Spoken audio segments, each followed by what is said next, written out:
Yeah, Flat apparently. earther. He's a flat earther. Is he? Yeah. What did he say? He said he thinks the Earth could be flat. Because as we all know, scientific disputes are fucking decided on who can beat each other up. He's the real champ. He is.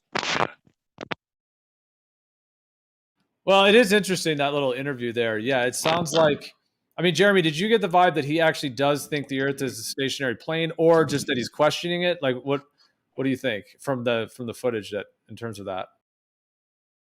I don't know. I mean, Tyson's open-minded. It's who knows what he thinks, but I mean, it sounded like he thinks the Earth could be flat.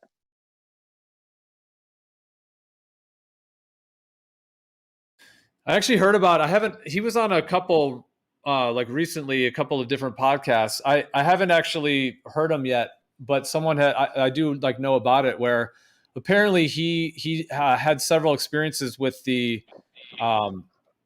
toad medicine, which is a very potent visionary substance. It contains something called 5-MeO DMT, which is a type of DMT, but a slightly different form. It's 5-MeO DMT instead of NN-DMT. And it also contains something called bufotenine, which is another alkaloid as well. And the frog is actually called the Bufo alvarius Sonoran desert toad. So the Bufo alvarius, that's where the bufotenine comes from.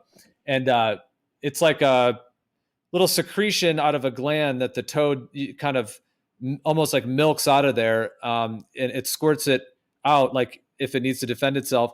And so if people actually just get the milky liquid like on a piece of glass, like they kind of take the toad and then kind of squirt it and then basically dry it, and it turns into a powder, and then that's vaporized, and you really only take like one inhale, like one slow long inhale. You mean snorted, right? Snorted?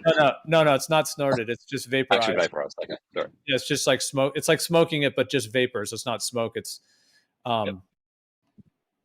which is actually funny because you kind of freebase it. Essentially, it's not crack cocaine freebasing, but you just take a little pipe with a little glass bowl, and then you heat it from underneath. And so instead of smoking it, it just basically, it's like just adds heat to it to where it then turns into a vapor. Anyways, and then you inhale it. It's usually just one inhale, and then the experience lasts for about 20 or 30 minutes. But anyways, apparently I had heard that Mike Tyson has done this like several times, and he was on these podcasts like talking about just like all these revelations he had, and this like profound, like he was like seeing himself as a boxer and like his ego back then, and he had like I have heard a little bit of it, but I haven't really heard all the details. But yeah, but he said it was like a majorly awakening experience for him, and it helped him like resolve a lot of his own like mental and spiritual conflicts that he had previously. So yeah, he's an explorer. Yeah, he's a champion. I love watching his interviews, like current day interviews. Gio. Yo, what's up? You sound like really intelligent, man, and really knowledgeable. What is it? You sound like very military as well, though. You almost sound almost military, like army. I don't get that. That's an interesting reflection. I've never had anyone say it to me before. No, I've never been in the army, military. I'm actually not a fan of any of it and don't support any of it. So no, but that's interesting that I've never heard anyone reflect that. I mean, like your military is in like your approach to things like very direct, very affirmative, very confirm, affirmative. Like, do you know what I mean? Do you know what I mean? Not like you're somebody that shoots people who likes to go fucking carry guns and jump around the desert. Not like that. I mean, military is in like military are very like they're very direct at the end. The information's very on point. I got you. I see what you mean. Yeah.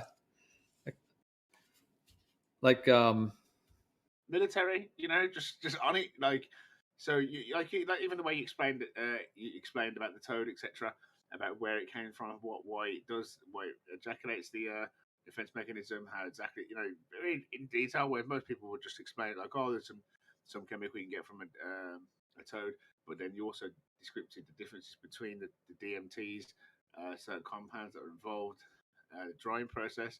The very particular details I find them interesting. It was good to hear. Yeah, I did kind of go into more detail than I thought I was going to, but after I brought it up, I felt like I would, because there's actually kind of some misconceptions that, like, some people think you lick it, like that's the thing that's in the mainstream media, like, oh, you lick this toad and then you have some kind of a trip or some kind of a visionary. But yeah, so that's why I just mentioned it, because yeah, it's not licked at all. No one's licking any toads. But yeah, I guess I kind of went more in detail than I thought I was going to, but I guess I thought I would just kind of. That probably is misdirection and disinformation in terms of steering people away from even being interested in it, right? So, Brummy, let us know when you're ready to go toe to toe with our best flat earther. Toad to toad. Toad to toad. Where you been at, bro? I ain't seen you in a minute. I still pop in and I listen to conversations, and then like I get dragged in sometimes every now and then like, but most of the time now I'm just kind of like, I feel like everything's been said. Like I went so far into it, like I talked every day for like 3 months straight, like probably 6 months, like a long period of time of just talking about this shit. And I come online and the conversations are still the same, and I hear people talking. I'm just like, Globers won't get it. Globers are still trying to teach the flat earthers. Flat earthers are still trying to justify how they understand the model. It's so fucking like circle. It's just going round in circles all the time. Both people are both completely missing the targets. But I think the flat earthers tend to understand the confusion a bit better than the Globers. Well, I appreciate that reflection, that thought. So, well, let me ask you, because I mean, I would say on this server, there's various different types of discussions. Sometimes it is more of the debate, kind of intellectually sparring kind of thing, but other times, we go into philosophy or talking about, giants or ancient cultures or spirituality and health, nutrition. There's a lot of other topics where it isn't that, like where it's more of a discussion style. But what, like, if you feel like that's circular, what in your mind, like, do you think there's still something productive about those discussions, or do you think they should just like that they have no use, or like what would be more ideal, or just any of those thoughts, just in terms of or like a solution for it, as it were. The purpose is good because it allows people that are uneducated or people that have forgot their education since school, or it basically allows access for people to do education about a topic that we all can agree on, that's relevant to our lives. It's the reality we live in. So it's an easy topic. When you come into it, you come with such confidence and arrogance that, oh, obviously the Earth's round. Fucking hell, how the fuck could anyone think the Earth's flat? That's how you go into it. Like, this is fucking easy. Like me, I love debates. I love debating. Now I look at all the religious stuff and everything like that, and all them things I'd love to debate for. But Flat Earth, it was like an entry level. It was like, oh, it was, I'm definitely in the right position here. This would be an easy one to debate. That's why I got involved in it. Do you know what I mean? But it turns out to be one of the most fucking fucked up situations, one of the most difficult, in fact. So I think there's a purpose for it, yeah, because it allows some people to kind of exercise certain thoughts and judge certain things between people that are willing to trade information and their honest positions and how they debate, etc. So people can learn for themselves, can't they?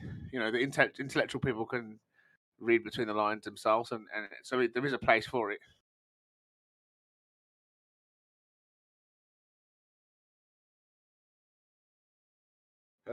Hello.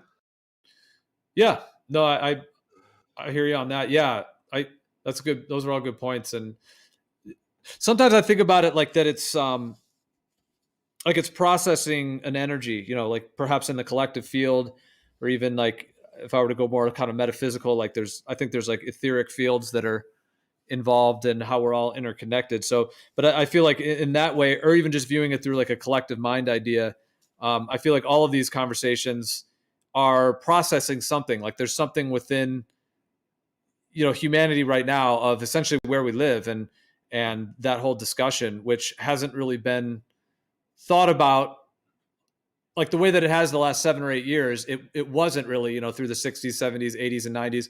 Everybody, for the most part, a majority of people were really believing it's just a globe Earth. And then with this happening now, I feel like there's like a processing that's occurring in all of these discussions. So even though sometimes they may be a lot of the same things that are being said, but on some like more collective scale, there's a lot more energy collectively behind the discussions that are being had in that way. So it's like a processing for that larger field. It's kind of how I see it oftentimes.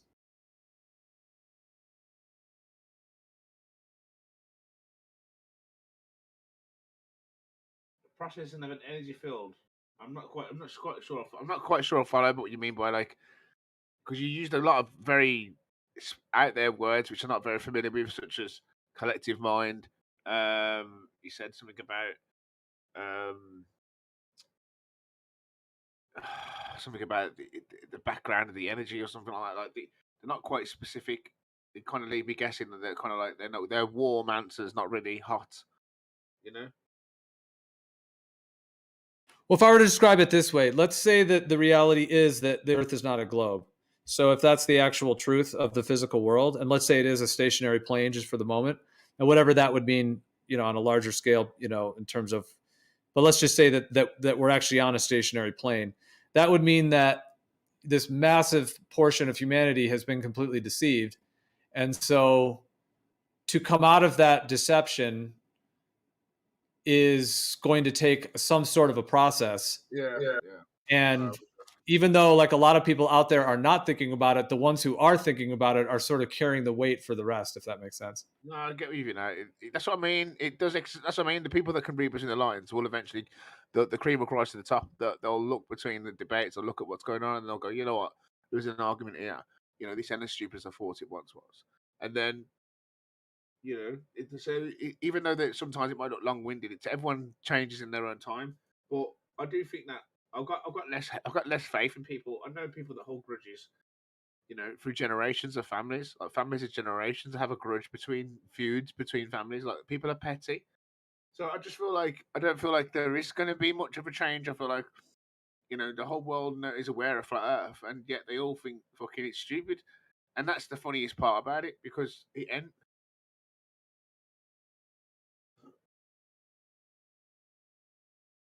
And that's how the world looks at it. But when you get into it, you realise it's not.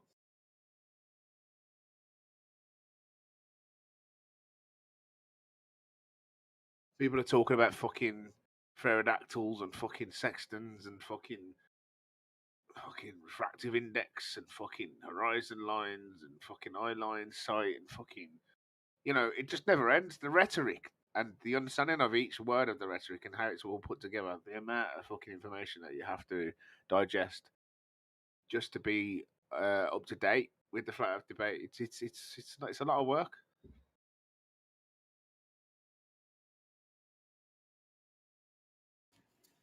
Yeah, I hear what you're saying. It is like an entire field in and of itself, which incorporates a lot of other fields. But yeah, I hear what you're saying. You know what I mean? There's a lot of complexity. Even just like general, there's a massive amounts of complexity, even between individuals. I mean, look, Sean G here, for example, this piece of shit. I can't stand him. He used to be a flat earther when I first came into this situation, and I used to ridicule him for being a flat earther. Now the tides have turned. He's become a glober, and he's more retarded as a glober than he was as a flat earther.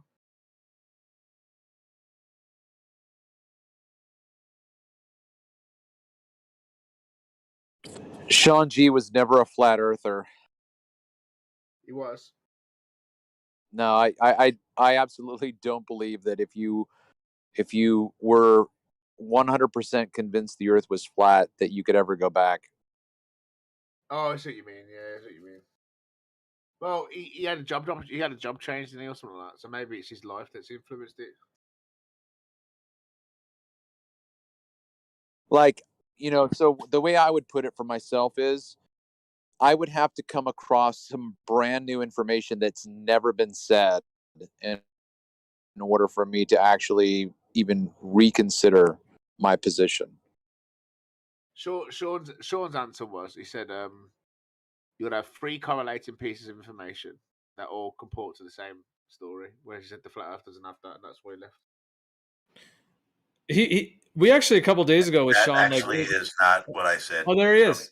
Yeah, remember we got deep on this the other day, Sean. So yeah, you're here. So go ahead. Yeah, that's not what I said, Brummy. And what you just said was one of the things that made me realize that Flat Earth couldn't do. It had nothing to do with the flow being able to do it. It was the fact that Flat Earth couldn't answer anything, couldn't explain anything.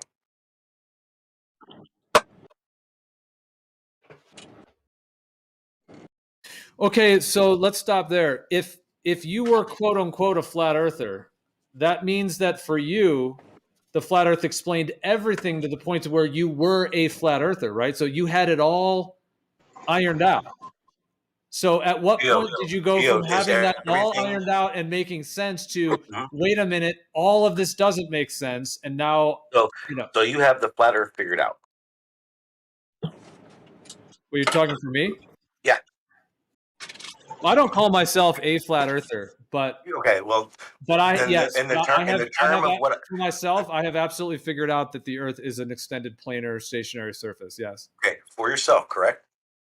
Yeah, I'm just saying for myself. Now, are you saying that everything that you present and everything that's said about the globe model is correct in your assessment of it, or is it just your opinion? You were cutting out a little bit. Maybe say it again. So, I guess the best way I could say it is I guess I wasn't 100% a flat earther. I was questioning everything, and the thing that made me leave flat Earth. Yeah. Oh, yeah. I've said it before, Travis. Well, Travis just said that, but Travis, don't laugh at him, bro. I mean, he just. Well, no, the best part that was a very. I thought that. I think that's honest, and he's being vulnerable. Yeah. No. I wasn't. The way you guys make it seem, flat earther should not be questioning flat Earth. No, I wasn't laughing at Sean at all. I was laughing out of joy for the fact that he admitted that Travis, he was. I've said that before. No, but I've never heard. Whenever I have heard you in the past represent yourself, it has never been as I was just being open-minded and thinking about it. I've always been. And maybe you should go back and listen because I've always said, okay, fine. Okay, I thought it was a flat Earth, and I realized it wasn't. And people that say you weren't a flat earther, okay, and under your guide, I guess not. Gio, this is why me and Sean G clash, because he's an idiot. I'm not even talking to you, bro. You can't even have a normal conversation. The reality is you're the only one acting like a child right now. Look at him. Look, listen. You already caused confusion in Gio's conversation because you can't follow the subject very well. You don't follow along the conversation very well. So, at the end of the day, I remember you clearly saying to me that there was 3 things that correlate on that don't have on a flat Earth, which is pretty much the same thing that you said. No, I said that there are 3. I said if flat Earth is real, then give me 3 observations that match and correlate with each other. And the fact that flat Earth can't do it shows that there's no even way to possibly have a model because there's not any observable phenomena that happen. Can you have that? Then why did you tell me about your flat Earth if you knew all that? Because I didn't know that the whole time. You're acting like I knew that from the start. And I have to agree. When I met Sean G, he was quite a militant flat earther. He wasn't. Tell me one time I've ever said I was acting like a militant. Can you stop talking over me, please? Can you just shut up? Stop being a child. Stop being a little child. I know you can't fucking wait to talk. You're the one sitting there acting like a little child, bro. If you say something that's not correct, I'm going to shut your stupid little mouth, you little invalid. Well, when people are talking, have respect and let them finish. Don't fucking make it live. Let somebody finish, then correct them after, right? Don't. No, it doesn't work that way with you. The way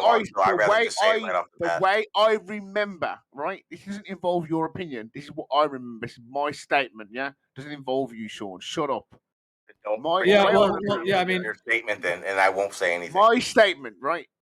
Gio, I remember when I first came on the scene. He had a fucking a YouTube channel called Frontline Flat Earth, and he was people. We've gone through this over here too. It was Truth Army. It was not Frontline Army. No, maybe I had titles that said FE Frontline, but it wasn't militant. You're ridiculous. You don't even understand what you're even saying now. That's why I have to bring up. That's why I have to cut you off, because when you just make complete blanket bullshit statements, it needs to be corrected. Well, I think it's best to let everyone finish. Although I do hear where you're coming from, Sean. If you feel like someone is saying something that you don't think is the case or somewhat negative, then you're going to want to jump in to not let that be said. So I understand that, but I mean, back to the. I mean, it was. Yeah, I remember because you were on Bro Sanchez and Dreads and all those, and that was like your logo, like the FE Frontline, and then you created your channel, and so yeah, it did have kind of a little bit of a military vibe to it. Yeah, more truth for me, but it wasn't military. Yeah. I wasn't like, you have to be a flat earther. You have to believe this. No one said the militant activist. No one said like a fucking crazy activist. We're talking about. You said militant, didn't you? You are militant. No. You was being militant. I was. Show me. Okay, I streamed everything, so show me one stream where I was militant. If you can shut up for longer than 5 seconds, I'll show you. Okay. Well, it was FE Frontline. It kind of had. I mean, I thought it was. I thought it was cool. Like that was titles of my streams. Yeah, I mean, I thought that part of it was cool. Like, it had kind of like we're soldiers out here for in a sense. So yeah, I mean, it was kind of like a military. It's like a military theme, like it's not. And the whole time, it was all about truth. It was not a militant front for flat Earth. Because I even said, I'm not someone you come to. This is not a stream you come to for flat Earth proofs. Because again, I was questioning everything. I didn't just question Globers like most of you guys do. I questioned flat Earthers as well. Okay, so you would say that now that so you were not a flat earther that went to the globe. You were saying that you were maybe on the fence. I was a flat earther at the time. Now that we go into retrospect, it was my misunderstanding of how the globe worked, and under your guys' guides, the whole flat earth. Once you become flat earth, you can't go back. Under your guides, I guess then I wasn't, but I was a flat earther. Okay, let me ask you. Okay, this is the next question then. What is a flat earther to you? Someone who denies the globe model. You still don't understand how the globe works. What are you talking about? Go get a cell phone, Jeremy.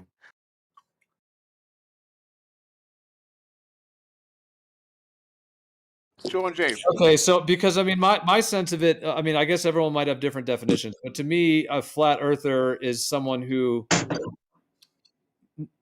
I mean, you could be a globe skeptic where you could just deny the globe, but in general, and I guess I can't speak for everyone or anything, but I would just say my general impression of it is somebody who's a flat earther knows that the earth is a stationary planar surface, meaning has no curvature and has no movement.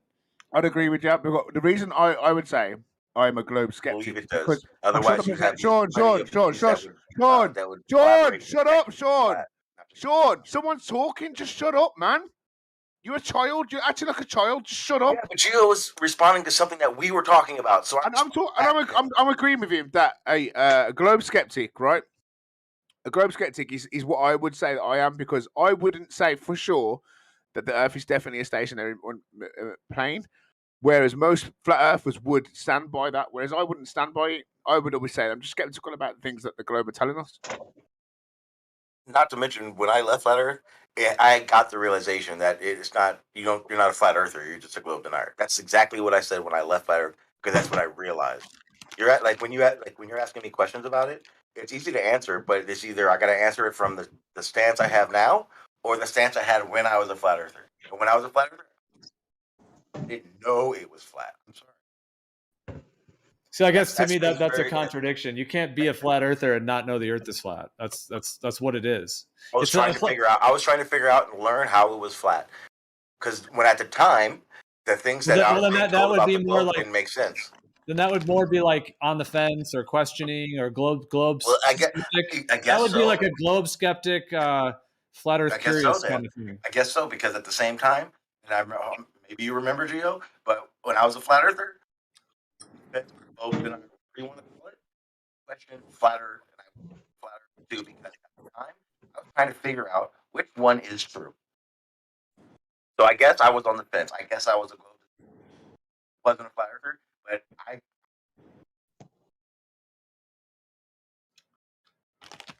Sean, what do you mean by your 3 observations?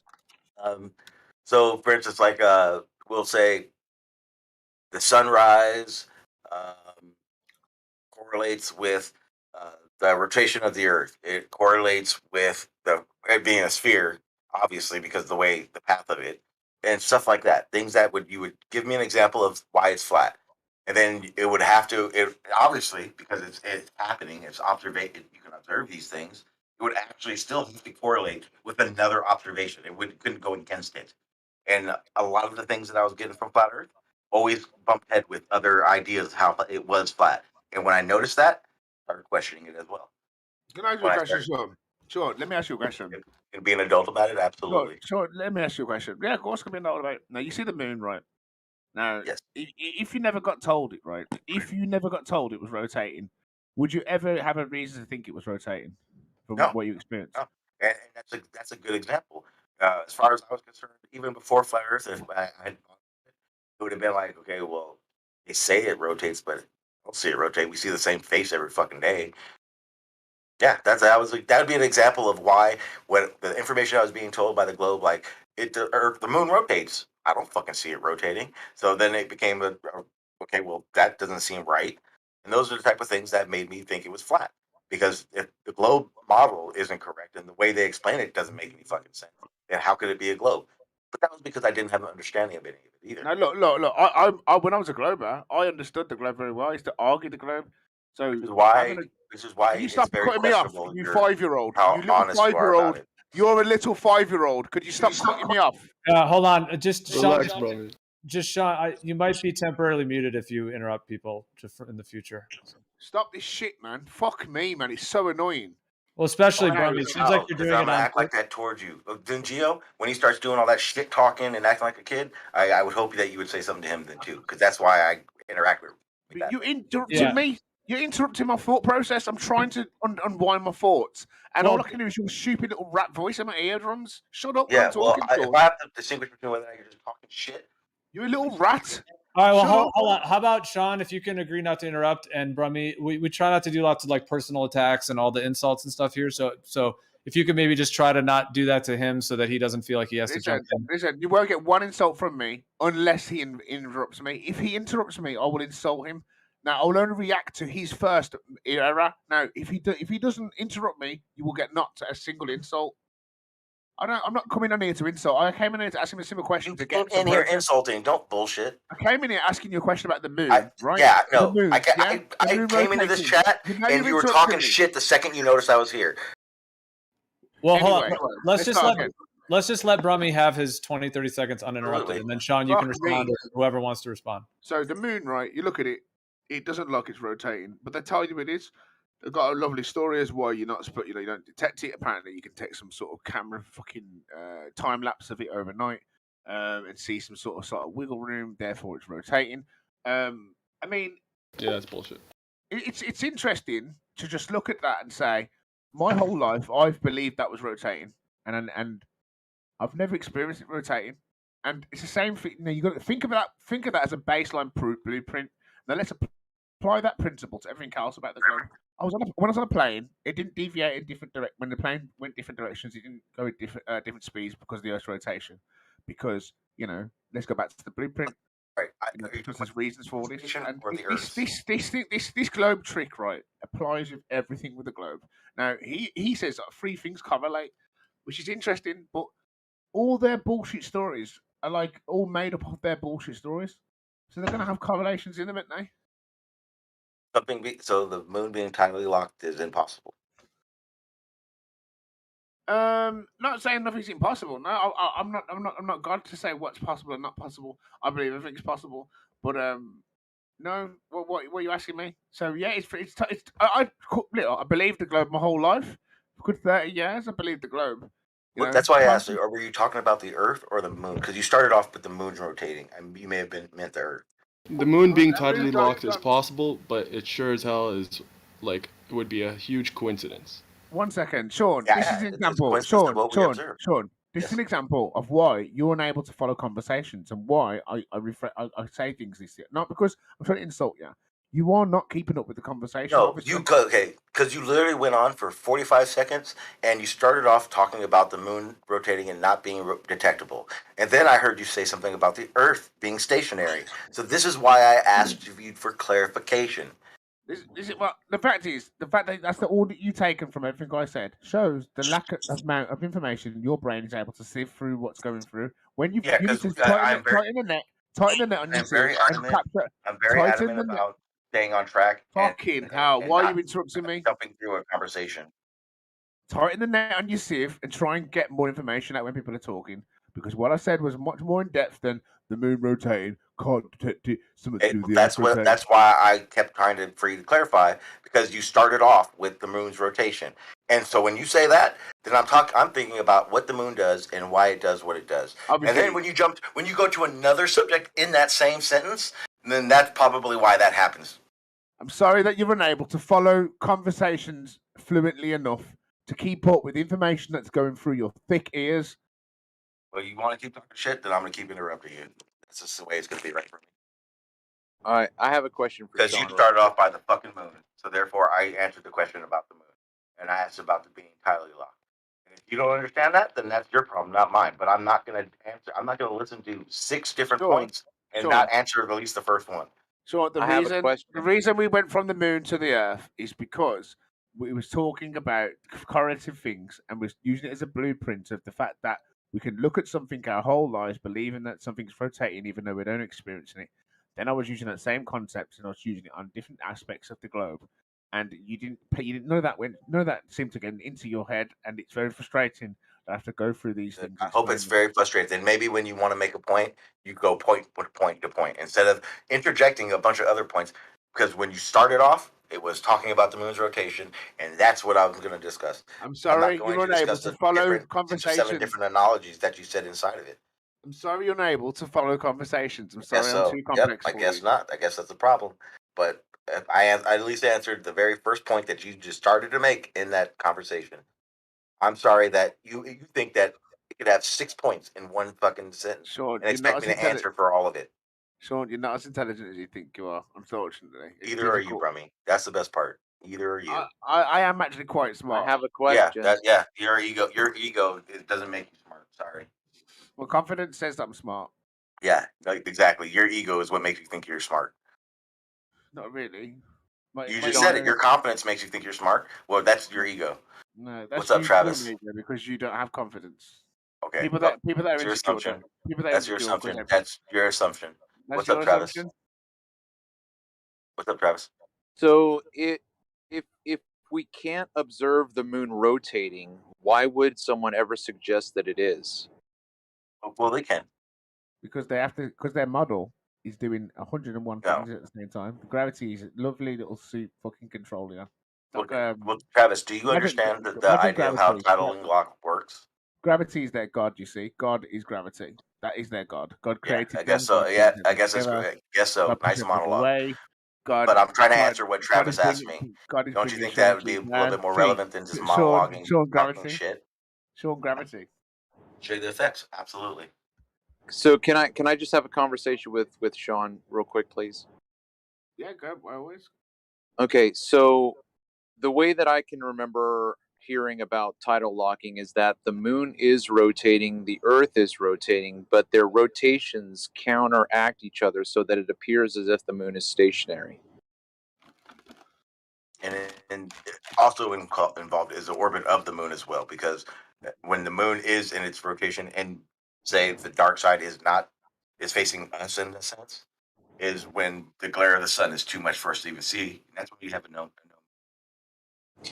So you answered that the moon's rotation can be observed. Yeah. Okay, where and when? Assuming astronomers and all that kind of stuff have the tools to be able to do so. Wait, assuming astronomers what? I'm assuming astronomers, they're the ones who would have the telescopes and the filters to be able to actually see objects without the glare of the sun, I assume. I don't know how that answers my question. If you want to be able to see it, you should probably ask one of them what tools they use to be able to observe these things that are happening. If you're asking me how I do it, I haven't. Okay, that's all as far as I can go then. So Sean, I got a new boxing match coming out soon. You'll be interested in watching. It'll be out next week. But what you up with that shit and you act like a little kid, so I can give a fuck about your personal life. You could give a fuck. You love combat. You love fighting, don't you, Sean? You like hugging and stuff, don't you? Like wrapping your legs around men and that. Yeah, that same martial art that will fucking stomp any boxer. Exactly, you're right. Yep. No, I don't. That gay martial art that will fucking decimate a boxer. Would decimate a street fighter though, would it? Yeah, absolutely. In a street fight, it works. No, Yeah, it wouldn't. yeah, absolutely, it does. No, it wouldn't. Have you seen the size of my teeth? The size of your teeth? Are you fucking kidding me? Have you seen the size of my teeth? I've got gnashers I have. You're too funny, bro. Think you're gonna wrap your legs around me and bite your face off? Fucking get your legs homie. That's the best part. You actually think that boxing is a superior martial art. That is funny. Who said boxing? When do you bite someone's face when you're in boxing? Listen.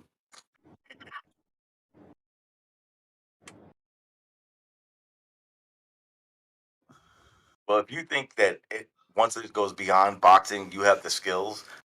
That's the funny part. I've done MMA. You know, I've done MMA. You know, I've been in MMA gyms. You know, Tom Breeze. How much training do you have in MMA? Enough to do it. Okay, so then you fully understand that a boxing style doesn't even work in that situation.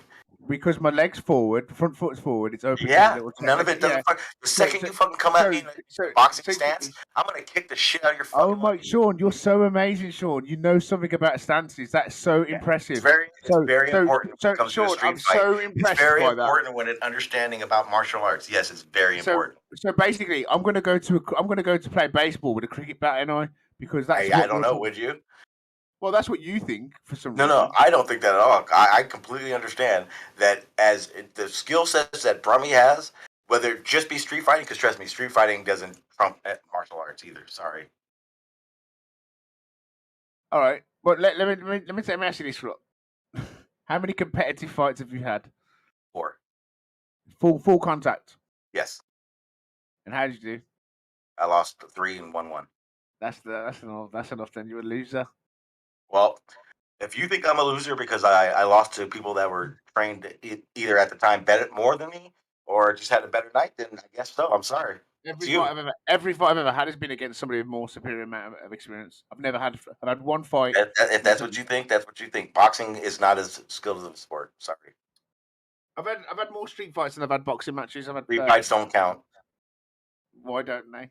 Because it's a free for all. And if you are a trained martial artist, then I'm telling you right now, a street fight is not going to work. Yeah, that's why I beat them up. That's why I always. So you know in a street fight that they were actually trained MMA fighters. No, what I'm saying. Okay, exactly. So going against Joe Smo, Trump Brummy, I guarantee you're going to whip somebody who has no training's ass. I guarantee you probably will. That's what I'm saying, Sean. That's where I was going with it. But you're jumping all over. Well, calm now, down, do you think someone who has years of MMA experience is going to turn out the same way?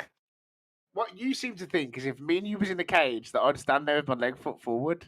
No, I don't expect. Okay, first of all, when I may have only had 4 fights, but I've sparred like live sparring 1,000 times. So trust me, I completely understand, Brummy, that you're not going to have a in the ring boxing stance if we've got in a cage. I guarantee I understand that. But if you think that's the only way for an MMA martial artist to win a fight, then you have lost your fucking mind. Because I guarantee you, they don't teach you boxing skills that avoid anything besides just boxing. Okay, Brummy, put it this way, Brummy, I guarantee I could win without throwing one punch at you. Sure, do I get a chance to talk or not? Yeah, you've been talking this whole time. I'm listening to you fucking gallivant about the place, about fucking... Well, if you mean by listening to me, you're not getting a chance to talk, that's called a conversation. You just interrupted me again. Good. Well done. All right. So, Sean, you're a little fucking weasel, mate. You're a little weasel. Go. Yeah.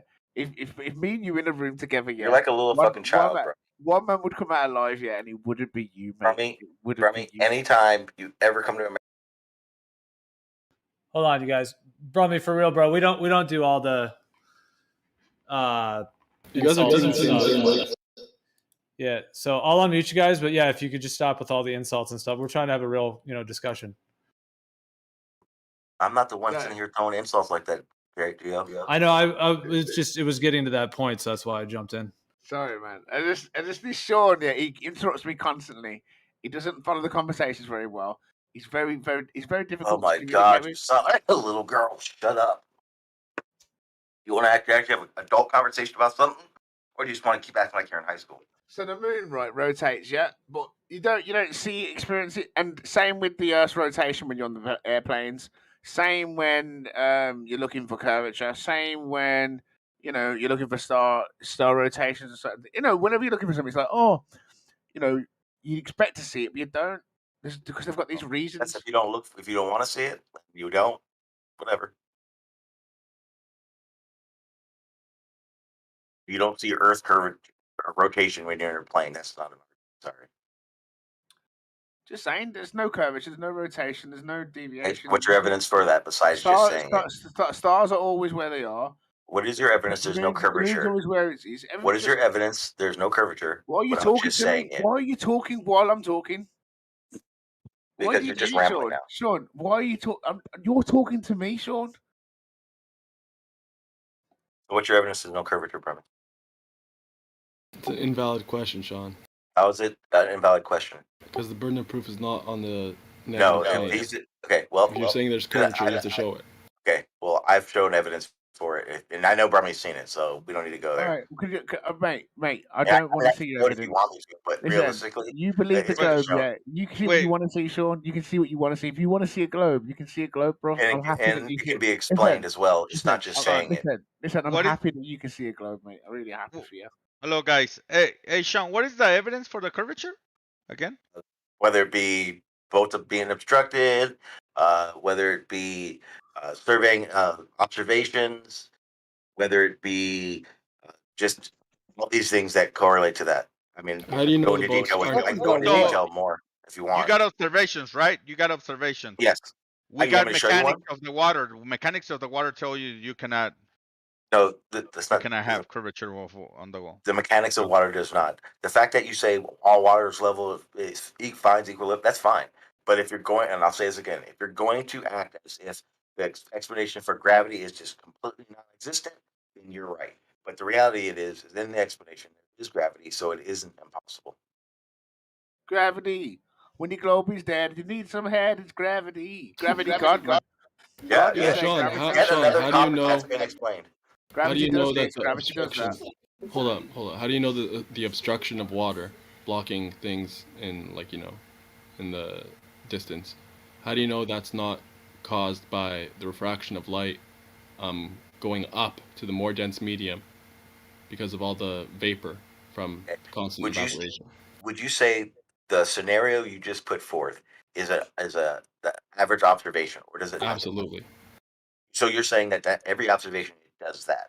I'm saying over large bodies of water, there's constant evaporation. You're gonna have a layer. Okay. I see what you're saying. So you're saying just atmospheric conditions in general, not just that in general. Because what you just described. Hold up. So one situation that can happen. Vapor is less dense than regular air, right? Yes. Okay. No. I would say yes. You're right. Yeah. So when you have all this water evaporating, creating a layer of vapor, above that is going to be the more dense air, right? So you would expect that the light wouldn't bend downwards, as you guys always say. It would be bending upwards towards the more dense medium, right?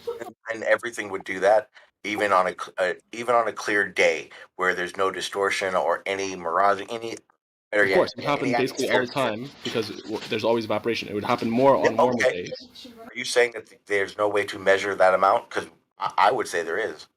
What I'm saying is that because the lights are bending upwards, right?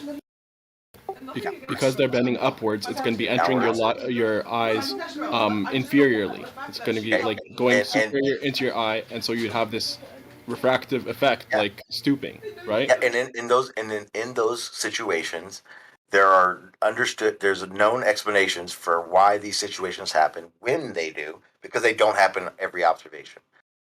Wait a minute, dude. How would you know though? What if this obstruction that we see almost, always is because of the light going through? Because it doesn't happen with land that much. So Over land, you can get over land, you don't see a huge thing of like land obstructing. Yes, I you mean, do. it's tough because you don't find level land that much. No, you absolutely do. You absolutely do. Jay Tolan, when he did that Malibu observation, is a perfect example of looking over land and mountain being obstructed. 7,000 How many feet. examples of perfectly level land doing this do you have? Oh, go anywhere and do these observations. But I'm giving you a specific observation it has to be level. That's the point. Wait, when you say level, okay, again, if you're going to act as if gravity does not exist, period, then the conversation's over. But there is an explanation for these things. And yes, I know gravity is always added, but guess what? It's there. But the realization of it is there literally observations made from the coastline to inland to a mountain that is missing 7,000 feet. Now, I'm not saying 7,000 feet. I'm not just saying 7,000 feet is missing and there could be hills, because you can literally, and this is why it's better to do it over land, because you can pinpoint each topographical elevation change as you go to that mountain. And nothing in between them is elevation 7,000 feet. So it can't be blocking 7,000 feet of a mountain, then, right? I mean, listen, I'm not saying that that there's no evaporation over land. I'm saying that there's going to be more over water, especially on warmer days, right? And because of that, you're going to have more vapor over water, right? So you expect to see this, more over water. I'm not saying it doesn't happen on land, but I think you'd be hard pressed to find as many examples as you can on water than you can on land because of all the topography. Okay, no, it's more because more atmospheric phenomena happen over water than they do over land, right? Of course, I just said that.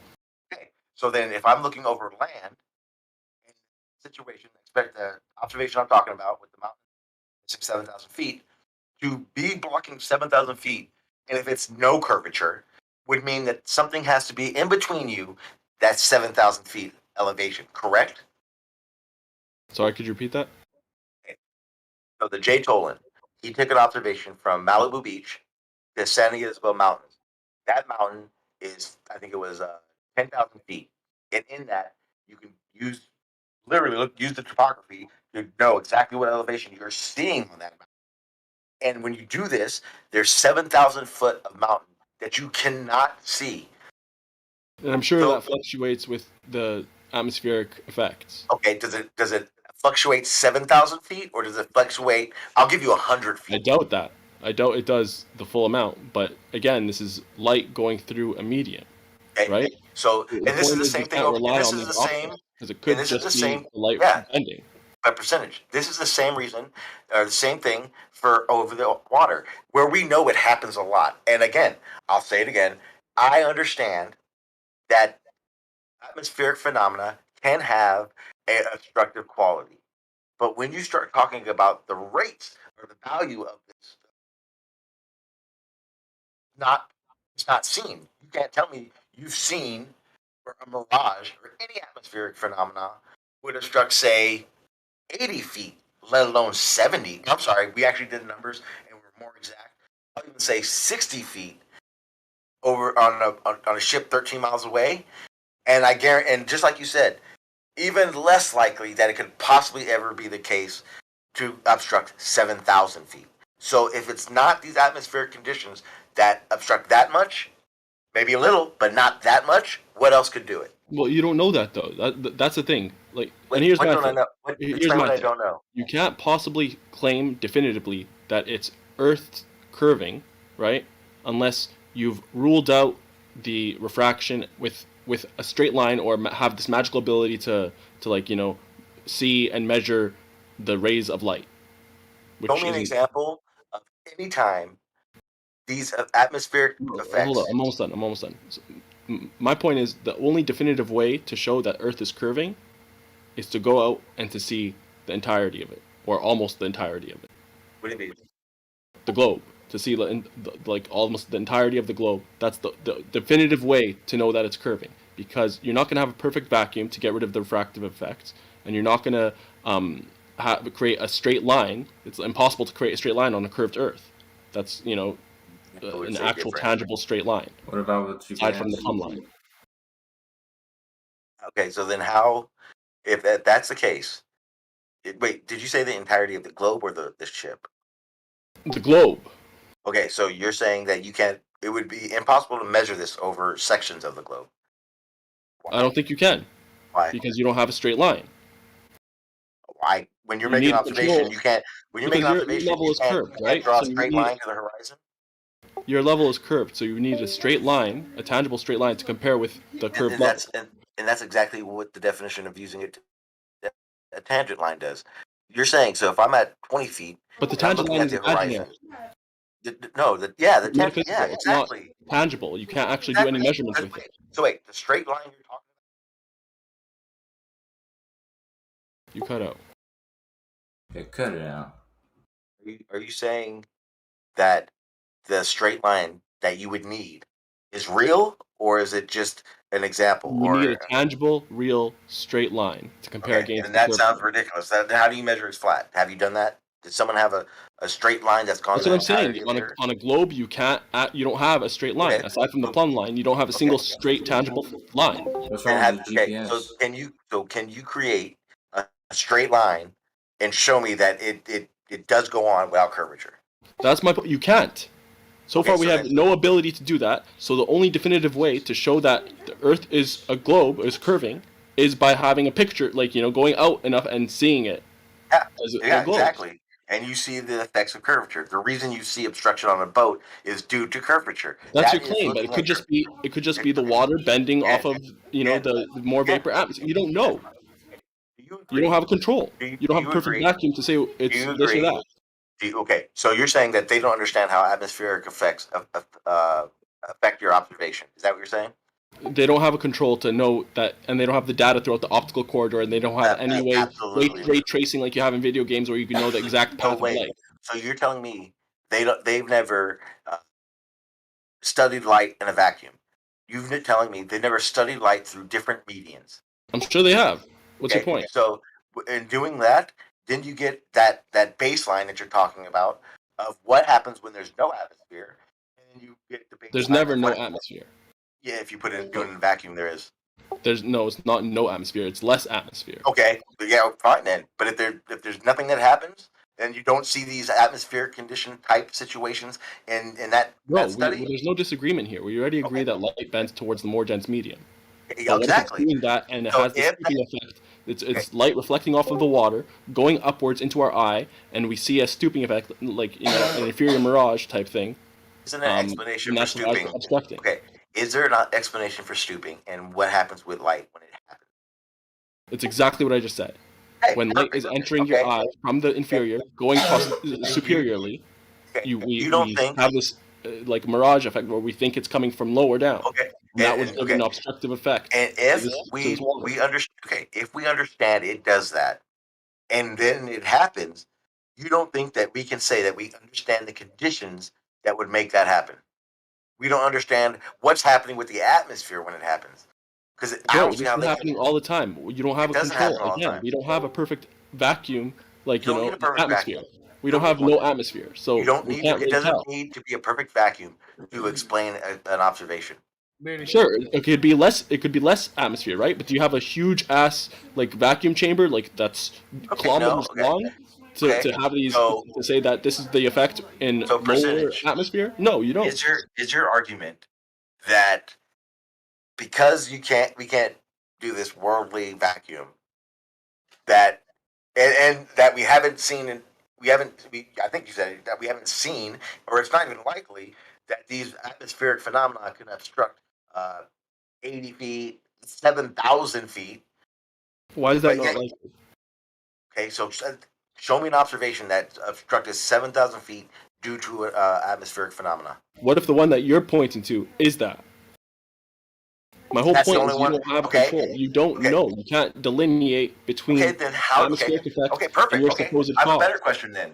How do you know it's not Earth curvature? How do you know it could be? It very well could be. And that's why I'm saying the definitive proof would be to see the globe from a far distance. That would put it all to bed. Or else, magically...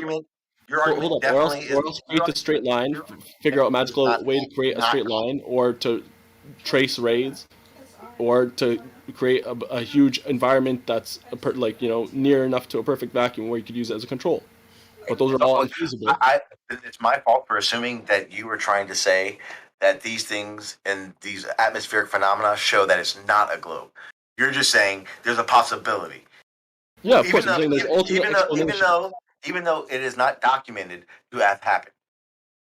Well, I mean, the common sense dictates that with all this water evaporating, we know water's constantly evaporating, right? That there's going to be vapor, and we know vapor is less dense, and that the more dense medium is going to be above, so the light will be traveling superiorly. Can that be measured? How much moisture is in the air? I imagine so. Okay, so if that's the case, then we can almost rule out that if in certain conditions that it doesn't obstruct 7,000 feet. I don't think you can, because again, you don't have a control. Okay, if you're saying a control, all you need to know is how much moisture is in the air between you and that observation. Yeah, but the fact that there's X amount of moisture in the air means that it could be going averagely, like an average value of X or Y, I should say. What if there's? You have nothing to compare that to. You could only it's only relative to each other. You don't know what when there's none of it. Okay. Did you see the cargo ship observation I was talking about? No. Sure you I do got to go like real soon, so maybe best to not get into it. Well, all I got to say about it is the picture I'm going to show you. It has those controls. It has their weather buoys from 10 miles off the coast or 5 miles off the coast, all the way out to where the channel that ship's in that I'm showing. And what you're saying is the only way to do this is have a control. Then those are the controls. Those tell the. I doubt it has barometers. Yes, it does. It absolutely does. Hold up. I doubt it has a barometer on the surface of the water, and then like every meter or so above to say when it's gonna when the air is more dense or what have you. Okay, I can give you those details because those matter. Sean, just real quick. You're really clipping people when they're talking. Like I know you want to respond, but you're like jumping all over people. No. So it's no worries, Sean. Just take percentage. I just wanted to. I gotta go. Could you say that? Hold on. Could you say that again? Percentage, because we weren't able to hear it. I was saying I doubt that it has the the refraction data throughout the optical corridor, like that it has the barometric pressure from the surface, and then like every few meters up to know exactly when the water vapor when it starts getting more dense from the less dense layer of water vapor. Like I'm sure that the data, because it's so unfeasible, is missing or is lacking. That's not true. And okay, better than I'm saying that true. That's say out like that corridor from the observer to that ship are 12-foot buoys that detect the temperature of the water, the air temperature, and the moisture for more than a few meters. And so if you know what it may not be 20, 30 feet up, but if you know how much moisture is in the air from 0 to 12, that's a... Yo, Sean, apologies, I gotta go if someone wants to respond. Yeah, no worries. Good talk.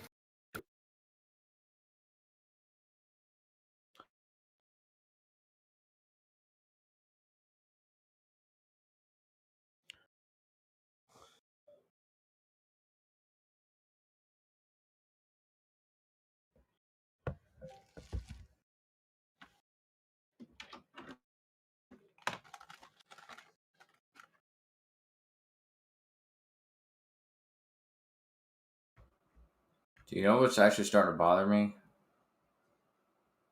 I've been looking at some of the observations, and it really does seem like we see too far. That doesn't. What would be an example of seeing too far? See too far for what? I mean, for the globe. What would be an example? Yeah, absolutely. I mean, we've been saying that for years. It's pretty obvious, really. That's why. Yeah, go ahead. I know you're trying to say something different. So, what's your?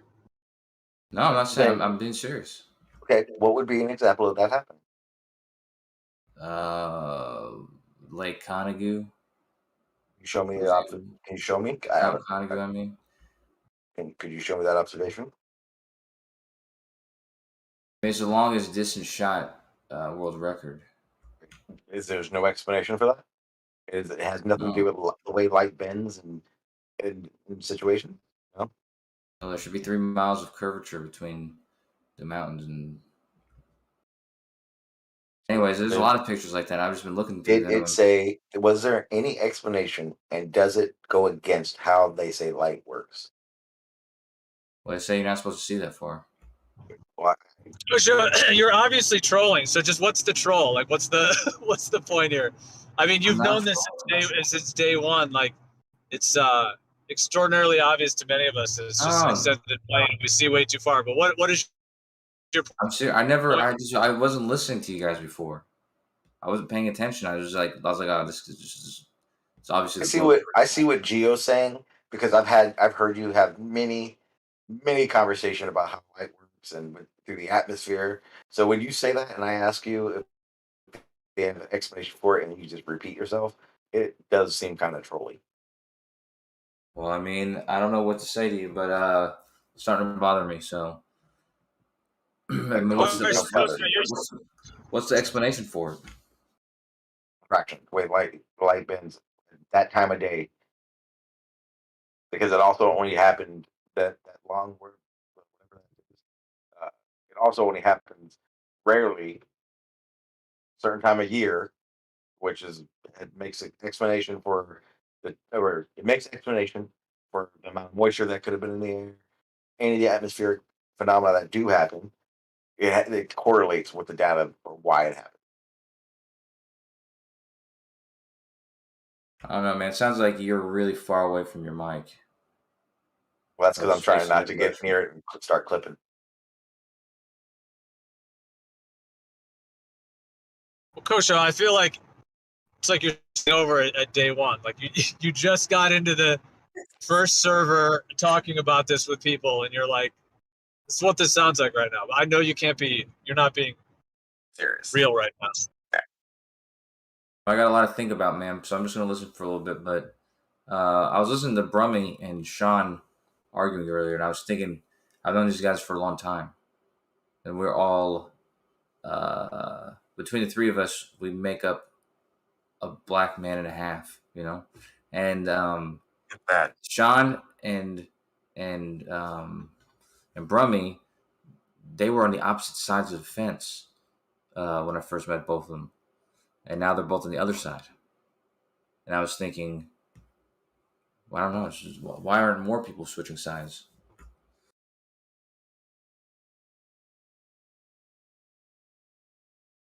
Well, I mean, I don't really see it as sides, but I hear what you're saying. If there's different cosmological perspectives, but I mean, you're not like joining a team. You know what I mean? It's not like you get a T-shirt and a jersey. I mean, it's your own personal cosmology. It's your viewpoint of what the world is and how that correlates with what the Earth actually is. Well, so what is your own personal perspective on that? Gio, and I will give you this. Of the people that are in a lot of these forums, you are the most self-thinking person that gives explanation for why they believe it is what it is. But the unfortunate fact is that I would say the majority of flat earthers aren't doing that.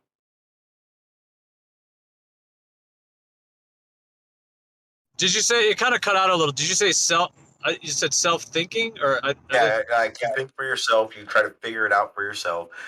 You have explanations that are thought out by yourself, rather than it being something you heard and you're just repeating as you switch through the servers. You have the most original. This is what I think it could be. Than the majority of flat earthers that talk about this stuff. It's a compliment. Trust me. I get what you're saying. For you, it's not a team. For you, it's not like that.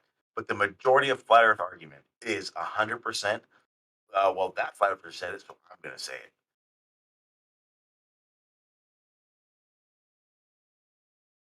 Almost like it's coming off of a script. Period.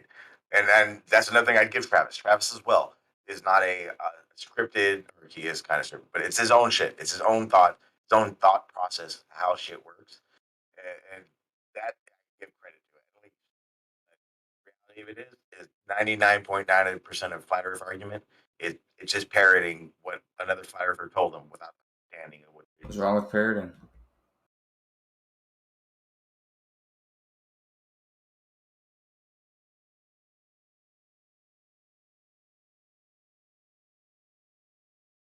Yeah, I do. I don't know if you, yeah, I'm driving for a spot here. That's a little, can you hear? You just started breaking up.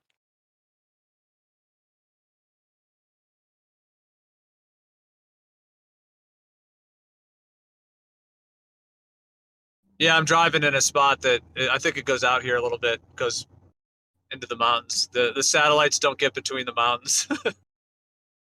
Anyway, Show you said you like parodies. What?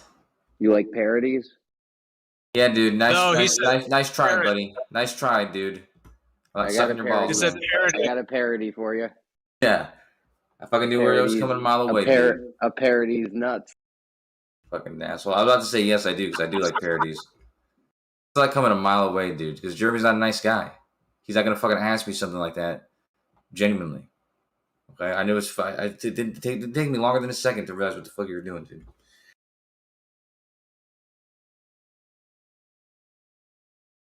Jeremy, in the chat, I just posted a meme.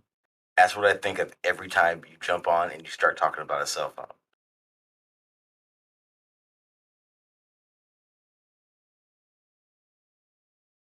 That's what Jeremy looks like. I think my connection might be back a little bit now, but well, no, I heard what you said before, Sean. I think it cut out at a couple parts, but I think I heard most of it. But yeah, man. I mean, I hear what you're saying. I think that well, there is kind of a perceived, sides of this in the way that we're being lied to by people that are corrupt and evil. Then it is a little bit like, are you on the corrupt and evil side that's just pushing more deception, or are you on the side of the rest of of humanity trying to break free from the evil to actually get our sovereignty back? Which is like connected to truth as well. So it is kind of interesting from that perspective, and that could be viewed both ways. I guess there could be people that think that flat Earth are the evil ones, bringing in the false thing or whatever. Whereas obviously flat Earthers would say that the globe Earthers are perpetuating this deception that has some kind of evil backing to it. So I can see like the idea of sides from that perspective.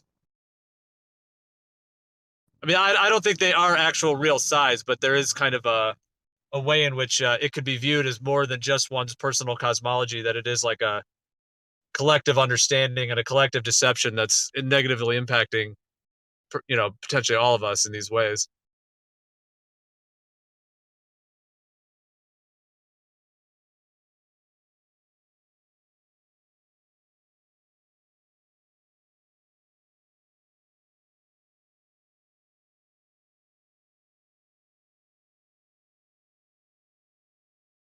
I guess at the end of the day, it's like, are you on the side of truth or lies in that way? I don't think so. By the way, am I still connected here? Is anyone here? Yeah, we hear you. Which side is the good side? The side you've interpreted to be the lying? Because what if it's not lying? What if it's me going, well, this is how I understand something. Please explain to me. And my understanding of it, it is wrong. Then how is that me trying to lie about something?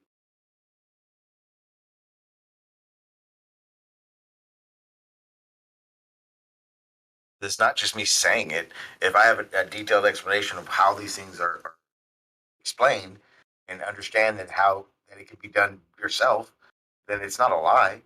And it would be a lie if I knew it was incorrect and I still acted as if it was correct. Yeah, I think you were cutting out a little bit for me, but I did hear most of that. You're saying, I hear what you're saying. So you're just saying that, like, if the globe is a lie from people actually lying about it, meaning people that know it isn't a globe and they're absolutely telling us it is, and then if those individuals came up with a bunch of explanations as to why it's a globe, and then you're just saying that if somebody believes all of those and repeats them or whatever, and they truly believe them, are they themselves lying? No, you kind of left out the can do it yourself and to verify these things as well. That's a very important part, because it's not just like I just heard these things and I'm just repeating them. A lot of these things are things that I observed to make an explanation for why these things are correct, And yes, in most cases, it correlates with how the model explains it. So if that's the case, and I haven't seen or figured out where it's wrong, then how is it a lie? Sean, you might need to like get closer to your mic or something. I don't think it's mine. I think it is. Are other people hearing that? Where it's kind of Yeah, it's 100% Sean's. It's yours too, Okay. Gio. But Okay, so what I said is, if I can go out and basically quantify, explain why an observation is appearing the way it does, and in that observation and the research behind why and how it's happening doesn't show anything incorrect, how is it that I'm lying about that information? well, no, I'm not going to be lying, but it would be perpetuating. Well, okay, the actual thing you asked, I guess my actual response to that would be, what are you doing in the world, and is it accurate? Because if you're saying that you're getting this globe explanation and then you're going out and confirming globe, I guess the next question would be, are you actually confirming globe or not? So that's so now, like, you're your own scientist. Like, how accurate of science are you doing? Okay, well, in any of the discussions we've had, what have I said that I haven't tried to explain can be done yourself? For instance, the cargo ship and the obstruction. If I know the multitude of data that I would think is involved to figure out why it's doing what it's doing, if none of that has been incorrect to the conclusion I've gotten, and it's not just they tell me gravity, they tell me curvature, it's going into detail, the data that is accumulated to figure out these things, whether it be atmospheric phenomena, whether it be curvature and how curvature is explained to be measured. If it's all these things together, then it's not a lie that I'm perpetuating.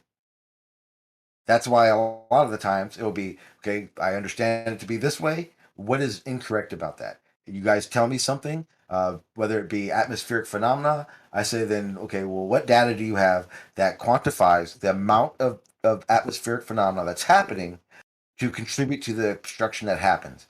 Then I usually get, you can't. Well, then how are you saying that is what the obstruction is and not curvature? That's not. I'm not perpetuating any lie in that scenario at all. I hear you. I hear you on that, and we could get into that specific, because that would be at the starting to get into what you're particularly talking about. But let me just, on a more like meta perspective, if the Earth is not a globe, then, and if you are saying it is and telling other people, then in that way you are perpetuating a lie, right? I'm just saying, if it's not the case. Okay, then it literally is the same thing to you, right? Like literally, right? You could do that. I guess you could say that about someone who is, if somebody's, wanting to tell others if the Earth is a stationary plane and reasons for it and so on, if they're incorrect about that, well, the only difference is that there's not a huge story that it's a flat Earth. You know what I mean? So it's not really that you'd be perpetuating a lie from a group of people, but it's that you would potentially be perpetuating something that's false. If it's false, then that would make it even more of a lie, because it's not even based on enough evidence to not be a lie. That means you're not going off enough information to make that statement. Well, there's a whole other angle to it, which is that what we experience is a planar stationary Earth. So on that level, you're not really perpetuating anything other than reality. Because then I'll say this. If you're standing somewhere and you look around, it appears to be flat. But that's also with your naked eye. That's also from without any data or any quest to understand beyond the local area you're able to observe. You have to stop there and not care what's happening beyond that for that to have that stance. Because at that point, that's the only thing that looks flat. That's the only flat explanation. And I agree. 100%. It was actually one of the reasons that made me start thinking, what the fuck? Was when you look around, you're right. Everything you see appears to be flat. But I'm not just talking about local. I'm talking about even long distance. As long distance as we can possibly see, high altitude balloons, You're talking about laser with your naked eye, distance observations, with everything, with all kinds of different tools, devices. I would say differently, especially knowing and using the tools, a lot of the tools that are done to do this. Then I would ask, have you used one? If you haven't used one, then you're just perpetuating something you've heard, right? No, I'm talking about the direct observations that, whether it's long distance photos, telescopes, zoom cameras, naked eye, laser Survey tests, equipment, yeah, all the above. And yeah, and I'm not seeing anything that shows me without doubt there is no curvature. I'm actually seeing more data that correlates with the curvature.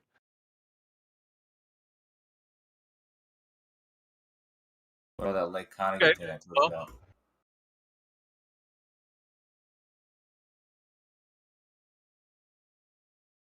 well, that's yeah. I mean, if you have any of that you want to share, I mean, it seems like if you think it's that solid, I mean, you know, it seems like you should be able to, if you want to, you know, put your money where your mouth is.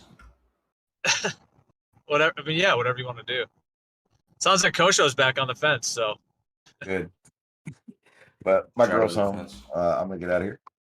Gio, thank you, and I do apologize for the small sense of. I told her to text me, so I knew she got home safe, and she didn't. So tell her. Ain't that a bitch? Ain't that a bitch? It's good because your wife texted me like on point, like she was told to. Don't try to. That was a terrible comeback.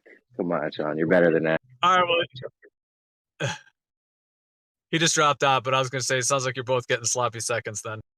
Yeah, sloppy thirds. I get sloppy seconds. Jeremy knows that. Jeremy's not upset because he knows where his wife is. Lives in my place. Veach just put me onto an NFT. It was like $40. He said it makes $10 a day. Really? So just like on the Avalanche chain. Really? You didn't tell me about that. You don't know nothing about that, huh? You don't know nothing about that. The Avalanche chain? You didn't send me anything, dude. What's up? I don't have any DMs from Scott or anything. That's because he don't even do it. He told me, he's like, I don't even like Kosho, really. He didn't say that. You're a jerk, man. I'm just kidding. He likes you. You're a jerk, dude. Why didn't he send me this fucking thing then? Because I'm constantly hassling him every time I hear him talk. I hassle him about I need to get passive income. Just the same thing I do to you and everyone else I talk to. Yeah. Well, you know what he told me? He told me to give him the fucking Dogecoin thing for free. He says, yeah, send me that macro. You know what I'm not going to do? I'm not going to send it to either of you guys. You guys can sort out this. I'm telling you about the NFT. What's it called? It's called Yield. Hold on a second. Okay. I'm also about to buy more of that. You know what else I'm about to do? Because I have money left over. I got like $50 left in AVAX in the Avalanche chain. I'm about to buy more of that LVT node. That shit's still paying. The fuck? Remember that LVT node you had me buy that one day? It went down a little bit, but I'm about to buy some more. It's been holding steady. Was that the one that was like 10 cents or something? Tray or something. Lavutre. I think this shit was called Yield Hunter. Hold on. It's some silly ass 8-bit fucking. It's not even a game. It's just you buy the NFT and it stakes. I don't know. I don't know if this thing's even going to last long. Is it a node? The thing Veach put me onto, no, it's not a node. It's an NFT. It's called Yield Hunt. It's on the Avalanche chain. So you know what you got to do is you got to get money onto the Avalanche chain. You go to chainlist.org. Hey, man, I've been meaning to talk to you, actually. I need some of those Doge Dash coins, man. What you need, bro? You listen, you're never going to figure this out, dude. You're never going to figure it out. I figured it out, dude. Listen, I've been keeping up to date. Here's the thing. I can actually clean them out, dude, because they're about to change up their whole system. They're about to have people make accounts. They're about to have a 3D game that's different than this game. This is the window of Wipe opportunity. them out, dude. I'm trying to make like $3 a day or something. Yeah, I'm trying to make $1,500 a day for at least 3 weeks. That'll be cooler. I mean, that's neat, but yeah. Still though, you don't want to ruin them. Wouldn't you rather get $5 a day for years, or just ruin them tomorrow and get No, I whatever? would not like that. Better. Why? You gotta get your passive income up, bro. That's why you're thinking. You're not thinking long term. That's why your wife always calls me up, dude, because she says you're passive aggressive and I'm just aggressive, and sometimes that she's just aggressive. LVT thing is at 0.002 cents right now. But I mean, it's kind of been holding strong since December, the end of December, when it like crashed a little bit. It did a hard shoot up and then went down, but I'm about to get some more of that. And when all this thing crashes, you're going to be doing hard shoot ups. What's that? I don't know, man. I just made a heroin joke. Oh, if times get tough, I put the high point to your midsection. What did you say to me? You don't even know what that means. That's gangster shit, bro. You don't even know. You're not from New York. Half of this I am, dude. I'm from the actual New York. When people say, hey, I'm from New York, no one's like, oh, okay, upstate New York. That's where most people are from, right? No, they don't think that at all, dude. They think fucking New York City. That's the whole reason people even care about New York.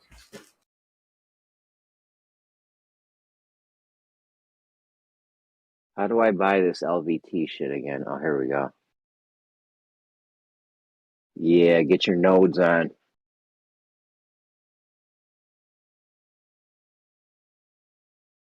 I mean, this Livestream chart ain't looking too hot either, actually. That's about midway. If that shit spikes up again, that could be good. So, Kosho, if you've been explaining the idea that we see too far for the geometry of a globe Earth, how are you now?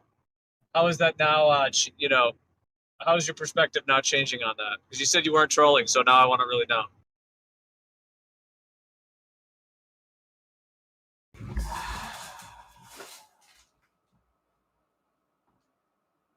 I don't know. I just get bored sometimes, man. It's just boring talking about this stuff. There's nothing new in the flat Earth, man.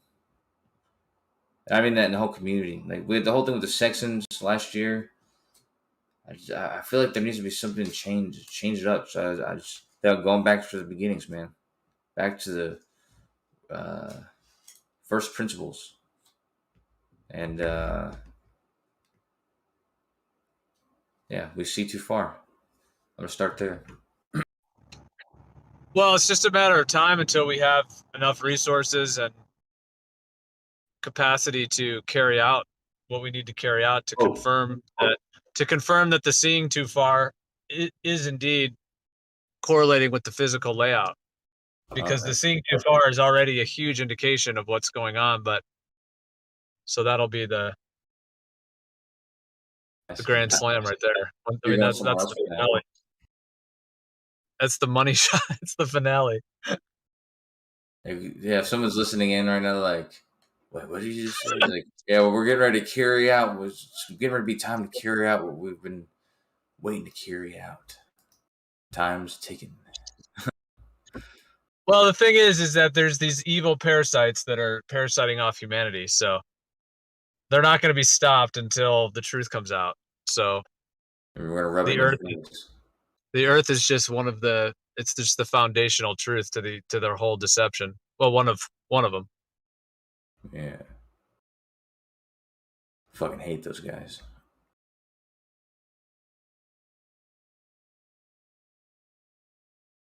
Do you though? If you could go to one of their parties or something, wouldn't you just be down to talk about how they made up all the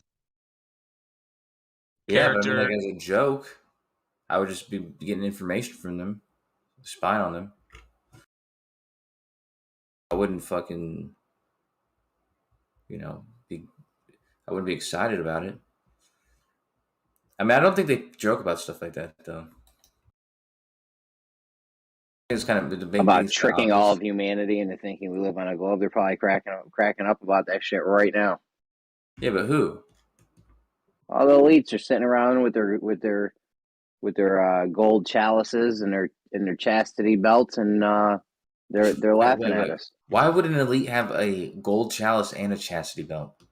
Bro, I don't know, dude. They're into weird shit. It's not important. The point is, they're laughing at you right now. You especially, not me. They're like those pesky. I'm like the old dude, the Scooby Doo kid, the old guy, the Scooby Doo guys captured. Like if it wasn't for those pesky kids. That's you. No, I'm the pesky kids. I'm the pesky kids. I'm the pesky kids, and they're the old okay. guys. I thought you were the old janitor. I thought you were saying you're the old man. We're the ones knocking on their door and being like, "Yo, you're not gonna get away with this," and they just hear our echoes. But then they're like, "No, we got this." As they're chilling in their billion-dollar yachts and just fooling everyone, doing everything they're doing, they're like, "We got this," and then like some of us are knocking on their door and being like, "Nah, the winds are blowing through," and they're like, "Not gonna get away with that shit." You and Drummer is smoking blunts and making a giant hoagie, and then fucking freaking out when the monster comes out. I have a genuine question about this. Yeah, we're making little messages in a bottle, and we're sending them out. They're getting them at the hidden lands. I have a Brenda, I think your mic is super muffled, but I think you're trying to talk. Go ahead.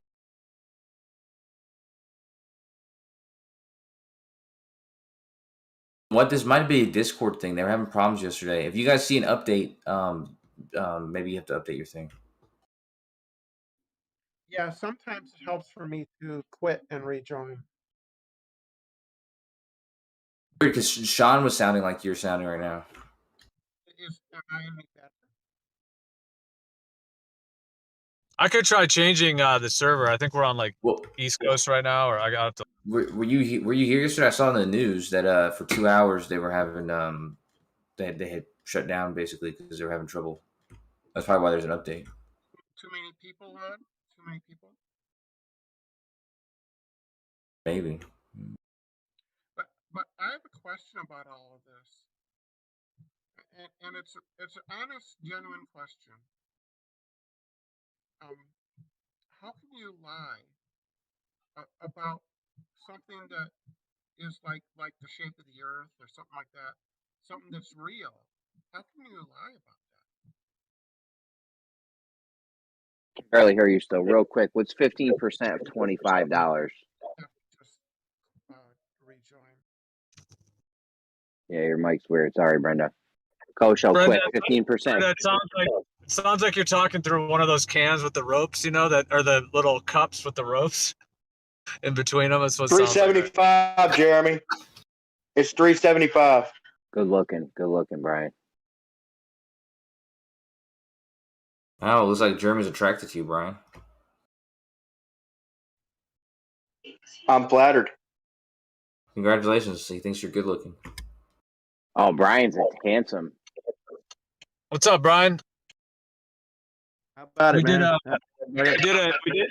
We did a show today. Yeah, we kind of took a little bit of a hiatus after the holiday and New Year, but yeah, we did a first show of the. Well, no, we did one. I think one show in the New Year, one or two, but then we took a little break. But yeah, we did one today, and it was good, man. We went deep into refraction, and it was like very detailed into refraction with like Ruhif and Travis, and it was a good show.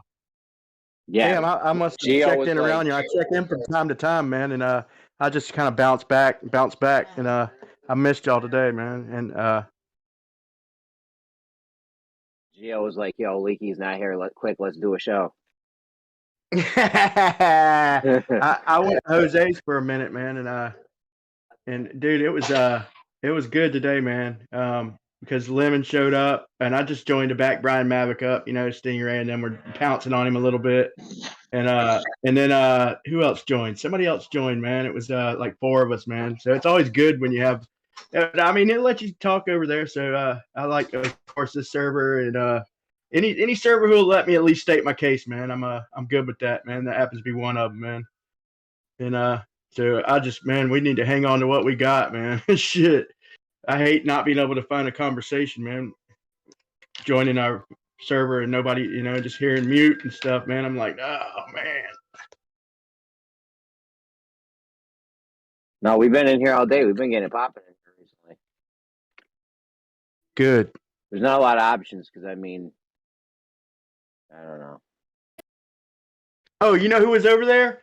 It was Babs, and yeah, let me tell you all this. So he was talking smack about SC Montreal and everything about not coming to debate and everything because SC was saying that he ran from a debate, and he so I joined in and I told him about it because riding on eggshells, and I noticed he's in here, so I'm not talking shit, but he mentioned to Babs about debating me, and I didn't hear from him the next day. And then I went ahead and then like the third day I went ahead and posted a video because I went back and listened to some of the old claims, and so I posted a video about predicting. I told him, I was like, I promise you ain't no flat earther, dude. You'll be preaching the globe within a few months, bro. And I was just talking smack and everything. Back on Brandon's now. I remember that.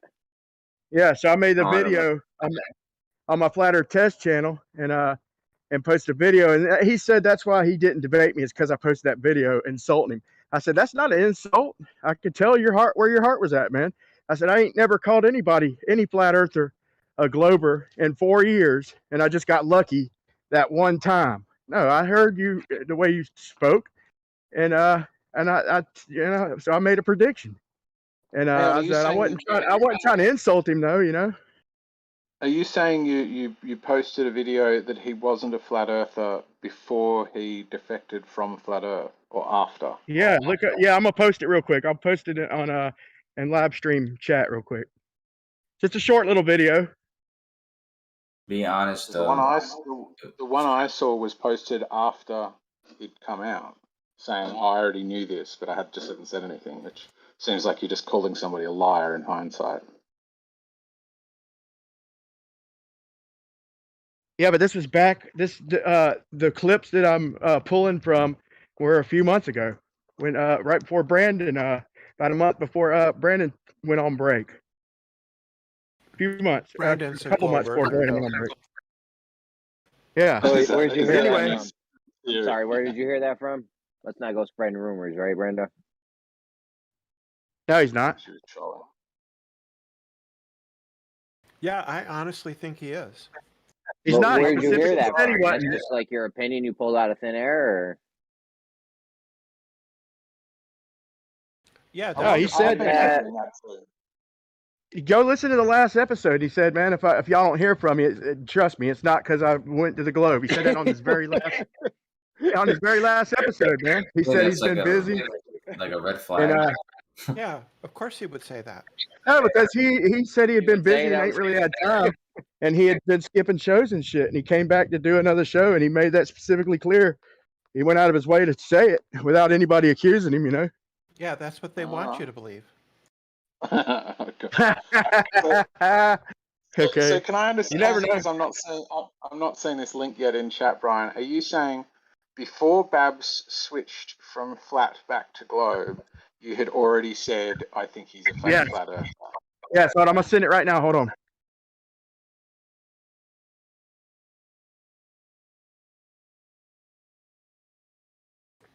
So I take it this microphone is a lot better. Yes, you sound better. Sound delicious now. Yeah, this is my $50 microphone I got from Amazon, but it's on my computer, and it's USB mic. You got to stop fooling around and get AirPods, guys. The old school ones, not the pros. I ain't gonna spend $180 for goddamn earbuds. They're like $100. I said not the pros, the regular ones. They're like $100. I got ones I spent money on. I'm not gonna. Well, whatever mic you were using before this one, toss that shit in the garbage. Well, it was just the microphone on my phone. Yeah, scrap that. You scrap metal. Whatever. But I did have a genuine question, because you guys were when I first came in, you guys were talking about how the elites are keeping things from you, right? That's what I understood that the topic was, right? Am I correct about that? Elite people that control all of our destinies and futures. Yes, Brenda, those people. Yeah, and I don't understand. You know who they are? Do you know who they are?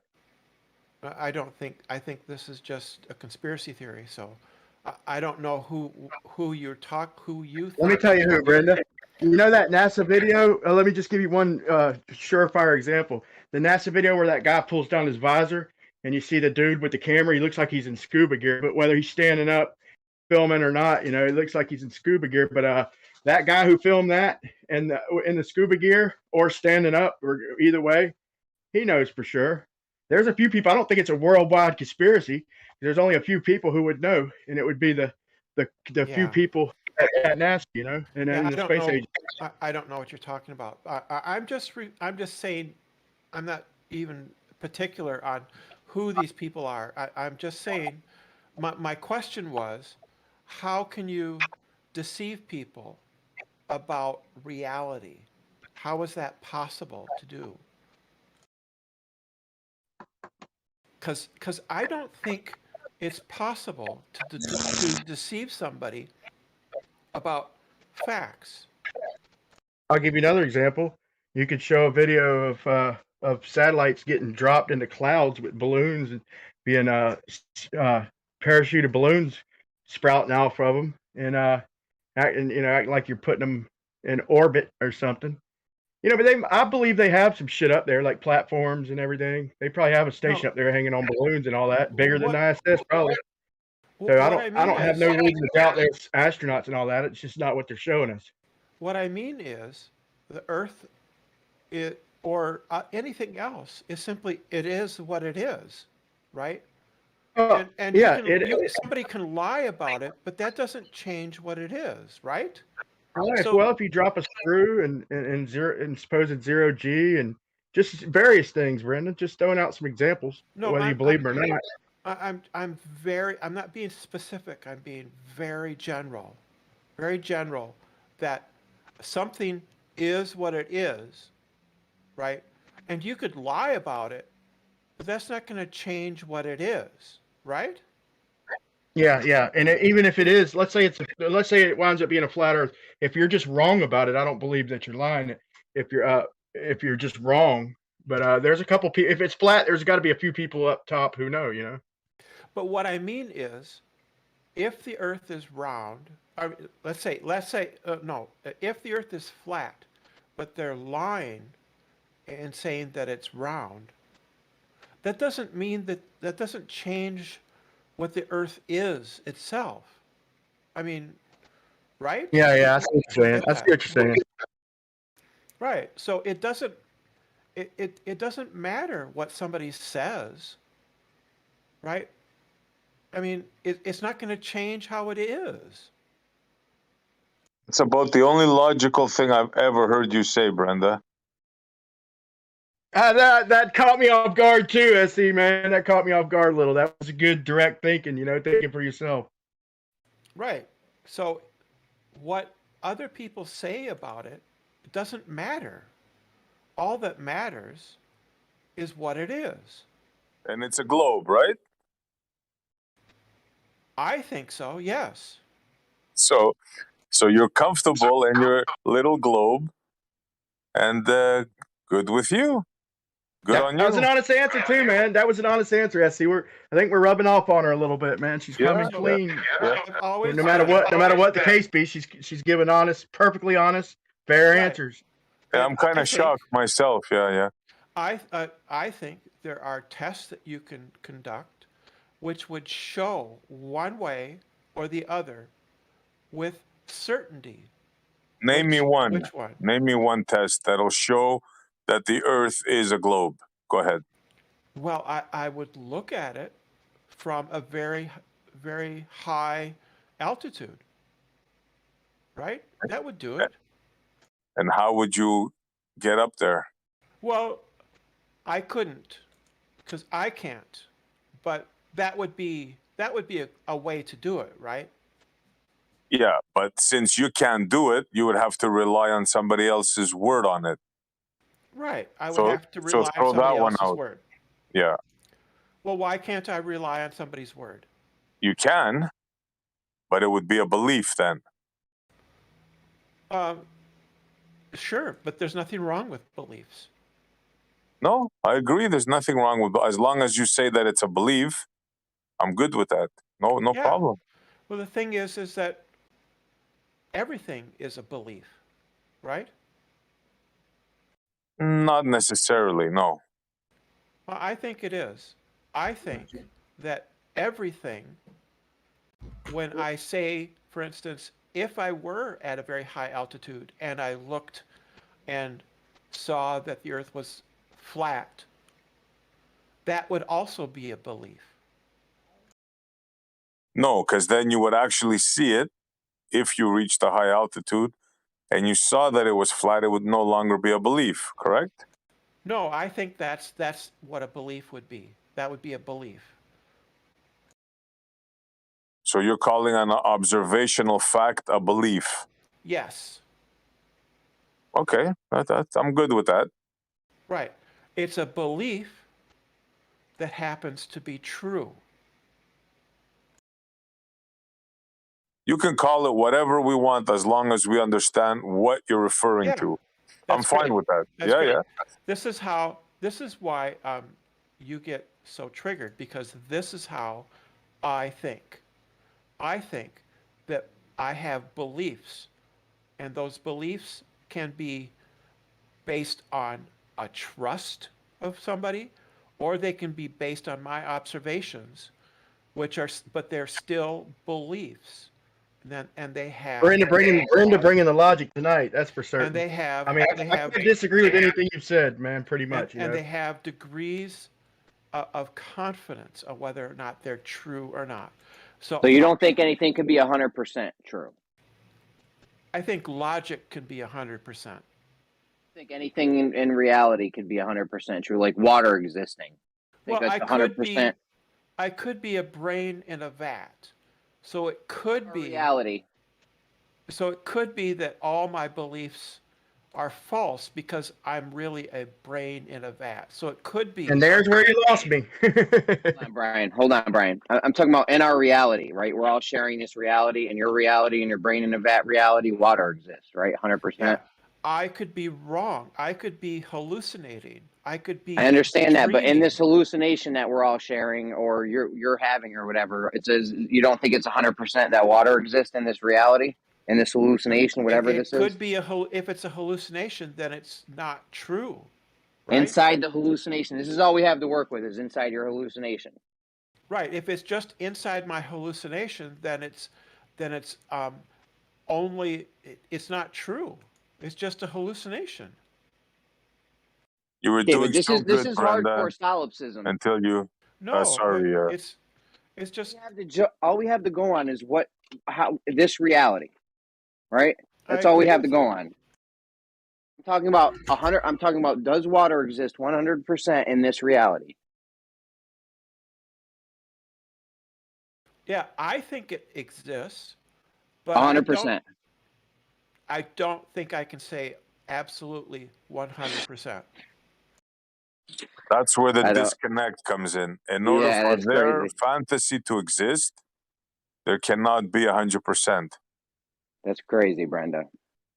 That's what it is. I think things like 1 + 1 is 2. That is 100%. You don't think water exists, Brenda? Are you serious? What if you're just I think it does exist. Yeah, this is always the issue with these kinds of conversations, which is like somebody says, I get to a very, very high degree of probability. The other person's going, so you're saying it isn't. You're going from like 99.9%, and then you're going, so we're saying it's 0, and it just breaks the conversation. Right. Why can't you? No.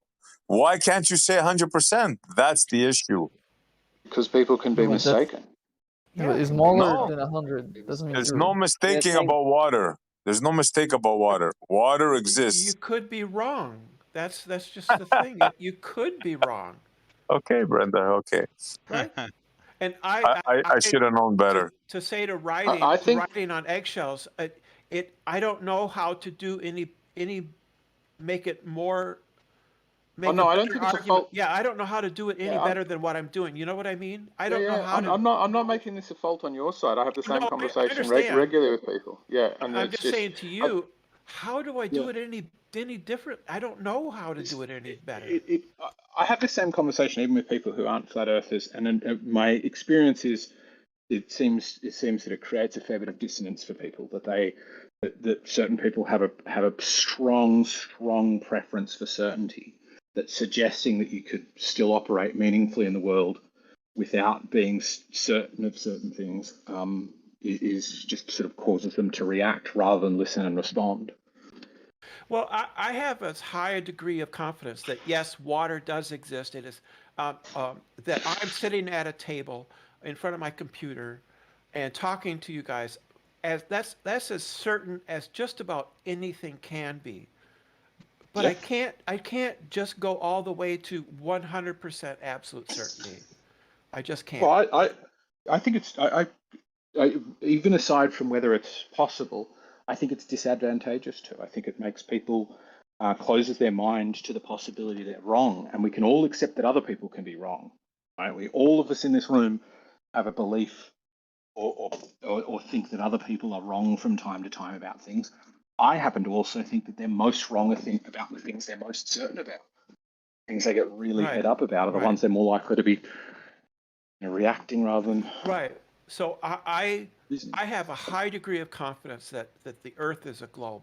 But if I had really good evidence that the Earth was flat, I would, if it was really good evidence, if it really was, I would change my mind and I would say that I was wrong, that the Earth is not a globe, it's flat. Now, I can't foresee that. I can't. It's hard for me to believe that, but it is possible.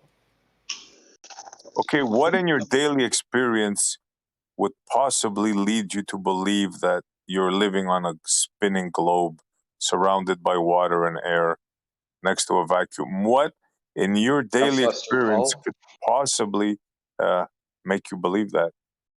The existence of a south celestial pole. A south celestial pole makes you believe that you live on a globe surrounded with water that is you never spinning? saw. What? I've seen the south celestial pole. I haven't. Right, well, that's because you live too far north. I mean, this is one So of what makes you then, Brenda? This is one of Aristotle's bit of evidence that we live on a globe. The southern stars appear higher in the sky as you head south. Yeah, but the cameras don't do it no justice. The Southern Cross travels the whole damn sky from fucking one side to another. But when you look at the star trails, it looks like a tight little loop, and it's not. It doesn't cross one side of the sky to the other. That's just wrong. It's right near the south celestial pole. Yeah, I live small in Minnesota. constellation. I live in Minnesota. I have never ever seen any of the constellations in the southern hemisphere. So what did it for you then, Brenda? Well, I don't see the Southern Cross. I have never seen it. Okay, so what? Okay, we got that. You haven't seen the Southern Cross, understood. So what made you think that you live on a sphere surrounded with water and air next to a vacuum was my question. Because if it was flat, I could see the Southern Cross. Bullshit. But you don't even know that it's there until somebody told you. What made you think that? Everybody says it's there. They see it. I think his point is you probably came to the conclusion about the existence. I come to the conclusion based on the preponderance of evidence that tends to that it comes from high quality sources, right? And also the things such as sunrise, sunset, the phases of the moon, eclipses, solar and lunar eclipses. None of these can be explained by the flat Earth to my satisfaction. Fair enough, but this is not anything that you came up with. So my original question was what made you think of this? So you see the sun setting and you see it going up and down, right? Right. Okay, so does that equal ball? Does that equal sphere? It means that the Earth isn't flat. It can't be. So without somebody, if nobody have sorry, if nobody has ever told you that, like put that in your mind, you would have came up with that idea yourself. Seeing a light travel from one side to the other, in your head, you would say, "'Tis globe." After that, seeing the sun or the moon partly obstructed by the leading edge of the curvature of the earth, right, shows me that it must be curved. but not the sun traveling from one side of the other, like you said before. Now you're changing it. No, I'm talking about sunsets and sunrises and moonsets and moonrises, right? That can't happen on a flat Earth. It can't. Why not? Where were you at that you saw this and said this can't happen? You had to have been somewhere to see that. Because if it's always above the plane of the disk of the Earth, it can't ever go below it. It goes below it, so it can't be that it's always above the plane of the disk of the Earth. Okay, so you think it's a disk in space? Okay. Well, what else does flat mean? Think that? Wow, Chad does speak. I don't think I've ever heard you speak before, Chad. What else would it mean for it to be flat? You could be a brain in a vat, but you couldn't find an explanation to explain that. Jesus Christ, man. You went from logical to fucking... What would explain it? What moves away and doesn't set? What moves away and doesn't drop down? 100% Earth's a globe, Brenda? Name me. Hold on, Brenda, you said you're 100% Earth's a globe? No, she didn't. I said I have a high degree of confidence. Which is your degree of confidence water exists higher than the Earth being a globe, or vice versa? I think water existing is a higher degree. Because I think I would have to literally be a brain in a vat for me to be mistaken about common things like water, earth, trees, rocks, plants, things like that. Brenda, even if you are a brain in a vat, this is the reality we're talking about water existing in. It doesn't matter if you're a brain in a vat. Then everything changes, yeah. That's kind of the point. What if in this reality? Solipsism. What if it's in just this solipsism? reality It's not the point.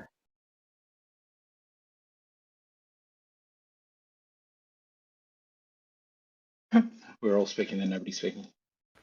Well, go ahead, Nathan. You haven't said anything in a while. I'm doing my best. SE No, you're doing Montreal, I come into Bev's Discord every once in a while on the live stream and poke at you guys every once in a while. Yeah. I would be open to debating Bev on his logic, but I will not go into that Discord. Oh, come on. If he's willing to meet me or anybody else somewhere else, I'd be willing to do that, but not on his Discord. Just do it here. Would you be willing to do it here? If I have mod powers. What? No, what? I'll mod it. I'm going to need to control it.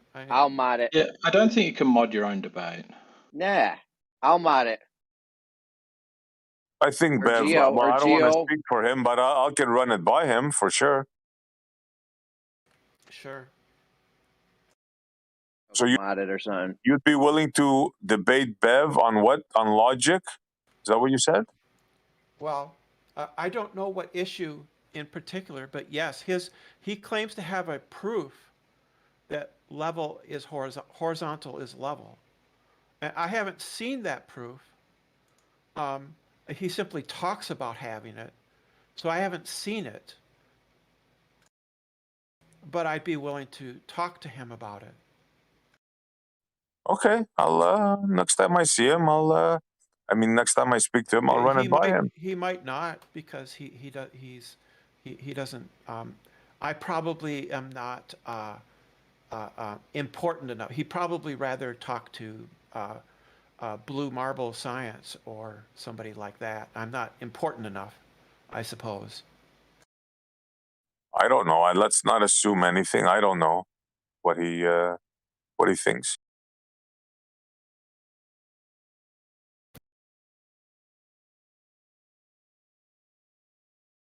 I know that a lot of times when you come in, you're very, shall we say, not very polite. Can I put it that way? You guys aren't polite, so I kind of see politeness as like an agreement. And if you're not going to be polite, I'm not going to be.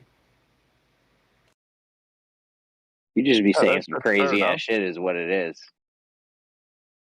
I don't know if you're trolling us sometimes or what. What? Just when you say like crazy stuff. What crazy stuff do I say? I don't know, Brenda. You can measure the amount of space time in a table, shit like that. That dog bone one. The That bone is a clock. That's just like literal science, right? Yeah, really. Carbon 14 in the bones of dead animals acts like a timer, a clock that counts down the years since that animal died. That's how about the how space time in the table? All right, well, we got you on that one. How about the space time in a table? How do we measure that? The way you locate things is where they are in space and where they are in time. You said we could measure the amount of space time in a table. Yeah, you would measure that by how much? It's in my kitchen and it's been there for 3 years. See, this is when I think you're trolling us for real. I'm talking about the object, right? You're not talking about space time. You're talking about a object. I'm saying that's how. What up, Silent? That's how you measure. That's how you tell where something is. Something, yeah, but not a space time. Brenda, yeah, when you're talking about an object, I understand that. What we're talking about is space time here. Brenda's got a good point, though, dude. Like if you have, so I got a he table has a that has good 3 point, years. If you have a smartwatch, for example, I'll go on mute again. If you have a smartwatch and you have you're collecting the data from the smartwatch in 24 hours, and it's just in a warehouse, 2-story warehouse. The data that it could be collecting is the X, Y, Z positions of the watch, and also the time, and that would be the 4 coordinates, the 4 dimensions of that data and space time. And there's a lot of things in real life that like Brenda was describing, something in her kitchen that's been there for years, meeting somebody at a certain place and time. These are very real things. So how much space time's in the table? It's been in my kitchen. Is there 3 years worth of space time in it? It's just a bad question. It's right. Where you locate things is where it is, and what time it exists. What period of time it exists. My table in my kitchen wasn't there 3,000 years ago. So it has 3 years worth of space time in it. It's not like that. It's a coordinate system, right? It's a coordinate system. So you can't measure the amount of space. See, I brought this up because you say like trolly shit, like you can measure the amount of space time in a table, and now you're trying to come back and say that you can't, which is fine. Sorry, Jeremy, it's not a coordinate system, though, is it? Space time, the fabric thereof. Yeah, it has to bend so stuff falls, right? That's right. Can't be just a coordinate system. It has to be bending so stuff falls. No, you can warp it. For instance, if you were making something in Blender, you can imagine just the space dimensions being warped by something. I thought we were talking about real. Imagine. I'm giving you a 3-dimensional coordinate system so that you can understand it. Why do we need to imagine things? I thought we were talking about reality, bro. I haven't had anything to eat since lunch, and it's 8 o'clock here. I'm gonna have chili and stuff, and catch you later. Enjoy. Hi, Brendan. Yeah, once she said space time, she knew she was done. Oh, so you know damn well you can't tell me how much space time's in a kitchen table. Nice one, Jeremy. Jeremy. Question, man. Nobody would pretend to take that question seriously, man. But regardless, the space time, it could be a coordinate system, and it's definitely, if something had, let's say any given object or any given event exists in the coordinate system of space time. Just like that smartwatch I was telling you about, you can pinpoint every moment of that watch and the place it was and the time, but just those 4 coordinates. Except they're not the coordinate coordinates. system is not Time equal. Yeah. It's not symmetrical, right? You have the gravitational waves or whatever that are not symmetrical. So it's not really an effective coordinate system if that's the case. The scale is different within the system. Well, that's something we found out, was that the coordinate system gets distorted by the mass that exists in it. If there's any information in the system becomes distorted. Yeah, but that's not a coordinate system. A coordinate system is supposed to be unchanged, right? You're supposed to be able to map it out because they're the reference points. If the reference points are moving, then it's kind of a shit coordinate system. Not really. I mean, you can. It's not that it's moving unpredictably. It's moving in a way in which we've been clever enough to. What if an asteroid comes from the middle of Yeah, nowhere? the point is, the coordinate system doesn't. First of all, humans invented coordinate systems. So if that's all space-time is, then space-time didn't exist before humans existed. Hold on, we're missing one thing here. A coordinate system is static, X, Y, Z, right? Why? There's Well, no you can T have there. you can have moving. You can have a moving. Well, yeah, but you know, We X, don't make Y, the rules Z. anymore. T is a theoretical concept. Can you have a XYZ moving is coordinate specific system? one. Yeah, I'm sure you could have. Same thing, Jeremy. Can you have a moving coordinate system? Have you ever heard of I don't know. a That's a good non-inertial question. reference frame? Yeah, but in that coordinate system, The coordinate Alright. system is not moving. Yes, It's it not is. moving, guys. That's why it's called the non-inertial reference frame. But I have a car that I made a grid on No, that I said this is how far that's everything not is from the crucial. left front headlight. A moving reference frame can still be inertial. Yeah, it can be inertial in a different frame, obviously, in reference to something else. But the key We're thing not is, talking even about if it's that. No, it's inertial still or not non-inertial, inertial.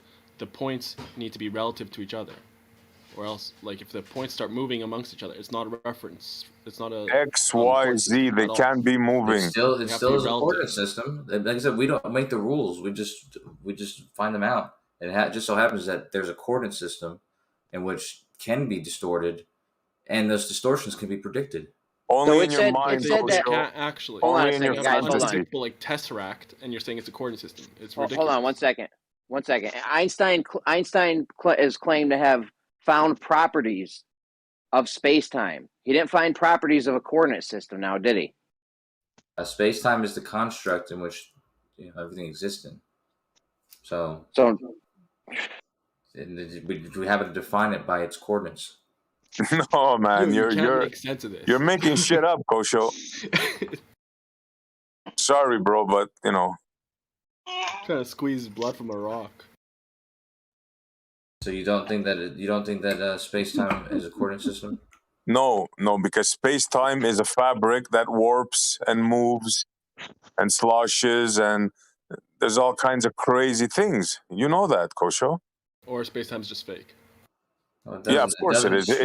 Slush and do all that kind of stuff.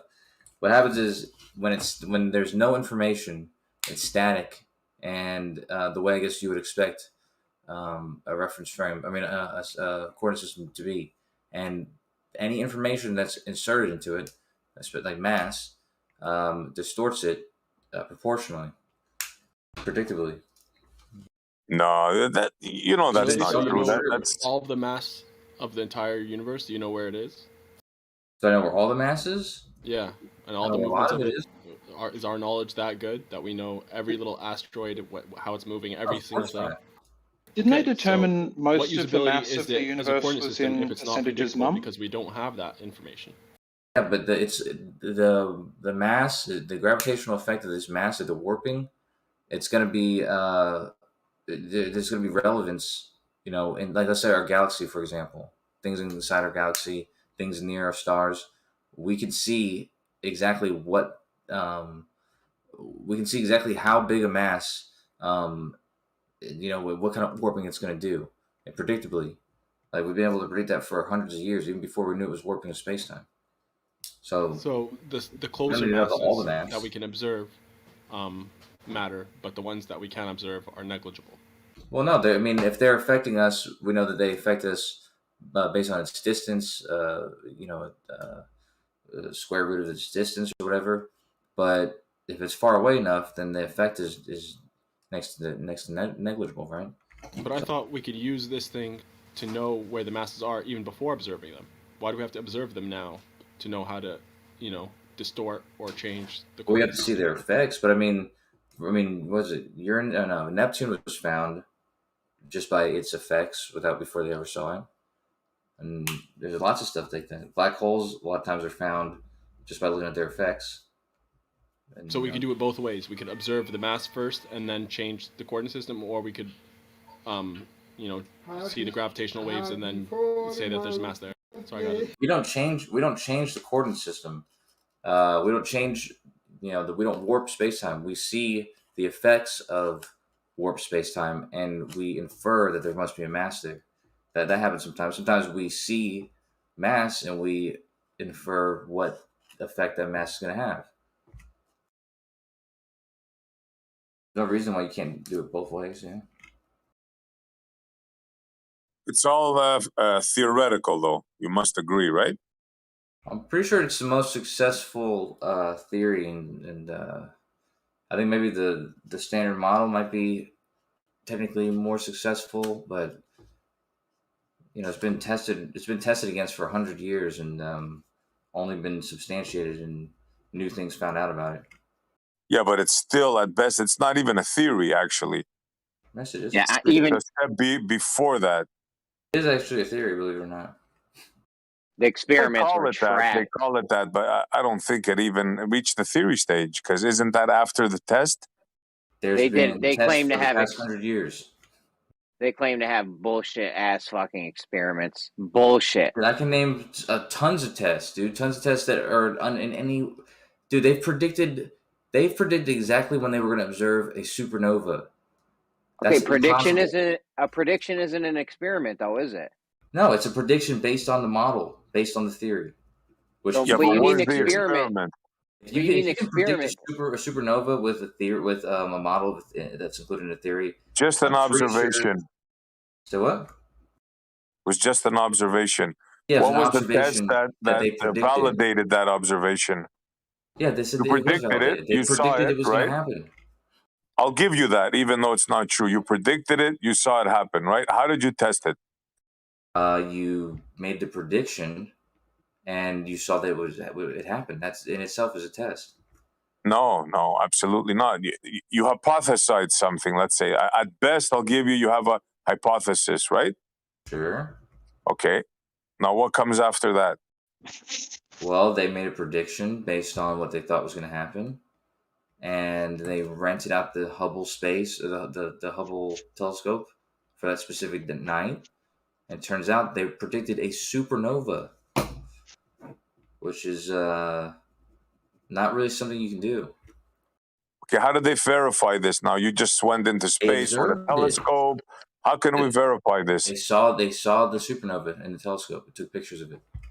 Yeah, they saw an event in the sky, but how can we verify this? Is the question. What are you talking about? They predicted. How can we verify your pictures? So pictures is enough for you?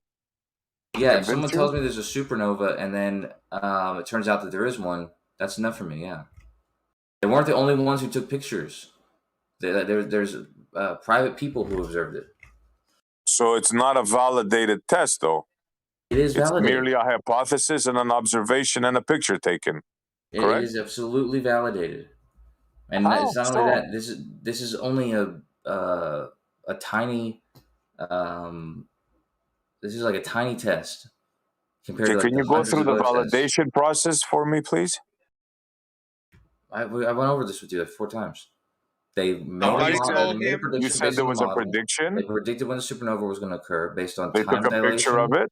Based on time dilation and gravitational lensing, and they confirmed it by predicting when it was going to happen, observing it, taking pictures of it, and having private observers also take pictures of it. Kosher, you're going around in circles, bro. They predicted it. They took a picture of it. They saw it. Then you went back to the prediction, and then more people saw it. If somebody says, "Hey, supernova is going to happen 2 weeks from now," you're like, okay, fuck this guy. He doesn't know what he's talking about. Because nobody can do that. That's not something you can do, right?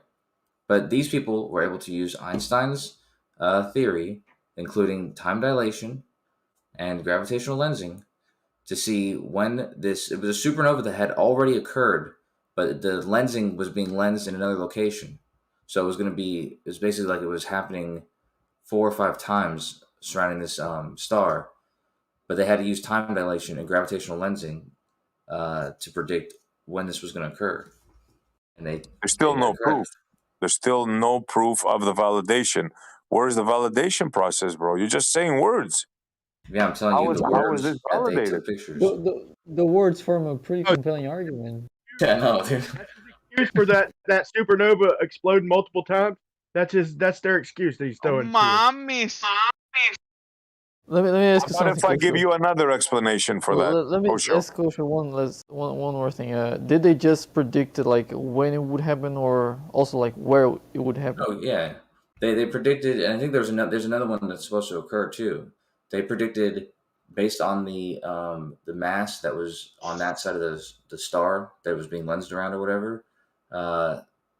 They were able to use the mass to predict exactly how long it would take for the time based on time dilation and the lensing and everything. They were able to predict. I think they were 1 day off. They might have been 1 day off or a few hours off, but they were still. I mean, that's still extremely impressive. Nobody can predict supernovas like that. So, bro, you just said words. I can give you an alternative explanation for that. Are you ready? People with telescopes have been looking at these lights in the skies for years, and they notice when 2 of them get together, there's a big flash. There's the SC prediction of the flash in the sky. Who's right? Can you name any other instance where somebody predicted a supernova downstairs? Yeah, it's better than that. It's better. Here's my prediction. Give me the. Here's my prediction, SC. They just now found the new phenomenon that supernovas aren't standard candles like they thought. They still kind of are for them, but they found some that go supernova multiple times. So they check it, they fucking record how long it takes after you see two or three, and you can map out the amount of time that the standard candles are specific supernova. Type 1A, type 1. Yeah, but they had no explanation for why the ones they found recently that doesn't matter. Those aren't standard gone supernova and then gone supernova again. Those aren't standard candles though. They were supposed to be though. No, they're not. Type 1A supernovas are the standard candles. So you're gonna make me go dig up the article. We've already had this conversation, man. That was one of the things I threw at y'all's ass when I read it.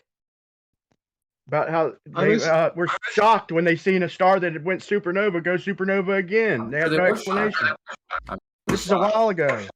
So now they see that there's some of them that go supernova multiple times. So they don't explode and just go away like they predicted. They predicted that they explode and go away. I'm not saying that didn't happen. What I'm telling you is that type 1A supernova are a specific supernova. They're not. It's not like just because these supernovas that they are saying do that doesn't have anything to do with standard candles. They keep changing it, bro. First they use certain stars as standard candles, then they went to supernovas. It's all changing, all conjecture. None of this. When did they not use test, Kosho? When did they not use type 1A supernova? Before, didn't they use a standard sun, a certain type of I forget what kind of, was it a variable?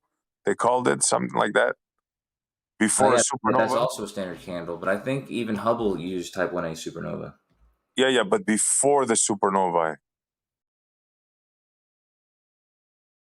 I mean, for Hubble, no, not Hubble. They used a certain star. I think even Hubble, as a reference point for distance. Yeah, Kosha, look it up. You'll see. But that's not the point. What I'm saying now, my point is, it's not testable. It's not even a theory at this stage. It's just a hypothesis at best. Mm-hmm. Probably one of the most powerful things that you can do in science is make a novel prediction and have that prediction come true. The prediction be based purely on your model of your theory. Agreed, but if you can't follow it through the testing process and the verification process, and being able to pass it on to somebody else, and they can test it and verify it for themselves, how is that anything? That's because you're assuming that this one observation, which utilized Einstein's theory, was the only test for time dilation and gravitational lensing. When there's those are some of the most wide-ranging tests in general theory of relativity. Like there's a test where they have the clock, they have like a light emitting on a tower or whatever, and they're testing gravitationally based time dilation, and they shoot the light up and down the tower. They shoot it every 1 second on the second. So it's being emitted every second, and the light is being received every less than a second. So the intervals in between the times that it's emitted and it's being received are different. And it's not that it's off, like there's a delay. It's that there's a second in between the times it's emitted, and there's the Earth is supposed to be in Cocho. That's all based on the fact the Earth is supposed to be in motion, bro. All them time dilation tests are based on the fact that we're supposed to be in motion and we're supposed to be the ones spinning, bro. You cannot use them distances. That's not based on that. You can't. You got to prove the distances. Why are you saying that? That's not based on the Earth moving. Oh my god! I just told you it was gravitationally based time dilation. Prove gravity. Prove them distances conjecture, first, bro. You just heard it somewhere. You read it somewhere. How can you possibly perform, dude? How can you possibly believe in such a thing as gravitational time dilation, because dude? Of these tests, dude. These are just words you heard, bro. These tests that exist. What test? What test? I literally You just said they explained predicted it. What is the test? I literally just explained the test, dude. No, what? Really? Yes, really. You probably did? went to the Can bathroom and somebody just got repeat back, what but I just the explained test the was? test.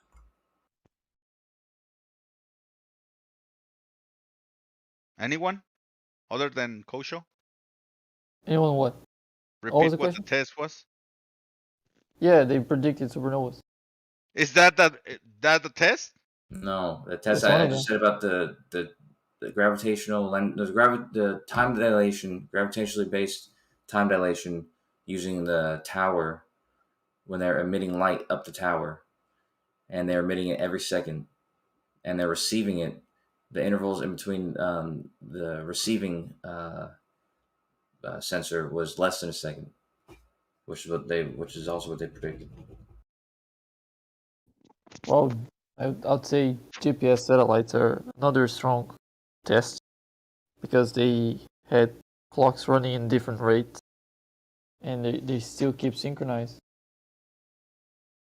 Words again, words you heard, something you'll never be able to test and verify. Well done. Yeah, I myself, yeah, of course. But that's different from saying that there's no test that has ever been done. That's a different claim. Right? I said a verifiable test, not something that you make up in your head, something tangible that you can pass on. I was very clear about that. Do you feel there are any tests that meet this burden that demonstrate the Earth's flat? And by We're Earth's flat, talking I mean time not... dilation here. Sure, okay. Tests that demonstrate that time doesn't dilate. I guess first the burden would be on you to show like space-time, right? The fabric thereof. And then we can proceed, I guess. So no is the answer then. I've demonstrated my hypothesis that time is constant and is unaffected by gravity. Well, that's your claim. I would counter that and say there's no such thing as time. Prove time to me. Okay, so no tests is what you're saying. No, that's not what I'm saying. I was very clear on what I said, sir. So you do have tests or you don't have tests? Never said anything about tests. I don't have tests because I have a reason for not having tests. You're talking about tests. What tests are you talking about? And you can support your conclusion. I didn't make a conclusion. You brought up tests. What tests are you talking about? So no tests. Okay, cool. Yeah, thank you. No further questions. Really? Okay. If you think you accomplished something there, I mean, okay, fine.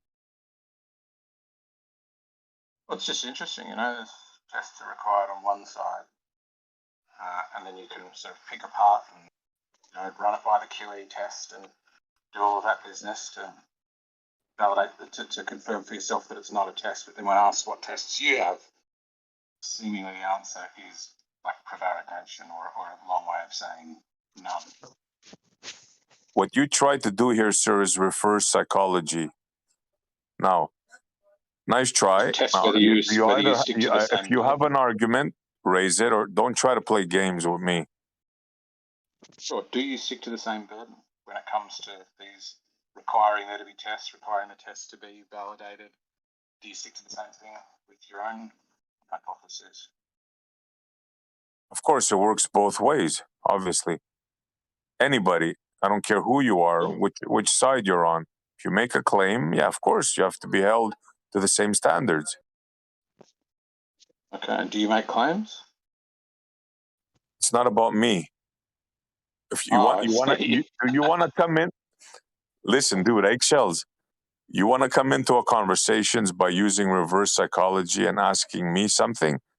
We are talking about what we were talking about. Now, if you want to change the subject, that's fine with me, but don't think you got away with anything here.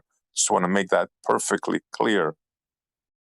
Well, I mean, either you've got claims and you've made tests, or you don't have any claims and we don't really need to.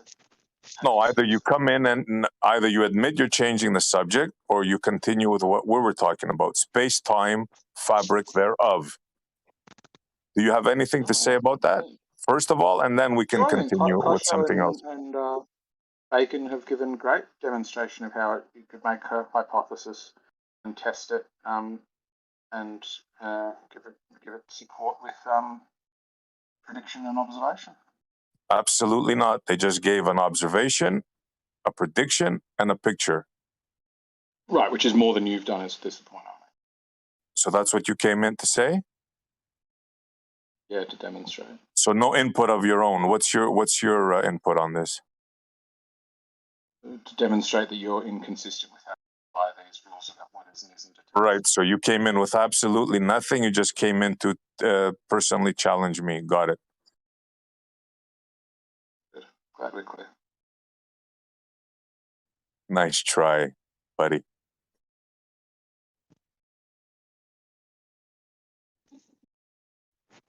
So what's your take on it, sir?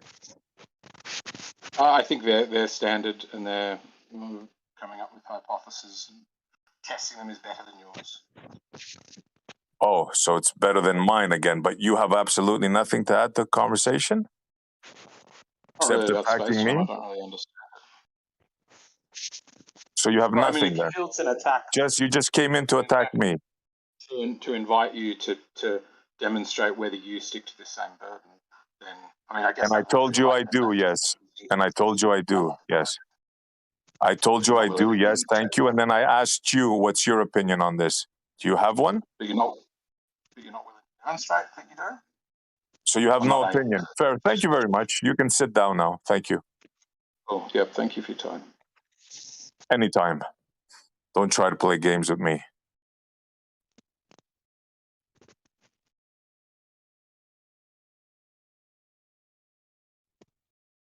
I mean, from what I heard there writing, I mean, we were talking about specific actual experimentation to validate what was being said. And of course, that wasn't really provided other than an explanation and a picture. Like he said, there wasn't really anything tangible or concrete.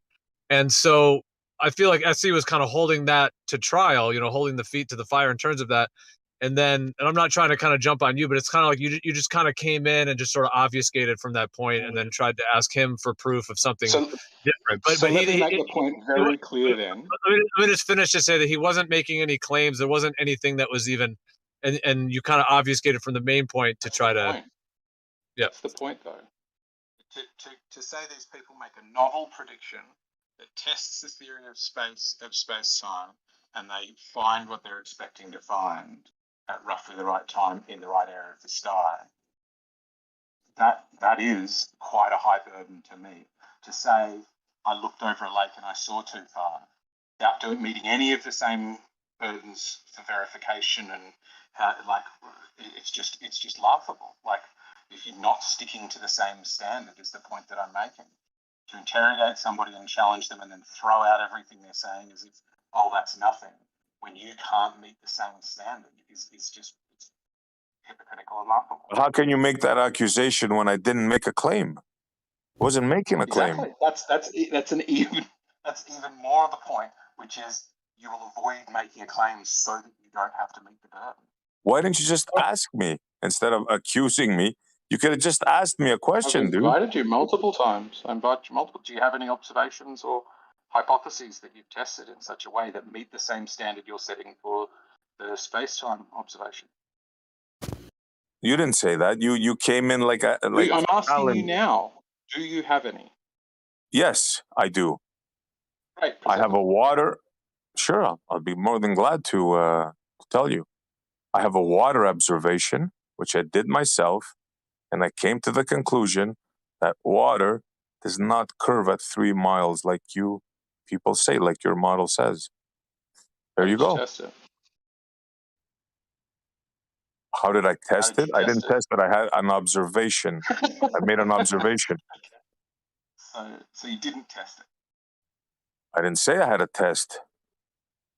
So you don't did I test say your I had a claim? test? So did I say I had a test? How did you? You said 3 miles, right? Excuse me? You said 3 miles of water that doesn't curve. Is that I don't say that. Your claim says that. Your fantasy ball No, sphere I'm says trying. that. You just said you have an observation. I'm trying to understand what observation that is. Yes, I made an observation. I was 8 feet from the water. I had my P900, and I was looking over a river, very calm, and it was about I would say about 10, a good 11 miles of water. Yeah. Were you looking downstream now or upstream or across it? It was Don't want to be cross. a wide river. It was more like cross, but it was pretty calm. I have it on my YouTube. 13-mile bridge. You asked me for something, I gave it to you. Now, going back to what variables did your observation control for? I didn't control any variables. I made an observation. On a lake. So you didn't really test it, is what you're listen saying. up. Let me finish. In reality, I was on the ground, above water, on Earth, looking across a river. I wasn't hypothesizing about time and space bending in a fabric. Do you see the difference? The question I asked Do you see the difference here? The question I asked was pretty clear. It wasn't whether you did this in reality. It was about what variables did you control for and how did you control for them? And your answer sounded like it was none. What variables do you wish that I controlled? Like what? Well, I mean, if it's a reasonable observation, I would just imagine you'd already done it. Any of the variables. Like what? Give me an example. Like what would you have controlled? Go ahead. Well, whether your lens is rectilinear or is going to warp things. P900. The height of the observer. P900. No. So I didn't ask what camera was it. I was asking for what were the variables that you controlled for. Is that what you would have done when you go take a picture on a river? Do you measure your lens? Have you ever measured your lens on your camera? What lens do you have on your camera? If I'm trying to determine something, if I'm trying to make an accurate observation, I would, sure. Really? When was the last time you measured your lens on your camera? Oh, I haven't claimed that I've taken something with my... Dude, listen to me. Your games, So you didn't sophistry, your sophistry. How did you control for a refraction? Your sophistry ain't gonna work on me, dude. Do you understand? Now, tell me about the space-time fabric. What's your opinion on it? Go ahead. Go ahead. Okay. Did you control for a refraction? How did you test for the space-time fabric? Please give me your explanation, detailed. I want detailed explanation. You didn't control for a fraction. So you didn't. You don't know nothing about the space-time fabric. You just came in to muddle the waters. To do your sophistry. To ask if you stick to the same standards. So you know nothing, right? And it sounds like we've adequately demonstrated that you don't. So you absolutely know nothing about space-time fabric. You just came in to talk Are you about a testing lens, space-time right? fabric or the curvature of water? A Yeah, I lens? wasn't You making want any to talk claims. I was about a testing if lens? you. I wasn't making any claims. I was testing if you were consistent with how you apply them. And it sounds like you said, I went and I took a photo, which is what they did of the stars. You controlled for no variables, which they didn't. They did control for the variables. So their observation is better than yours. But you Really? still shoot theirs down and hold yours up. So you are So let me get this inconsistent with straight, how you sir. apply this. Right. Let me get this straight now. You're saying that my observation in reality here on Earth and your conjecture of a space-time fabric somehow coincide in your brain? No, I'm saying they don't. I'm saying that the test of the space-time was stronger than yours. There was because it no controlled test. for variables. There was no test. There Well, was I mean, no test obviously on because that we point established. we Hold on. disagree. Don't But interrupt me. what I've Don't interrupt me. established. Don't interrupt me while I'm talking. We're going to There agree to was that. no Okay, test. Don't interrupt me. There was no test because we established they made a prediction, an observation, and they just took a picture. So where is the test there? Good. It's what you did. They're testing the You're prediction. complaining Never about mind theirs. what. And yours Never is mind what exactly I the did. same. Where is the test in that observation? Go ahead. Tell me. They tested the prediction. So there was no test. There was no test there. What do you mean? I just answered. No. Where was the where? No, you didn't. You just said there was a test of the prediction. Where was the test? What do you mean where? On Earth. Because you make a prediction and then something happens, doesn't. Just because you make a prediction and then something happens that matches it doesn't mean that that's not an experiment or a test or anything. Yeah, it is a test because No, if you it just have a doesn't match, picture. No, you just have a picture. it is a test because if it doesn't match the prediction, you can rule out that hypothesis. Exactly. It's No, falsifiable. absolutely which is like not. You have absolutely base not. Let me tell you requirement. what you got. You got a hypothesis. You looked at something and you took a picture of it. That's all you got. No, Now, you whatever you say after that, listen up. a very I'm not relevant point. finished. I'm not finished. Whatever you say after that is just words. Yeah, the prediction isn't in what way relevant, is right? that Let's skip different? that part.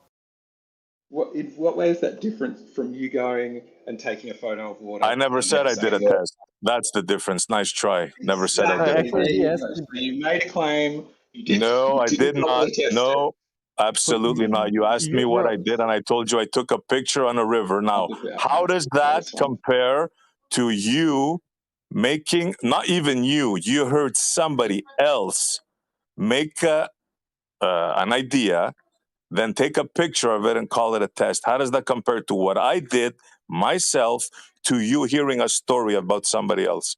Please go ahead. How does it compare? Well, I'd say one is making a prediction and testing that prediction in a way that is falsifiable. And I would say the way you did it was you just went and took a photo and then made up some words afterwards. And so yours doesn't meet anything close to the standard that the one you were criticizing sets, which is why I think it is an apt demonstration of the fact that you do not live up to your own standards that you set for others.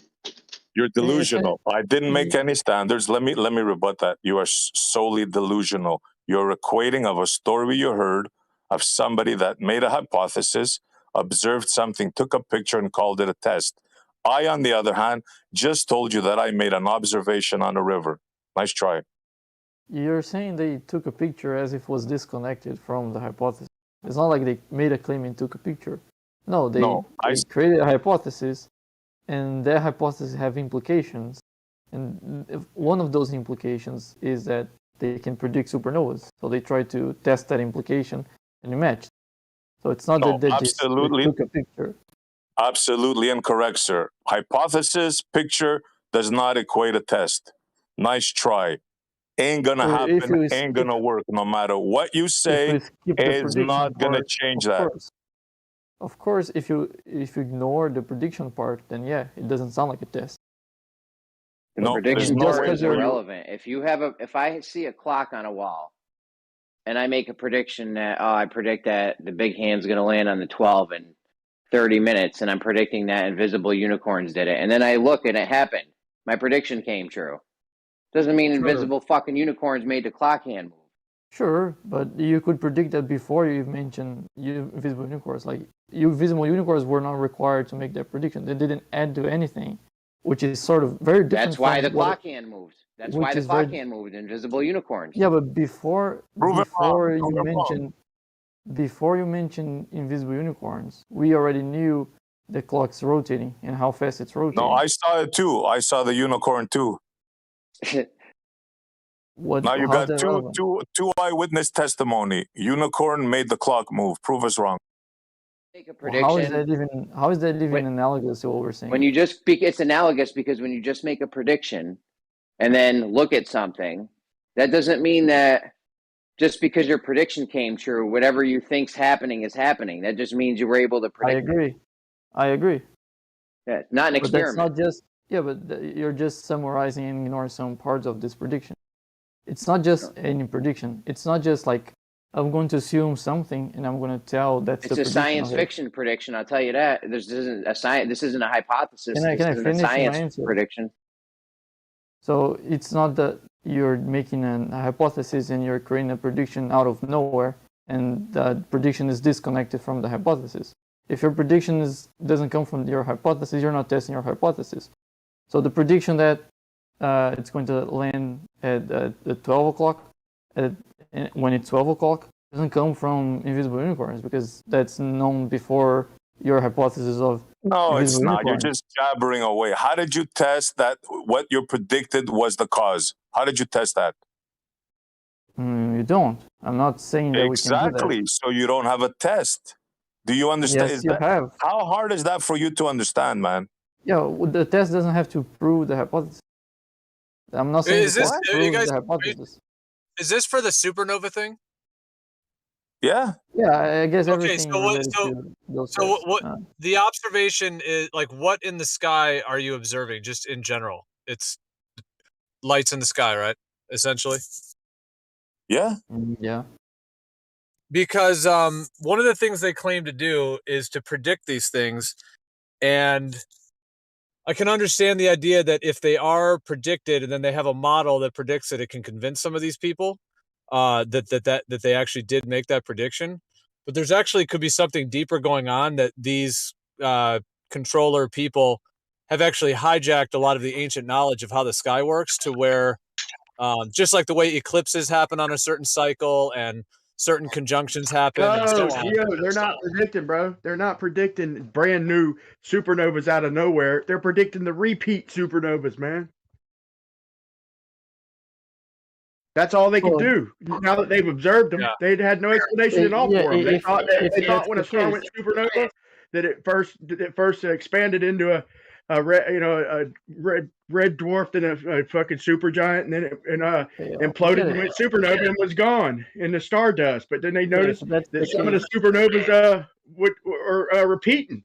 So that's what they're predicting because they've observed them already. Right, we get a point. Right, but that's kind of what I'm saying though, is that these things are if they're on a cycle, just like eclipses are, and if they're aware of what that cycle is, it can look like they're predicting them with their model, but they're not. They're just aware of that cycle. I agree with you. If those are cycles, then the prediction wouldn't make any give any credit to the hypothesis. I agree with you. But I'm not sure if that's the case. I wasn't the one who brought that experiment up. It was kosher. They don't even have to be cycles. I'll give you another scenario, right? You have a powerful telescope. You're looking at the sky for years, right? You notice things. Now, I've been doing it with my camera, and you notice that certain things happen. Like, when the moon will rise, Saturn's going to be in front of it, and so on and so forth. So as they look up, they see patterns. Now, forget about the patterns. They can also see two lights, and night after night, as they take pictures, they'll see those lights getting closer and closer together. So after a while, they see a couple of them. Once they merge, boom, you see a big light. They call it a supernova. It's as simple as that. No Einstein, no space warp, no nothing needed here. Supernovas aren't like a merging of stars. That's not when they happen. But I mean, if that's the case, if it was already predictable without the hypothesis, then I'm agreeing with you. But if that's not the case, then that gives credit to the hypothesis. For example, if supernovas are something like sort of random, for example, there is a star and that if it explodes, it can direct its those gamma rays towards the solar system because it's sort of rotating towards our direction. And the expectancy for the star to explode is like in a range of thousands of years or hundreds of thousands of years. That's the sort of prediction we usually make for when supernovas are going to happen. But that prediction, according to Koshu, gives you was off like by a day or some hours. That's not something we were able to do. And if we were, then I would agree with you. And if we are not, that gives credit to the hypothesis. Wouldn't you agree? Yeah, but look, they can observe a star getting pulsating or behaving in a certain way just before it explodes. Sorry? You get what I'm saying? Again? It doesn't have to do anything with Einstein. It could just be merely observational. That's what I'm trying So to. yeah, The point I'm both trying yours to. and Gero's point are valid. Which perhaps, like Gero seems to be, perhaps these controllers have ancient knowledge or something of, perhaps even of foretold events. He didn't go into it. You could say maybe these supernovas pulsate or give away some telltale sign that they're about to erupt. Is the suggestion then that they know that they haven't shared that information?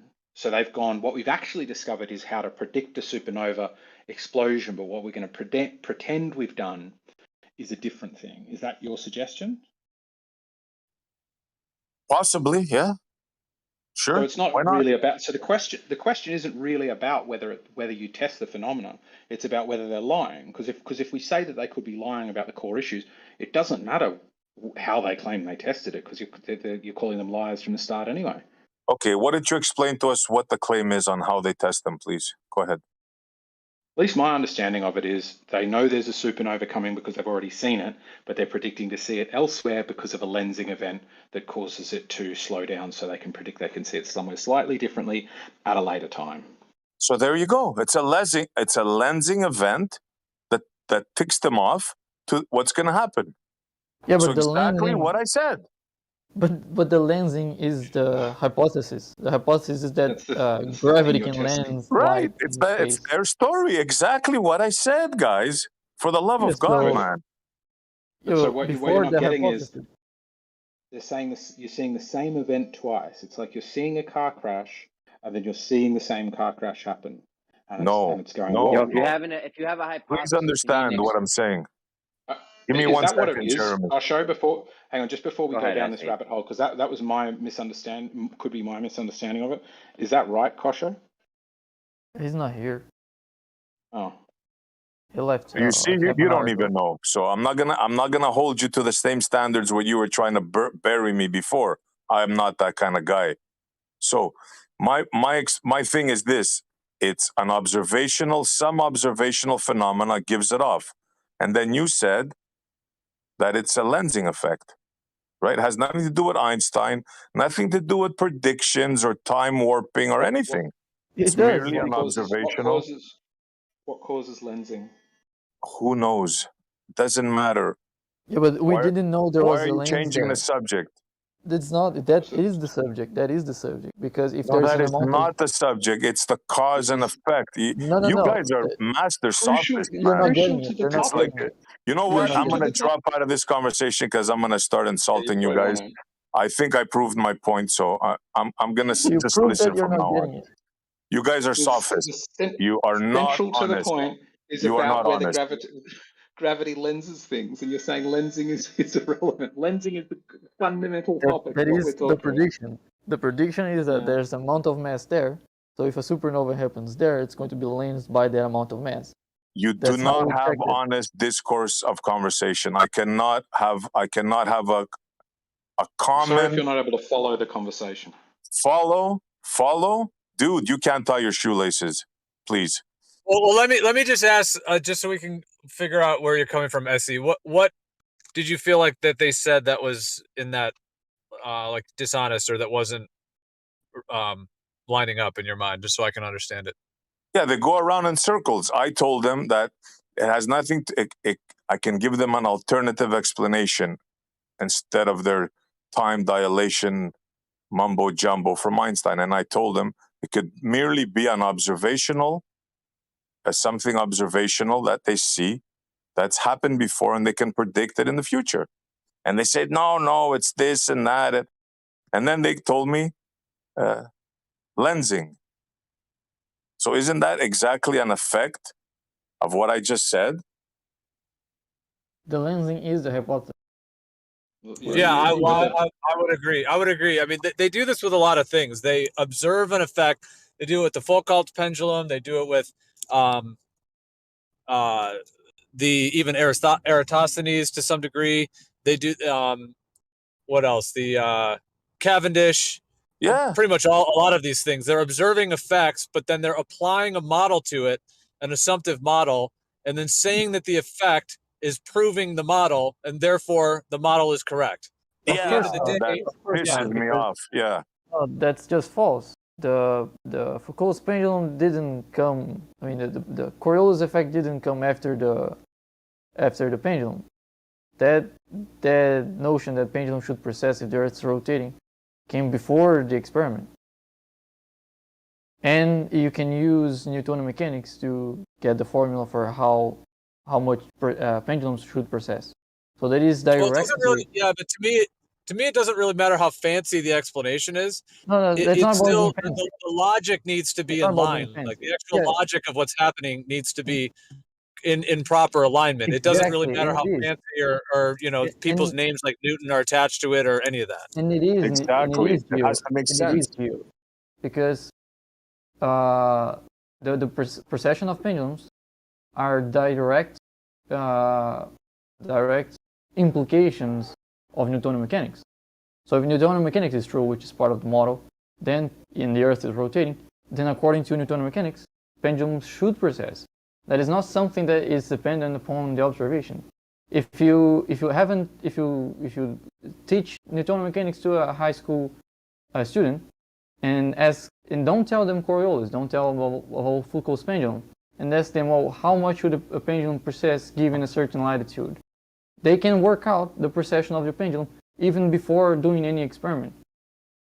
Right. No, I understand that. I mean, I don't know if we want to take the topic into a whole Foucault's pendulum. I didn't bring it up to. I mean, we could if we want, but even with what you just said right there, you're still using an assumptive model to claim why that's happening. For example, I could do the opposite. I could come up with a really fancy model about, I guess everybody loves unicorns, so I'll say unicorns, about how invisible unicorns are making the pendulum precess like that. So my whole model, let's say, is that the Earth is stationary, that these unicorns are causing that. And then I could build all kinds of models around that, and then I could use the precession to quote unquote prove that it's the unicorns, and then push that as propaganda. And essentially that's what exactly what you're doing, but you don't see it. No, it's not. You're just not seeing it. You're not seeing it, bro. Dude, honestly, you're doing exactly what Gio just said. If you tell someone invisible unicorns exist and ask them to predict the precession of pendulums without anything else, they're not going to be able to use the fact that invisible unicorns exist to get to formulas for precession of pendulums.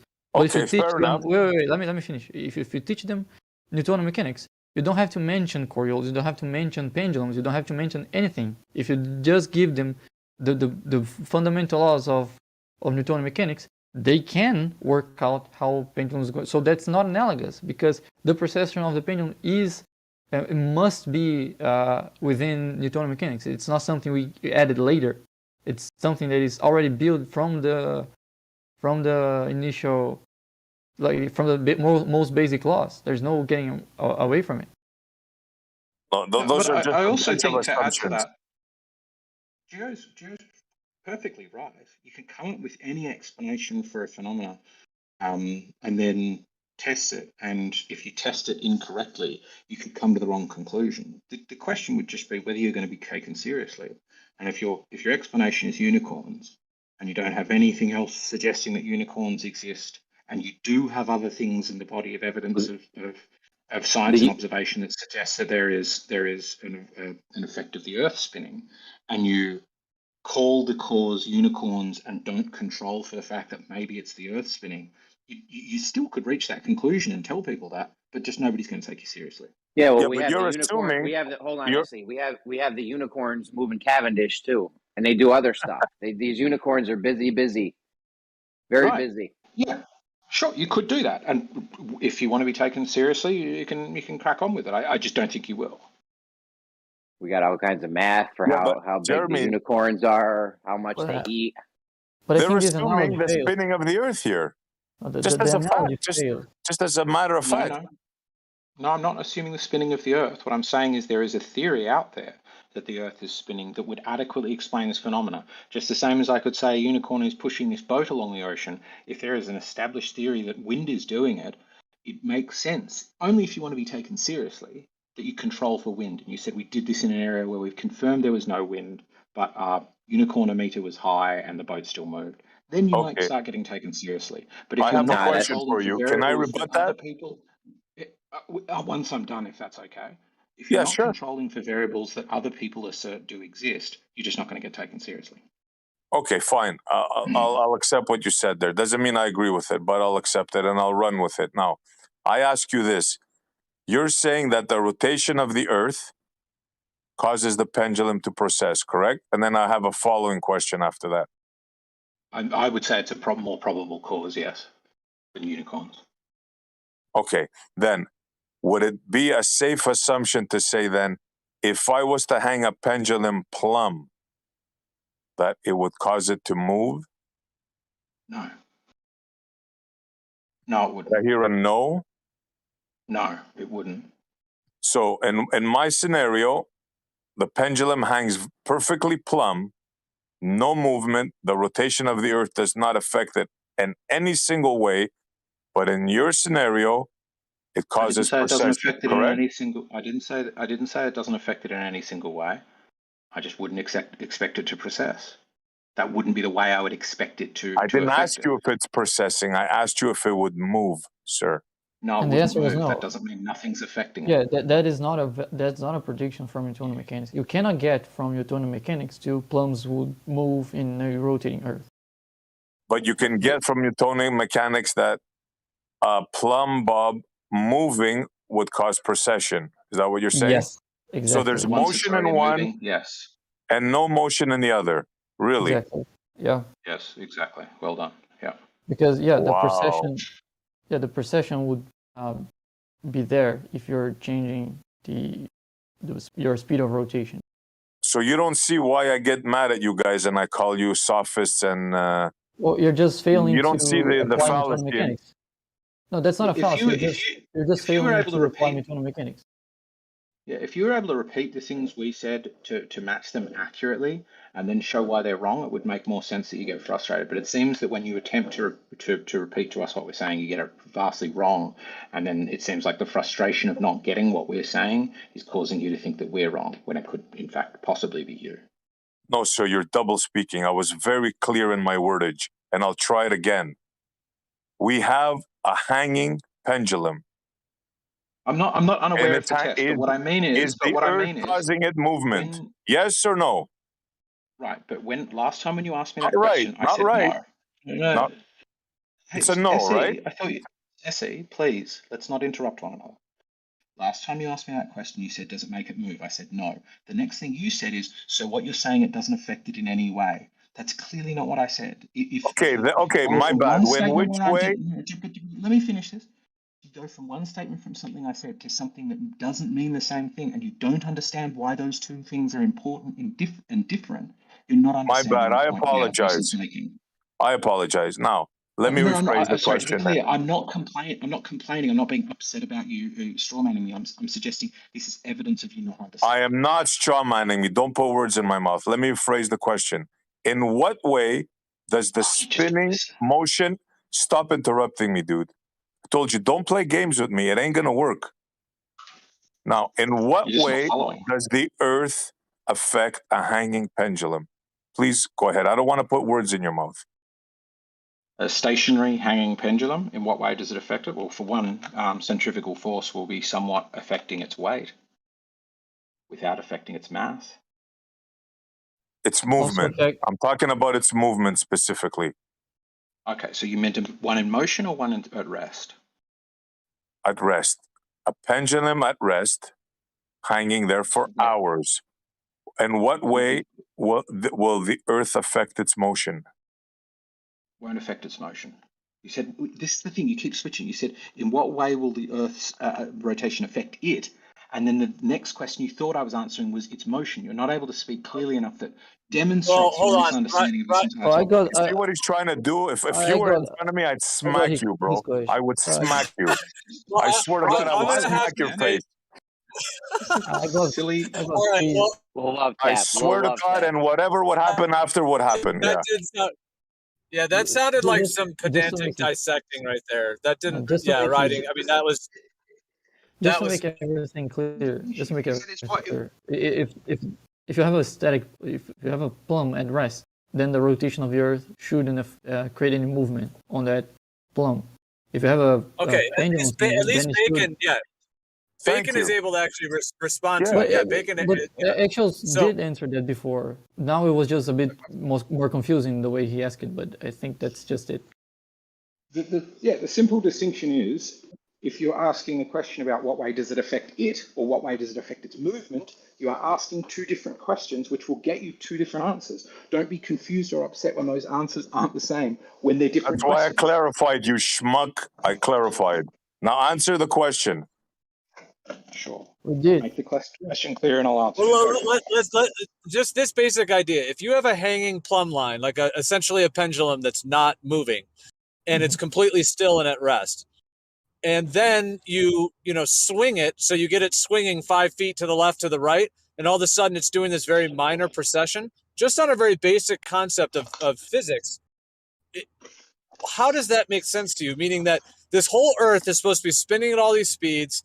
The atmosphere is clung along with it, so we don't experience it, or we can't observe it in any way, shape, or form. However, there's just this pendulum that if you swing, you have to swing it back and forth, 5 feet to the left, 5 feet to the right, in order to get this very minor precession. And that now is somehow the reading of this Earth that's going thousands of miles an hour in all these different directions. But if the line is just plumb and just sitting there, it doesn't affect it. How in your mind are you coming to terms with that? Thank you, for the love of God, Gio. Thank you. You just have to apply Newtonian mechanics. All of those questions are going to have a clear answer if you try to. How? Answer them. Go ahead. Give us the answer, please. All right. So if you have a hanging plumb, and the Earth is already rotating, so it didn't start with the Earth stationary, and then the Earth started spinning. It was already spinning since the plumb is rest. Then all of the forces on the plumb are in equilibrium. There's no net force that might gonna cause any movement. So you have. And how does that differ from the swinging one? Wasn't the Earth already spinning? The swinging one Isn't it the same? No, the swinging one is going through different lines of latitude. And so as it goes, let's say it's swinging as north and south, let's say. So when it's going north, now it's more to the north. When it's going south, it's more to the south, and there's a difference. If the Earth introduces a whole new problem. I'm going to get there. Yeah, I'm pretty sure I'm going to mention the Oedipus effect, right? In both cases, Bacon. In both cases, the pendulum is still attached to the Earth. Yeah, it's still attached to let me the Earth. Let me get there. Yeah, so as the pendulums go north, let's say you're in the northern hemisphere. So when it's more north, the spin of the Earth at that position, it has a smaller circumference, right? When it goes to the south, it has a bigger circumference, right? And when it's right below the hanging point, it has this medium circumference. So as the pendulum goes from one circumference to the other, in order for it to keep up with the hanging point, it will have to accelerate east when it's going south and decelerate when it's going north. And of course, if there's nothing, there's no person doing that, then the pendulum is not going to keep up with the hanging point. So as it goes north, is going to tilt to east, and when it goes south, it's going to tilt west. So that is going to cause a precession. Now, if you are Now when it's swinging, let's say east to west, so it's no longer changing lines of latitude. When it's going east, it's going with the rotation of the Earth. When it's going west, it's going against the rotation of the Earth. So in one scenario, you have a centrifugal force increasing, and the other direction you have it decreasing.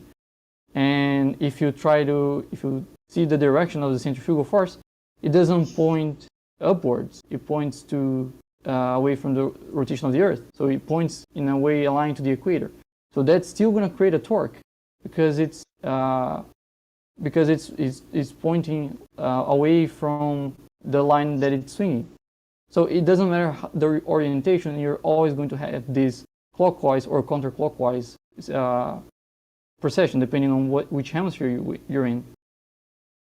I have another way to explain a similar kind of effect, if it might help.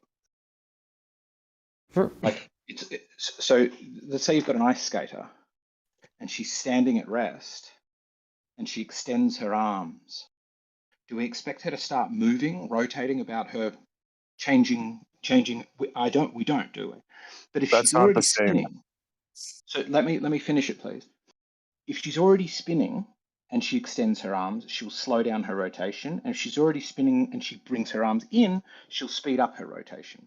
So you've got the same thing where the effect of the rotation and that latitude, the distance out her arms are, seem to have an effect when in motion, but not when stopped. Does that help? No, because the Earth is spinning in both instances. It's not the same here.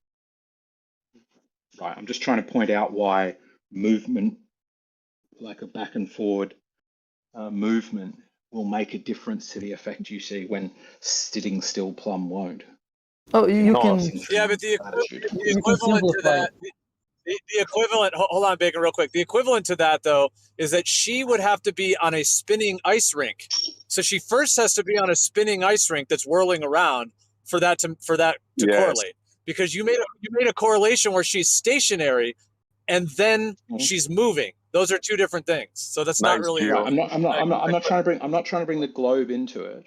What I'm trying to point out is that that the effect of the rotation will affect the movement, like the movement you see will be dependent on whether you're rotating or not, or moving or not. And if we can see that in one place with an ice skater, ignoring the rotation of the Earth, just going, oh, it seems like moving the mass further out changes the nature of this rotation, but only if you're already rotating.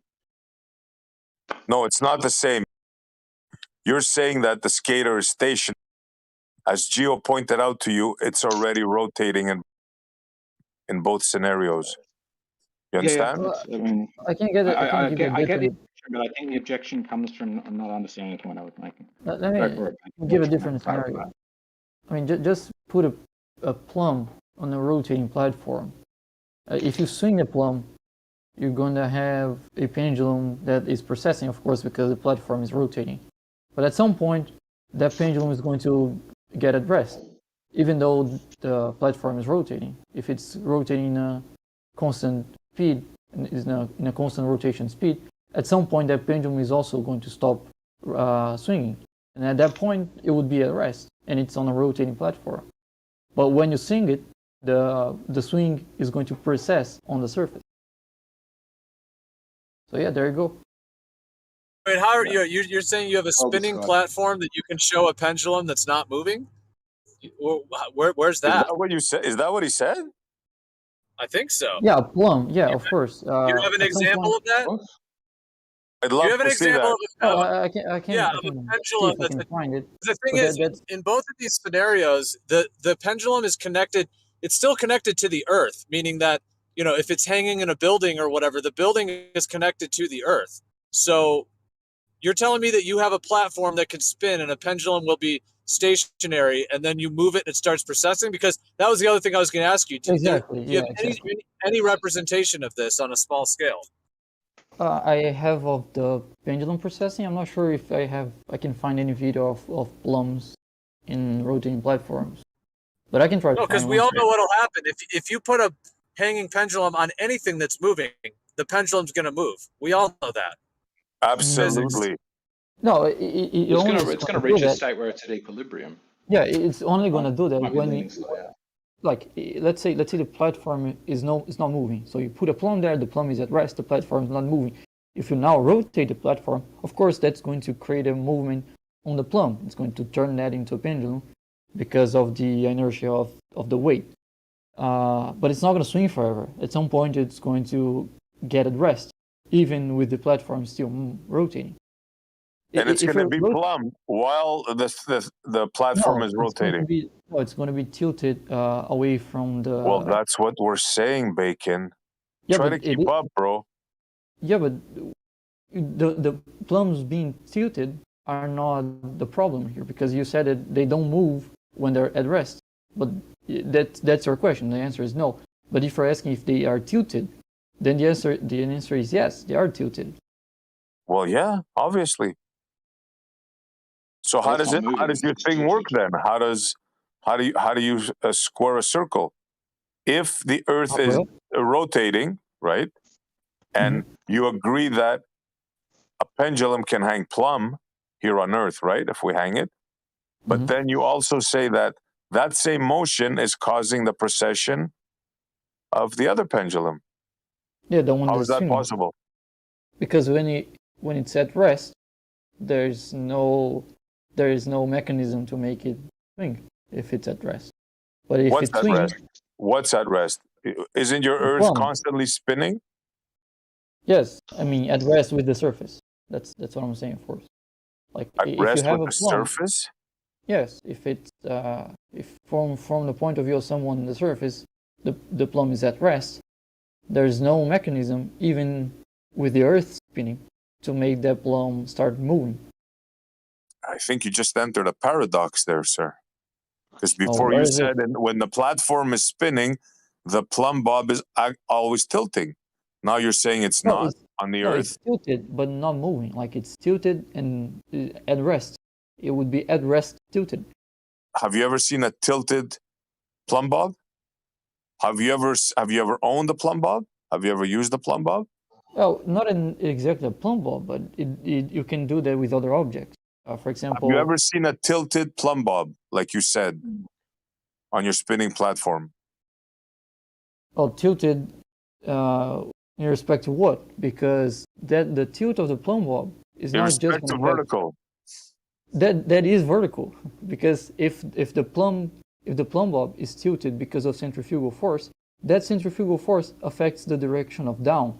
So it's still going to be vertical. That's your new vertical. So the tilt is making it plumb. Do you realize what you're saying, dude? No, the spin of the Earth is making something plumb. That's what you just said. No, I'm not saying it's making something plumb. Plumb is just when it's pointing to whatever gravity is pointing, right? So if you have centrifugal force, which is going to make the plums tilt a bit towards the equator, that's not going to affect just plums. It's going to affect everything. It's going to affect water. It's going to affect you. It's going to affect buildings. So that's your new. This tilt is your new vertical. That's what you're going to perceive as vertical, because that's your upward vector now.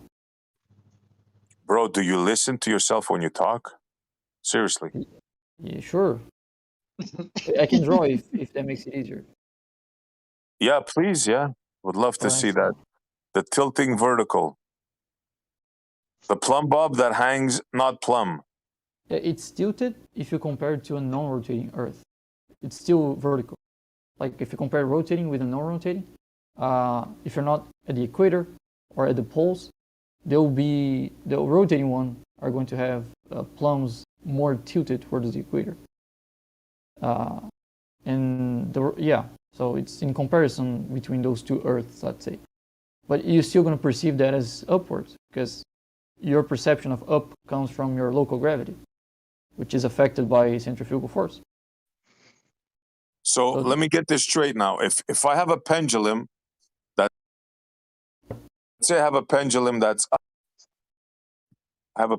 up north in Canada, and I have one at the equator, right? Mm-hmm. In your mythical spinning thing, are they both tilted? They don't point to the same direction. Like the one at the equator points to the center of the Earth. The one in Canada doesn't. It points more towards the equator. Yet they're still plumb. Yes. That's Wow. the definition of plumb. It's the downward, your downward, your downward force points to. And that's affected by the spin of the Earth. It's I don't know what else to tell you, bro. I mean, I'm almost at a loss of words here. So you're saying the one that's in Canada is pointing to the equator, and the one in the equator is pointing towards the center of the Earth, you said? Yes, let me share my screen so I can draw while I'm speaking. I think I explain myself better like that.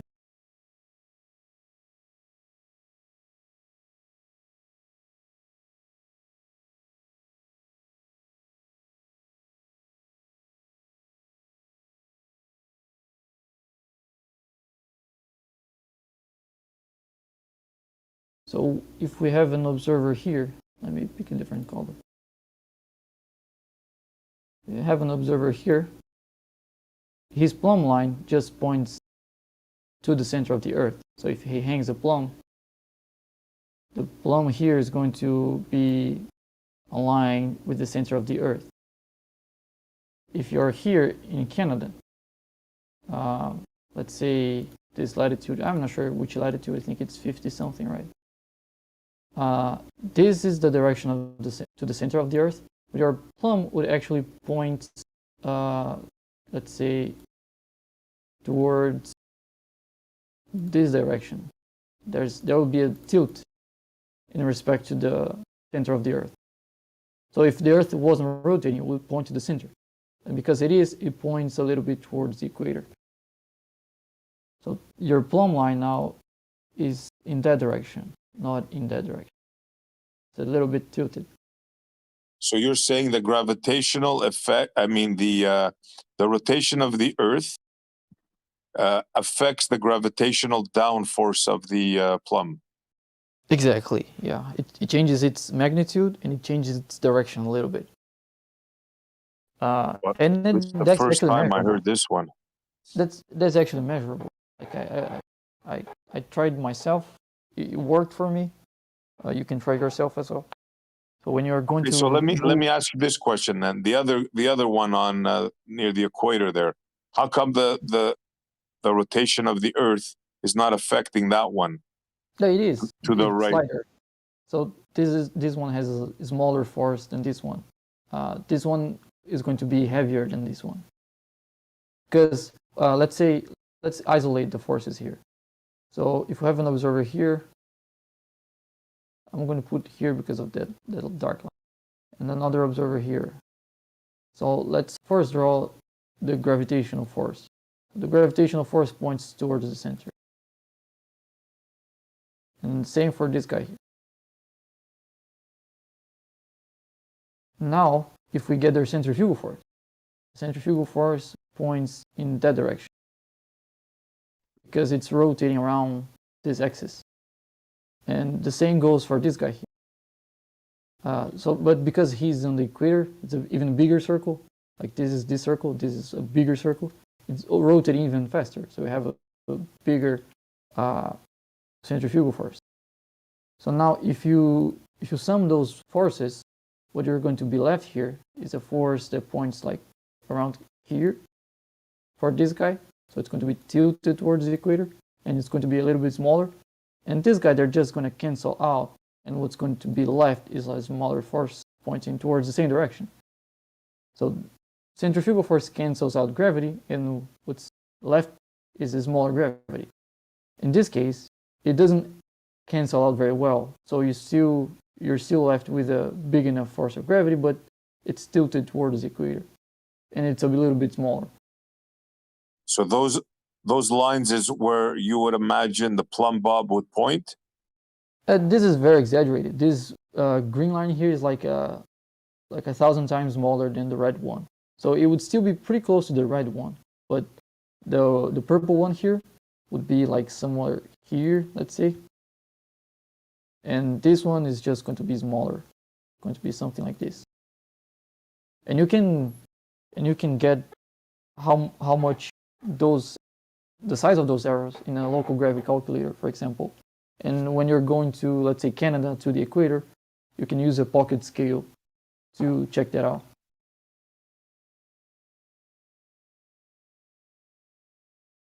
I don't know what to say here, bro. Like, this is really similar. Wolfie tested this. He got a pocket scales and a 500-gram testing weight, and as he went to different airports in Australia, tested the weight and found that they way less at the equator. The closer he got to the equator. I tested that as well. I was at 25.5 degrees south, and I went to 3 degrees south. So it's a shift of 22 degrees of latitude. And then before I did that, I went to the local gravity calculator and got a prediction for how much things should be lighter when I got here. So I grabbed a bunch of objects, weighed them on a pocket scale I bought, and when I got here, the first thing I did, of course, was to measure them again, see if it matches this difference. And it matched exactly. The prediction was half a gram difference, and that's what I measured when I got here. so you would have to imagine that somewhere in Canada, where I'm at right now, I have a plumb bob. It's hanging down plumb. And you would have to imagine somewhere else on this sphere, there's another plumb bob hanging sideways. To me, that's wizardry. That's fanciful thinking. I call that La La Land. Well, you understand that if gravity is real, then that would make sense, right? I mean, of course, it doesn't make sense if you don't believe in gravity. But if you did, that would make sense, right? Okay, show me a plumb bob hanging sideways. You can't. Have you ever seen one hanging sideways? No, plumb is always plumb. Bacon, exactly. You went with your scale, your pocket scale, and you measured the things again. Did you tear it out again? No, I didn't did anything. Wolfie didn't his one. Measured it. Yeah, and I'm just to be sure, there's nothing affected the scale during the trip. I'm going to do the same thing when I get back. See if I get the initial weight again. Let me run a scenario by you and see how nonsensical this is. Okay. Can we agree that we can establish plumb in one location? Sure. We can agree on that, right? Okay, so we take that plumb, right, and we start walking with it. And let's say we walk 1,000 miles. Are you saying that orientation of that plumb now went from hanging up and down straight in a vertical position, and it changed now sideways to a horizontal position? It's still going to be down because as you're moving across the surface of the Earth, if the surface of the Earth is spherical, you're also is going to be rotating around the surface, right? I never said it was a circle. I'm just saying we're walking straight now. Let me put it to you this way. How far do you think you can walk? I was just going to say real quick, White's Word actually has a dual gyro test that actually would be able to delineate just this, having one with gimbals and one without. But I just want to interject that real quick. But yeah, go ahead, Essie. Oh, cool. I'd like to hear more about that after. Yeah, so how far now? You have your plumb bob, right? We're on like the salt flats or real far in the prairies in Canada. It's like level as far as the eye can see. Like, how far do you think you can walk with that plumb and notice it like tilting? You never notice it tilting because your reference is the ground. So then it always hangs plumb. Yes, but it is tilting, but so is the ground as you're walking on the surface of the Earth. So they're still going to be parallel. So you see what you're doing here? You see what you're doing here? You're taking a reality, a plumb, right? Which you know always hangs plumb, and somehow you're curving it around a sphere in your brain. You know that you can walk as far as you want, and when you hold that, you know you're not going to start tilting sideways. You know you're always going to be in the same. Your ears are going to feel the same thing. You're not going to feel like you're tilted. You know that. Yeah, but that's exactly what you should expect on the spherical Earth as well. Like in this example I just gave you, what you just described would also happen. So that doesn't sound like an absurd to me. No, it wouldn't. I see one guy standing almost straight and another guy standing sideways. Yeah, and their downward is the purple arrow. So to both of them, the purple arrow points downward. So they're both on top of the sphere, you're saying, right? To them, yes. To the first guy, he's on top of the sphere. To the other one, he's on top of the sphere. There's no actual top of the sphere. Yeah, that's your fantasy. I live in reality. I cannot envision such a thing. You're just a young guy that has bought into the model that we've all learned, and it's a fantasy, bro. It's like Star Trek. Oh, you're not pointing to anything that would actually make this model not viable, because this model that I just described, it still matches our daily observation, and it still matches what you're describing. So like, when have you ever seen a person, one person like standing vertical, and his vertical being somebody else's horizontal, like you're describing here? Where have you ever seen that? I shouldn't be able to see that. I would have to be in the North Pole looking to someone the equator. How could I see that far? Where do you predict? Given your understanding of the globe model, SE, where do you feel that should happen on it? Between which observers in which places? Don't ask me about your fantasy model. You're trying to do this again. I thought you learned your lesson already. But you were trying to. Yeah, you actually are trying to make prediction now. Me, dude. I told you. You're trying to make a prediction based upon an understanding of a model, and I'm saying, where would you expect to see that prediction? Here you go straw-manning me again. I'm not able to. Here you go straw-manning me again. Well, Please don't butt into our conversation, bro. Either bring in something of use, bro. Don't do what you're doing. You're going to just aggravate me.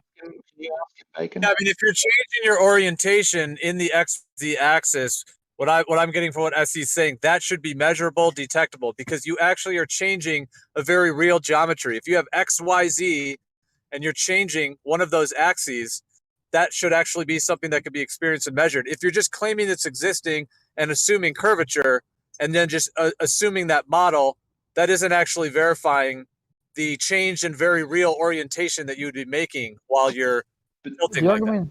The argument wasn't that this is real. Exactly that. The argument was that how it works on the globe model, and if the way it works in the globe model predicts the same things you experience on your daily life, so you can't just point to something you experience in your daily life and say, well, then your model can't be true because of X or Y, Z experience. No, because they fit the model. They're not what refutation. Model? Bacon. Oh man, I'm trying to keep calm. Where in your daily observations do you see somebody's vertical being somebody else's horizontal? Bacon. Yeah, where should you see that? Where should you see that? On the Earth. Why would you make it? Where? Yeah, that's a wrong prediction. Like the model that I just explained doesn't predict that you should be able to see that. Of course, in this drawing you can see that because you can see people that are in Canada and the equator at the same time. But when can you do people? When can you see people in Canada and the equator at the same time? You can't. You don't have to see them. That's what your model states. Your case rests on, we should be able to see X in your model. Where does that happen? And the question is, before that's even an intelligible thing to answer, is where should it be seen? Or is it really a good test of the model? If there's no place you can say it should happen, given the model, then why does not seeing it become a disproof of the model? Nice try. This is where, the gyros, because if you can take a gyroscope, which is rigid in space, and that can be measured and detected to be so, and then you spin it up and then you travel over a distance, that rigid in space gyroscope will still be in its position. And if it's a globe, that so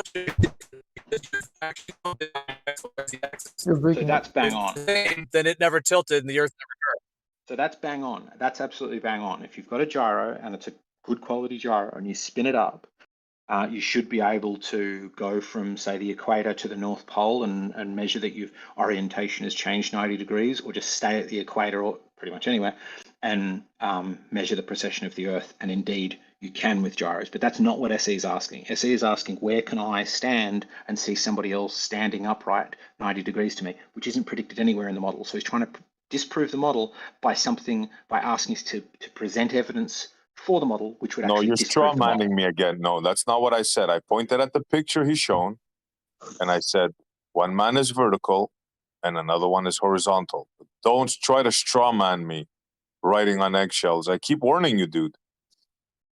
I mean, well, one way I've thought as well that this could be tested, it does come. This would be a little bit optical and be laser light, so it would have to depend on the idea of light traveling straight. But if you shoot two lasers into the air and then have them meet in the middle, and you could maybe fly a drone up to verify where they're actually intersecting. That's kind of what, in my mind, like what SE's saying, like when you have that XYZ axis, if you're traveling 1,000 miles, like he said, over the Earth, you're going to be in an actually different orientation. So if you took a laser and shot across the Earth on a globe Earth, those two lasers are going to meet up in the air at a particular place that will correlate with change in the tilt of the XYZ axis that you guys are claiming exists. Whereas if that's not. Is it just me or he's breaking up horribly? Yeah, You're Jerry, you're breaking you're up. You're breaking roboting a up little lot. bit, bro. Yeah. I think your first one with the mechanical gyro is better. I think that one's good too, but the challenge you're going to get stuck in is an extended debate over whether Let me see. 7/6R or not. Like this idea of shooting lasers and see where they meet. Actually, it's like I'm not sure if that's doable, but that's a good start of trying to think on how to measure the plumes are actually divergent from, they're not parallel. So if they're parallel and you point at a certain angle, they're going to meet at a certain height. If they're divergent, that's going to increase the height in which they meet. So increase the angle that they're intersecting at. So if you go, both lasers are being shot up into the sky at 45 degrees from the plumb line. I guess it's from both really. Then that angle will not equal 90 degrees where they hit. It'll be something off that. So there's two different ways to do it. The challenge would just be the whole argument would still be around refraction and 7/6R, where I think just getting a mechanical gyro, I don't understand why nobody's done this yet. Get a mechanical gyro and travel. Or stay still. That's a good idea. I like that one. Well, one thing you can do is, I mean, there is a way to measure how much the plumb lines are actually diverging, which is the spherical axis measurement. That's exactly what it measures. So if the plumb lines are parallel and you take azimuth angles, they're always going to sum up to 180 degrees. If they're divergent, that's going to open up the angles, and you're going to read an excess. So if you sum the angles, you're going to get an excess. It's going to be more than 180 degrees. And you can look it up. Like this type of measurements are documented. So you have documentation on spherical axis measurement showing that plumbs are actually divergent. I tore those to shreds. Those documented supposed measurements. Yeah, I'm gonna take a word for it. Anyways, guys, I gotta get do it going. right now. It was an interesting convo. I'd like to thank everybody, and I say good night. All right, have a good night. Night, guys. See you later. Too late, bro. Hey, Brian, right there. Yeah. I think I asked you something. I don't remember if you answered me and I forgot, or if I didn't get an answer. Like, did you do trilateration on a Mercator map? I looked into it, man, and like I said, man, it trilateration gives teardrops the further north you go, and it works out. I mean, from what I can see, it works out to be a cylinder map of the Earth, right? I mean, What do you mean teardrop? No, teardrops, like where it converges, where it's supposed to wrap around, so it teardrops toward itself. In other words, it works out latitude-wise. I mean, the Mercator is basically maps out to be a cylinder, like a if you were to combine the Mercator, I mean, the best you could do would be a cylinder. Would you agree with that? If I would do what with the Mercator? The Mercator is mapped out to basically like a cylinder map. It's a cylinder projection of a sphere, yeah. Yeah, so that gives. So if you try to impose trilateralization on that, it's not going to work. I mean, it works toward the equator and shit. It works at the equator and everything. It works in the where I'm at, but it starts deviating the further north you get, as far as I could see. Sure, and also the further south. Both. I mean, if you're using the equator as the scale for your map, then it's well, it doesn't really happen south, man, that much. It does a little bit, but not like it does north. If look at the equator where the map is, it's like down by the bottom. It's not exactly it's center. right in the middle. Yes, it is. Is it? All right, I'm remembering wrong because I could have swore the Mercator was the question was like, did you or like didn't you did trilateration on the Mercator map? Like, have you tried to use sextant readings on the Mercator map to get a GP or not? I didn't use any. No, I mean I didn't actually use a sextant and all that. I've looked into it and seen a guy doing it, and I kind of double checked what he did, and it it seemed to work out. With trilateration, but I don't even own a sextant, man. I've looked through one as of recently. I mean, I looked at one basically, but for a second, I've never technically went out. I've never used one, to be perfectly honest. Yeah, I don't have one as well, but I used like Stellarium to get the readings of the stars and tested on the sphere, and it worked like very, very precisely. Google Earth is GPS and Google Earth are based on the Mercator, right? No, the other way around. It was. They might have changed it. I know at one point it was.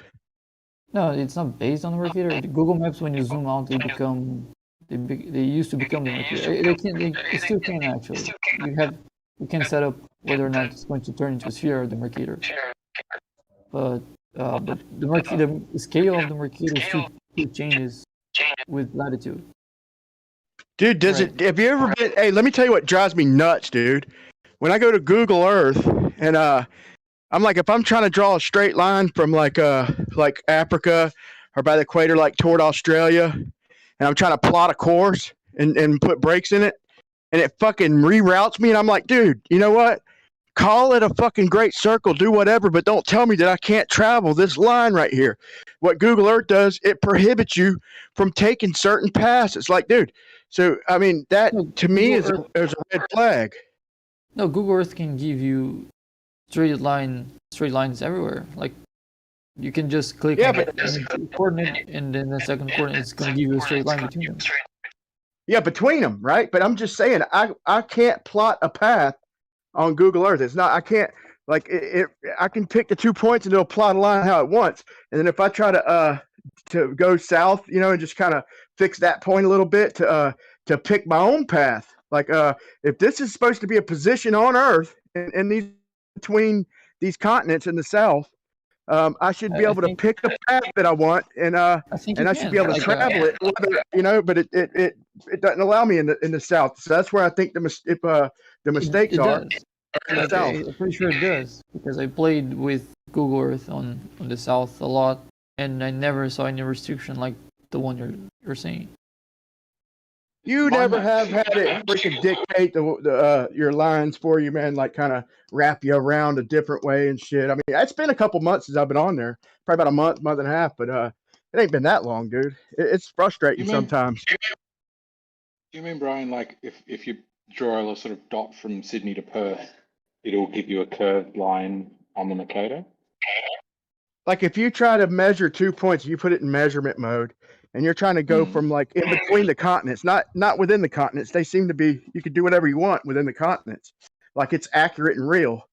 But if you try to start jumping continents in the south, it picks your line for you, man.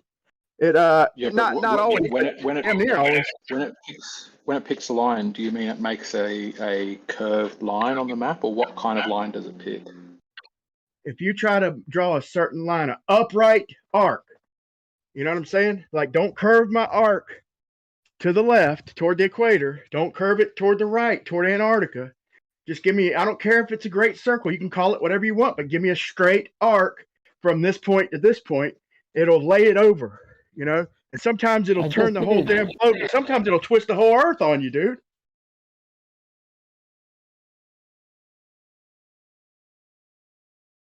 Am I the only one who's familiar with this, dude?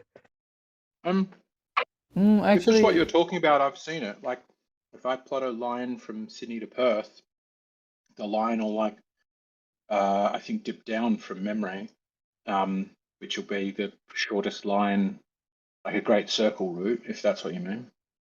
Yeah, it actually does curved line. Like, what the hell? I mean, that's a straight line on a curved surface, right? No. No. It's not even a great circle anymore. Like, it's curving on the surface, like it's going sideways. I don't get why. No. That I don't know. Yeah, that's weird. It's a little aggravating. You're doing this on your stream, Bacon?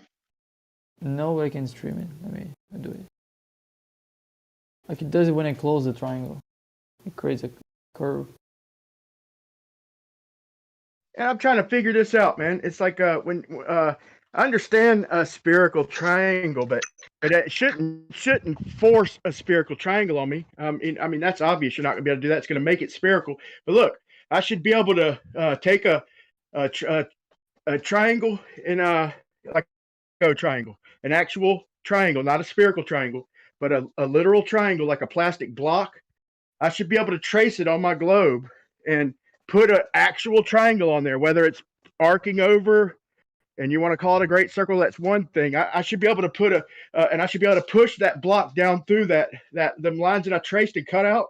I should be able to push that triangular block. Now I should be able to make a spherical triangle block and trace that and I'll stick it through the globe, you know, like a little toy that you stick blocks through.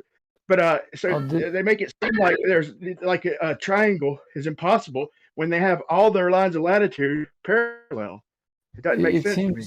There seems to be a bug. Like, it doesn't make any sense because if I don't close the path, it gives me the circles of equal altitude. Only when I connect the first dot with the last dot, then they get curved. Like, I'm not getting it.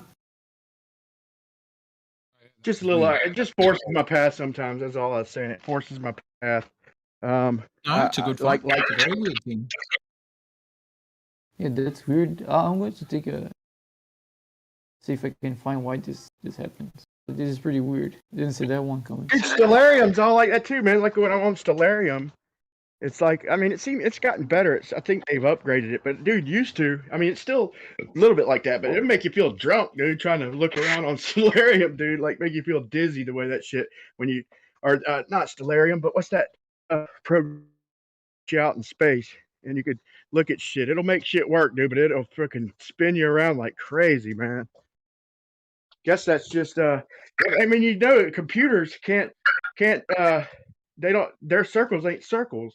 It's a bunch of, like a whole lot of little tiny straight lines, you know. The computers don't like circles. That depends on what you're using to generate circles. If you're generating them by points, then yeah, you can only use a limited amount of points. You can use infinite points, but you can also create a circle using like you get to every pixel, you calculate whether or not the pixel is inside or outside of the circle. So if it's inside, you color with like white, and if it's outside, you color with black. That's going to create a circle that you can zoom in as much as you want, and it's never going to appear like it's a polygon. It's always going to be a circle. So that depends on how you're generating it. You can do both ways. Yeah, okay. That's something I've heard anyway. I really I never programmed any of this shit. That's just what I heard. Mm-hmm. Yeah, the computers don't like to do things infinitely because that takes forever. Literally. Yeah. I'm working on batteries, man, and I like trying to find zinc around here, and I'm like, where can I find some zinc, man? I'd found some before, but I'd like dissolve some in a couple different solutions, and because zinc, man, is where it's at, man. There's a discovery waiting to be found. I got a pretty good battery style, but I'm not sure if it's how rechargeable it's going to be. When you put the plates close together, man, the dendrites jump. But even if you separate it, you get some pretty good charge. So I'm working on this zinc battery, man, and I kind of got a little secret that I could find nowhere. It's it's a basic zinc cell, but there's a little bit different. There's so many multiple things you could try, dude. It's a gajillion things. But zinc is so power dense. But it's driving me nuts, man. I'm like trying to find. I got a whole bunch of shit around here. We usually clean this place, once or twice a year, but shit starts piling up, and we grab things that we think we can recycle and all that. But I couldn't find no zinc. It drove me nuts, and I remember the pennies are freaking zinc, man. Took a few handfuls of pennies and put a big propane torch on them, get a big ass pile of zinc. So I think and if you look up like elemental zinc, even the zinc sheets, I went and bought one. It's like 3x3 and it's $27 and it's plated. The bitch is magnetic. I spent all this money at Home Depot and I go to put it in a battery. I go to make some zinc sulfate. Actually, I put some in sulfuric acid and it eats the top layer away and then it's steel left in there. I'm like, what? I'm like $27 for a I think it was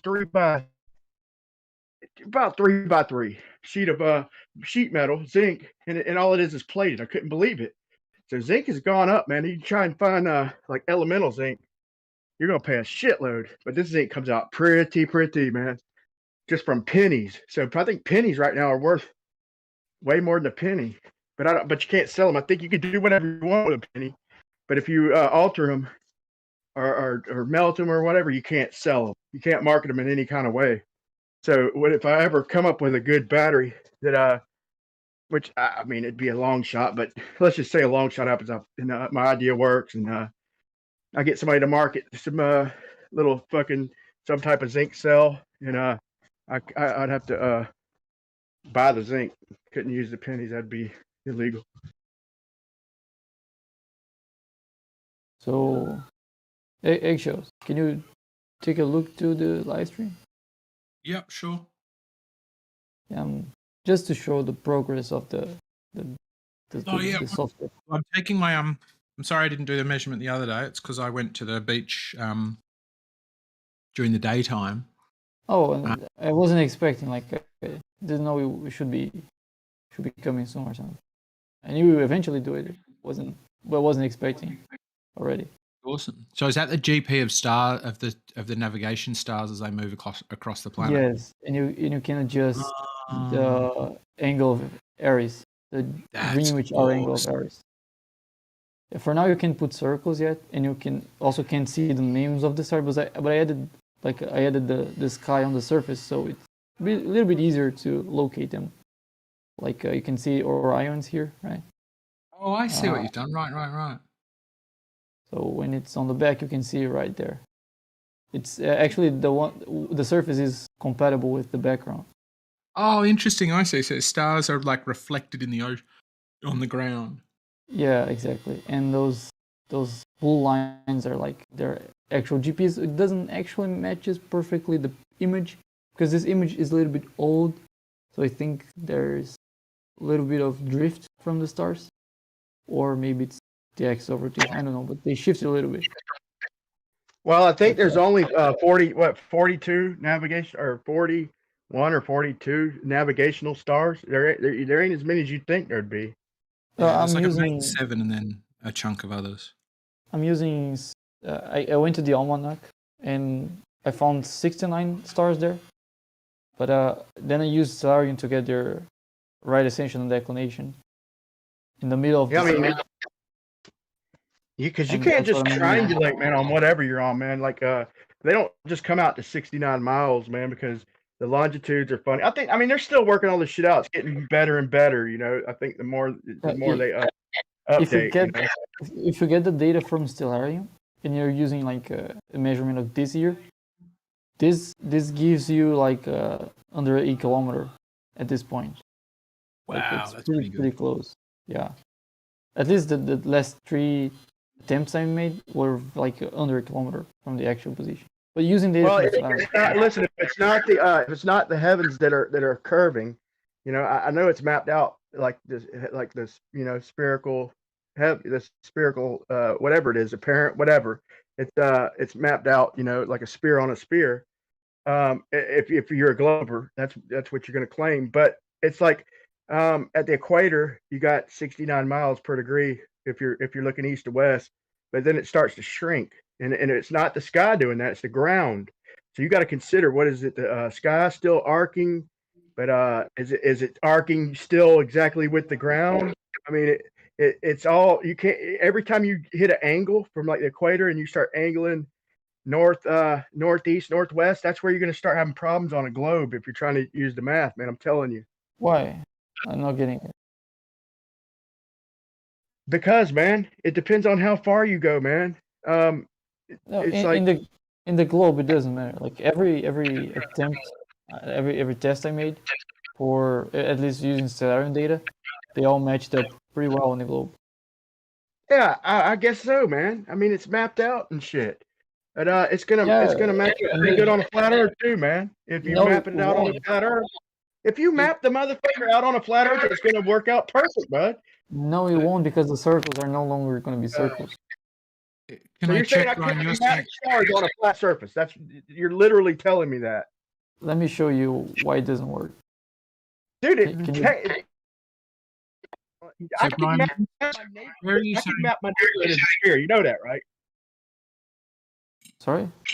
I could map my city. I could map my city as a hemisphere, not a sphere. Let's say a hemisphere. I could map my city as a hemisphere and plot it out such, and it'll match that. The measurements will match that. If I say it's curving and I give you the measurement in real life and say that it's curving, when you go out in real life and measure it, you're gonna say, "Hey, look, it's the right distance. It is curving." But I know my city is not half of a sphere.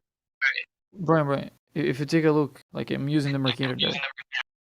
The GPs are not in the center of the radius. So the circle of equal altitude doesn't map as a circle. So if you do on a globe and you map that to Mercator projection, let's say, you don't get circles of equal altitudes. You get these ellipses. And if they are closer to the poles, they become like sine waves. So you can't map the trilateration to the Mercator because you no longer have circles. Listen, I'm talking about an AE map. That's azimuthal equidistant, man. No, so from the North Pole down everywhere, you scale it so it's all the azimuths are equal. Like this, it's still a globe projection. So yeah, we can do it. We could eat. It's plotted on a fucking flat Earth, dude. It used to be. Yeah. If you see that the circles of equal altitude are also not circles on the AE map, on the azimuthal map. Oh wow, that's so cool! You've got it for AE, and is that mapping it to like where the circle is on the globe? On the globe, and then mapped back onto the AE map. Exactly. Very cool. So the circle is like the circle equal altitude. So it's forming a circle around the GPs that matches the distance to that center GP. Could you put Acrux in as one of those stars so we can see like a really southern star? Because I imagine it's going to make virtually a smiley face. Wouldn't it be very nice if you could measure that on the ground under your feet, though? Yeah, really, that's the real place where you actually live. Prove the curvature there. That would go a long way to substantiating your globe, by the way, folks. You can measure these on the ground. They're acting like they brought a globe out to sea and marked this shit on a globe, bro. This shit was not mapped out on a globe. It was transformed to a globe, y'all. This star marked out on a flat surface. They have flat maps. They marked all these stars over. It depends on how you plot it, how you map it, man. I'm telling you. So this is where our crux is. Okay, can you see it? Yeah. So if I try to make the circle bigger, it actually goes around the Earth, and it sort of flips. Right. Yeah, it goes all the way there. But I mean, that's the inside, and this is the outside of the circle. It's flipped now because, yeah. That's the whole the argument is is the distances in the southern hemisphere. Like I said, I've already showed you some problems with I could those pick problems I could don't exist on the show you globe. problems on a globe. It's getting better. They're mapping it better, but it ain't perfect, man. I'm telling you, it'll never be perfect. It can't be. So can we test this? Is your trilateration method like something you can do now, Brian? So we could test it against bacon? What do you mean now? We're not fucking. We're not picking. We're not measuring angles, man. But we're just with stellarium. Stellarium. I don't know. Seen that, man. I'm just saying. Here's the whole point. You could say whatever. You got to prove the distances. If you plot them out, you plot these things out. You got to prove the distances. There's an easier way to do that. We could do that with the. Hold on. We could do that with the sun solar point. I do want to hear about the stellarium thing and look at that some more because that does look cool and all that as far as but look, the easiest way to do this is to get a bunch of people and map just the sub solar points. We talked about it with on Brandon's a lot, and we talked about it with Kosho and a few other ballers. And it's going to take a group effort to do it at like 3 spots at Cancer, but somebody's going to have to literally walk off and pull chains on these straight line distances to make sure, because it's there. I mean, the flat and the globe are not very different. And we can't do it over water. We got to do it over land. So there's a few places we could do it. We got to find some people and check all this shit. And we could say for sure. I think we could prove one way or another what it is. I think the argument. I mean, when this Sexton talk came up, the argument was like celestial navigation work. And if you can only work on a flat surface, that proves the Earth. Yeah. I mean, dude, you're still you won't answer my question. I mean, we can go over it again. But don't forget, we've already been through this. Look, I need you to tell me where I'm at, where I'm taking my measurement with, is that parallel with the GP, or is it parallel with the, what's it parallel with? Is it with my circle of equal altitude? Last time you gave me 2 answers. Last time once you told me yeah, and then you told me no, right? Sorry, I'm not getting into this question again, Brian, because I don't fully I understand what you mean, and last 2 times you've ended up shouting at the answer that I think is the correct answer. Sorry. I was asking if where we're at, taking a measurement out at sea, is our position, our straight line, our measurement to the horizon, is that horizontal or is it parallel? I'm asking, is it parallel with a GP, with your, circle of equal altitude? No, it's not. Yeah, only if you're already at the GP, then you're horizontal parallel to that circle. Okay, so then I ask you, that puts your circle above your head then, okay? Oh, and it puts it at an angle. If it's not parallel, I didn't say it has to be on my same level. I'm just asking, is it parallel with it? Or you could cut it into the globe, and that's the only way you can make it parallel is to cut a slice of the globe. But if it's not parallel, or you could go parallel and you could go over your head, on around the edges of the circle and toward the center of the circle, you're going to be, you're going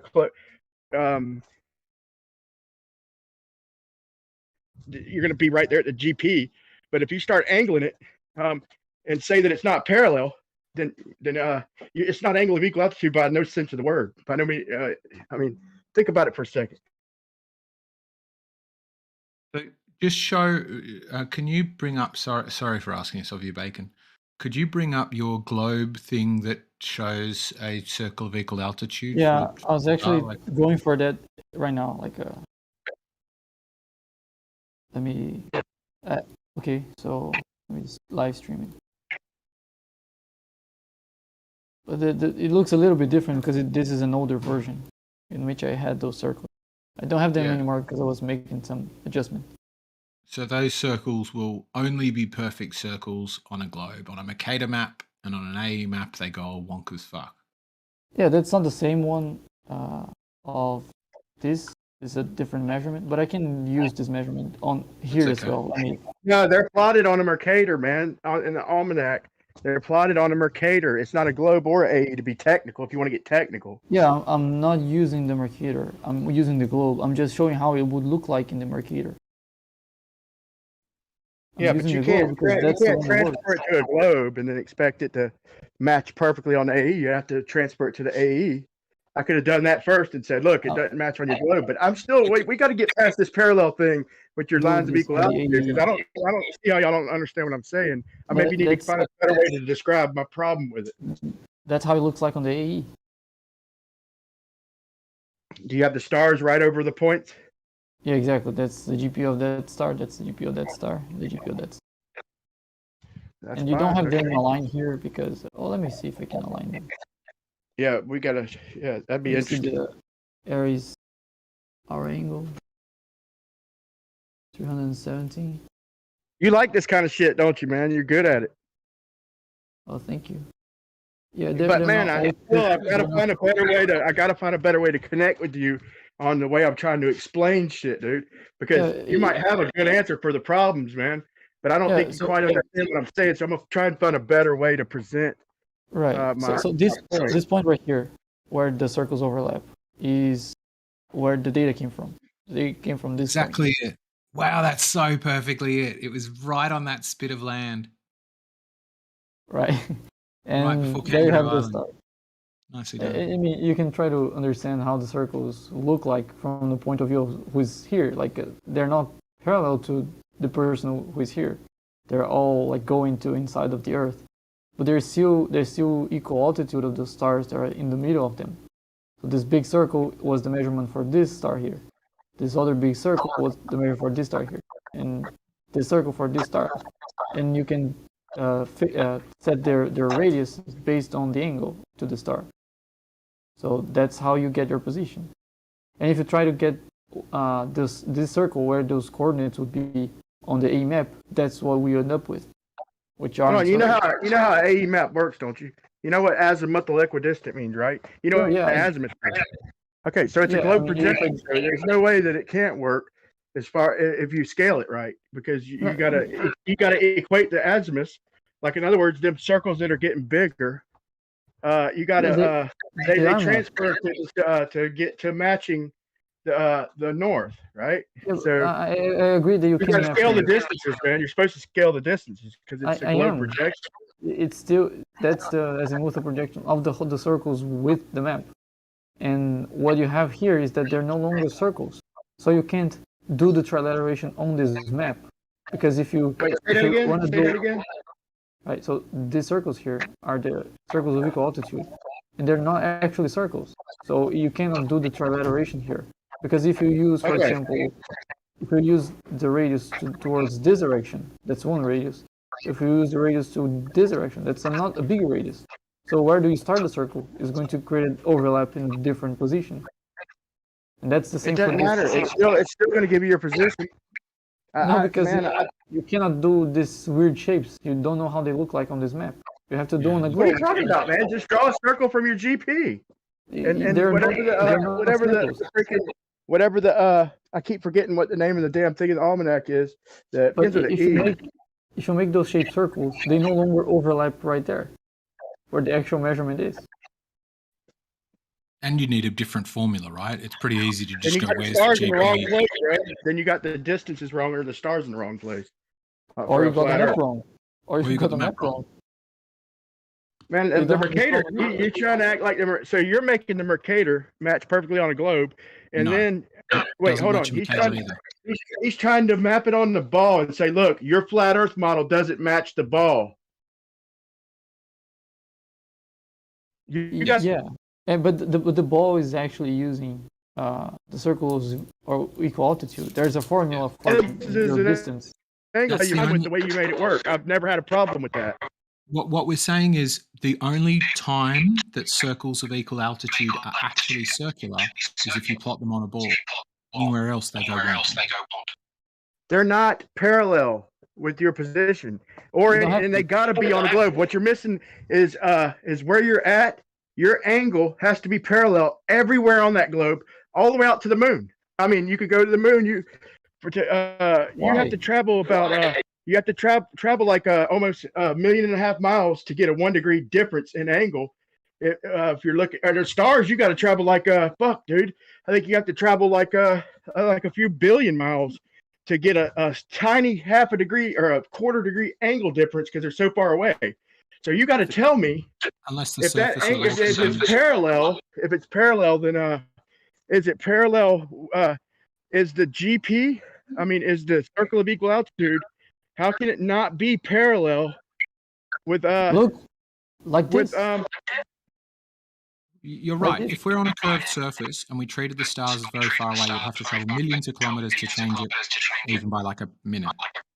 But if you're walking across a curved surface, the curve of the surface is the thing that's, I'm getting a lot of feedback from yours, Brian. If you could.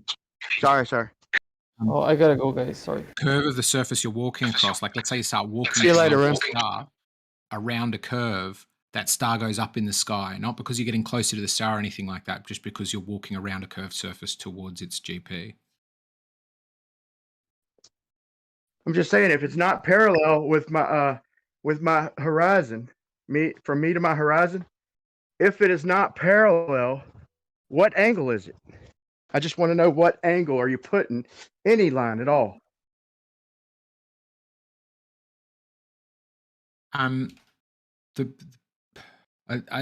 still am only half understanding the question, if I'm on it. You understand that your circles, okay, y'all call your circles straight lines. Okay, so you say something can be parallel to a circle, right? You say something can be horizontal. You say there's a point. You say there's a point on a globe that can be horizontal, right? Mm-hmm. I'm not saying a circle is a straight line, though. That's just a sort of contradiction in terms. Circular. Ruhif, for getting your babies. Getting background from my kid. Yeah. I'm just trying to figure out. Bad though.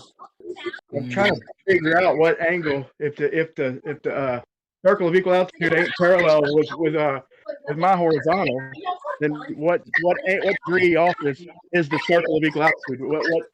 What angle off? How many degrees is it out of parallel? It's going to be out by exactly as many degrees as that star is off 90.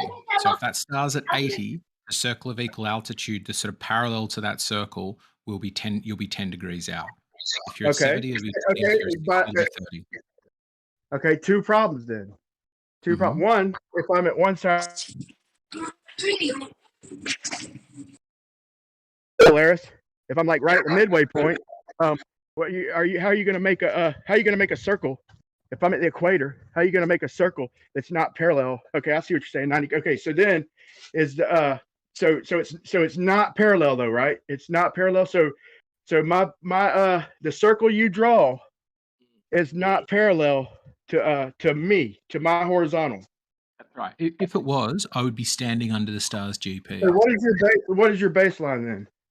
I'm not trying to say that. When you say baseline, what are you talking about? Curve line yet, but what is your baseline? Your baseline from your feet. You're saying that hold on. If the globe is dropping away from us, he's saying that he's subtracting it from 90 degrees, so he's angling it up like a hump, right? What do you mean? You said it ain't parallel from my horizontal. Picture yourself out in the ocean. And I'm telling you, if you say that the circle of equal altitude is not parallel with my horizontal where I'm at, then do you have it sloping up or down? Let's say if it's a 60-degree angle to the star. Down, generally. I'm understanding your question. Altitude. Because I see, I've always seen them draw it and chop off the top of the circle, and that makes it parallel. Parallel to?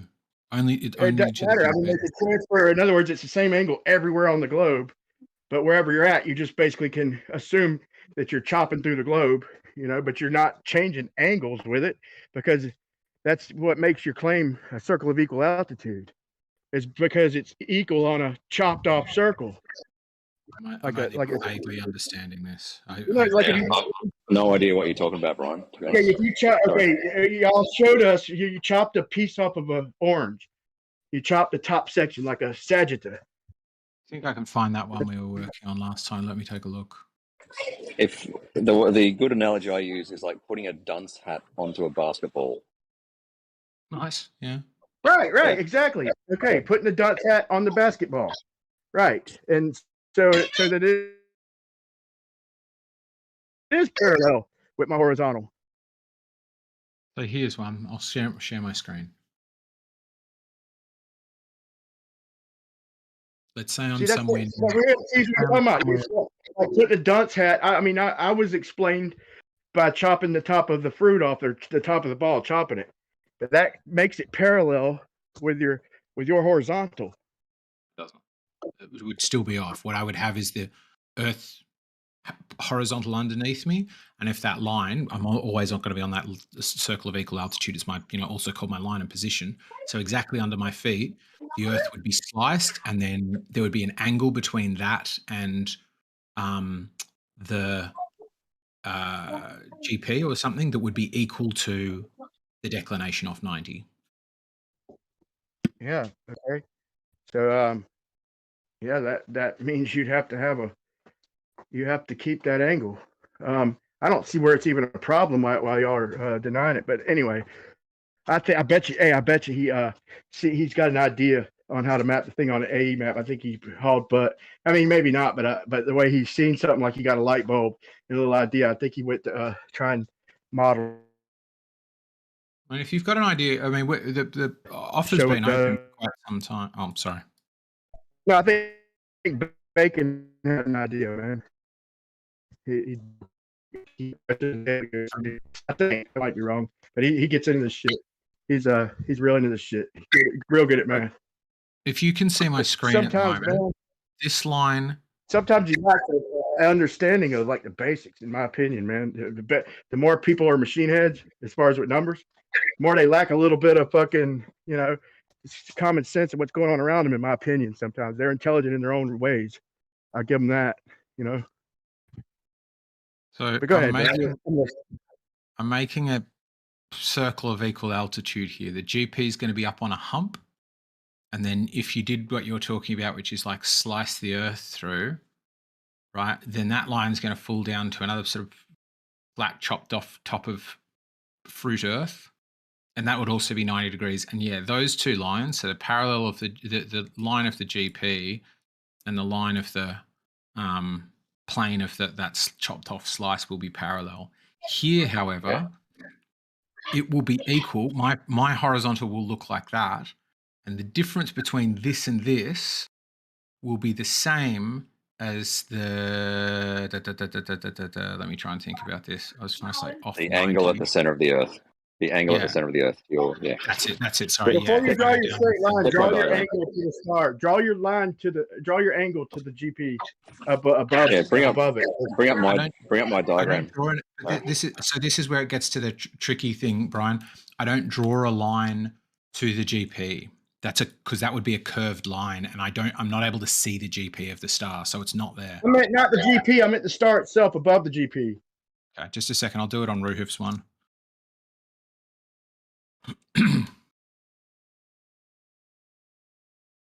So there, that line down there.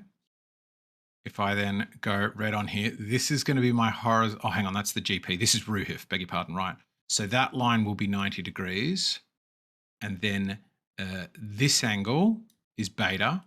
That's beta, isn't it? Or is that theta or something else? Will be the same as that angle. Beta is good. How do you have a line as theta, dude? Alpha will be the elevation angle. Yes, the elevation angle. Sorry, I was saying declination off 90. It's elevation from horizontal. Is going to be the difference between So that's going to be this line of position or line of equal altitude or circle of equal altitude or whatever. Yeah, so that's parallel. That's parallel to your Which is parallel, say again. I mean, if it ain't parallel, then you're changing the angle, right? I mean, so you could do a big circle. You could trace yourself as going around that whole entire circle, and the angle's not going to change to that star, right? That means that your baseline is parallel. Yes. I don't think either of us are clear on what you mean. Like, what is parallel to what? I'm not following. Around that whole circle, certainly. His baseline, his horizontal. I ain't talking about the curving off to the fucking GP. I ain't got there yet. Okay, I'm not even pointing that problem out. I'm pointing out what's the problem in my head. They're saying that my horizontal from that particular spot, what they're saying is it's a circle of equal altitude, but that circle is not equal all the way around, or else it has to be parallel with my horizontal in that immediate spot. That immediate spot, I should be able to go around that. Hold on, I should have to go around that. I should be able to go around that entire circle and not change angle to that star. I just do a circle. In essence, I just rotate my star. The second part's correct. Okay, so that makes it a simple. That means that you're So the whole time I've been trying to explain that, show you that y'all keep denying that your circle of equal altitude is parallel with your local horizontal from where you're. But it's not. That's the big Yeah. Every point on that circle will have the same angle to the star. There's a reason, right? Right. So, yeah, you're not. That doesn't make your planes parallel. But like if you move around that circle, your horizontal plane will not be equal, not be parallel. They'll be all different. So over this one I've drawn over here, right? His parallel is vastly different to his horizontal is vastly different to his horizontal. They're almost 90 degrees out in this drawing. But that line to the star, that angle to the star is still the same. See this guy down here, so same angle. Underneath your feet doesn't change anywhere on that circle, correct? What do you mean underneath your feet doesn't change? The angle underneath your feet doesn't change anywhere on that circle. Looking at the star, you just basically do a rotation. The angle to the star doesn't change. You just circle it, by right? definition, the angle to the star doesn't change. You circle it.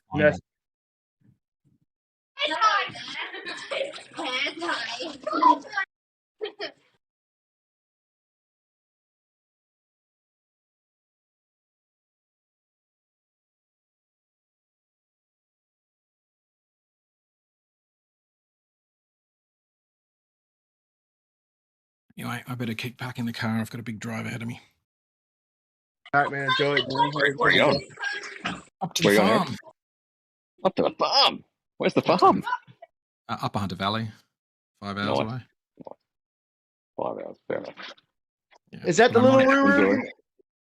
Is that the little Rurus in the background, or is that Eggshell? There's 3 little Rurus and 1 foreigner. the foreigner just looked at me. The foreigner just gave me side eye. Anyway. All right, I got you, man. But yeah, so you say it is, but he says it isn't, and then Bacon, and I know he's when he stops and thinks about it, he could probably figure out just about anything, but if you give him the concept, but he said once he said it was, and then he said it wasn't, and I'm like I'm trying to progress my questioning. So I got to know, does that, I was just trying to ask them, we could drop it, but I was trying to ask them if that changes to that star anywhere on that circle. And you're the only one who said, no, it doesn't. Because how could it? The angle to the star doesn't change. Yeah. Oh, if you want any feedback, Brian, to make hold on. You can make a flat line. You can cut off the top of the solar system, and it'd be parallel. Your angle would never change. You'd have to go so far to get an angle change to a star that you could much less cut the top of a globe off. You could cut the top of the solar system off, and it would be parallel. Feedback, Brian, to make this easier for you, it's really difficult to understand what you're saying. Each time we talk about this, I've got a different impression on what you're asking me by is this thing parallel with that thing? I'm only about 70 to 60% probable that I've understood you accurately this time. So if you want consistent, I got him though. Step Yeah, I'll one, try and make a diagram out of it, man. a real clear question or diagram would be Yeah, Brian's saying if he moves horizontally, a billion miles, then the elevation angle from that horizontal will change by a degree. And I agree. That's what will happen. Yeah. But the reason it changes by a degree on Earth every 69 miles is because you are going around a curve. Yeah. Right. Your horizontal is changing. Yes. But as long as I don't change angles, and everywhere on that circle is going to be parallel, that's not even really a giant problem. It brings me to one little problem, but it's not a model killer. But to me, it begs a question, though. Yeah, it sounds like you're sort of looking at this globe and then through flat. Because if you're on flat, yeah, that line should be parallel with where you are currently. And if you invoke close stars, same thing. Yeah, if you've got close stars on a flat surface, then it will be parallel. It's just about getting your thinking to consider the globe for this. Yeah, well, a line of equal altitude should mean something. Either it's above your head, it does. Everywhere on that circle, or it's below, or it's right at your feet, right where your foot is, all the way around that circle. It can't be angled and tilted, man. Every point on that circle has the same angle of elevation to the star. That's literally what it means. Line of equal altitude. Yes. Thank you. Yeah. Thank you, man. Yeah, that's what we're trying to explain to you. I've been saying the same thing. It's not. That hasn't changed from what we're saying. All these lines, if you measure them off that local horizontal, even though some of them are going to look a little bit squidgy around there, they're all going to be equal to alpha. Yeah. And all those yellow lines, if the sight lines were yellow, all of them would be parallel, effectively parallel. Yeah, I'll make them yellow. Nice work, Eric. Nice work. Yeah, these should all be I parallel. could make the argument, though, that your baseline is cutting through the air. Yeah, there's no baseline because there's no triangle. Yeah, but I'm just saying, like you said, is parallel. That circle is parallel to my position, to my local horizontal. Doesn't change anywhere on that circle. Just went through that, right? So when you say you chop off, or we put a cone on it. I like that. That's a good one. Put a cone on it. You put the dunce hat or the cone. Put the cone on the GP in that diagram, and then slice it off. Okay, now pretend the star. Yeah. Pretend the tip of the dunce cap is the star. Yep. Okay. Everywhere at the bottom of that dunce cap is parallel, and just my horizontal right there, my baseline of that Not your horizontal. The GP's horizontal. I mean my local horizontal. My local on a ball horizontal. Then it's not. It's absolutely not parallel to that. Okay. Any distance away, then it's not parallel. Okay, so the other side of that circle is not parallel then. So it's not the same angle, right? I change angles then if I go around that circle. Angle. If you go around the circle, at every point you will measure the same elevation. But your local horizontal where you have no is not going to be. No, my local horizontal in that photo is not parallel to your sliced off cone. Wait, so that dunce cap didn't effectively like laser cut a fucking slice of the globe and make a flat plane with Are you putting the dunce cap on the GP or on me? I'm putting it directly under the GP, man. And it's obviously not parallel. You can see it on the photo. The tip of the dunce cap is above the GP, right? Yep. Yeah, that's where I'm putting it. Right. So you've sliced off a circle around the GP. That is obviously not parallel to my local horizontal. Abby, shush. Fuck me. Well, if you're not if the ground ain't curving, then why would I curve? Again, you cut out. If the ground ain't curving, if you just made a flat spot on my globe, if I don't change angles, then I'll look at that star no matter how you twist or turn me on that plane that you created. Not sure how else to help, but the fact that you go around the curve is what changes the angle to the star. I'm talking about local. Y'all don't like talking about your curved angles and all that. I'm talking about your local horizontal. Okay, the baseline of your local horizontal. What gives you the angle? You don't have a line, right? Because your line's curving. You do have a local horizontal, right? In your model, right? Mm-hmm. Okay, now why would it be? That's the red line. That's the red line in my diagram, right? Yeah. Why would it be any? Why would it be what? My local horizontal is the red line on screen, right? That's my local horizontal. Okay. All right. So I'm definitely gonna. All right. So now you just warped my head. Now, so I gotta make a diagram and come back next time, man. Really. Yeah. And, good idea. Okay. So your local horizontal is so it changes on that circle then. Yeah, if you were to move, then those two horizontal planes are not parallel. So you're not chopping a flat surface of globe off then. You're not. Your dunce cap analogy is no good. No, the dunce cap analogy is good. We're not chopping anything off, but it's still every point around that circle has the same angle to the star.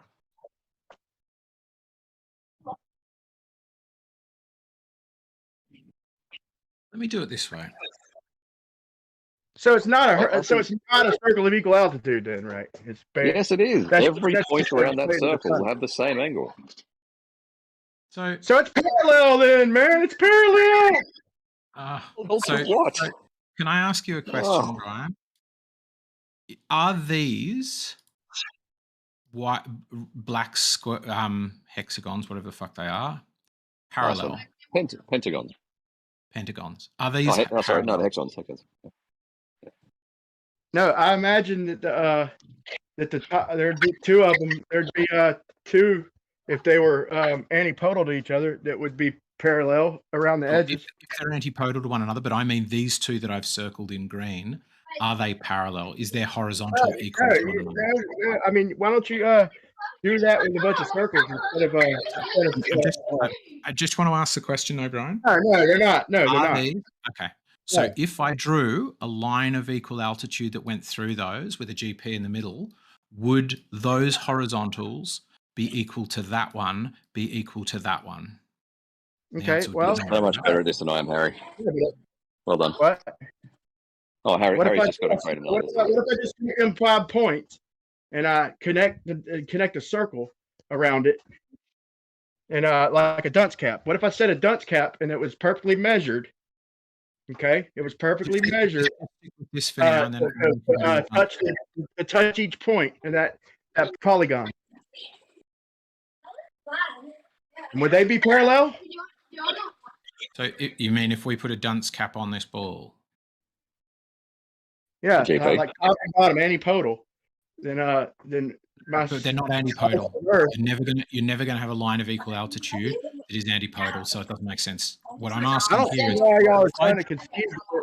if I tried to draw something that was dead vertical from here, and I tried to draw something that is dead vertical from here to go like that, right? And then maybe on this one it'd go up like that. These could be, because they're equidistant from one another. You could say that these are like a line of position, and you could be anywhere on that, but we can immediately, when looking at this, go, hey, that ain't parallel to that, ain't parallel to that. Yeah, if you circle around that, if you trace the outside shape, your angles are going to change to that star, though. No. The angle. Comparison, bro.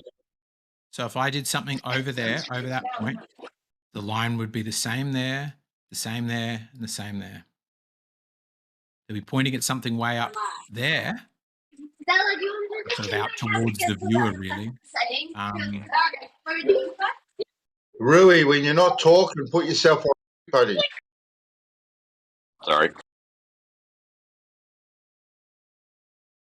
The best way I could explain this is by putting you on the equator and where Polaris is just dipping above the horizon. Then you'd have your equator basically would be your circle of equal altitude if you were at the right angle. You know, it wouldn't matter. That would be a good one. So yeah, okay. So it'd be parallel everywhere on that circle.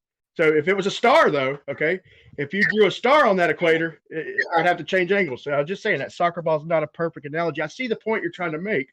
I just don't understand why you're trying to make that point because it's not a good analogy. The circle of equal altitude, the way y'all are describing it, is as the angle doesn't change from where I'm at, okay, all the way around that circle.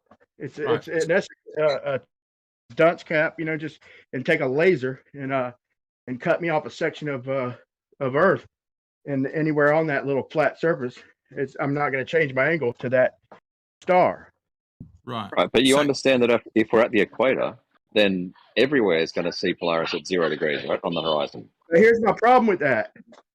If I'm not going to change angles anywhere on that circle, then I could go to the other side of that circle and still be looking the same damn direction.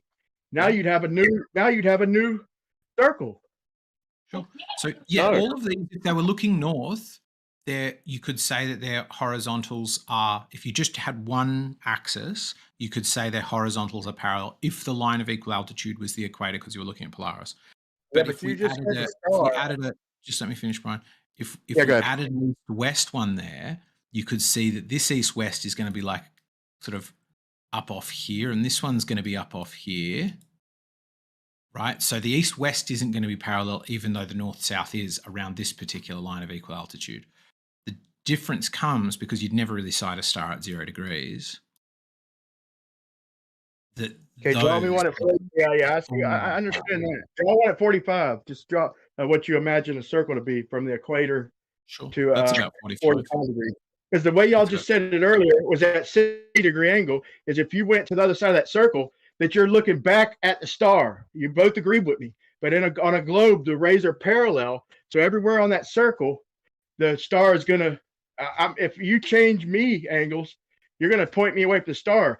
It's a common misconception, but y'all did agree that everywhere on that circle I could go around it and spin and keep looking at that star at 60 degrees. But on a globe with parallel rays coming from stars, I'm not going to change one bit. You can't spin me around because you can't put a star in between me and somebody a few thousand miles away. Because it's parallel lines, right? So it's got to be a flat baseline one way or another to make your shit work.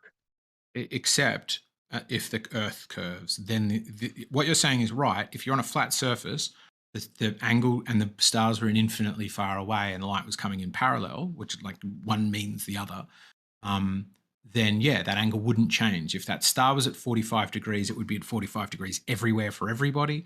And if it was at 90 degrees, it would be 90 degrees everywhere for everybody. But this is the point: is that you're moving around a curved surface. But I don't know. I've tried to explain it a chunk of times. It doesn't seem that it's getting in. I would just watch some videos. On. Listen, I do see what you're saying, and let's put it on back burner for now, man. But try and think about what I'm saying at least, man. I do understand what you're saying. I see your point. I don't think you're seeing mine. And once we see eye to eye, I'll look at your point some more and try and get why it's crushing my point. I don't see where they're really clashing, but let me look more, man. We'll put it back burner and we'll pick it up next time. Let's change the subject. I'm tired of talking about Google. You actually own a physical globe, Brian? Yes. Yeah, that's a great thing to practice on then. Yeah. Practice your sight lines to Polaris and stick a little dude on the surface at whatever latitude. No, seriously. I do that shit every day, man. Not every day, man. That's bullshit. But I do it a lot. I got my globe right here by where I'm making my batteries, my little spot. But I will. I'll look at it, man. And I just don't see where our shit's clashing, man. I mean, I don't know. I'll try and do a diagram too, and specify my point a little bit better. I think I'm having trouble communicating it, and maybe the diagram I'll figure it out myself, and I won't have a problem with what y'all are saying. But maybe they both can coexist. DM it to me when you do. Roger that. Yeah, nice chatting today, Brian.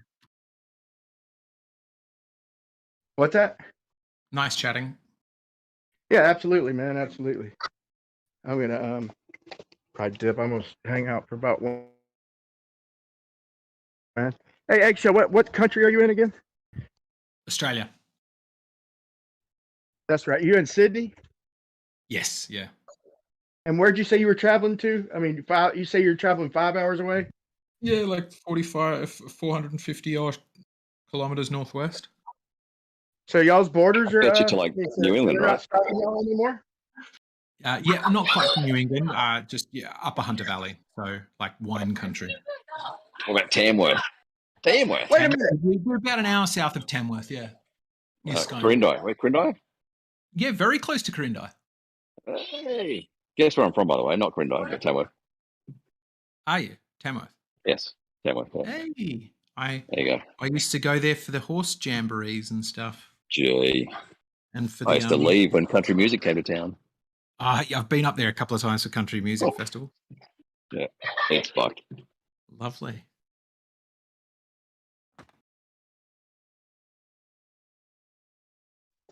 Man, I don't know. I heard they're strict as hell where y'all are at. Wait, Rip, you're there too. You're in Australia, ain't you?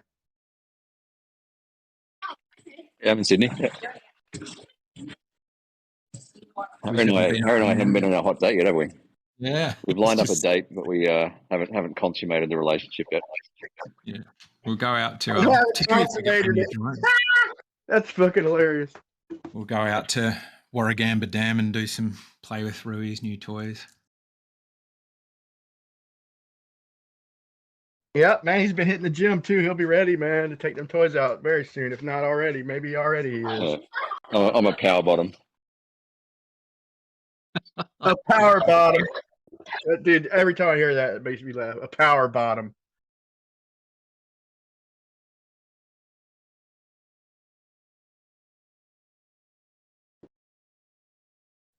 Ruhif, I thought you was married, Ruhif. Yes, I am. I mean, you got a wife, right? To a man. Yeah. I know you ain't. I know you ain't the one sitting out all the little roos around there, man. So you can't be power bottoming. You can't be a full-time power bottom. Oh, yeah, on the down low. On the down low.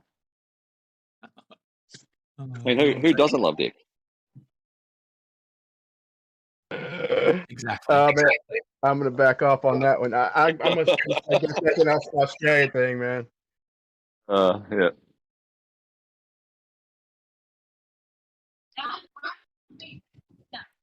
If I loved it that much, man, my shit would look like a handle grip. What? Very good.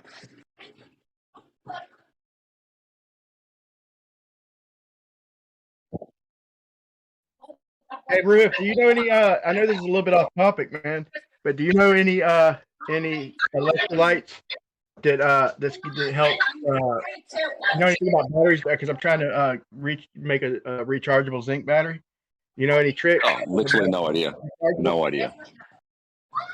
Zero idea.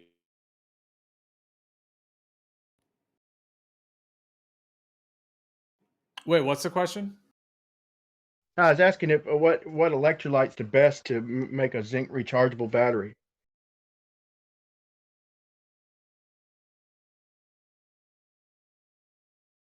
I don't know. I didn't know there might be some little Australian secrets over there, man. I've never heard Ruhif talk a lot about electricity before. Is that something you studied, Ruhif? Electrical and chemical compounds?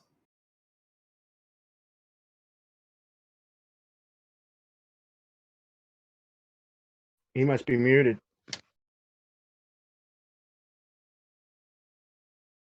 I think he had his little buggers, man, in the back, climbing all over him, man. He's talking about a power bottom.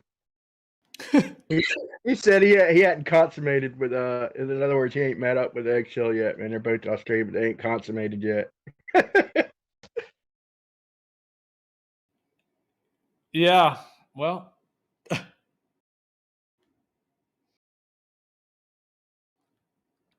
They both love balls and sticks. I'm just kidding.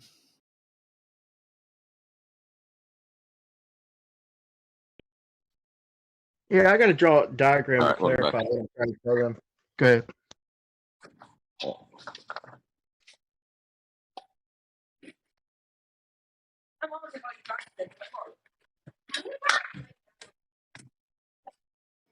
Are you out at the pool again, Ruhith? Yeah, three of the four kids in the pool, and one of my daughters has got her friend over. So, yeah, my apologies. That's pretty fun to have a pool. It sounds like you guys use it a lot, like almost every day. Yeah, probably every second day. Yeah. That's cool. Yeah, in my childhood growing up, we had a pool, so yeah, it was so much fun to have a pool. We didn't, and we didn't have any pets. I've had 6 dogs now in total to fucking compensate for not having pets as a kid. We currently have 4 dogs.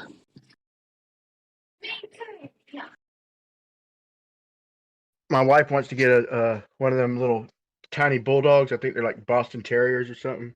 I said, get rid of these damn cats if you want to get a dog. My youngest daughter dumped all these cats. She had cats. She was staying with my other daughter for a couple weeks, and got all these cats. And then they moved. Then she moved. My second oldest daughter moved, and you know, dude, I got 4 cats running around. Yeah. Your wife got a decent rack, Ryan. I'll give you that. What?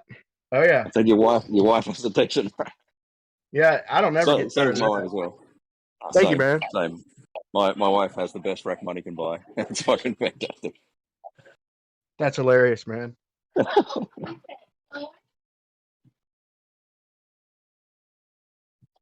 But no, man, I'm like, I got these chickens and everything, man, and that dude, man, it's crazy, man. If I'd recommend them, man. If you can get chickens, if you're in a place you can have them, you can train these fuckers, man. They're pretty like routine oriented, man. They go to the same spot. I let them out the cage, and because they said we couldn't have roosters, and I didn't want to kill the roosters. You know, I got a refrigerator full of food. We got them for the eggs and shit, and just kind of new into it, you know. But you're not supposed to have roosters if you're a certain distance. But you can have hens. They don't freaking, you know, make all that noise. But you can let them go, right? You know, so I'm just like this city guy who tells me to, you know, I can't have the roosters. I can keep the hens. I'm like, all right, you know, but I've had these roosters since they were little chicks and all that, and I'm not planning on killing these particular ones. And so I'm like, I let him out. He come back and he's like, you got rid of them? I was like, I let him out, dude.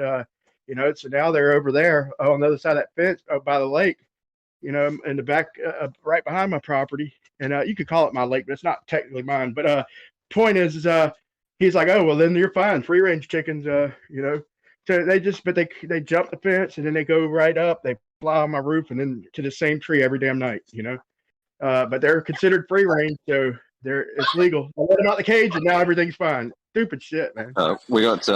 We got these things called scrub turkeys. Like if you Google scrub turkey, and there's like probably 100 in the suburb, and our dogs actually killed one a few months ago, and yeah, it was fucking pretty messy. So, yeah, no chickens here. Scrub turkeys roaming the streets in Boston.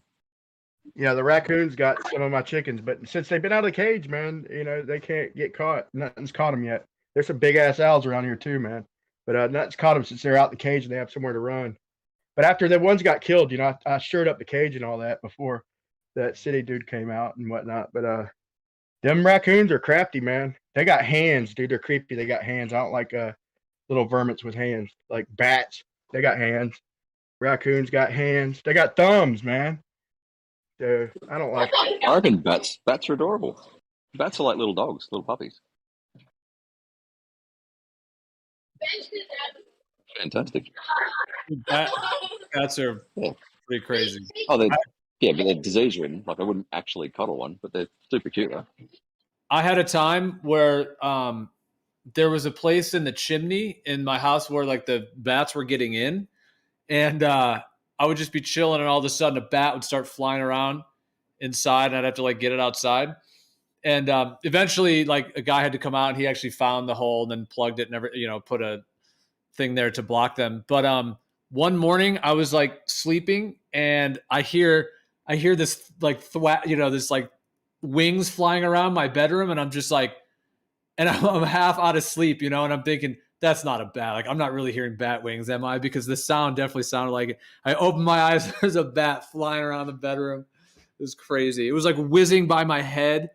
Oh my gosh. I can see Geo like Matrix and like going backwards in slow motion with his arms waving backwards, like Yeah, dude, that's what I was ready to do, man, because I had to stand up. Like what I did is I had to stand up and run out of the room, and then I closed the door, and then I had to go outside and take the screen off the window, and finally he flew out. But like when I did that, I was ready to do that Matrix move, dude, because I had to stand up and run to the door. So like I was ready to do it. If dude, no matter how tough you are or whatever, dude, you understand when it's something wild and catches you off guard. Your natural reaction is to get the hell out the way. And it's like, dude, I've seen men hit pitches. Dude, I was at my buddy's house and this roach came flying up, dude, and he backed up and he screamed. He hit a pitch. He says, "Ah!" I mean, he hit a pitch, dude, that I never even knew a grown man could hit, dude. And it reminded me of the Matrix, man, because this thing dive bombed him, dude, and we laughed about that shit all night, man. But dude, that reminds me the other day, my middle daughter, got a bunch of daughters, but left the door open, and I was a little bit late and everything. Is rainy and shit. I walk out, and the chickens are inside my house, and one of them's on the couch. Another two are just standing there in the kitchen, just standing there. I'm like, what the heck? Like these things, man, they're crazy. They weren't even doing nothing, man. Didn't shit on the couch or nothing. It's like crazy, but you know, it wouldn't be inside in them, but it shocked the shit out of me. But that you talking about that bat made me think about the chickens inside the damn house like they belong. They don't run or nothing, man. They'll come to you. They'll fly through the window if you let them. My wife feeds them out the window and shit. But dude, that's funny. A bat coming at you. It woke you up out of a sleep, you said, with a bat flying right over your face? Yeah, pretty much. Like I woke up and I heard the wings. It's a very unique sound. Like I know, they have like the sonar system, but there's also like it's not like bird wings. They're like it's like a sonic. It's like a fluttering of a sonic wave, is my sense of it. So yeah, like that. It was just that. It's like more of a fluttering kind of energy. So yeah, I like. It's like I hardly open one eye, and I'm like, that's not a bat flying around, is it? And then I had to open my eyes more, and I'm like, oh shit, it is. Yeah. So then I just lying there pretending like I'm dead. You know what I mean? Like, all right, I hope the bat just doesn't come down, like hit me, and then I had to make my escape. That is Gio's hilarious. wondering where that hickey. He's had a hickey on his neck all month, man. He's wondering where that shit came from. Well, the thing about the bats, I guess they don't really fly into you. Although I've had some times where they get like 3 feet from your head, but they don't necessarily run into you. But I mean that, like, I'm not gonna say I'm like totally afraid of it, but I mean when there's a bat flapping around, I guess like what's the fear that it's gonna like land on your head, and like bite you? It's like it reminds me of like Tommy Boy. Remember that movie where with Chris Farley and David Spade, and there's like a bat in their cabin, and then like that's a hilarious scene. No, that reminded me of Key and Peele. Do you see Key and Peele, the episode where they're playing the gangster music and they're walking out in their suits and ties and shit, and they're in slow motion, dude, and all of a sudden a pigeon comes up from the bottom of the screen, and dude backs up, and he's like, ah! And then it shows him laughing. You can't hear him. All you hear is gangster music, like dun dun dun dun, dun, like People's Court gangster type of music, and they're in their gangster. They got their guns in their hand, and a pigeon comes up out the bottom of the screen, and fucking he starts flapping and panicking and shit in slow motion. That shit was so fucking funny, dude. Hey, Gio, that is a fucking hilarious story. What can you replicate the sound with your mouth? Was it like the flappering sound? Was it like, or like, what was it like? Wow, dude, you've got some some good sound effects there. I would say it was kind of like that. Okay. Like a fluttering. I do actually know what you mean, though, Gio. Yeah. So it was like a flash flutter, like a kind of thing. Yeah, it's like a sonic wave flutter. Weird. Okay. I was curious. I don't know why that's important, but it isn't. But they're funny though. They'll finally fly out of a room. Like if there's an open door or an open window, they will figure it out eventually, and they just shoot out of there. That's hilarious. You opened up the window screen and it flew out from the outside. Yeah. That's hilarious. Holy shit.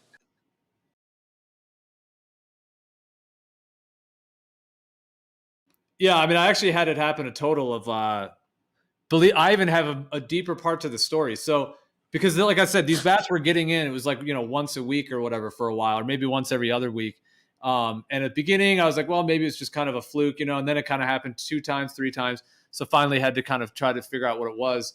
But anyways, I had a second time, like after that first time when the bat was in my room, in the bedroom flying around, and I had to get it out, like another night, like a week later, there was a bat flying around the main room, the main like living room. And so like when I went to bed, I, closed the door because I wasn't able to get it out, out of the house. So I was like, all right, I'm gonna have to just go to bed and deal with it tomorrow or whatever.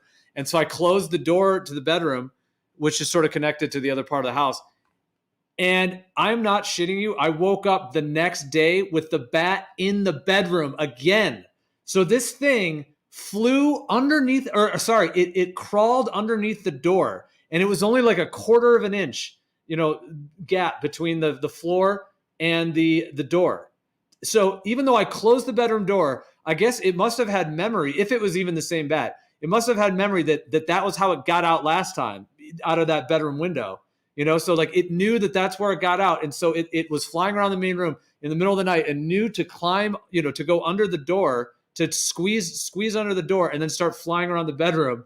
So it actually happened a second time. And that time I was blown away because I knew that I shut the door and I woke up to the bat flying around the bedroom again. And I'm like, are you kidding me? How did it get in here? So then I had to figure out, like, was it getting in in anywhere in the bedroom? And the answer is it was not. Like there was no gaps or holes. Like it actually did go under the door sill, because we found out where they were coming in. It was up in the chimney. So well, I believe that's amazing, actually.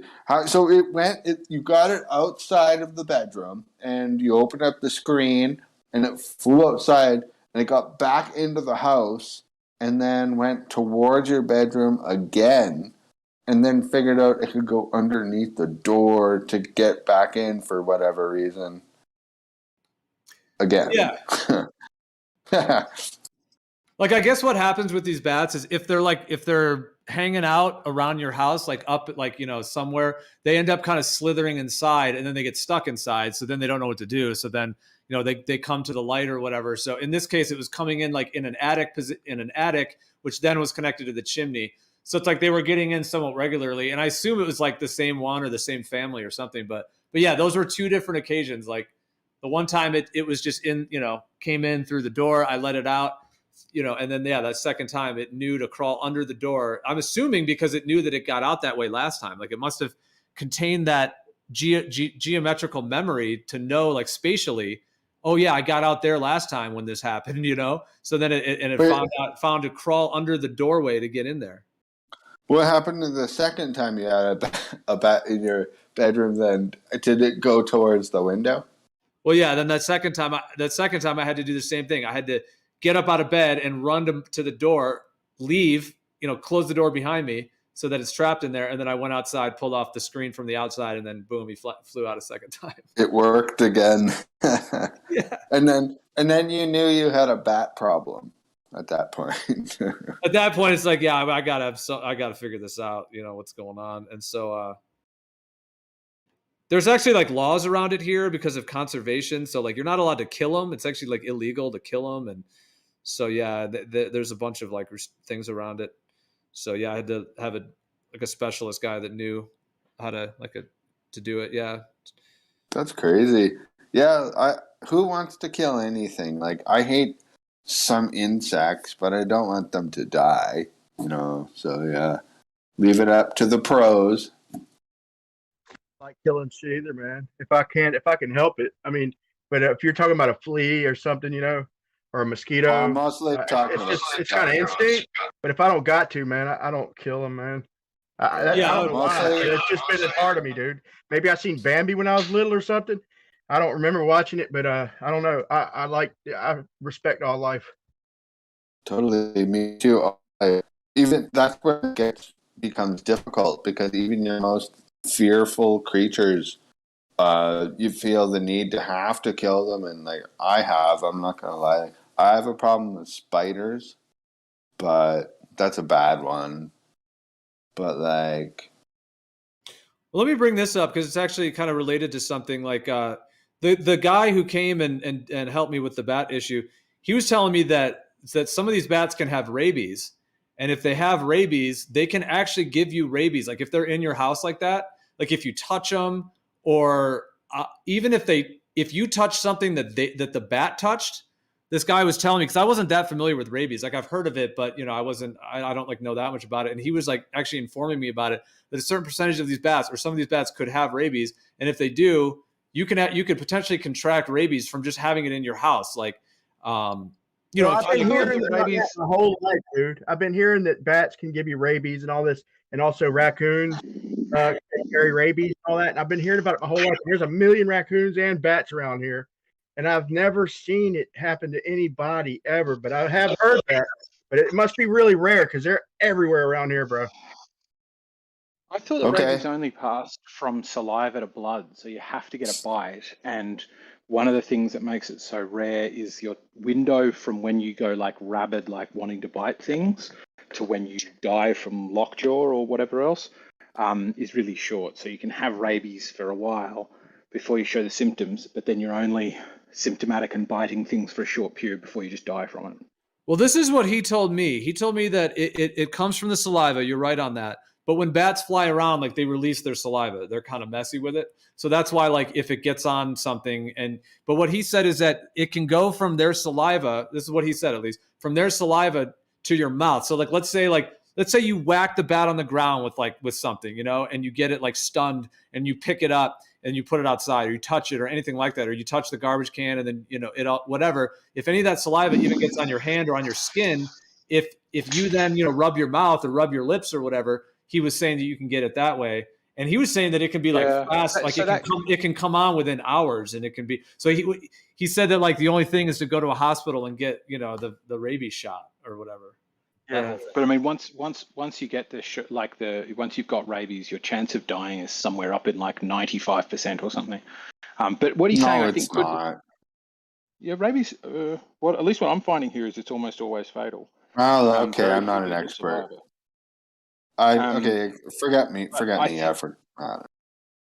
Because he was telling me about something. Right, but it might be about if you've got a cut in your mouth or something. So you get it on your hand if you've got a small cut there. I think that's at least what this website's saying as well. Well, see, he was telling me that like in his profession or whatever, like if somebody, like he even said that he had people who had a bat in their house. They did just what I said. They like whacked it out of the air, then they like picked it up and put it in a garbage can. But they had like interaction with it. And he said that he had to recommend to that family, like, I don't know if it's state law or whatever. He had to recommend to that family that they should all go get rabies shots, this needle, a jab deal, just because it's possible. Because I guess like they threw the bat away. They didn't keep the bat. If they'd kept the bat, they could have actually tested it first and seen if it had it or whatever. But I mean, how much of that is legit? Yeah. How much of this is just, a scam? Who knows? In addition, if I was in suspicion of having rabies from an incident like that bat thing you described, I would at least hang out in the hospital for a day or two just to see if I had symptoms of rabies before taking the rabies vaccine. Wouldn't you? That would be probably a big mistake. Maybe. It doesn't work once you've got it. I would think that if you're saying to get the vaccine, what you're saying is there's a chance that one of your family members has it and could continue passing it. I don't think it does anything once you've got it. Otherwise, rabies wouldn't be fatal. You'd be able to get rabies, then get the jab, whereas this Health Direct website is saying it's almost always fatal. I didn't know that actually about rabies. The more you know. Hey, you know what? The shot early enough, then it's all right. But if it past a certain point. Let's all take rabies shots. I think it should be government mandated at this point, actually. We should get all rabies shot. I asked about it. Pretty much is. It pretty much is. But the reason they don't recommend rabies shots unless you're in risk, so they do give you a prophylaxis, but they call it post-exposure prophylaxis or PEP. But it's not mandated because at least the jab only lasts like 3 months. Now, like you'd just be having to get this like 4 times a year for the odd chance you got bitten by something. It just doesn't make sense. Yeah, it sounds familiar. Heard about that lately. Only effective for a small amount of time. And then, you know what else is crazy? Any metalheads will know Slayer. You know the metal band Slayer? The main guitarist of that band, one of the main ones, Jeff Hanneman. He died from a spider bite. And so you want to talk about things crawling into your house? Spiders, dude. Spiders are tiny. They can crawl through the tiniest little holes. He supposedly died from a spider bite, which who the hell knows where that spider came from. But, I mean, like, those things are almost impossible to keep out of your house without sealing your house properly. He died from a spider bite. The main guitarist of Slayer fucked up. Jeff Yeah, Lynne certain and- spiders can kill you, certain snakes as well. See, I actually think that in my viewpoint, spiritually, it's actually wrong to kill spiders on a spiritual level, in my viewpoint. It's also wrong to kill snakes. Now, if you like are just walking along, you step on one, that's not necessarily an issue in my viewpoint. But if you purposefully kill them, there's karma to that. And so if you purposefully kill them, perhaps in this lifetime or in a future lifetime, at some point that karma will come back and you may get bitten. You will pay for it. Do you think you'll pay for it otherwise, or they'll come back and bite you again? You'll keep. I think it's like, in my viewpoint, karmically, if you keep killing them, they will keep. Another one is bears. I think it's actually wrong to kill bears. So if you if you're out there killing bears, you may get mauled and killed by a bear. There's actually interesting stories. There's a couple like famous like hunters who were just that. They were like bear hunters, like specific like people that hunted bears, and then they were killed by a bear. You know, so it is interesting. Yeah. Kind of poignant. That is interesting, but I mean, like, do you think there's and I don't know, but do you think there's a direct correlation between if you take the life away of another being, whether that be a spider or a bear? You could argue like, wow, how small are we going to get here, bacteria? That same creature will come back to haunt you later on, or like could you just get a traffic? Like, could you just get a traffic with ticket? Those. Oh, go ahead. Sorry, were you saying? What were you saying?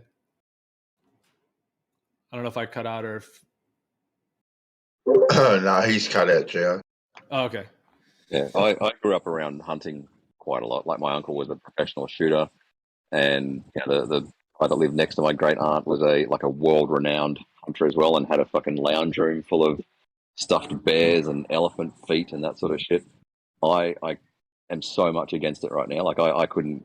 I used to go shooting as like a 9-year-old with my uncle and shoot like 50 kangaroos a night. I wouldn't do that now. Well, now see, that's its own species as well. So, I mean, in my viewpoint, it's not wrong to kill all animals. Like, chickens are fine. You know, certain things that actually it's not wrong to kill. I'm just talking about certain species, like certain ones. And yeah, kangaroo, that's an interesting one. Kind of where that falls on the whole thing. It's a pest in where he was doing it. So he was paid to, remove pests from farmers' properties. Yeah. Anymore. Well, no, I get. Yeah, I hear you on that. But so, Gio, how do you work out good karma and bad karma attached to it when you kill it? You cut out right at the end there. I said, how do you work out what has good karma and bad karma to it when you kill it?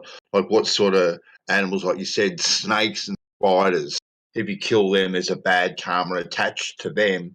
But chickens, on the other hand, are quite fine. Like, where do you draw the line, and how is that distinction made? Yeah, absolutely. It's a good point. Well, I would say for myself, it is through my own inquiry into this and my own experience as well. Like, one I've had directly of like memories of actually being bitten by these and being killed by them. And then my memories of how I was able to resolve that by not killing them. Like, so to me, part of it is like, has been a direct learning process in my understanding and memory of this current life and previous lives. I haven't been bitten by one in this life, but I have reconnected with that. So that's one thing through my own personal experience. And then I would say also like my own sort of journey work, intuitive work, into these different species and sort of their, role in the larger system in that sense. So kind of just sort of so yeah, on the one, my own direct experience, and then also my own sort of like I suppose like cosmological metaphysics on that level, and how that relates to these spirit worlds, and then the spirits, and then the physical.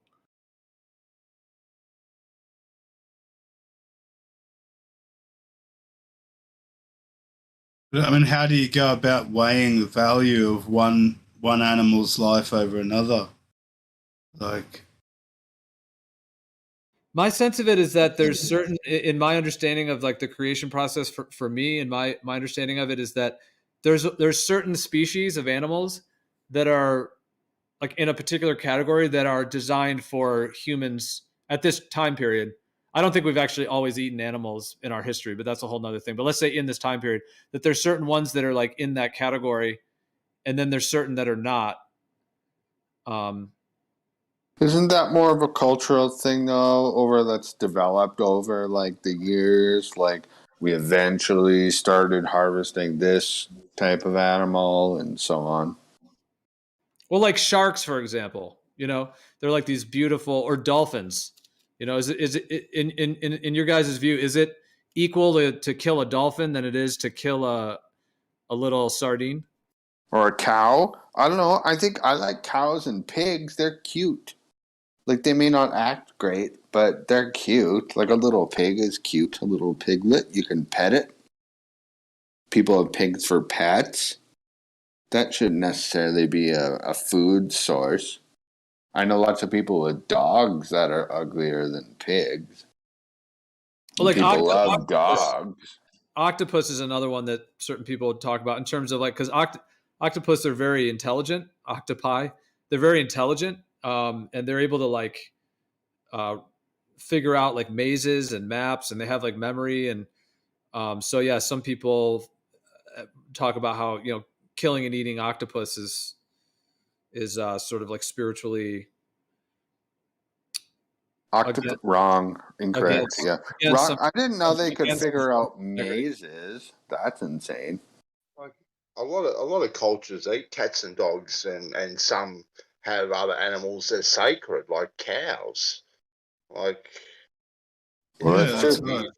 You're right. We eat cows. A lot of people eat cows in Western culture. Well, I mean, in a lot of situations, humans have eaten humans, right, to survive. So maybe not on a daily basis. I'd do that in a heartbeat to survive. In a heartbeat, I'd eat you, ET, in a heartbeat. Well, fuck you. I'd eat you too. Okay. But yeah, I don't know. Oh, you guys are going to both have your bellies full of each other then. Yeah. I'll eat him before he eats me, though. Also, a lot of the animals that are used for food, they were also created for that reason as well. And so, as long as they had a fairly comfortable, happy life in between, then it's really not that bad. Well, look, that is morally incorrect. That's morally incorrect, though, on a level, which I actually do believe in. I mean, I believe that what I'm about to say is true. You created this creature, or you at least like instigated its creation through breeding or whatever, or what have you. That creature wants to live, it wants to be alive. That's natural. Yeah, but so do plants. So do plants. I mean, if the plant doesn't want its arm cut off. Like a tree. Yeah. But no, that plant, I think, okay, now we're talking about like a difference in the consciousness between a plant and an animal, as far as we understand it, at least. I know lots of people think plants can think and stuff, but I mean, I can grow a cow or a pig in a farm, and you can, if you really had to, you could make one of those things a little pet and fall in love with it, and then go chop its head off one day. That's totally different than raising a plant that grows 6 feet tall and then chopping off one of its limbs or whatever. Well, if you plan on, I mean, it's either that or the cow would never have existed to begin with. That doesn't make it okay though. Once you give the consciousness, as long as the cow gets to live, a decent sort of a life, some sort of a life, then so I've had a it's decent good deal. I've had a decent life. Does that give anyone else the right to take my life away just because my life has been decent? Well, I'll mention this. The late great Joseph Campbell. One time he was eating a steak, and they were talking, and someone was asking him about that, and he said, "This might not be the exact right quote, but it's mostly correct." He said something to the effect of that vegetarians are just not sensitive enough to hear the tomato scream. Like when you cut into it, that they're not sensitive enough to be able to kind of That hear almost sounds like a joke, but like maybe they talk. I've read lots of articles about like plants communicating with it, stuff like that. Like, who knows? Yeah, what Maybe if a it's plant. what if it's like cellular torture for the plant to be cut like that? Totally, and like literally, like, oh my god, something like that. I mean, I don't know if that's completely the case, because I think about things like blueberries and, like, let's say like when an animal like a deer is eating a blueberry bush, are the blueberries really screaming while it's happening? But it is an interesting thing to think about. It is very fascinating thing to think about, yeah.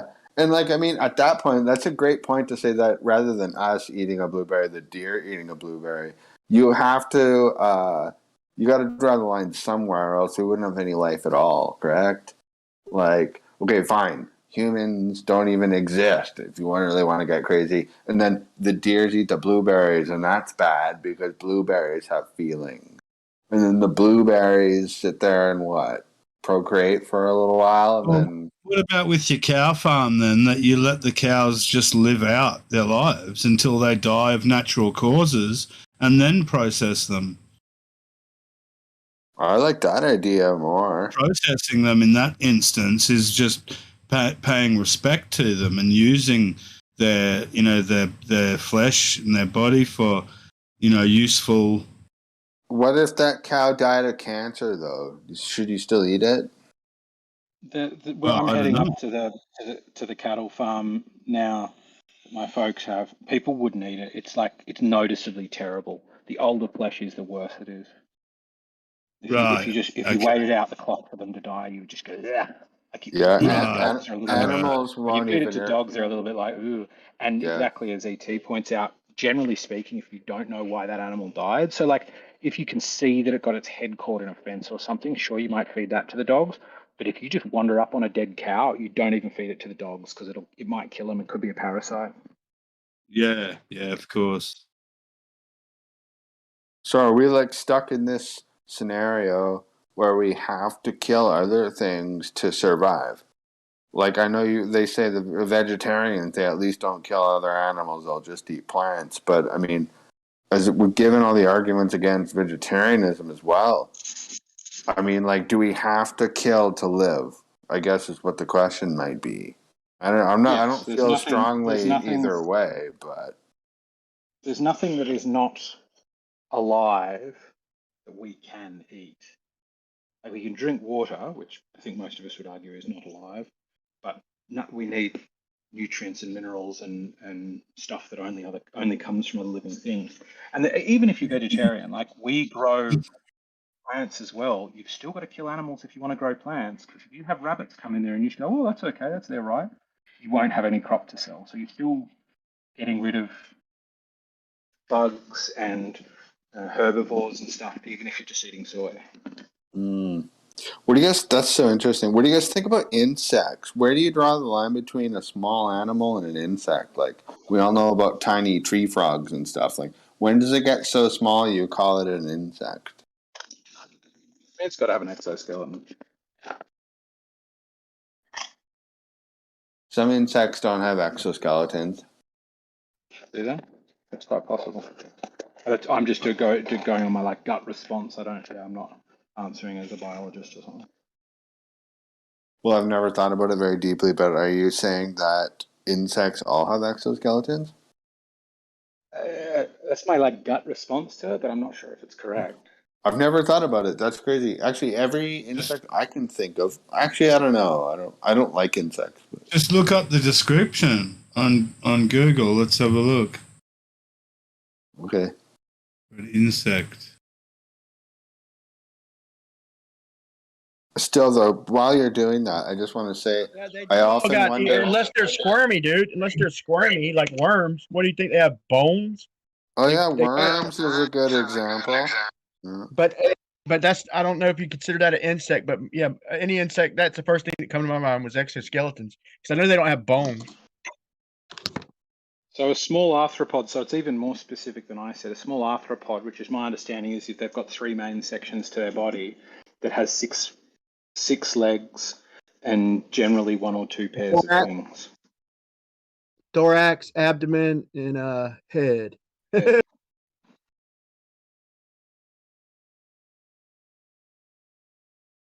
Isn't it crazy how similar they are to us? We may have a different amount of limbs, but we all have like that same structure, and we have a head and everything. And we run around and we walk around and we eat things, and it's crazy.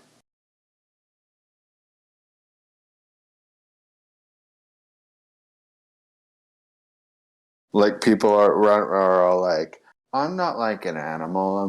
I'm above an animal.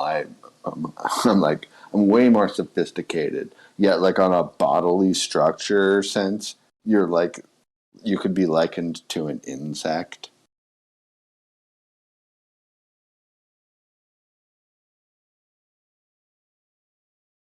Yeah, I mean, I have the same feeling as many of you guys, even though our family farms sheep and cattle, and I'll probably do some shooting at the farm. It's like it's a tough thing. Like, if you want to reduce suffering, that is something you can do. But if you want to be sure you're not creating any suffering, I think it's not impossible. You just keep looking at different issues in different ways and going, oh, even that one creates suffering.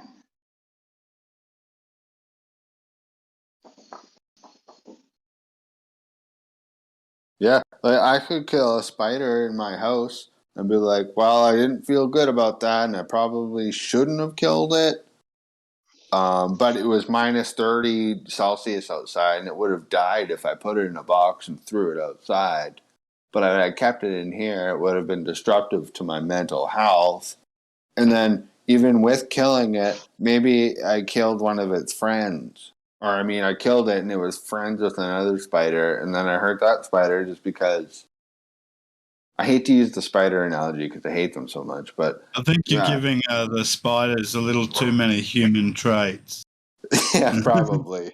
You're probably right. Yeah, but I mean, I've thought a lot about this, and like often I'm just like, sorry God that I took this creature's life away from it. I've done that with like ants and stuff, just because I try to do the right thing, you know. And I think like any living creature has some kind of purpose and like meaning in this world, and for you to just like wipe that away, it's just like really disrespectful and murderous, actually. And and then so us as humans, since we're bigger than them and smarter, maybe smarter, we have to talk about this. Like, you know, I don't want to go around killing a bunch of things my whole life without at least asking myself this question. Like, I feel guilty. I've accidentally killed animals before, like frogs and mice by accident, and I feel that was like 10 years ago, more now, and I feel awful about it. Like I feel like I murdered some animals, and it's the worst feeling.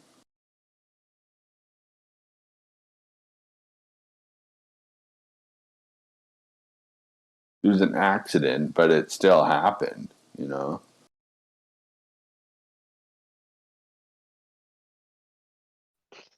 It's an accident. Well, I see it is those sorts of life forms. They don't have much of an experience anyway, so it's not really a great loss, especially when you didn't intentionally kill them. I just have such a powerful sense of empathy towards them when I think about like how they were suffering. Like I feel like it's almost like it's has been intentionally implied towards my sense of being as some kind of form of retribution or something like that. because it was Just imagine human warfare then. Yeah, but I wasn't involved in that. Human. Right. But like this one time, I bought my girlfriend like 3 mice, and I didn't know what I was doing at the time. But this mice had like 15 or 20 kids, and then she went across the world to go visit her family, and I was responsible for the mice. And then it was Christmas time, I think. And then I went and traveled to my family, and that day I forgot to feed them before I went traveling for Christmas, and I came back and realized that most of them were dead. And I'm like, oh my God. I killed most of them. I don't remember how many there were, but there was a good amount of them. And then another time, when I was a kid, I was like, I think I was 10 years old. I caught a frog in the local pond, and I captured it in this little plastic container. And I was like, because I love frogs to this day, and I did back then even. I love frogs, but I forgot. I was just a kid, and I forgot to put air holes in it in the top. And so I opened up the lid. I was like, okay, I'll come back after school. Bye. And then I put the lid on it, and then it suffocated as I was at school. And I spent all day waiting to come back home to realize that I forgot that I didn't give it any air holes. And like that happened like 25 years ago, and I still feel really bad about it. It sucks. And yeah, like at no point in my life have I ever got to a point where I'm like realized anything that in any way that like that was okay that happened. Like I like to tell myself that like, yeah, I was just a kid, but I knew to put air holes in it, and I just didn't think about it, and it was stupid. And I was hiding it from my parents too. I kept it like in the backyard so they didn't find it. But I should have just thought about those air holes, and then the frog was dead.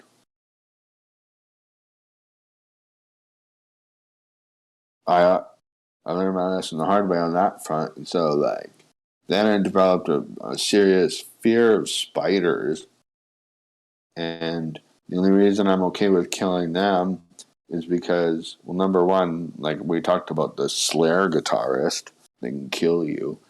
Number two, they can carry parasites. Number three, I think I got to take care of my own mental health before I take care of their health, right? And I still feel guilty about that. So let's go full circle here. How do we come to terms with this whole situation?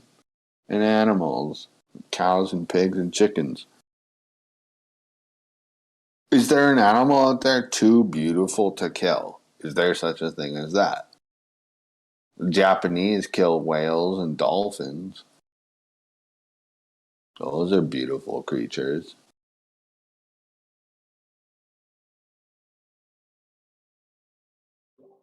I think if the kill's done right for the right reasons and with treating the animal with respect, then I think that's fine. But it wouldn't be fine if I killed you with respect.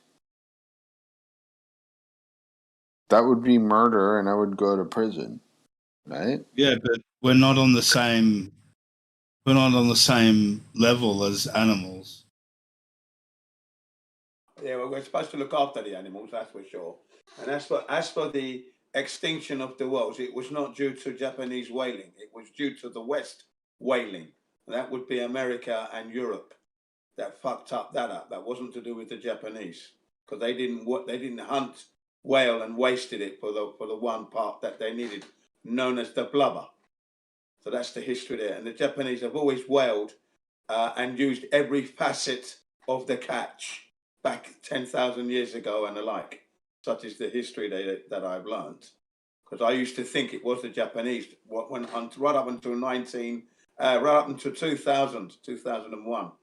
And then my student put me right on that, because I had that idea that it was the Japanese that were hunting Okay. extinction, but it wasn't. Nothing to do No with that. disrespect towards the Japanese. That's just my as far as my ignorant knowledge has taken me. Yeah, that's right. I was the same, because I was asked what was it about the Japanese that he didn't like, and I mentioned the tusks that they used to make their seals that you used to sign things with, and the whaling. I said, and then I was put straight on both counts. Okay, well that's good to know. Yeah, I Yeah. guess I generalized there actually pretty seriously. I will say though, like, because I recently had a feline cat join me in my life in the last 6 or so months. Came into my home, and well done. yeah, it's pretty cool. But it's like I've always loved animals and cats. I've been an animal lover my whole life, but when you hang out with a cat for 6 months, you realize like how special animals are, and they're so cool, and they're so nice, and they mean no harm. And for someone to be like hunting them for sport or using them as food unless absolutely necessary, like it just like is horrible to me. Like I can't believe it. Ernest Hemingway comes to mind with his stupid antics in Africa, going around killing, for sport, which was like bollocks. That was just not necessary. Totally disagree with that kind of killing, and glorifying that is wrong. I do feel, don't need to do that. But if you're eating to survive, fine. And you tend to find if you're surviving, then you're going to use every facet of the kill, everything. You won't be wasting as much. When your life is on survival mode. Such as like native culture throughout the world kind of follows, correct? Like as far as I understand it, they'll use every piece of the animal, like a buffalo, for example, or something. Yeah. And yeah, I understand it and it's out of respect, half of out of like utility, correct? Yeah. Apparently. Yeah, that's the whole point. That's the whole point. To respect the animal, you use every part of it as best you can. Yeah, but in addition to the utility, right? Waste nothing. Yeah, of course. Yeah. Yeah. Okay. Yeah. That's how I feel, but yeah.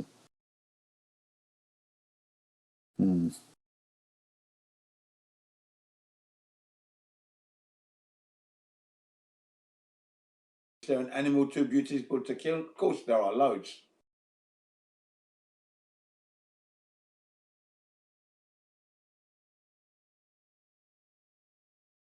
But like, I mean, I know like this conversation doesn't really go anywhere, but I mean, like, define beautiful and define like too beautiful to kill.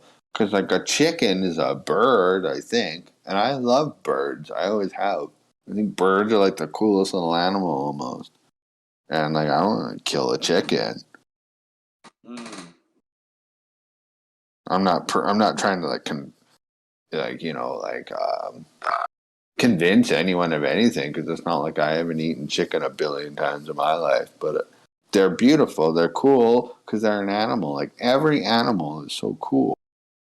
Yeah, I think the chicken you find in the meat industry, those unless they're like eating organically and they're looked after in an organic way, by that I mean they're free ranged, allowed to roam around on the farm under their own steam, and that's great. But there are other places where these chickens are just like in prison, and it's terrible. They're walking around in their own excrement and piss and shit, and they're just crowded. They're in a crowded condition, eating horrible food that just makes them fat, so they can get to market quickly. And that kind of chicken you don't really want to eat. Do you know what I mean? Oh, I know exactly what you mean. Yeah, and I completely agree. Yeah, a lot of people say you shouldn't even eat eggs for that reason, because the most of the eggs that people are eating are for you shouldn't eat them for that exact reason. Yeah. I have mixed opinions about that, but it does make sense. And the same with cattle as well. You know, the way they're killed, and I know. they're reared as well. So yeah, it's all gone wrong now. You know, it's a long way from how it used to be. Really, It's a shame, really. What I think is going on, it has something to do with everything else in the world that's happening. I Like, think the intervention of technology has really brought this capability of having so many cattle or chicken culled at one time. yeah, After a well, all these mechanical factories where they can process so many animals at a time. Yeah. Yeah, and that just seems slaughterous to me. Like something like an alien machine would do. Like that doesn't seem normal. And then in Britain, I before I came to Japan, which was like in 1999, up until that point, I hadn't eaten beef for 15 straight years, consecutively, because of the Jacob's disease, the mad cow disease. Yeah. Because in Britain, they were feeding cow, and then they ended up having this disease, and they had to cull all the cow. And I thought, well, fuck that. That's definitely off the menu for me. Boom. Fuck Come that to Japan indeed. now. Yeah. Sorry? Oh, I just said fuck that indeed.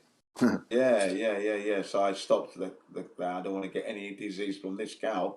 Didn't like the taste of the beef anyway. And, it took a long time to cook already for me when you're doing beef, joints and stuff. Takes a while to get that ready. So it was easy for me to keep that off the menu. But I arrived in Japan here now, and they sliced the bacon so thinly. They sliced the beef so thinly. I thought it was bacon when I first saw it. I said, "No, this is pork, man. I'm not eating this. This is pork." And my wife adamantly said it wasn't pork. I said, "It's pork, man. Look at that thing." And then when they actually showed me from the piece of meat they cut it from, I went, so you eat beef the way the British eat pork then? I didn't realise that, you see. The way, because in Britain they have the bacon, don't they? Right, with the thin slices and whatnot. Really thinly sliced, and yeah. I know I've never even been to Japan, but I think I know they're very culinary experts with their slicing of foods, right? Right. So I'd never seen beef sliced that thinly. So I learned a lesson there. I thought, okay, great, nice. Oh my God, Jin! On that front, does that mean that Japan makes incredibly cool beef jerky? I reckon so. Huh. Wait, do you still eat beef, or are you vegetarian now? Yeah, no, I eat beef now. Yeah, because there's no chance of this. The Japanese treat their cows more respectful, if you will. Okay. The only time they've had the Jacob's disease is when the Americans have exported it to Japan on 2 separate occasions, right? Huh. So I never even heard this about happened, that. when that happened the first time, Australian beef was the popular beef of choice, Aussie beef they call it. So that the sales of Aussie beef just went through the roof, right? When America did this, and then when Japan decided to re-import American beef, it was within months it happened again. So they had to ban American beef again for a number of years. Silly, but that's what they had to do. Right. Americans fucked it up twice, yeah. So I don't. When I'm going into the shop, I deliberately do not buy American beef. So I don't buy it. That's how I feel about buying products from China these days. If I can help myself, I'm just like, no, thank you.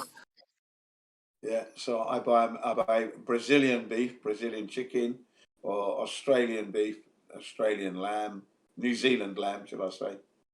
Yeah, it's all good. You can get that here in Japan. That's cool. Yeah. What can you not get in Japan that it has to be imported? Oh, there are many things that have to be imported in. Many. I'm just curious. I'm just wondering what they might be. Well, they import almost everything is imported into Japan. Really, everything. You can get anything that you can get in London and in America. You can get in Japan. You know, you just got to know where they're selling it is the problem. Knowing where it's actually being sold is the problem. You know, yeah, knowing the outlets. I want to move to Japan potentially permanently, but one concern I have is the Fukushima incident from 2011, and Right. I'm wondering how much that kind of is still a potentially dangerous situation in that I can give you area. an update on that one. I can update you on that one, and that is Please do. six kids who have been affected by that from the nuclear plant because TEPCO, that's Tokyo Electric Power, didn't inform the public as to the levels of the radiation at the time. Okay, these kids are suffering from cancer of all sorts, and they today have put a lawsuit in. Today, as you asked that question, they put a lawsuit in to sue TEPCO, so Tokyo Electric Power, for their ailments. Okay. Now the difficulty, they said, it's going to be that they have to prove the scientific connection between that and their ailments. That's going to be hard to prove, they said, and not only that, the cleanup that's been going on, that's going to take decades. It's going to cost hundreds of billions of dollars, they reckon, the cleaning up of that. So it's, yeah. So that's the latest news today about that. I can't believe news is still coming out about all that. And I would imagine, you don't hear about it in the Western world. Like, the world moved on, but like, I never personally forgot. I was like, hey, that was a big deal. And then it just got forgotten in the news, and everyone kind of forgot about it. Yeah, they suffered a lot of discrimination, these kids as well, and so it's the beginning of the lawsuits, by the way, because there's going to be more to come. This is just the first 6. Yeah. Well, when I was surprised when he said 6, because that's a very only low 6 number. kids, but there's going to be hundreds, because Japan is not a society where they sue like in America or let's say the West, where you can sue people as soon as something's gone wrong. They don't do that much here in Japan because of what it is. It's the expense. It's fucking expensive to do it compared to like America and Europe and that, Yeah. Well, in Canada it is too, because you need to hire a good lawyer, and that costs thousands of dollars. Sorry, thousands of dollars just to attempt to sue someone. Yeah. And if it doesn't work in your favor, you just blew thousands of dollars. Well, you lose out, don't you? So they're frightened of that. So that frightens most of the Japanese people off. But in this case, they're right. These 6 individuals, kids, whose parents are adamant that they're going to win this case. Yeah. Okay. Great. Let's hope that they can actually bring the science to. And the thing is, right, they've got the medical history from the event to now, so that's going to really be good evidence. Yeah. I was actually reading an article on that. I was reading an article on that lawsuit just this morning, Gin, and I was surprised that the lawsuit's only for $5.4 million. I was actually surprised that it was so low. Yeah, that's too low. Yeah, that's way too low. Yeah, no. Yeah, that's not enough, because you're talking about lifetime treatment from now on as well. So not only so that I wouldn't settle for that. That wouldn't even be a beginning number. That's not even a beginning number. That one, 4 million. Fuck No, well, a company like that, that'd be loose change for them, really, at the end of the day. Exactly. Although the Olympic Games was a flop for Japan, because they stood to make billions of dollars, but instead they lost billions of dollars. I think it cost $26 billion to do that games.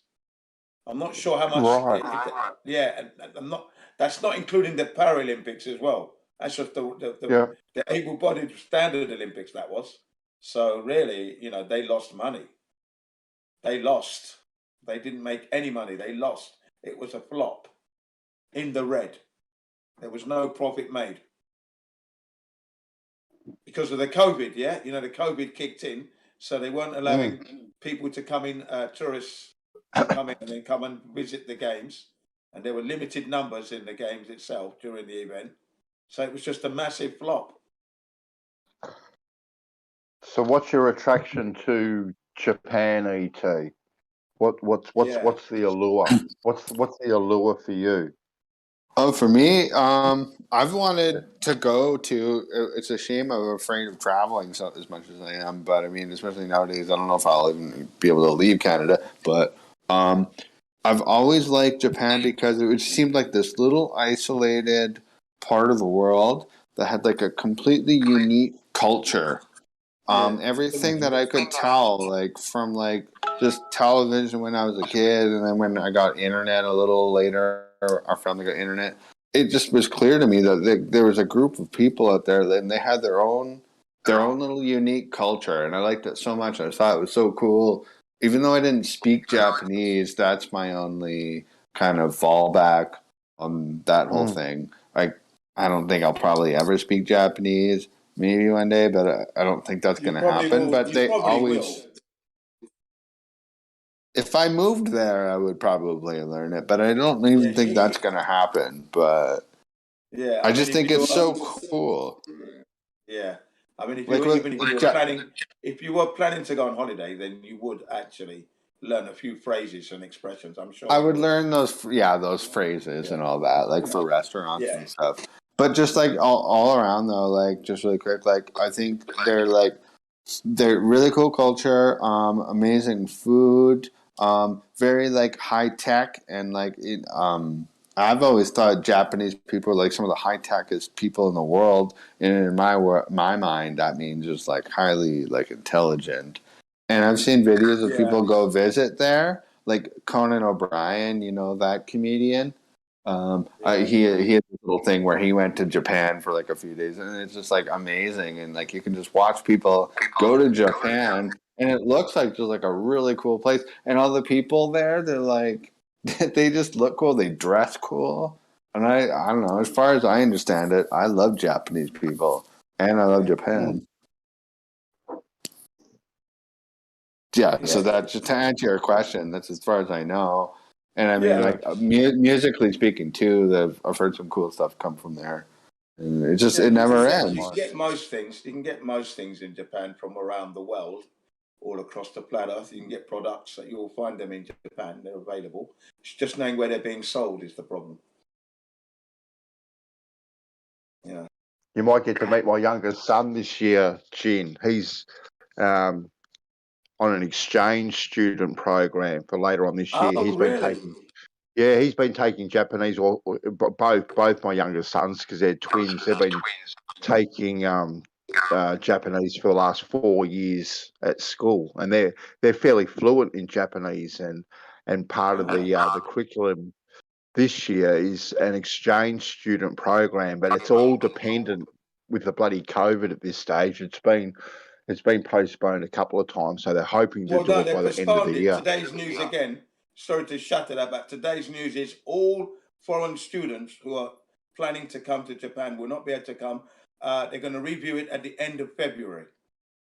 Yeah, there we go. Yeah, that was today's news this morning. Yeah. Good on your sons for learning Japanese though and all that. That's really cool. Yeah. They had to do a project for school, and they had to put together a little video production, Jin, to promote the Japanese class in the school that they're in, trying to get more kids interested. Yeah, that's great. Right. So they actually did that, and as a reward, their Japanese teacher, for my two youngest sons and the other two people that volunteered to do it, got a little grain of rice and actually wrote their names on a little grain of rice and put it in a test tube that's kind of suspended in this little mini test tube. It's the cutest little thing, and if you get the magnifying glass and you look at it, you can actually clearly see their names written in Japanese. It's amazing. Absolutely amazing. That is incredible. You would never see that in America or Canada today. Never. Yeah, they love it. They love their class. They love their teacher. and they're very, very fluent in it. Yeah, that's in keeping with the Japanese that like the small fine detail. In Japanese, it's known as komokai. Komokai? Yeah, which is the small fine details. So that's their approach, yeah? Hell yeah. Man, my If they're learning favorite... a language, if they're going to learn a language or learn something, they will go to the smallest fine detail of any subject. That is You know, so yeah. beautiful. There's this electronic artist, which some of you may have heard of, called Aphex Twin. And the part of the reason why the brilliance in his music is that fine detail he takes in the tiniest little things, like things you wouldn't expect. But it shows when you listen to it. Now, because I know that they like the finer details of things, yeah, when I actually talk to them about the flat earth, of course, I'm giving them the meat and potatoes of the thing. For example, the lack of curvature, the lack of spin, and the vacuum of space, and that. And, you know, you can't have a air pressure without a container, especially regarding the air pressure we have on Earth, right? But then I go into the finer details, like the documents that state that Earth should be considered a flat and stationary plane. If you're in the Army or the Navy or the Air Force, you're going to be an air pilot. If you're going to fire your weapons of mass destruction, you know, that's what I call the finer details. Or the moon landings and Stanley Kubrick letting us know that it was him who directed the Apollo 11, 12, and 13 missions. He helped NASA to do that. That kind of thing, and it blows them away. And that's because they like the finer details, you see. So it can work to an advantage for me. I don't know if you were listening last night, Jim, but Basil was in here, the Kiwi, and he lived over in China for 7 or 8 years. Yeah, I was listening. And he was saying that from his experience, there are so many people in China that believe in the flat Earth. It's incredible. He was absolutely gobsmacked at the amount of people that believe in it. Well, I'm glad you said that, because it's evident in the yin and yang sign. The yin and the yang is the flat Earth, isn't it? It's the sun and the moon over the flat Earth. Yeah, when I got Skype for the first time, we're going back to 2000 now, 2001, when I uploaded Skype, and I uploaded Skype because of my friend, elementary school friend, who's in Japan now, right? He came to Japan to marry his girlfriend, his fiance, and he's living in Hokkaido, north, okay? My elementary school friend, a friend from elementary school, right? Anyway, so up until that point, I heard about Skype, but the news I heard from the BBC, CNN and the like, was that the Skype was breaking telecommunications laws by having this app and this system that was free, that you could use and make phone calls around the world for free. So I didn't want to load it up. I didn't want to join that because I thought that they were a company breaking the law. Yeah. So when my friend said, "Can you get on the Skype? Get on the Skype, Jim, so I can talk to you for free and all that," I thought, I don't know if I want to do this on my wife's computer, because if I upload this thing, I could be breaking the law. Her computer could be shut down, and I don't want a problem. So I spent 3 days reading Skype and all the ins and outs, the fine print, everything. I was that worried. Yeah, I was that worried. Okay, and then you know what I did? I asked one question: how much does it cost to join the Skype? Even though I knew it was free, I just wanted to make sure. And it said you don't have to pay. It's a free service. Just download the app. So I download the app onto my wife's computer, but I used my mobile phone email address. So that if there's going to be any problems, it's going to come to my phone rather than her computer. And that was when we used to have the clam type, the clamshell type phones. Do you remember them? Oh yes, yep. Right. So that was what I did, and I've never looked back. I've been on Skype ever since. But my icon that I chose as my icon was the yin and yang. I wasn't a flat earther then, but I chose the yin and yang. Look at that, yeah. Because I looked at it as peace and harmony is what I saw in that. You see, yeah. There you go. Destined to be a flat earther, wasn't I? Without a doubt. Exactly. That's a beautiful story, Jen. A very beautiful story. But Yeah. what were you guys talking about right before you mentioned that story? He said something. He had made a point about something specific. Yeah, his friends. You know, the guy that was talking about China. Come on, what's his name again? All right, China. Yeah, and how many people are flat earthers now? Yeah, Basil. That was it. Yeah, Basil. Yeah. Basil was talking Yeah. about China and you know so many flat earthers are in China. You know, and Yeah, then he I was said absolutely that makes sense gobsmacked. because the yin and Yeah. yang is the Chinese mark that I didn't make that connection. In Britain, I love that sign, but of course I didn't have it on a T-shirt or anything. Didn't have access to actually owning anything with that sign on, but I did like it, you see. But I didn't realise that it was the flat Earth insignia, because that's what it is. Fucking beautiful, man. So yeah, Basil was telling some good stories about China, man. That was interesting yesterday. Yeah, I was listening to that and his experience, and it was all about being competitive with his. Was it with his brother? Was it or a friend?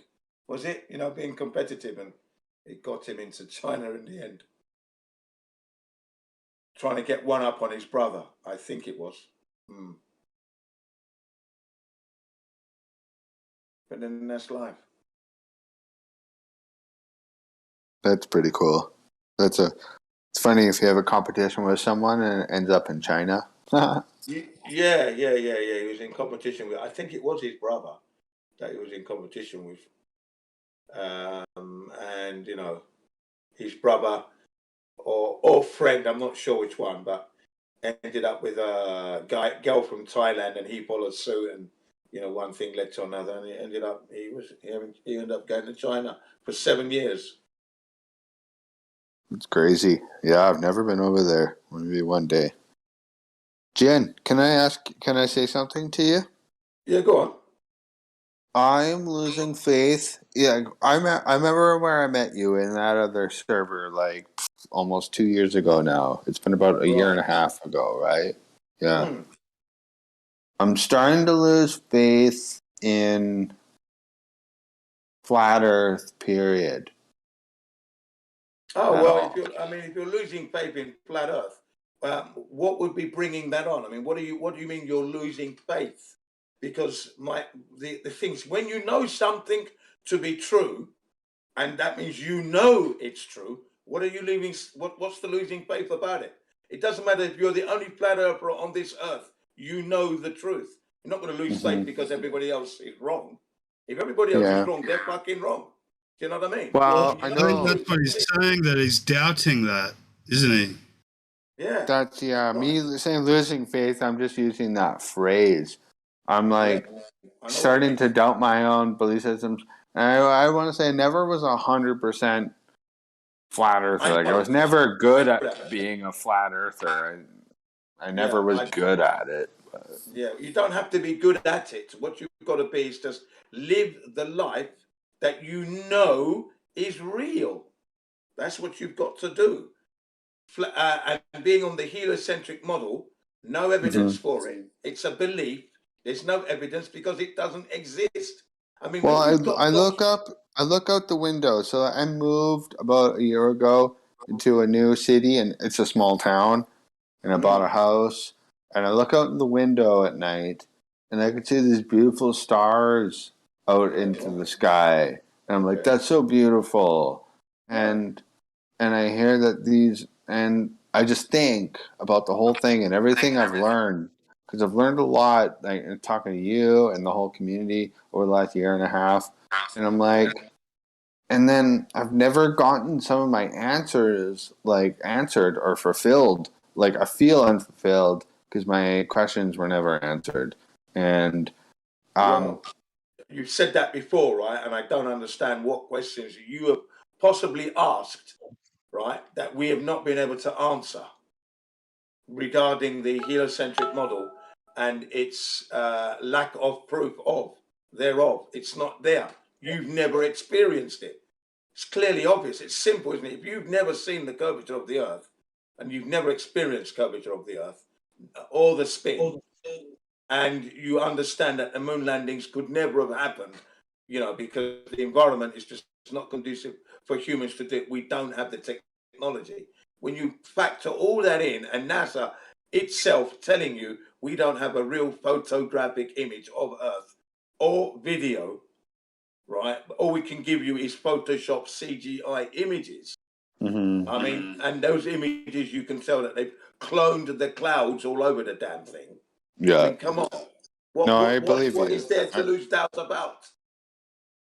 It's just to lose doubt about, and you're right. Everything you just said right now is like basically total fact for as far as we know, and I believe you, and I agree with that. Yeah, It's there should be no losing doubt. And this year alone, just in Brazil, they've had a 900,000 membership joined. Just this month alone. This month already, 900,000 in Brazil. 900,000 increasing all over flat the world. earthers from Yeah. Brazil. We just noticed. Yeah. Is that real? That's just in Brazil, right? We're increasing exponentially every year. I'm open-minded to being wrong. My problem with the whole thing, because like the reason I only even got into the flat Earth thing, like it just kept popping up in my life over the years. There's like flat Earth, and I was just like, oh God. And I was just like, finally, I was just like, one day I was just like, it was during the lockdown period. I was like, fine, I'll look into it. I'll hear the argument. I've heard some of it before. And then all of a sudden, it was actually the Discord platform with people live speaking, talking about it. That's actually what started to make me wonder if it actually was real. Because people were like so goddamn adamant about it. And I was like, this isn't normal human behavior. Like, because I've heard people debate UFOs and all sorts of crazy shit, right?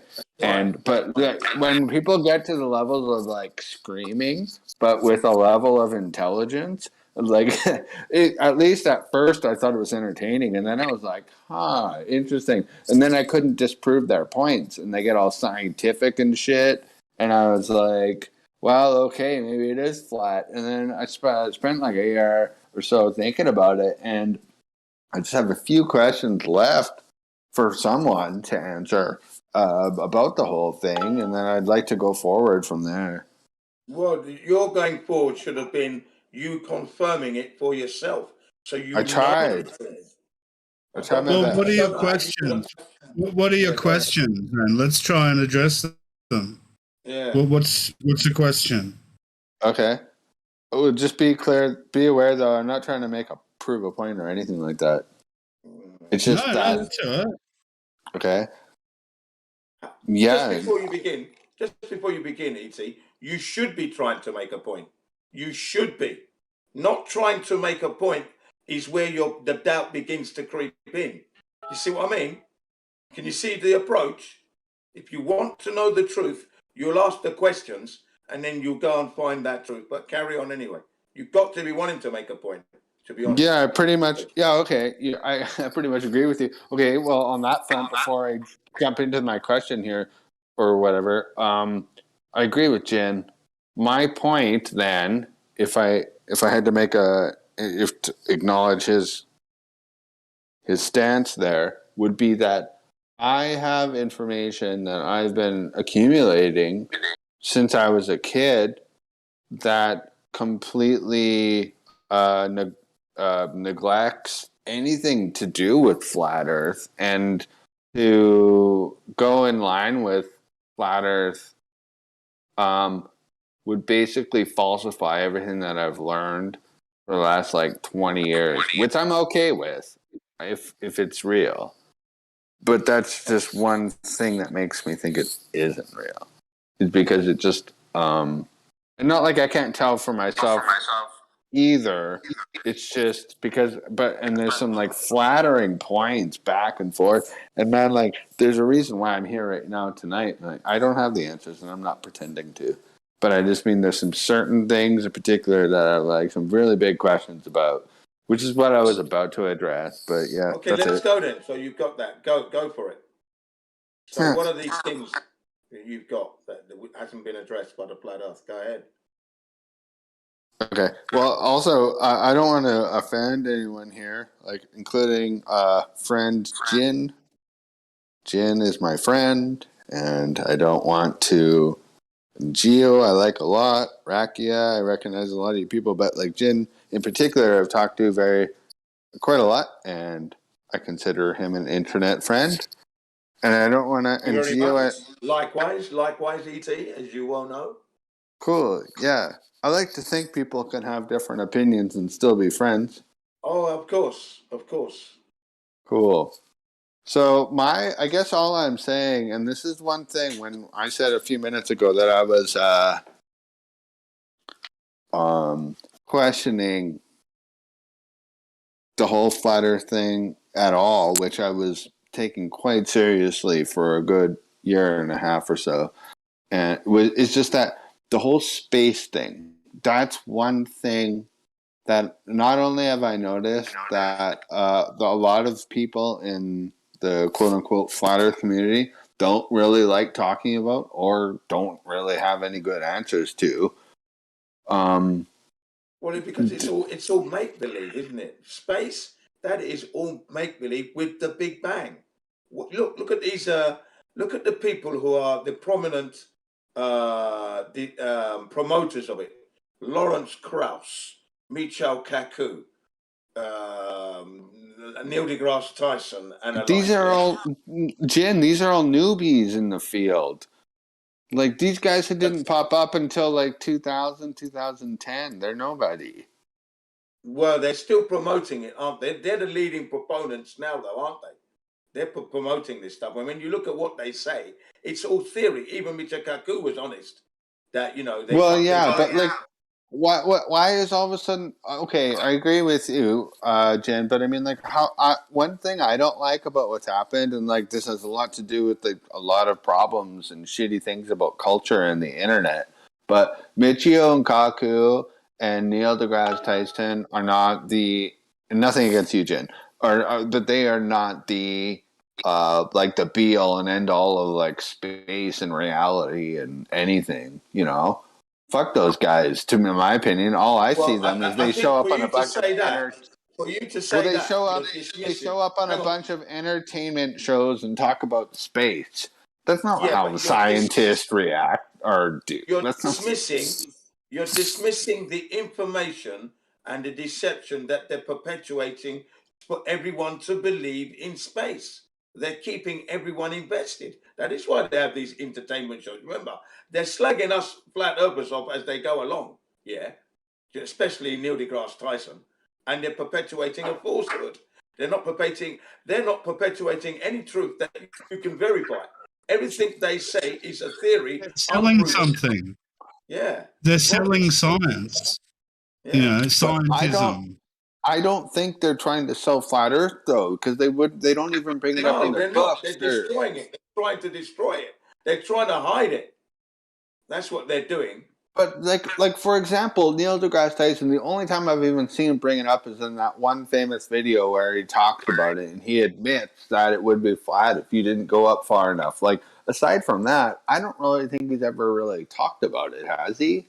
He actually said the Earth's not fucking flat, and he dropped the mic. Actually. Oh yeah, mic drop. Was that not the same? The Earth is not fucking flat. He said, not fucking flat. He said, and then dropped the mic. He even swore. I see. Yeah. Okay. Well, I don't know. I'm not an expert in what they're talking about. Yeah, that shows how serious he was because he swore. Yeah, he was a wanker. What a wally, you know what I mean? What a so do you guys okay, let's go with that then. Let's just go down that little pathway. Do you guys think that Neil deGrasse, and I'm not saying who knows what, I don't fucking know. I'm not talking about your guys' mind or his or mine or anything. Do you guys think Neil deGrasse Tyson believes the Earth is flat? He probably knows. Yeah, I'm sure he knows it's flat. Of course he knows it's flat. Everything he's... Who cares what he thinks? Who cares what his favourite colour is? Who cares? Yeah, that's kind of my stance. But I mean, like, the reason why I think Jen brought him up and why it is kind of important is because he's such a figure now. Like, a lot of people think Alex Jones is fucking insane, but it doesn't matter if he is or not. He's not, by the way. But because he's so influential. And like in Joe Rogan, people, especially with like all these people he's had on his show lately, people are like, Joe Rogan, we need to censor him off Spotify. But it's nothing to do with Joe Rogan. It's everything to do with like the content coming from his guests. So, but let's just keep it on point here. Listen, ET, you must realize that we humans cannot go to space. We don't have machinery that can get us there. That's what I think. I don't believe in the moon landing.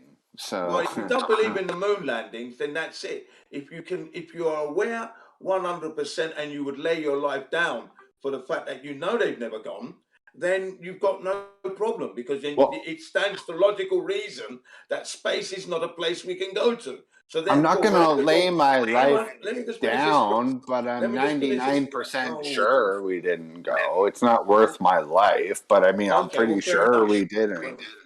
Well, fair enough. The fact is, you know enough to know that we can't go there, and whatever's been said about space is not verifiable. We cannot prove it. Yeah, I'm wondering that. Yeah.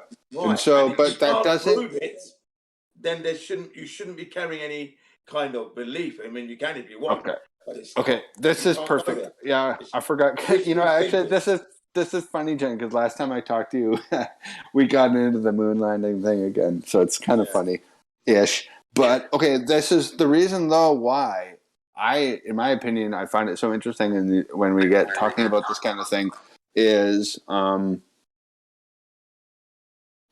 space. So I personally believe that there is what you might call, for lack of a better term, a secret space program in which the United States military has been working on for decades now. And there's all sorts of crazy airplanes and missiles and weird electromagnetic shit that they've been doing. And so what I'm being asked to do is to somehow start believing that none of that is real. Like, that's my problem. Yeah, I think because the moon landings were a hoax now. Now it's a little get out clause that you can keep yourself invested in the moon landings by having this belief that there's a secret space program going on. There is no secret space program going on. It's going on in front of our faces. It's a bloody blatant rip-off of, what is it, $23 billion this year already for NASA's space budget, not to mention the rest of the world's space budget. And you can tell that it's a rip-off because there are new countries coming in, like India, Saudi Arabia. What the fuck do they know about this particular topic? Saudi Arabia, they've got a probe, they said, orbiting bloody Mars. Well, it is Saudi bizarre. Arabia and Israel.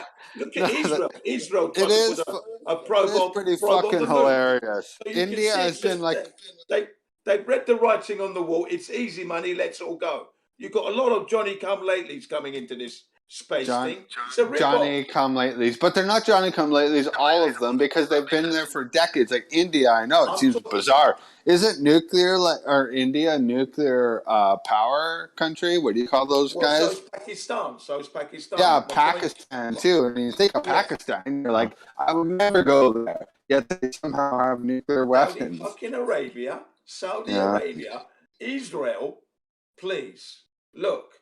It's all a rip-off. It's all a joke. Australia's starting its own space agency. That's right here in South Australia. So what's the point? Let's pretend like it happened to 20 countries. Money. Of course it is. It's for weapon development. That's what it's for. That's what I think too, man. And that's why I think agree, E.T. I'm just saying, I'm not Jen. I could be wrong, and I'd like to hear a response, but I think the reason why you have this crazy space thing happening, which has been going on for decades in several countries, in certain countries especially, all this shit, and I think it's because they actually have programs going into space, They don't. like You don't actual need to have. space. Look, ET. You don't need to have a secret space program to develop your weapons. Okay, that can be done. They've got the money. They dedicate our taxes to that. So to think that a space program is hiding this bullshit, that's just crap. If they're making money, keeping everyone invested, that space is real. You bought into that. We can. Do you believe we can go to space? Do you believe they're on Mars and they're actually orbiting Mars? No, In I the sky. don't. No, Right. I don't think So we're Of ever going to course they're Mars. going to. I don't Of even think course we they're went going to to the moon. develop their weapons in secret. They're not going to make their weapon development public knowledge. Of course they're No, going to but do it that's in secret. happening anyway. It's happening anyway, but it's not because they're not using the space program to do that. That's not the reason. I think it's just another tool they use. It's another tool that they use to do this stuff. I think the space is just another lie it's just lies to perpetuate the fact that we're living in space. That's what. And they're so trying all to do. they, okay, well, okay, that's fine. But so what does that mean then? All the space agencies across the world are all there as like a money grifting, like it's a big fraud. It's a hoax. It's a money fraud. I mean, well, look at the pandemic. Look at Yeah. the pandemic going on. Well, you're not wrong there. Yeah, maybe. I'm Come not on. saying you're wrong. I'm just saying I don't believe it, but I mean, I could be wrong myself. Absolutely. I'm not wrong there. That's a pandemic. They're all in the Bilderberg groups. What about the Bilderberg groups? And had these secret meetings to discuss how they're going to bring on this pandemic, for example. I secretly think they've been going to space for a few decades without telling us, is what I think. No, we're not doing that. We're not doing that. That's I don't know. We don't have that technology. We don't have that. That's so crazy. We're right on the brink, Jen, of you and I agreeing on like something so close. Like we both agree there's no moon landing, and then it doesn't line up when we talk about can you even go out there. So let's talk about that. We can't even and go there. That's what I want to talk about next. Yeah, man. With like full respect. What happens when you? What happens when you? If they didn't go to the moon, they can't go to the moon. If they didn't go to the moon, logically, they're not going to Mars and they're not sending satellites out, Voyager 1, Voyager 2, the Himawari, and all the other satellites they reckon are out there, and the ones that they said are geostationary, orbiting a globe that we haven't proven. It's all BS, as you Yeah, I totally agree. And they're not going to Mars before they go out on the moon again. And I don't know what the hell's going on with Elon Musk and all that, but I just want to think that if we're going to do anything, we'll go back to Mars, or I mean the moon, just to say we frickin' did. Like, I mean, would that be really that hard? And they put that back they put it back a further year back. So that's probably not going to be happening until 2026, possibly. They've definitely got something up there, and they're not all hot air balloons. What they are, I got no idea, but they're not all hot air balloons They ain't got that are nothing up floating there. above our head. Anything up there. Of course they are. Of course they do. Jen, this argument is not do. over tonight. We must go through this, my friend. They've got nothing we have up there. to. What makes you think? Hang on. What makes you think things float up there? Fuck. So do you think that all the stuff that they've got up there, Gin, is just attached to a hot air balloon? They haven't got satellites in the way that you think they are, orbiting and geostationary, because that would mean I didn't say the satellites are out there a million miles away orbiting around. I never said that at all. Okay. All right. So don't put words in my mouth. I'm glad to hear right? that. Okay. So, but we know that they have high altitude balloons that they hang. Yeah. That they hang. Satelloons. Yes, whatever you want to call them, whether they're communication devices they're hanging from them, whether it's aerial photography that they're using for them, we know that they have these. But there's lots of stuff up there, and they're not all hanging from hot air balloons. I don't think. I do think they've got technology up there floating around, flying around endlessly, doing whatever it's doing.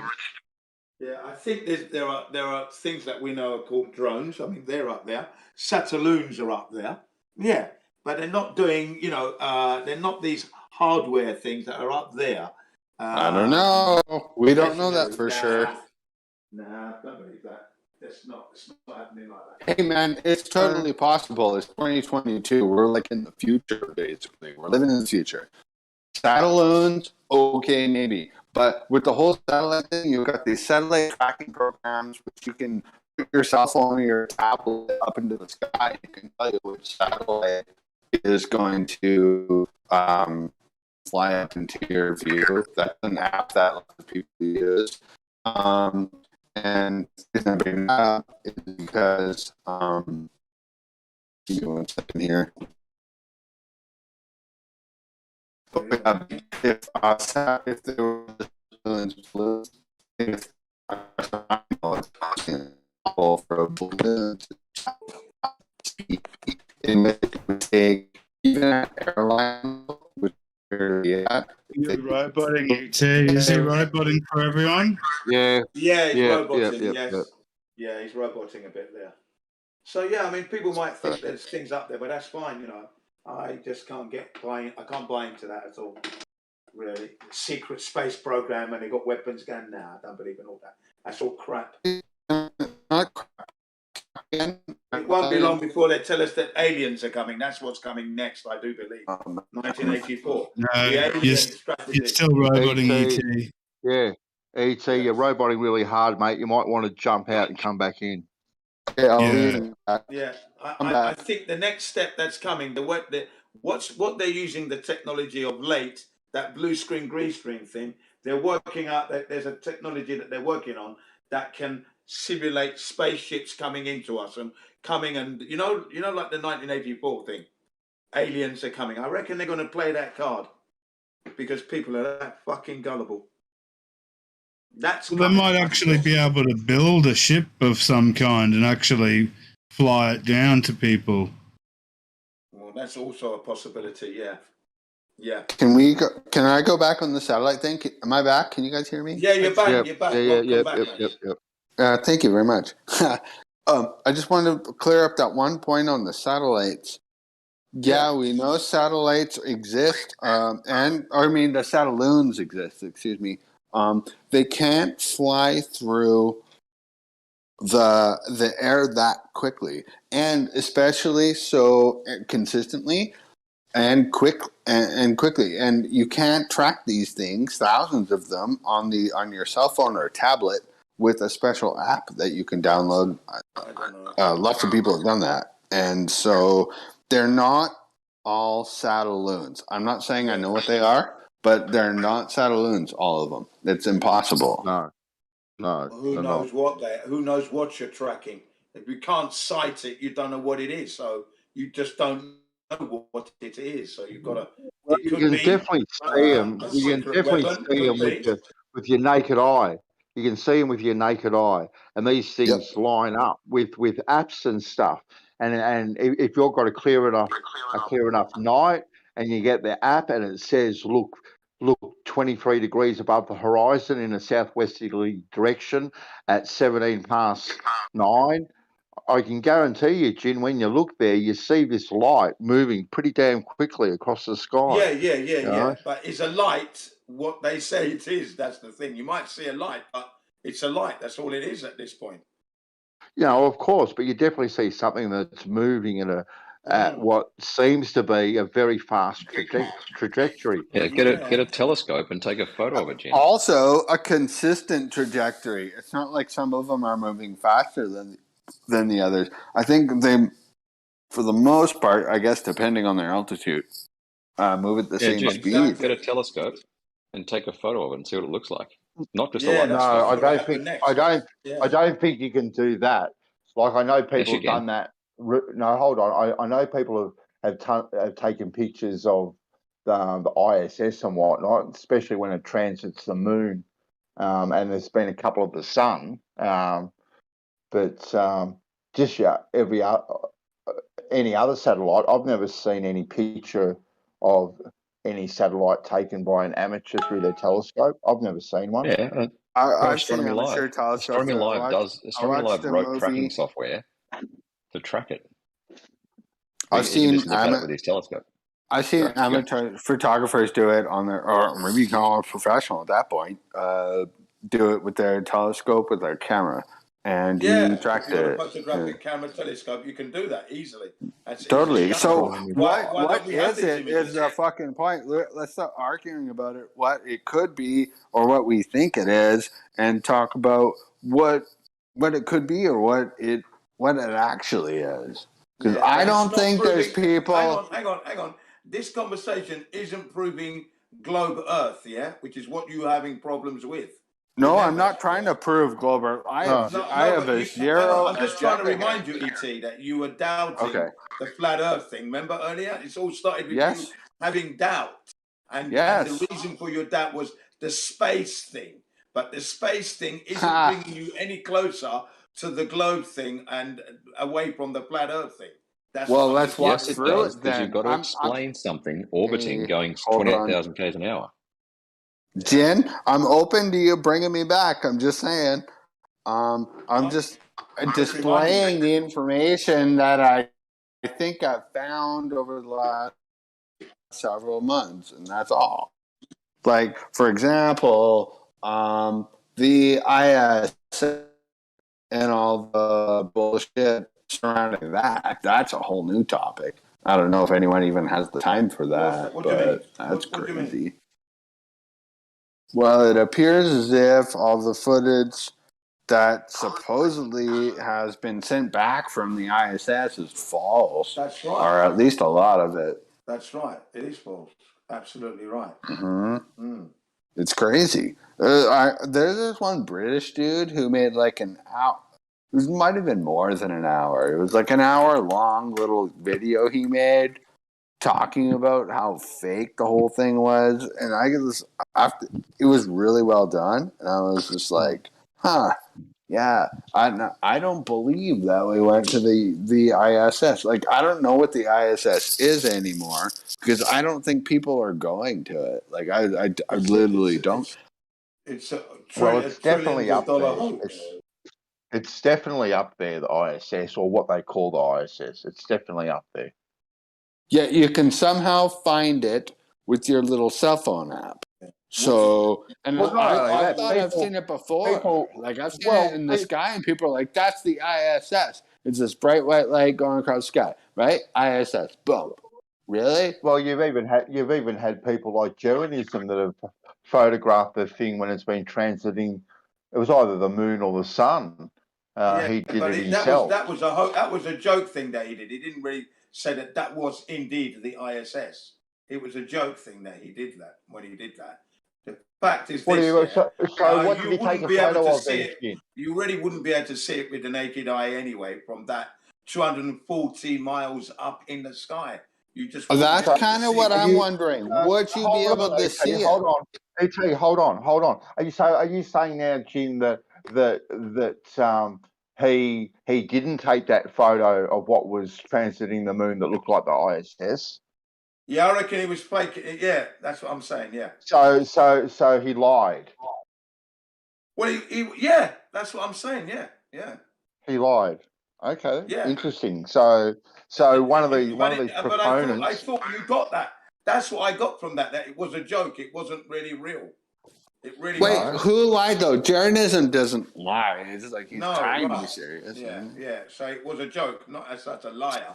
I'm not calling him a Well, liar. he was the one that took the photo. He was the one that took the photo, and he was the one that put it out there. And what I saw, he couldn't explain it. He said it looked like the ISS, had the same sort of configurations as the ISS and all that sort of stuff. And now you're saying basically that he didn't do it, and he misrepresented he did it, but I thought he did it as a joke. That's what I was thinking. Well, how can you take a picture of a joke? Well, I mean, I don't know, but that's what I thought he was doing because. What's the joke? I don't get it. Well, I think that the ISS is not up there, and it wouldn't be visible from 240 miles away by the naked eye. That's the thing. I think it's possible that ISS is You know, up there, but I'm not it's sure just not that possible.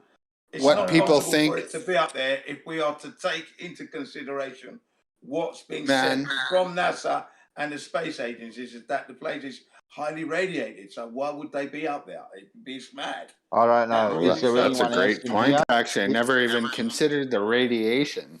Yeah, there's that in Is particular. there That is there particular anyone point. else in here? Is there anyone else in here that's seen the same footage from Jeranism, and did they take it as a joke if they've seen it? I don't know. I don't know. I don't know either. I can't take that No, shit I'm asking. anymore. I'm asking anyone else if anyone else has seen it, not just us three.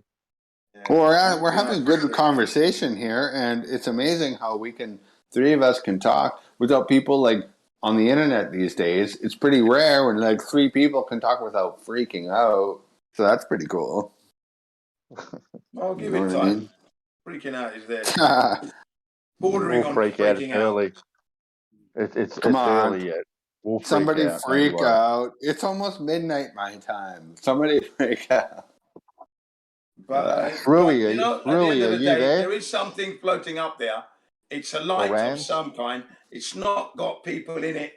You know, 7 Yeah, I'm here, people Bandy. currently occupying it right now as we speak. That's what There's I supposed think. to be seven I crew don't members in think there. there's no one. There isn't anyone in there. That's what I also What's up, believe. Bandit? I could be wrong. Have you seen that this that thing is photo falling. that Terranism took of the ISS Yeah, a in couple front of years the ago. moon, transiting the moon? Yeah. Yep. Yeah. It could just be a satellite. Did you think It it is was a a satellite. joke that he was doing? No, of course not. No, He acknowledged it was neither up did there. I. Exactly. That's what I thought. Okay. Well, fair enough. But the thing is, when you look at this image, it's very blurry. Okay. He says it's not, he doesn't think it's the ISS. It looks like it. Doesn't seem to be like there's people in it. Although he took this image, didn't he? No. That's not the point. Whether or not people are in it or not, the point is something's up there, and something that we've shown of the shape of the ISS. Many of people have taken many a photograph of this thing at many different points in time. So there's something definitely up there. Yeah. How far up it is, if there's people in there and all that sort of stuff. Well, It's not known, is it? No, well, you I can don't measure it. know these You things. can measure it. Right. Yeah, measure the height but the of it. question is, What we I'm can trying to say barely that it is photograph. not the ISS floating around the ball, orbiting at 17,500 miles an hour. You know, that's Well, definitely not happening. it could be floating around the flat plane, Jim. It's okay. Flying Even if around. it does exist, I have a hard time believing that we're sending people back and forth to and from It's it. not up there. It's definitely not up there. There is no International Space Station up there doing It that looks speed highly with unbelievable. people in it They floating around. It could be. That's all BS. They lied could about be. something, and the whole thing is probably bullshit. Well, It's bullshit. it There could is be something up there. suspended. No, I'm not It could saying be there's nothing up there. suspended in a There is layer of something up there, but it's not hydrogen what they tell you it is. superfluid, for argument's sake. There's many Sorry? possibilities. I said it could be Wait. What suspended. did you say? Hold on, Let's go with ET. Hold on, I was talking. I was saying something, buddy. I said to Jin, it could be floating around in a layer of hydrogen superfluid, for argument's sake. This theory's being thrown out there. So it still could be floating. It could have propellers on it like a boat, pushing its way through this stuff. I don't know. I got no idea. Oh, yeah, we don't know what it is. The fact is, it's not the ISS. There's nobody on it. That's all BS. The images that are put from there, look, the images from there are clearly CGI. The images that they show us, supposedly from the ISS, the angle is all wrong. The Earth is all too lit up. You can see it's CGI. So, you know, Well, that's what the thing. is We know it it's if not it up isn't the ISS? If it isn't the ISS, what is it? It might be a UFO. I don't know what it is. It could be a drone. Hey, of hold some me out. kind. Hold up. It could be a UFO. Like whatever UFOs fucking are, there could be these strange things flying around that would account for that. A man-made UFO, yeah, I mean that's fair enough, but The we know ISS it's is just a supposed to be the name ISS, that we give so they've given it a name. to it. It's the ISS, isn't it? Yeah, and You're that's looking fine on to your app. refer like that. Yeah, well, what about the Black Knight, for God's sake? I mean, like, come on, we can make names and classify all sorts of shit. Anyway, the ISS, as it's been purported to be up there, it's not up there. There aren't people up there in this thing floating around. That's not happening. Yeah, I don't Well, think the there's ISS people. I'm with you, and there's nobody in there. I don't Nobody think in the it's. damn thing. And if it's 247, 250 miles up, that area is so highly radiated to the tune of 25,000 rems that you can't live in that environment. They shouldn't How do be you know alive. that, Gene? How do you know That's that? from the leftovers of Operation Starfish Prime from 1962, where the Pentagon set off with Russia megaton bombs up into the Earth's atmosphere. Now, the reason they did that, they said, was to try and create a corridor through the Van Allen radiation belts, okay? So that they So could why do you actually get to believe the that moon. This is what was said. information? Why do you Sorry? believe that information? Why do you believe that information as correct and no other information has been correct? The fact is, I don't believe it. I'm saying that's their story. If we take their story into consideration, this is why I'm saying it's not up there, because they said that that's what's up there. They said that they set off the bomb, that it created a third radiation belt, which no one speaks about, right? And at the time of the event, it was 250,000 rems. So as the years have gone by, the severity of that belt, the potency of it, which they said was 100 times more lethal than the Van Allen radiation belts together, it's dissipating, but it's still up there now to the tunes of 25,000 rems. Still up there now. Apparently, if you wrap things in tin foil and gaffer tape, you can get through these things, Gene. But that's fucking stupid, and you know There it. you go. And what he's talking about It's is that their they story. screwed I don't up the believe Van. it. They I don't believe they it, but that's screwed their up. story.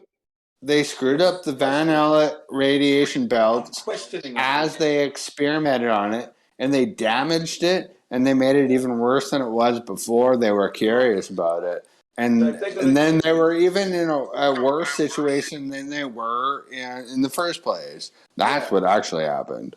I can link you to the information, and if they want to go to Mars, right, then excuse me, and the moon again, they're going to have to go through all these belts again. And as they said, there's a problem, isn't there? There's a shielding problem. There you go. Well, they can't do it with their current electronics at the moment. They're trying to work around that, apparently. It would just be too difficult and painful. Well, there you go. So this is why I say there can be no ISS there, because that zone, according to them, highly radiated. Yeah. Well, you want to That's talk about the instant death. Apollo mission? Instant death, 2,500. Yeah, the Apollo missions, they didn't even have the proper lead shielding. No, they would have needed 2 meters thick of shielding just to combat the cosmic ray particles that are supposedly up there, whizzing through at almost the speed of light. They don't want to talk about that, though, do they? Well, exactly, and then you've got the radiation to contend with, 3 belts, and then being on the moon, where the possibility of a solar flare event spitting out 960 rems of debilitating levels of radiation is a massive risk, because the suits didn't offer any protection from such event if it were to happen. So it was a big risk in itself. I always forget about the solar flare event possibility. That too. Right. Right. So when you factor all that in, we're living on a flat Earth, stationary. We're not going anywhere. Period. Forget that. That's just wishful dreaming thinking. But again, it's a possibility that there is something up there, because obviously a light does mean something's up there, but does not an ISS make, is what I'm saying. ISS doesn't make it. And we got someone's talking. Go ahead. Hello? So no, I just feel that there is something up there. It's a light. I always ask people, what do they see? They see a light Is that all you saw? Just the light? What color was the light? You know, and try and get as much as I can We from say, it. Jin, no, it's shaped like the ISS. It is as big as the ISS as we expect it to be. We can measure the height and we can measure the speed. Yeah, but did you see? Yeah, the thing about it is, you're saying it's as big as the ISS. That's what you're saying. Yeah, it's not been proven to be. It's the measurably. ISS. Everything that NASA says about the ISS is correct. So you've measured it. You've the seen speed, it the with your height, own the eyes. shape. You've seen it with your own eyes, with your own telescope, yeah, and taken a picture of it, yeah. Well, blast the picture in there so we can see the picture that you've taken.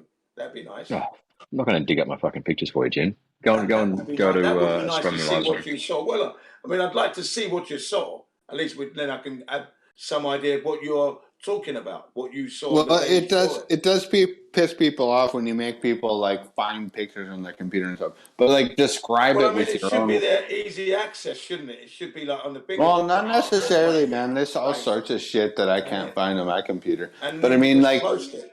words are important. Just words are what's important. Like, what do you have to say about it is the most important aspect of Well, your yeah, point. but saying is one thing, seeing is another. Seeing brings it more into light, doesn't it? Brings it more into the light and visibility. Unless you Let's think see the what it says. photo's fake. Let's see I the just photo. think, either or, whatever. Everybody, look, hang on a second, right?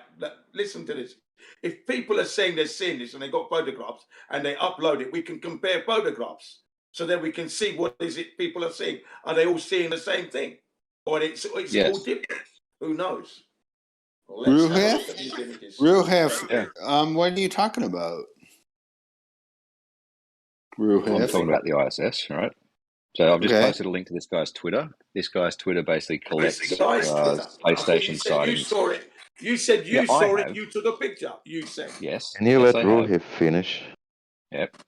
Yes, I have taken photos of the ISS, and it looks like the ISS. You know, like they tell us it Have looks you like. got those images you took then? I mean, that's what I'm asking. I'm not going to go and fucking search through all my shit to find But it. you're for you, giving me Jen. someone else's stuff, but you're not going to give me your stuff. That's fine. I've posted you a link to the space station guys who, people send them their sightings of the space station. And so, Ruhef, what do you take away from this I'm very image? interested in the images you claim to have taken. I'm very interested in. I'm interested in what you take away. I take away that there is a solid object up there at a specific height, 400 Ks, and traveling at 28,000 kilometers an hour. It casts a silhouette and it reflects light. How did you get those numbers? Like, I'm okay with the image, but like, how did you get those numbers from? Yep. So you can measure the height either by parallax against something like the moon, or you can get two observers like a long way apart and sort of triangulate it in the sky. That's how you get the height, and then obviously once you got the height, you can work out how fast it's going. Okay, what were your thoughts when you first captured that image? Let's go with that. That's kind of more what I'm interested in. Thought it was cool. It's the first thing I really tried to capture with the P900. Oh, nice, cool. Well, and you haven't got that. You haven't got that to hand anywhere. You know, the ISS. You know, that very special thing that's up there. You don't have I'm it. not going You to don't have it waste in a time file on you, anywhere. What a lot of crap. But there are literally hundreds of people that have taken pictures of the ISS. Just having Rui pull up his one photo is no more evidence than hundreds of other independent people that have taken photos. Well, I'd like to see them all, you see, and compare. That's why I posted we can compare what people are seeing. Right, I posted the link to the Twitter profile. Jen, this is what you wouldn't like to see. And as my friend, I want to tell you, you wouldn't maybe like to see them actually, because you'll realize that how frequent they are and how real it is. No, I want to see them. I'd like to see them so I can actually make comparisons as to what people are seeing. Are they all seeing the same thing? Or is it different things that are up there? More than one? I posted a link. Two, three, I posted a link to a Twitter profile. There's not more than one. I'm looking at the link, but I'm not seeing anything to do with the ISS. Literally, on that link that Rui just posted, and I'm scrolling through it now, there are hundreds On the of media tab. photos of the ISS. Hundreds of them. Are you looking on the videos or the playlist? The media tab. I just clicked on the link that he gave me, and it's taken me straight to a home page. I'm looking at. and I'm scrolling down. I'm scrolling down. The very I'm looking first at image. Space Junkie. Is that the one? Space Junkie. Space Station Guys. Space Station I'm looking Guys. at Space Junkie. All right, I'm looking at Space Junkie. the third image down is one of the ISS. The fourth image down is one of the ISS. The sixth image down is one of the ISS. I'm There's not on the heaps of them. same. I'm not on the same link now. The eighth one down is one of the ISS transiting the moon, where it's obviously done in some sort of time Supposed lapse. ISS, isn't it? Supposed. It's not. We don't know if it's up. That's the name of it. That's the name of it. Okay, let's call it Space Donkey, if that makes you happier, Jin. The Space Donkey. There's hundreds of photos of the Space Donkey. Is what makes me right? happy. Okay, but we're trying to figure out if it's real or not. That's the thing. Yes. It casts a silhouette against the moon and reflects the light. When did you post the link? When did you post your link? Just now. It's in the chat. Is it the very He's last got it. link? He got it. He said Space Junkie, which was another link in there. Oh, is that the link? Yes. Is that the one? So it's a Twitter profile, right? Okay. Click the very top one. So, the one that's after Jin CBR. Click the Twitter one, Jin, and you'll be on the page. It. That's what I'm looking at. I clicked the wrong one, didn't I? Yeah. We're depending on Twitter videos my problem there is I don't have a Twitter account, so I can't access it. I know, me neither. Right? You don't need one. I don't we have don't one have either. one. Well, dude, if I'm on Facebook, people send me Facebook accounts, but and I can't look at them if I don't log in. So I'm not I can't look at them if I don't log in. If you doubt these images, I'm you know not what your job doubting your. Okay. Yeah, well, but what happens if you doubt them? It's asking me to update. I'm not going to do that. So I'm not doing it either. I'm telling you, Jin, on that page alone, there's no, that's tens, fine. if that's not fine. hundreds Unfortunately, I can't of pictures, and they all look pretty much. They all look pretty much what we've led to believe what the ISS looks like. Yeah, that's why don't you what post one of look those like. images on here? Post one of the images you've seen on this server. Just hold on. Yeah, come on, guys, we got this. Let's be adults here. We're all adults, right? Like I said, so, ISS as we know it is not up there. I know that. 17,500 miles an hour. Impossible. Here we go. Measurable. Impossible. We don't have anything moving that fast. Measurable. Impossible speed, folks. I'll go. The zone is supposed to be highly radiated, so they would be dead anyway.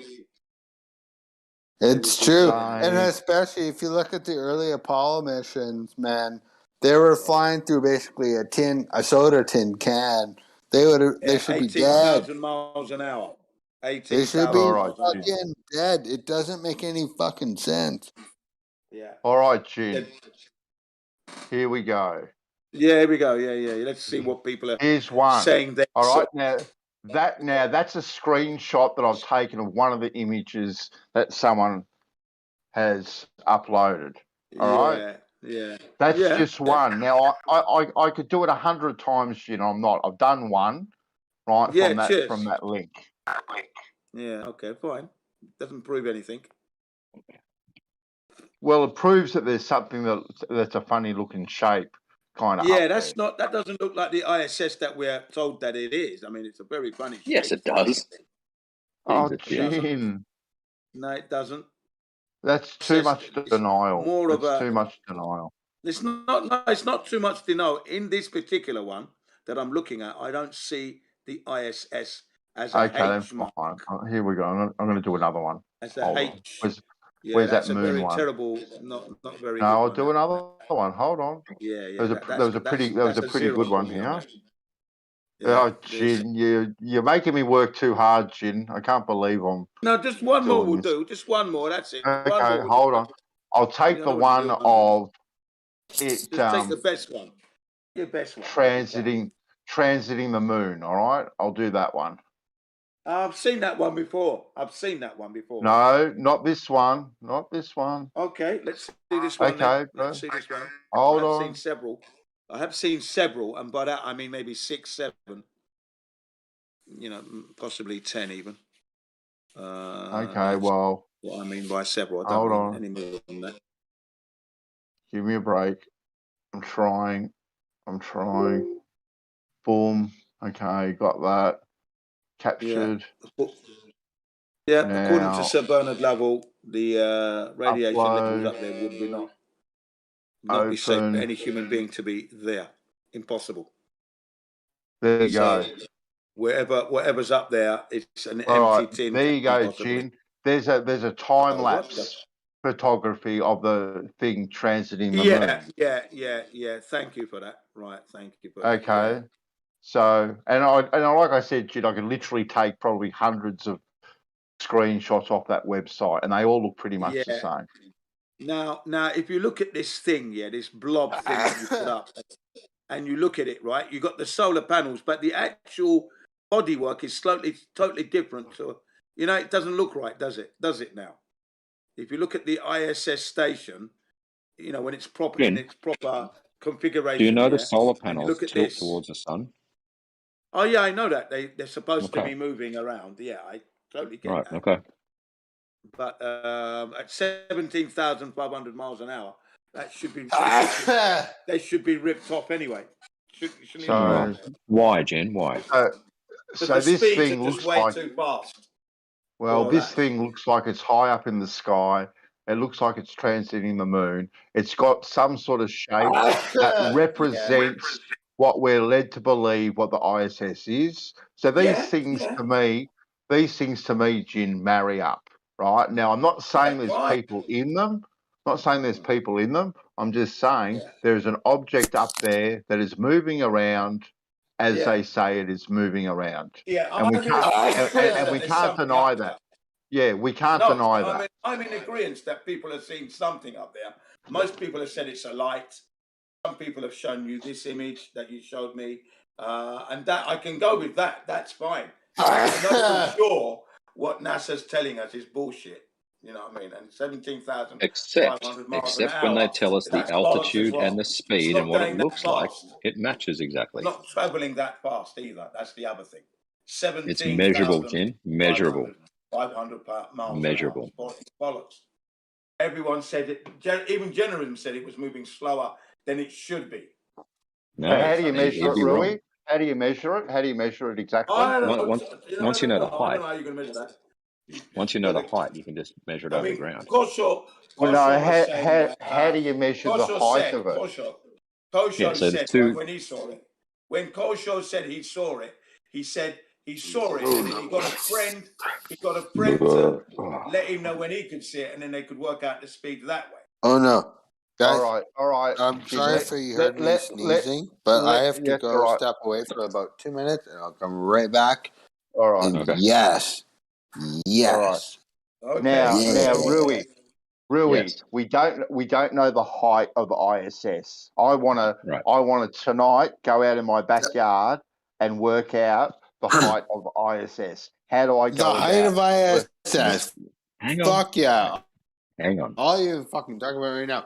What the fuck the ISS? I would like to know. And number two, what the fuck is that thing in the first place? Okay, hold on, ET. Let Rui answer my question, please. Right. So there's two ways to do it. You can do it the parallax method against the moon or something like Astronomy Live and Red's Rhetoric did a couple of years ago, and you get 410 Ks.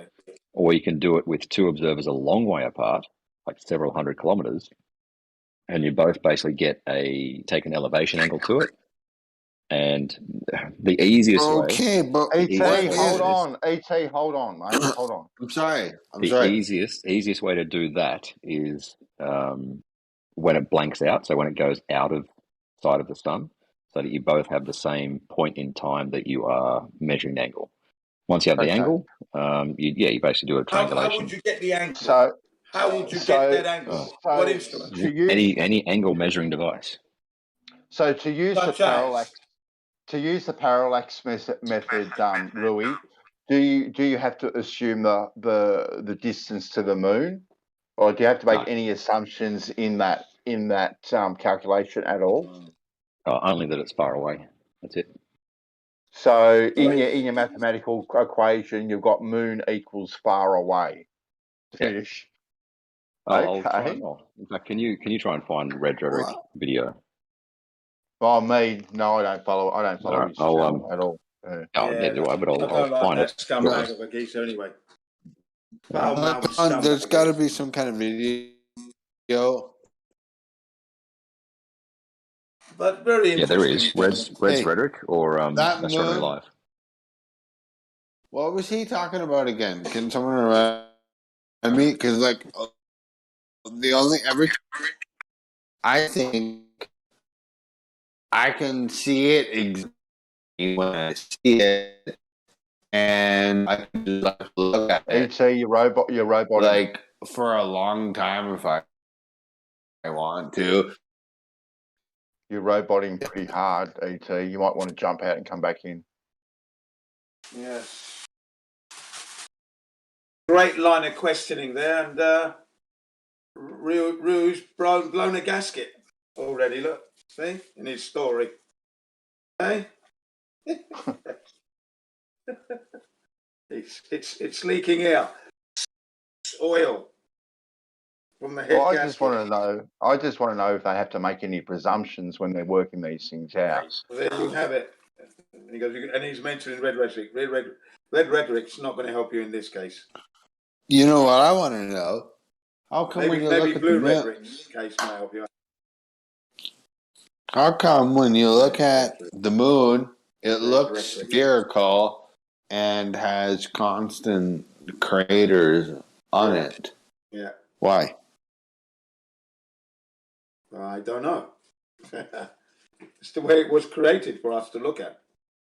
Maybe because when the sun is near the moon at certain times, the sun heating up the moon, and off from your perspective, you can't. The sun might be out to you. It seems like stupid. Seems what? Sorry to cut you off. I think I cut you off, and I'm sorry about that. It seems like a real random coincidence, don't you? Like, asteroids just happen to smash into your moon, and here you are to look at it. As I was pretty cool. And there was one that killed all the dinosaurs, and you all grew from bacteria, and here you are. So basically, I think what Rui's saying is you have to have two observers, say 100 or 200 kilometers apart, and so you know the distance between those two observers, and now you have to sight the ISS in the sky. You have to take that angle between the horizon and the ISS. Yeah. And you do that for the second observer as well, and that helps you work out how high it is. I think Kosho knows. I think Kosho knows something did about that this. to work out the speed, how fast it was travelling. Oh, it was the speed, was it? Not the height. Okay, the speed. Yeah, the speed. Okay. Yeah. Well, can you do the same thing with? Are you there, Kosho, or you're not? You're just in the background. Maybe you can't talk. A couple of days ago, he said that, by the way. What are you guys talking about? How to work out the height of the ISS Kosho, not the speed, just the height here on Earth. Speed's easy. The height, didn't Reds and the other dude did it by you can use parallax methods. You know what I mean? Parallax. So when you're using parallax methods, do you have to assume things like the distance to the moon and stuff in your calculations? No. No. When you're doing parallax, when you're doing parallax, you have to know the distance between you and the other location, like the other position that's making an observation. But Distance you're going to to use the something in the object you're using background. the parallax. Yeah. You've got to Yeah, know yeah, the yeah. distance to the object you're using. You're No, going to no, use you're doing this to find out the distance. Okay, but you yeah. know the So distance to the parallax, don't you? I mean, you get to the you use object you're going something. to parallax against. You use something that's beyond the thing that you're measuring, that is relatively stationary in comparison. So even though the moon is not stationary, it's far away enough to where you can you can basically be two places on Earth, and you could look at the different relationship between the ISS and the moon. Like you can see the angle between the two, and yeah, so you use that to make like a big triangle, basically. And yeah, so that you'll have two Don't you have to angles. know the distance to the moon? So you don't need to know the No, you distance don't. to You don't. the You moon. don't need. You do not need the distance to the moon. That's right. Well, hey, that's on that front, I want to say something that's really like forward thinking in a sense, but you should be able to, with that logic, create some kind of crazy computer program which makes a triangle from the ISS to the Earth to the moon, and it'll be constantly changing. And you should also be able to make some kind of little software image that represents it. Don't you think? Well, they probably do that with the ISS tracker. That's probably how they Yeah. do it. Well, exactly. Like I was working on several things like that, because when GEMS we always try to make ISS observations. We try to find paths that are gonna have multiple viewers, so we can see if we can measure its speed and stuff like that. But doing those kind of tests are cool. You know what I mean? Like, because not only will they tell you when the ISS is going to pass above you or near you, but you can also find out when it's going to be passing in front of the moon or in front of the sun, which is also a cool observation. Yeah. You know? Yeah. Okay. That's wonderful. So yeah, I do also think it's dope as f. But can you create something like this, or like communicate with something like someone who knows how to do that, like anything? I've been working on several things regarding the ISS. I haven't had the energy to finish any of them. But That's cool. I'm not trying to downgrade your energy or anything like that. Well, it's just because usually most people aren't interested. If people were interested in it, then it'd be worth doing. But sometimes you put a lot of work into something, and nobody uses it or something. I was gonna make something to where people could put in like their location, and it would pull up when there's a path that has like multiple people who are gonna be able to make observations on it. You were talking about that ages ago, Kosho. Yeah, and it's already done. It's already done. It's just I have to make a good interface for people to do it. But like I said, most people aren't interested in it, so.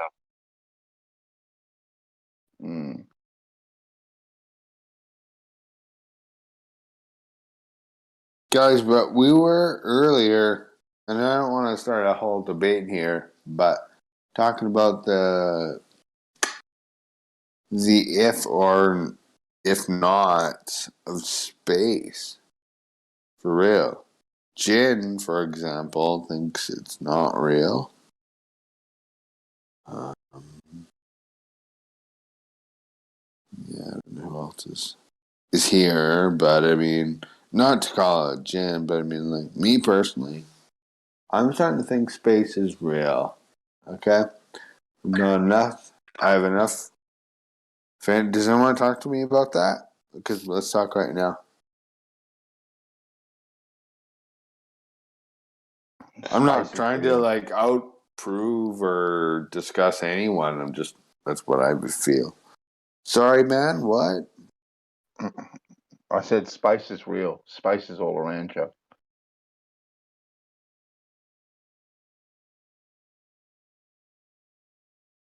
Why are these people saying that space isn't real? Is it because flat Earth? Does anyone have anything to say about this? Because, like, I don't know where Jin went, but I don't know. No, I think what flat earthers believe that you can't do what they say that they do in space, like rockets, for argument's sake, will not So, work in a right. vacuum, right? Whereas So do you? they say that rockets push off themselves. We've got no demonstrations of rockets actually pushing off themselves. They always revert back to a person on a chair with wheels and a bowling ball, but they can't show you a rocket flying around by itself in a vacuum. Isn't They that can't just show like you that. Isn't that more of a physics thing? Yeah, but what you can do on paper doesn't necessarily correlate to reality, though. Et. Okay, you may be right about any of that, and the last thing I'm going to do is get into a bunch of physics stuff. But I'm just saying, I believe the question is, can we get into send a rocket ship into space? Is what we're wondering about. Well, one would think you would test it first, wouldn't you?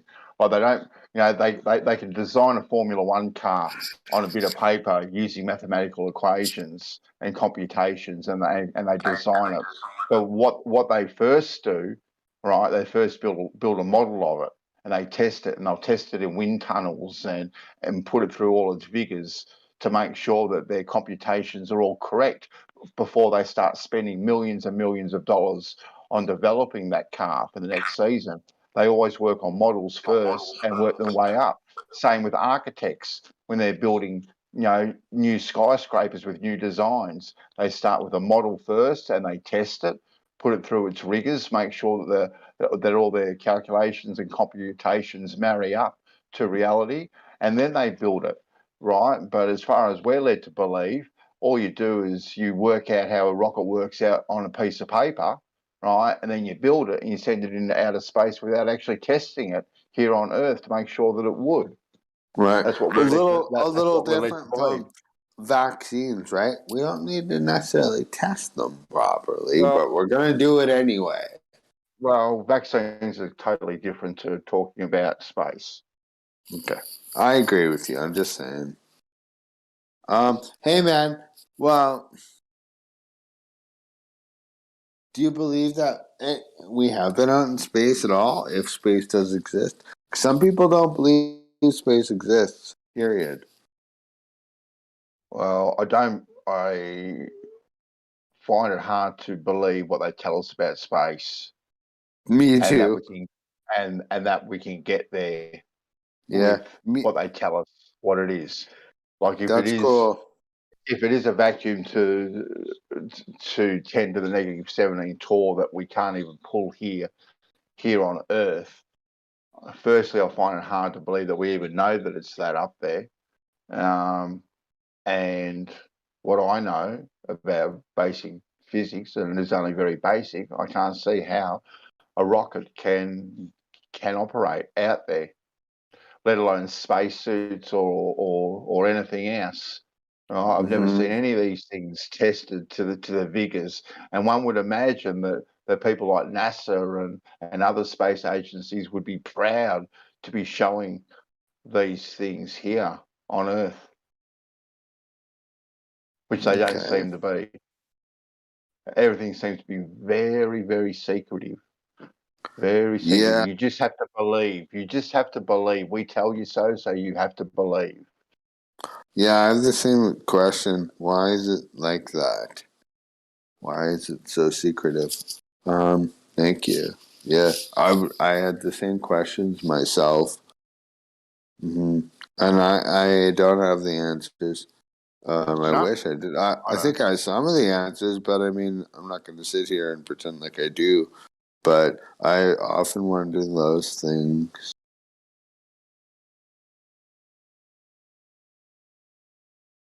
Good job. Yeah. I have to go charge my phone. Fuck, if you lose me, that's what.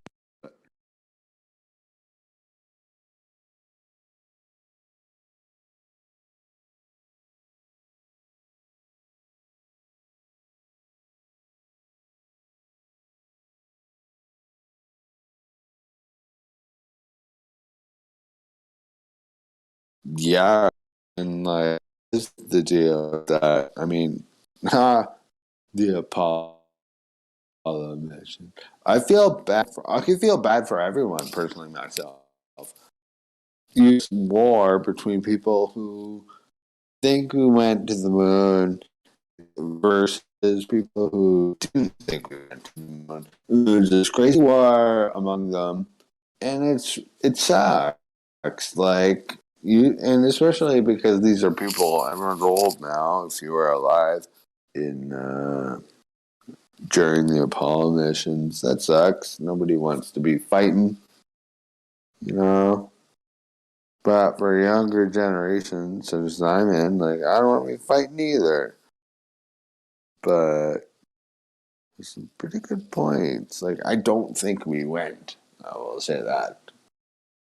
If we did go, it's not what they said it was. Like it just doesn't make any fucking sense.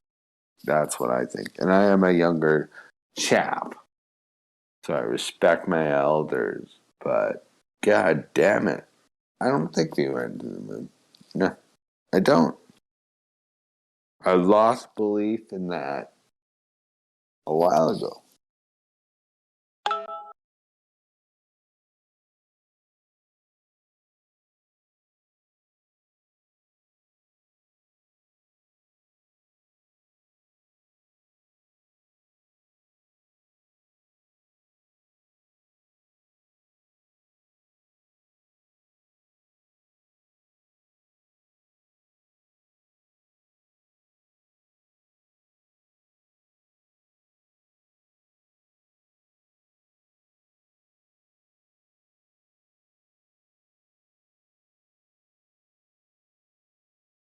I'm just gonna go plug my phone in right now, so lose contact for a second. That's why. But I'm pretty sure that it doesn't make any sense to me. I'm not a complete expert, but I've done hours and hours of research into the whole thing, and it doesn't look like we actually met, in my fucking opinion. So it'd be interesting, without debate, if anyone has a different opinion. Pretty sweet. People acknowledge that, you know.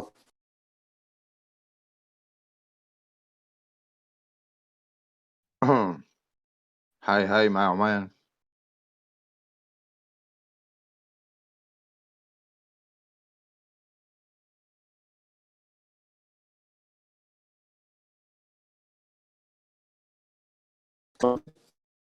Yo, I was playing a computer game. No, you're right, buddy. You're right. Cool. How you doing?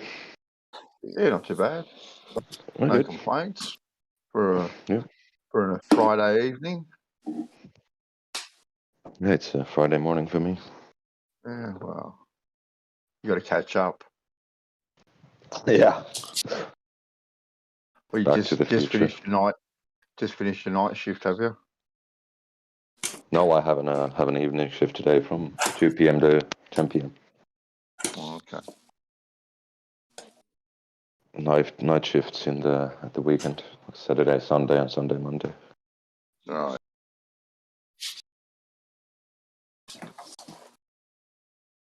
There we go.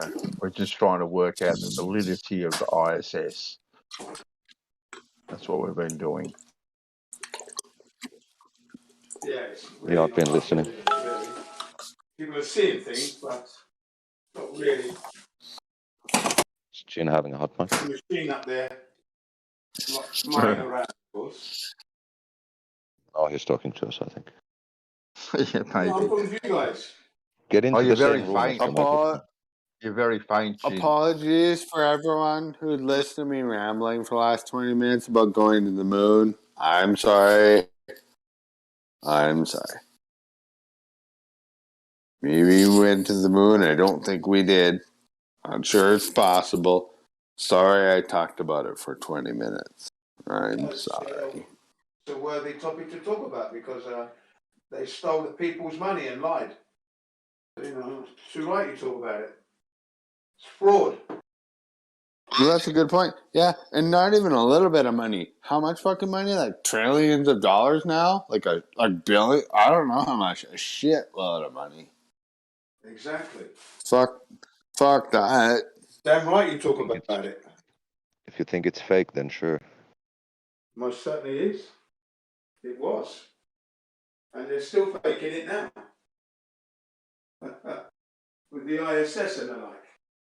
I think it's interesting. There's like the misunderstanding of the laws of thermodynamics.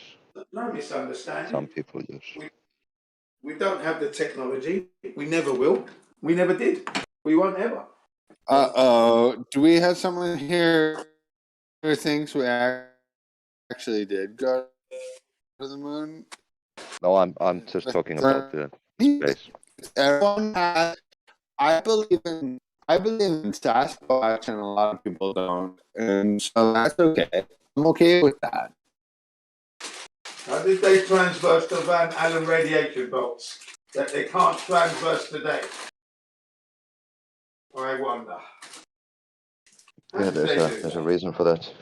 Just like back in the 1970s, you could have used a telephone in an airplane, but you can't use it now because the technology has changed.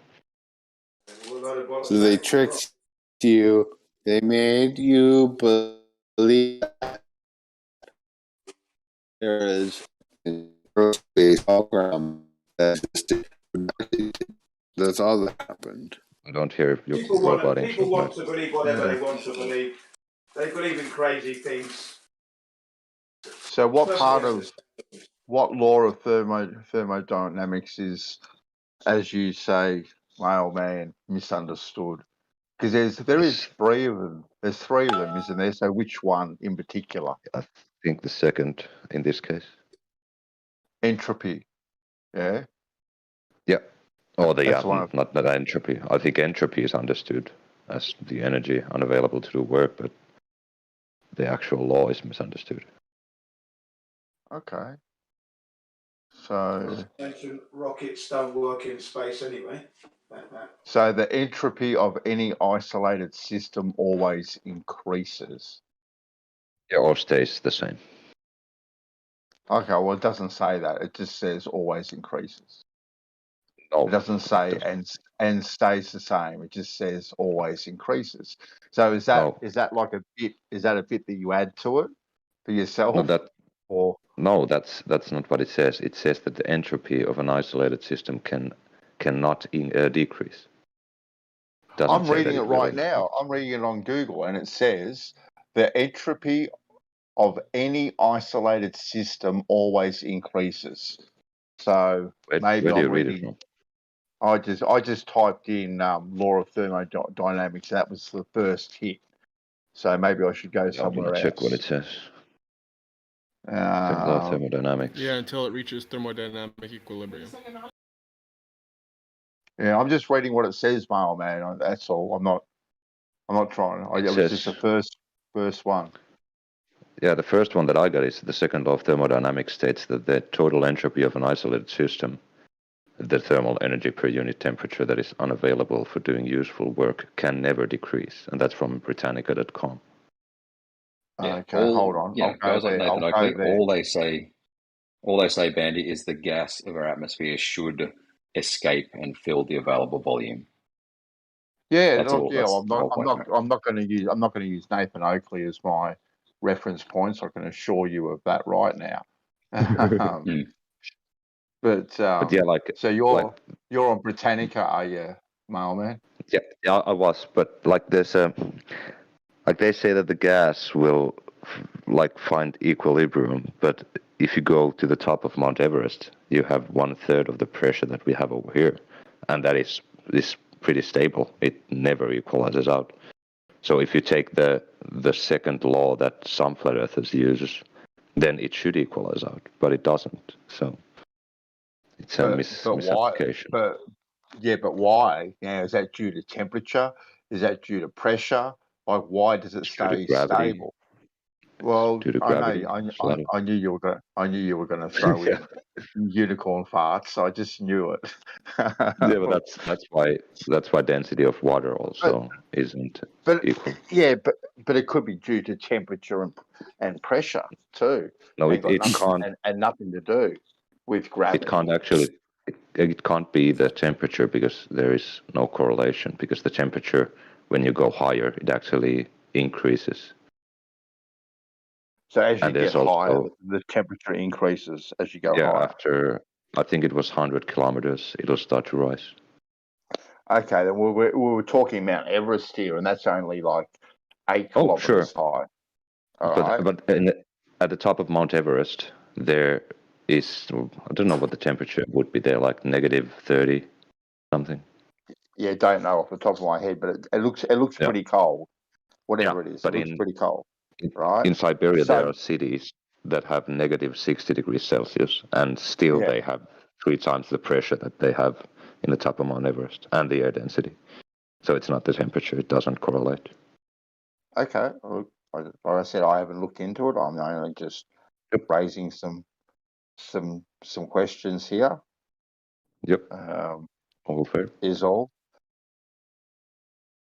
Maybe I should look into it so I can challenge you a little bit further, my old man. Sure. Able to show us the curvature, though, that's the thing. That's the real one. So I think it's weird that we have 1/3 of the pressure at the top of Mount Everest, and then when we go to space, it's impossible to go to close to zero. That's not weird. Well, That's maybe too. It's got Jin to do with the CBR is looking for evidence of sudden wants to know if anyone has any. Roboting really bad, ET. Yeah, you are ET. Maybe drop out and come back in because you're roboting pretty hard. Maybe it's got something to do with the density layers itself. You know, because we know that different gases, right, form different density layers. You know, we have all these atmospheres, right, stratosphere, troposphere, all these sorts of things. But within those different atmospheres, you're also going to get different density layers, right? And the heavier stuff will tend to be down towards the bottom, and the lighter stuff will tend to be towards the top. Stuff is always like moving around, but it kind of will try and find its own layer that it's comfortable to be in, right? And That's good. That's a good hypothesis, but the composition of the gas at the top of Mount Everest is the same as over here down at the sea level. Is it exactly the same? Well, it's roughly the same. I don't know. It's not 100% because I mean the air where you are is slightly different than the air that where I am. Exactly. So if it's not exactly the same, if it's not exactly the same, but it's roughly the same, that roughly the same could mean that it's acting as its own blanket, keeping everything constant. If it's just roughly the same, I could understand if it was exactly the same, but if it's only roughly the same, well, that leaves some wiggle room, then, doesn't it? Sure, but then the density of the air where I'm at should change drastically if I change the composition of the air, and that doesn't happen.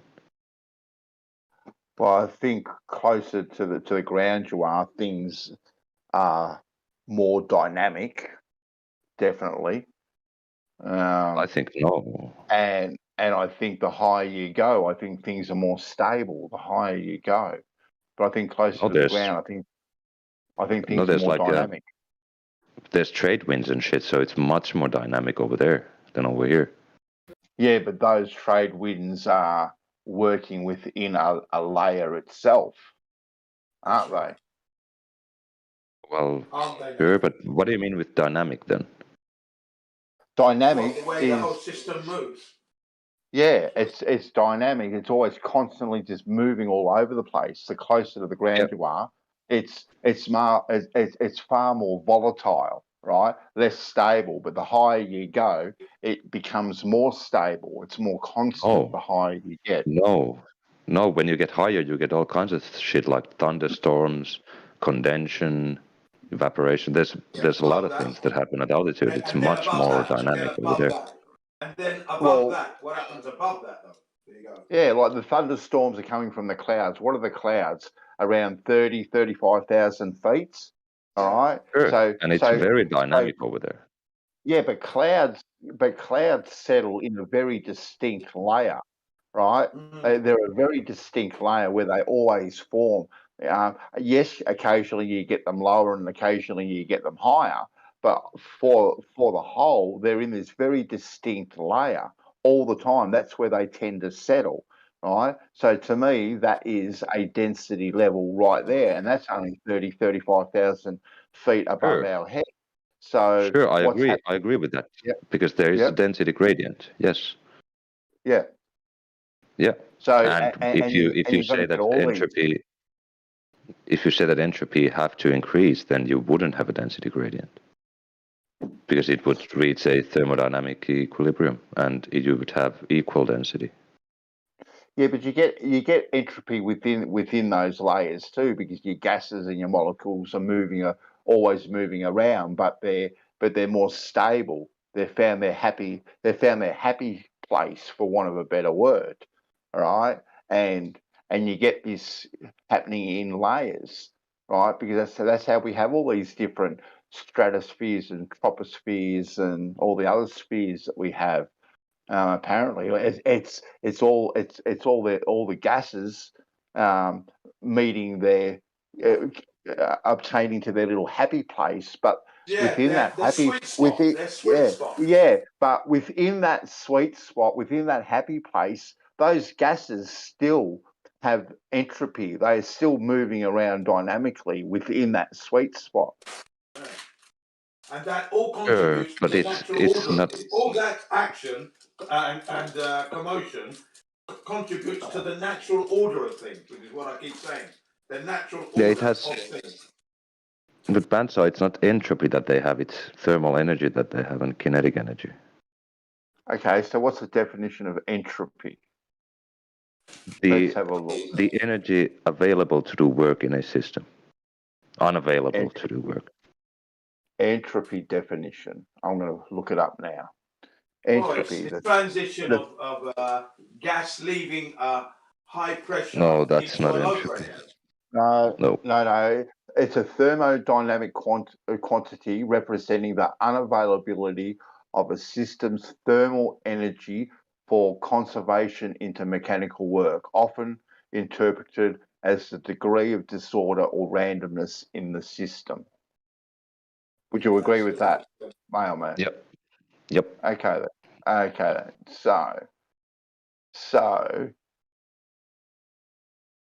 So basically, what you're saying, it can't have entropy because it can't generate any energy. Is that what you're saying? Oh, no, I'm saying that you said that the gas has entropy, and that's not a thing that you say.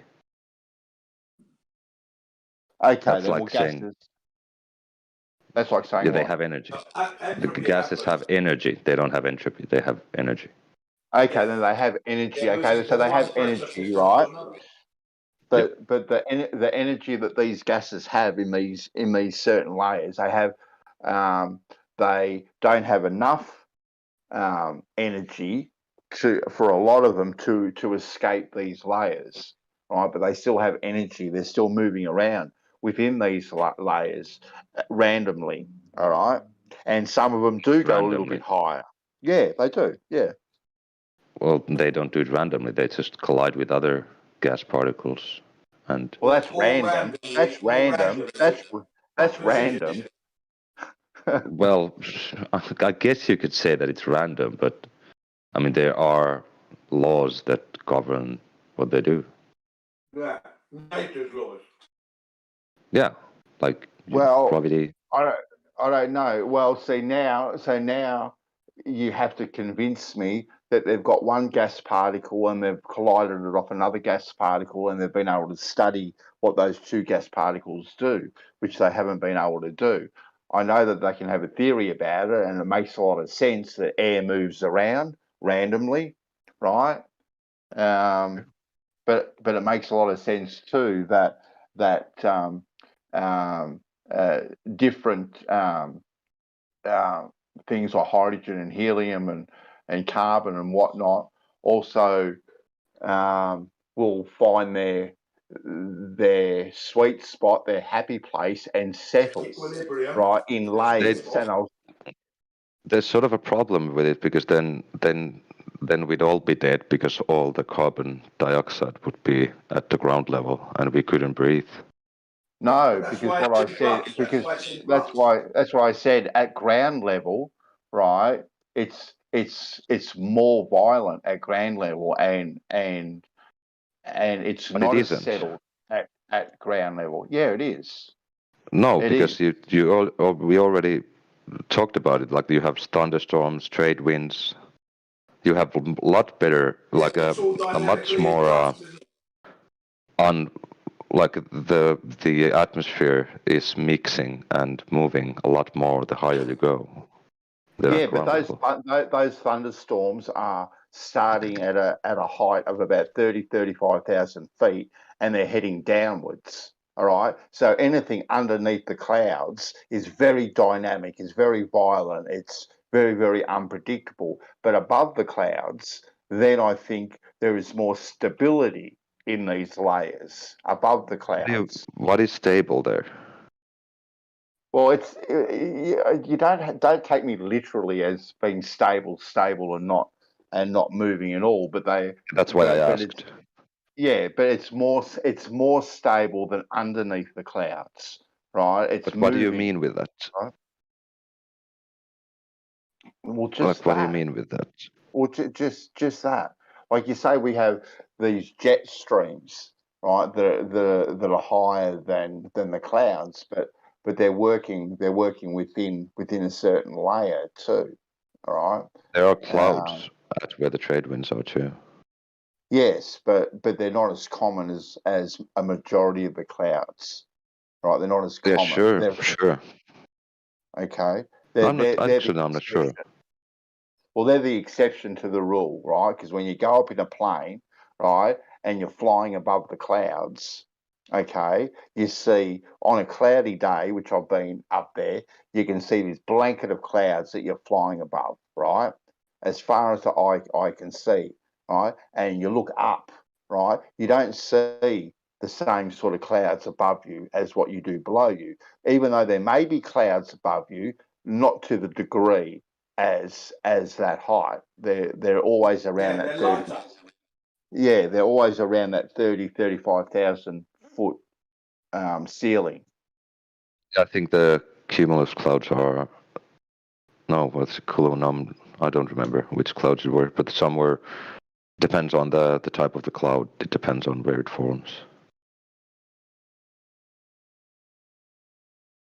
Maybe. I'm just saying that a majority of the clouds are within that layer. That's where they tend to hang out most of the time because that's their happy place. Sure, but I mean, still. And they do come down to as low as ground level. 1,000 meters or even less. Yeah. A few No, hundred. it can be at ground level. There's fog. Yeah. Yeah. But I still don't see how it's more dynamic over here than it is up there. Well, there's more activity here. It is anyway. Which activity? Just by the topography of the Earth and the motion and the cycle of all these gases, it's going to be really rough down there because and smooth and less hectic at the top. Yep. Yeah. Oh, I mean, there's updrafts and downdrafts in the atmosphere, and they're mostly high. They don't happen on the ground level that often. I mean, even the vertical change is happening in the sky, not at the ground level. That's why you have air pockets when you're flying an airplane, because downdrafts and updrafts and all kind of mixing and winds, and it's a chaos up there. It's quite stable over here.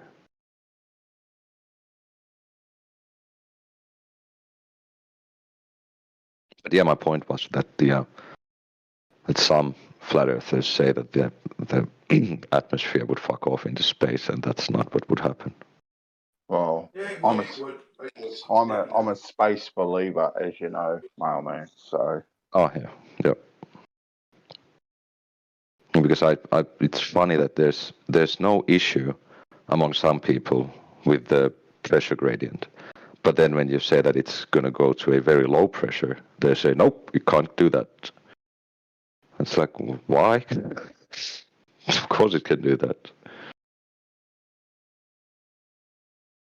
Well, and the second law talks about an isolated system, and the Earth isn't an isolated system. So I think it does gradiate 100%. It does gradiate to the point where, you know, it could very well possible get to whatever they say 10 to the negative 17 torr or whatever it is.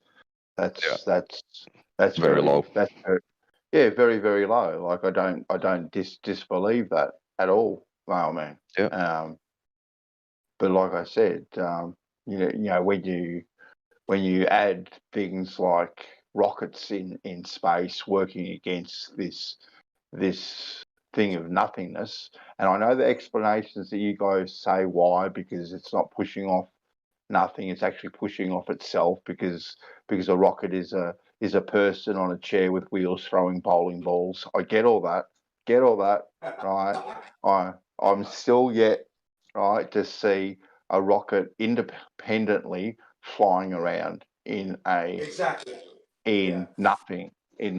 That's all. I just haven't seen it, and I would think, and I think that I think they would have tested it, right? They have the facility to test these things. One thing, there's a thing that I haven't seen is an airplane actually tested in the air density that we have at, let's say, flight level 41,000 feet, or flight level 410.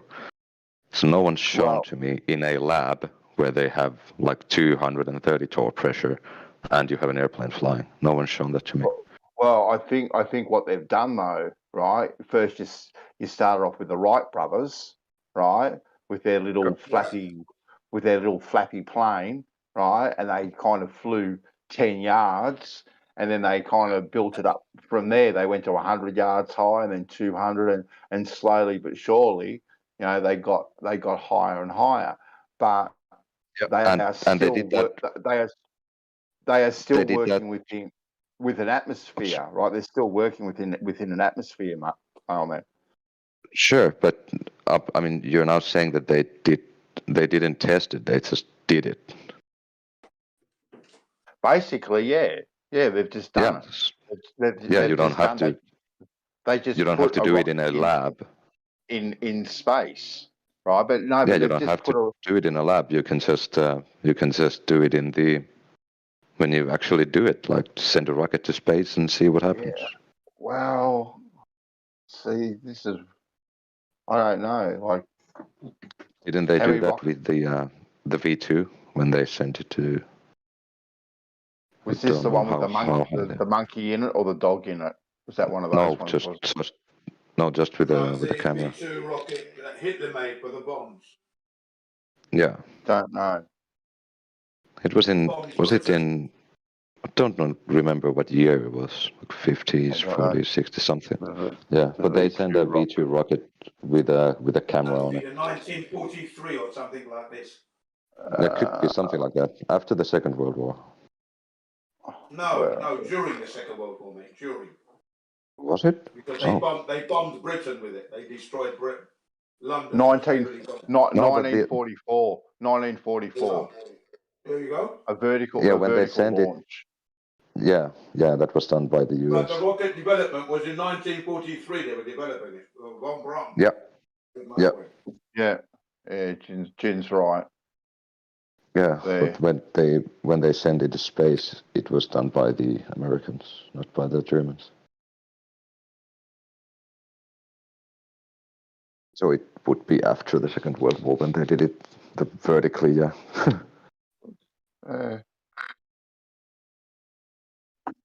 You might be right, Marl, man. I don't know. I don't know myself. I think there's an easy way to see. There's an easy way to see if the medium has an effect on a rocket by just taking a water hose and opening the tap to see how much force you get from just the water coming out of the hose, and then doing the same thing underwater, where the density is 6,000 times more than on the air. You don't get like 6,000 times more force. It's just the same force. So the medium is totally relevant to the force that you get. No. There's videos I posted where the medium is very relevant, and the rockets don't move because the medium's been blocked from the nozzle.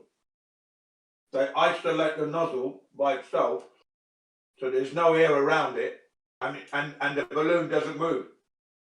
Who's done it? But Or do you mean the one when you remove the barrier they put, it moves. They're using with the Jin? medium to fly up. Do you mean the one with the vacuum cleaner? Not that one and another one. That one and Yeah, others. but the one with the vacuum cleaner, that's just monumentally stupid because you're pulling air from the front side of it, so you're creating a headwind. No, he's got it right at the back of the straw, right, and he's Yeah. sucking the air away so that it has from the nothing front. to push off. Yeah. That's what's going on there.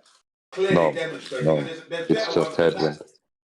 There are better ones But than that as if you well. do it, if you do that without the balloon, what would happen to the car?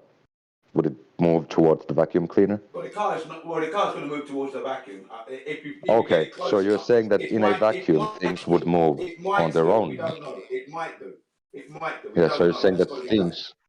So you are saying that things would move on their own in a vacuum. I'm not saying things will move on their own. Why would that happen? But why would the car move when the vacuum cleaner is behind it? There's just a vacuum. Why does the car move towards the vacuum cleaner? Well, I mean, if you put it close, it's because the vacuum is powerful enough to move that car because it's on roller bearings. Yeah. Yeah. That's So why. what is okay? So now you said that it's equivalent to a vacuum of space. So in which direction would the car move in space if you deleted all the air? Totally different situation. Yeah. So why did you say that it's an equivalent situation to a rocket in a vacuum with the balloon? It's equivalent situation because the balloon is supposedly. Hang on, the balloon. They use the balloon as an analogy to a rocket. That's it. Remember, it's not my story. This is the And the car rocket didn't scientist's story. You Hold on. inflate a balloon, and then you let it go, and they say that's Newton's second law of motion or third law of motion in practice. Okay, right. And I've said to you that there's an experiment that was done where they isolated the rear of that balloon, and the balloon didn't go anywhere. The air came out, but it wasn't able to push off the medium to go forward. That's what they demonstrated. Okay, so you do indeed need air for a rocket to propel itself. That's what we're talking about. No, because you just said that with the balloon it didn't move, but without the balloon it would have moved. So it made a difference. We're talking about. We don't know really about that. We're talking about. You know that you can put a car in front of a vacuum cleaner. Let's stick with what the experiment actually presented to us. You have no controls in your experiment.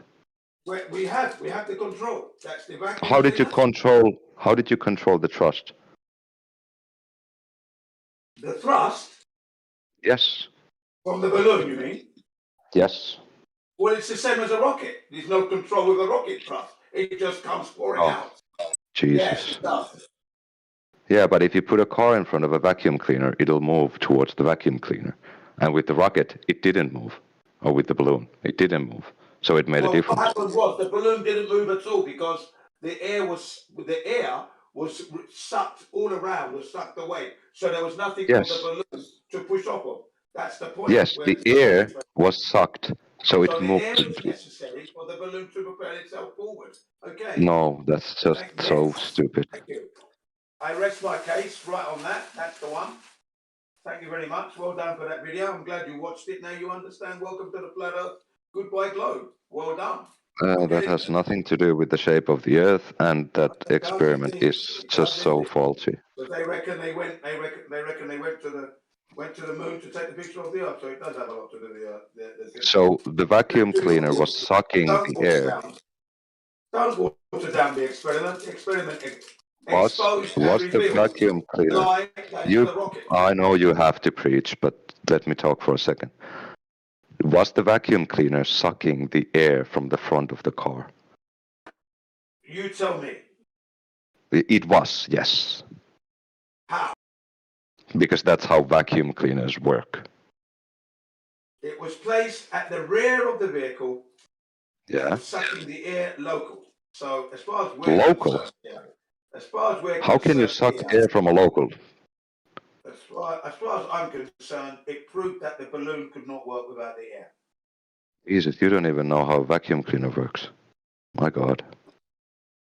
Right, don't worry. I won't worry. Keep on believing that. Do you have any scientific evidence of gravity? Scientific? I mean, I can go with the flat Earth route of science and say that laws they're not scientific. Do you have any scientific evidence of gravity? Name the experiment now, please. No, neither do I have one for magnetism, so both are fake. Thank you for the concession. Yep, magnetism debunked. There is no downward bias. Oh, there is, though.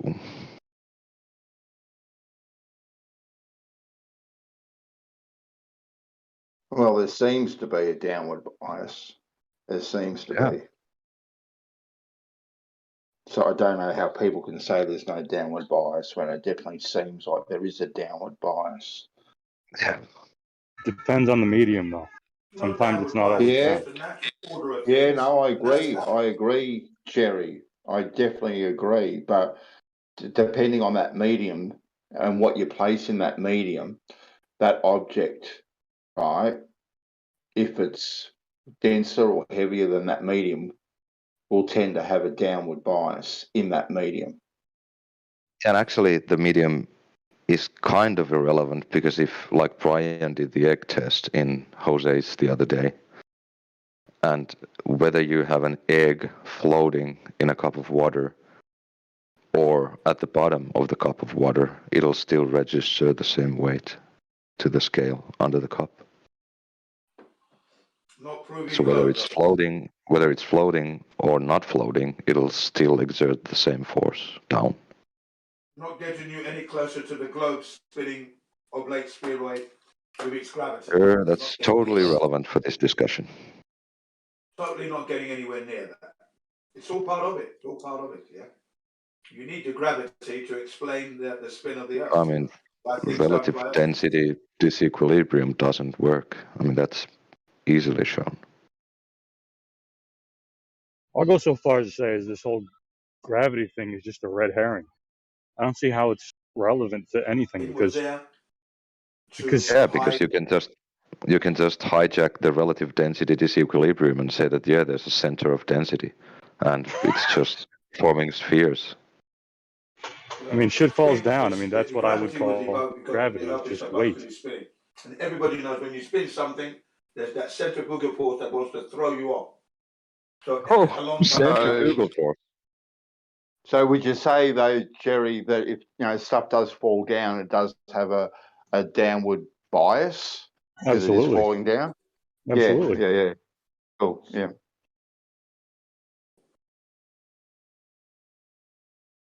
For things that have weight, but what about things that don't have weight? Well, we'd have to look at the medium. What things don't have weight? Right. Well, I was just saying the downward bias is for things with weight, whereas something like helium doesn't have that downward bias. Or do you guys think differently than that? Well, it has. Nitrogen. If I take a container and just keep putting helium in, it'll just keep weighing more and more and more.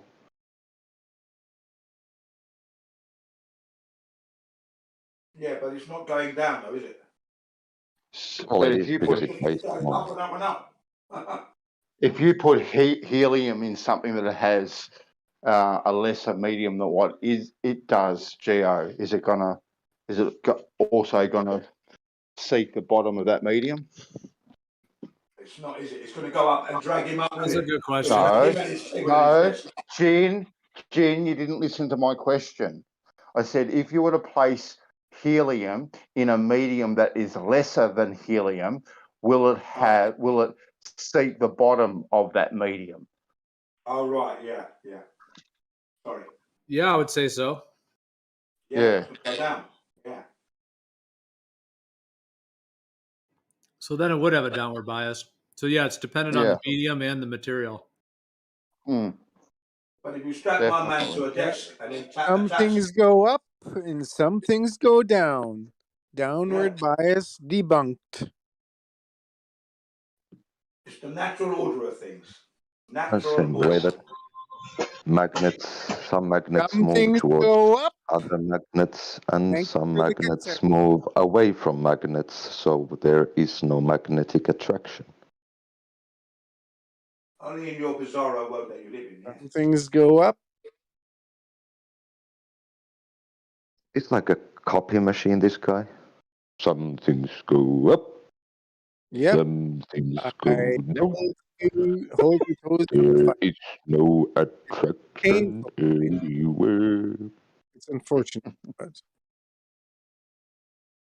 that's why when I asked you for scientific evidence of gravity, you conceded that you had none. I think the beef comes when you say that the reason things fall down is because what they're on is because the thing is a ball. They're being attracted to the ball. I think that's the problem, and that's the theory that explains the phenomenon. So I think we will say, where's your scientific proof of that? That's what Northern is talking about there. Yeah, observable, repeatable, measurable, cause and effect, experiment. You can measure it with a scale. I want an experiment. What kind of an experiment? Scientific experiment, natural observed phenomena. So what should the hypothesis be? You have to see a natural observed phenomena. If you don't have that, you have nothing. Okay, I see. I don't know, maybe an apple pulling down a apple tree branch. Apple falling. When I remove, no, it's just pulling on the branch, and when I take away the apple, the branch will go up. What's your independent variable? Independent variable over there? The apple or the bending. Hang on, we skipped a few steps, didn't we? Didn't we skip quite a few steps there? Gonna hurt a little bit. You The said what's the apple observed phenomena? is an independent variable. Yeah, we skipped quite a few steps. What's the hypothesis is the next step, and then what's the experiment, and then what's the variable? Yeah. The variable should be the time. By the way, the hypothesis is a distinct thing from the experiment. They are not the same thing. Yeah, you can have multiple experiments for one hypothesis. Wouldn't time be the variable? The independent time. Huh? Time is, I think it's also always a variable.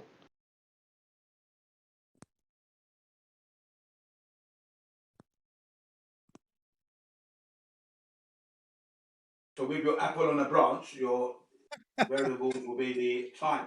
Funny guys. The time isn't the cause there. Oh, yes, it is.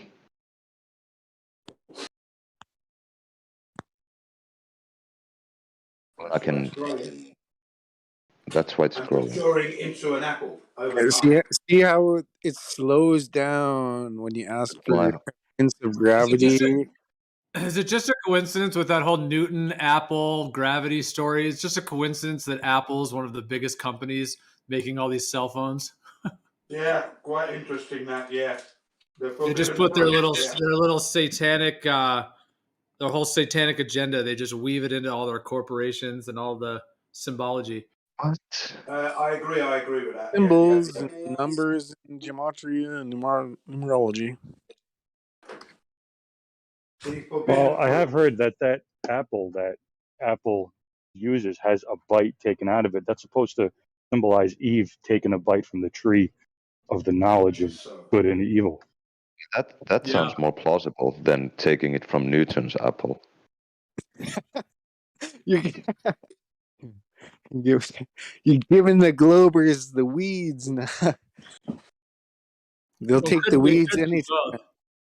Could be both. I mean, they've hijacked the whole idea of the Garden of Eden and eating the forbidden fruit, and then they've hijacked the entire system with this gravity theory, which is the apple falling on the head.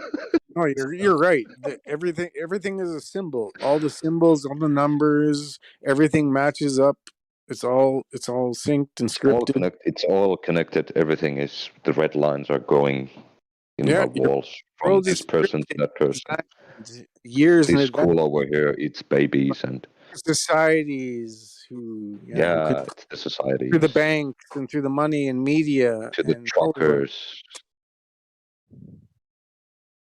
Well, it is true though, isn't it?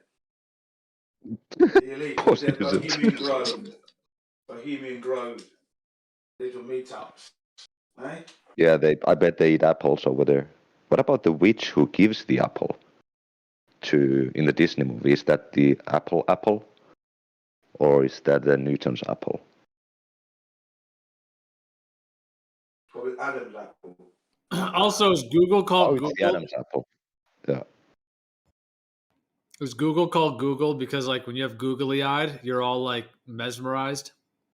So we're all googly eyed. We're all being Googled. Yeah. That's a very good question. you're being watched by the Google eyes of the big noses. Right. Yeah. Of big brother and sister. Yeah. Well, that's actually a good point. Good point. Word connection. Weird connections. Word connection. So it's a weird connection. No, they use words and team names are named after certain. Yeah, it's everything. Yeah, not most over things here. are- yeah, I know you don't believe it because you believe in everything's a coincidence. That everything's a coincidence. That's just what I said. Everything is a coincidence. Exactly. I know that's the atheist way is coincidence theorist. Everything's a coincidence. Everybody does the eye symbols. Everybody gets punched in the eye, black eyes. Everybody does the triangle, but it's just for fun. Yeah. That makes no sense.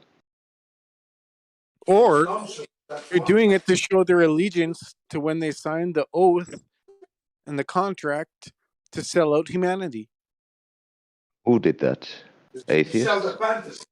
Politicians, celebrities, and athletes and musicians. And you know that how? They admit it. It's called revelation of the method. They tell you what they do. Sure. I can tell you what truckers do. Truckers actually, because I was a trucker, so we actually signed a contract where we actually said that we're gonna run over children whenever it's possible, and that applies to all truckers on Earth. So if you have kids, you better watch out because truckers will run over your children. You're just exposing like the atheist psycho mind jumps and leaps where I talk about something real that's happening and proven, and you go off in some crazy psycho. What you said isn't proven. No, it's not. That's the problem. Well, the good thing is that you're not the judge, Give me and evidence. whether there be one listener or 10 listeners, they will be the judge, and they will do the research, and it'll be me versus you, and one of us is Yeah. lying. One of us is lying. It's you. Yeah, I'm Do you lying. remember? Do You're Yeah, you remember lying you're Jim lying. Carrey? Do you because remember you're Jim saying Carrey? you have a claim. Do you remember Jim Carrey? Right in the Yep. Saturday Night Live, I think it was, where he had the Sure. triangle and he was sticking his tongue out. Right, he was trying to expose what was going on. He was exposing it because by this time he was fed up. And then he So a goes, yeah, look at comedian him, did a pretending he thing. doesn't know. It's the Mailman. sign of the Illuminati. Do you remember that? Do you remember that, guys? His Yeah, only I've never defense comedians doing is things. scientific evidence of elite Satanism, blah, blah, blah, blah, blah, but that's not going to work. No, I Try. didn't say anything like that. I know, no, that's your only out. No, because you can't have scientific evidence for that. On TV. I agree. Yeah. Live expose by Jim Carrey. That was brilliant. That was. Like, yeah. So you said that every politician, musician, like sports people, everyone signed this agreement. Pretty much, yep. Okay, so you can never trust any of them. Then I don't. That's right. We don't trust them. Okay, I don't so trust them. and Gene, you get your facts from an actor called Jim Carrey. Yeah. There you go. Logic. He doesn't understand That's revelation. crazy, Do you know what revelation of the method is? Actually, I've never heard the term though. Oh, exactly. Yeah, it's when they reveal their secrets to But they are gain liars. power over you because they revealed it and you didn't believe it, so they gain more power. That's what they believe. Okay, so no true Scotsman, basically. Okay, good. Carrey's very reliable. Yeah. You can say, "Oh, you're a Poe." You can bring out your all. But I mean, in those cases, they haven't really revealed anything because it's so ambiguous. Yeah, I mean, if I was an actor, I could say Illuminati is made out of lizard people, and people would just say, "Yep, he said it." So it's fucking lizard people. I mean, they're playing the game on you. No, not really. No, not really. Because you have Stanley Kubrick. Post your lizard evidence in live stream voice chat right now. Post your No, lizard. I don't have to because someone said it somewhere. You don't have to. Sometime, so it has to You be have no true. claim, no evidence. Thank you. Yeah, that's what you said when you said that everyone signs this contract. Kubrick, in his last movie, Eyes Wide Shut, totally exposing the very thing we're talking about. I can find like 100 people, 1,000 people who know that the rituals and the symbolism. Yeah. It's not even like I can find 100 and 1,000 people who are musicians and actors and sports people, and they've never done anything like it. Or know anything about that. Yeah. You'd be right. No Yeah. problem. So it's definitely not all musicians, actors, and sports people who signed this weird agreement.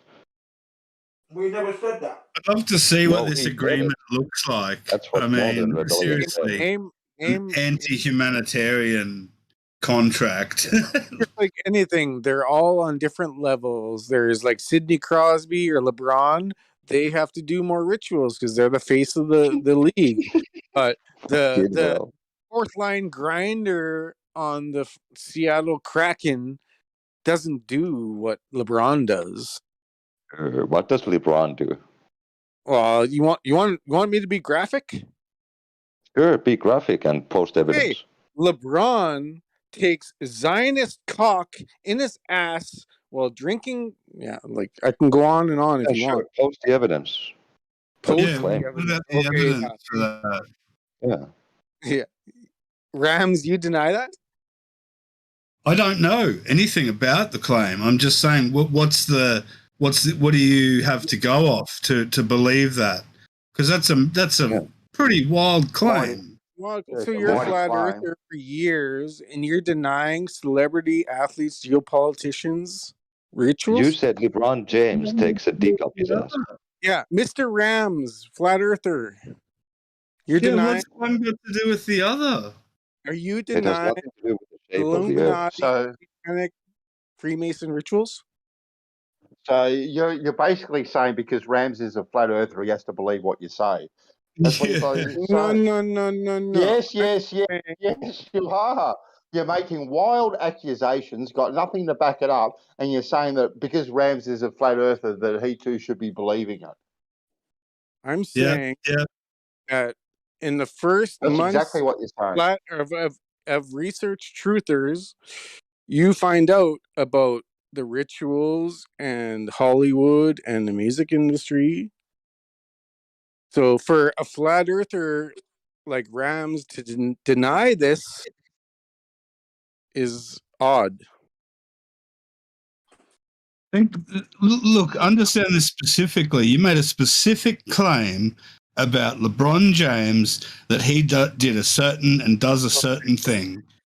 All I asked you was for what evidence do you have to back that up? Where does that come from? Because anybody can say anything about anybody. Otherwise, do I just have to believe you or what? I mean, why do you believe it? Did Tom Brady or Katy Perry or any of those people do rituals?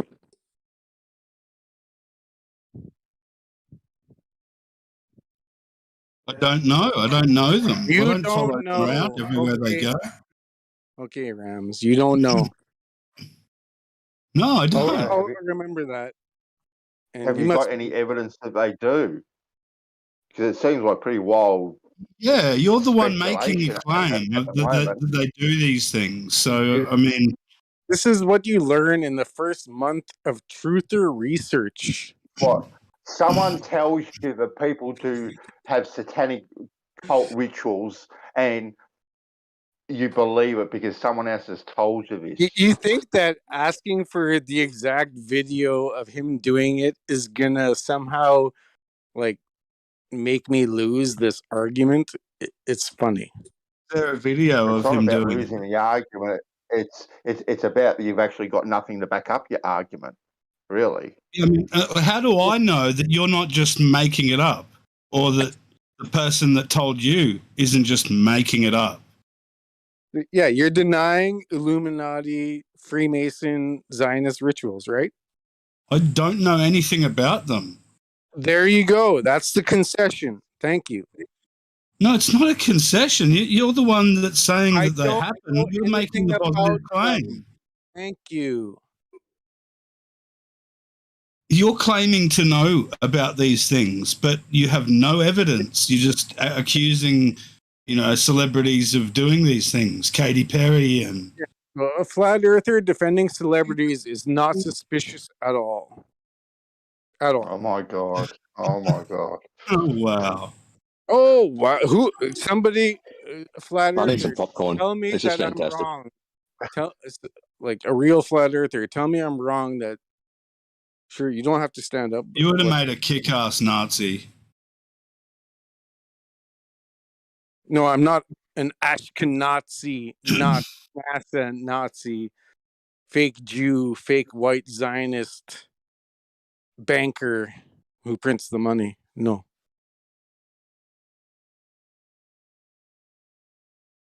God.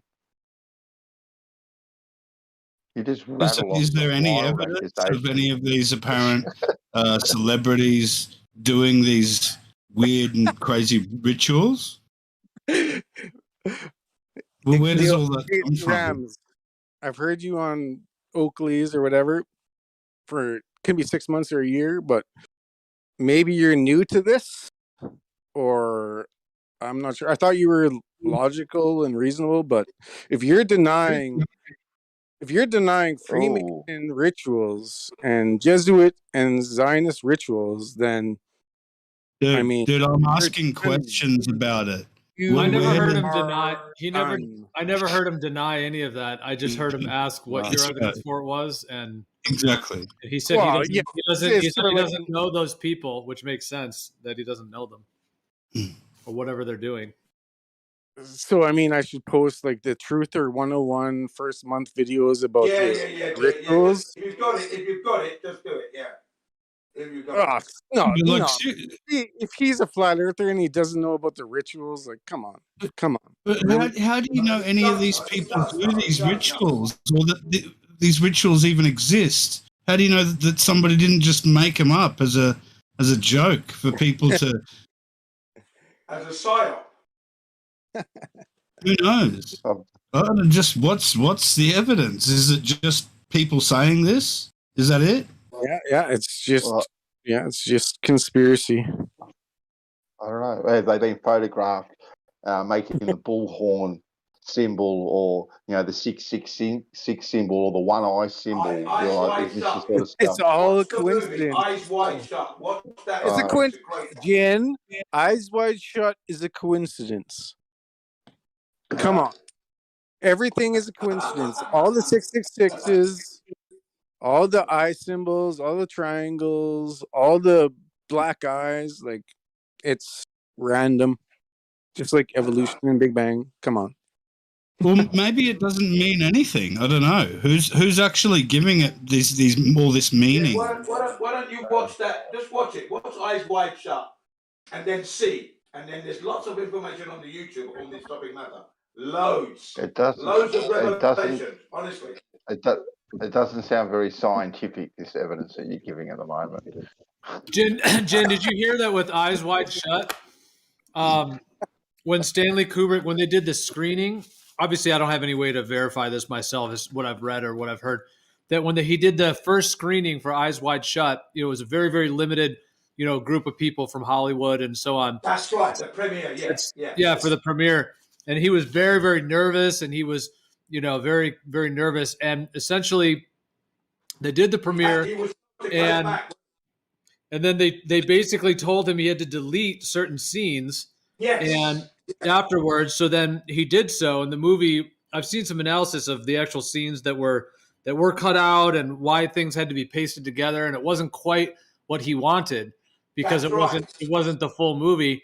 And then he mysteriously passed away shortly thereafter. Yes. Right?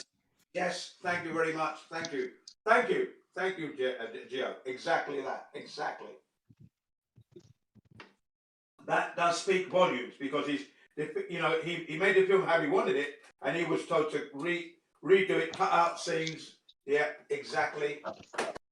It all sounds like the ultimate and most awesome thing. If you could catch any of these celebrities doing any of these rituals, or like on video, on camera, that would be the most valuable thing. Like, somebody surely would have, tried to. Don't they delete videos and they kill people, and it's This says right here, right on Stanley Kubrick's, on the Wikipedia, it says March 7th, 1999, 6 days after screening a final cut of Eyes Wide Shut for his family and the stars, Kubrick died in his sleep at the age of 70, suffering a heart attack.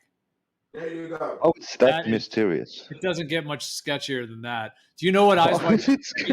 Have you seen Eyes Wide Shut? The whole thing is like revealing this like secret society, group that's behind things, and they do these rituals in the movie. Yeah, I mean, sexual rituals, the lot. Everything's going on. You've got to watch it. Watch the movie, guys. Go and get it and watch it. It's Stanley Kubrick. What does it? I mean, someone made a film about a secret society, and then they had a heart attack.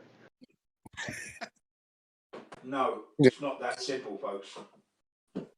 Well, it Stanley sounds like Kubrick that. left the US because he was frightened for his life anyway. Stanley. How do you know that?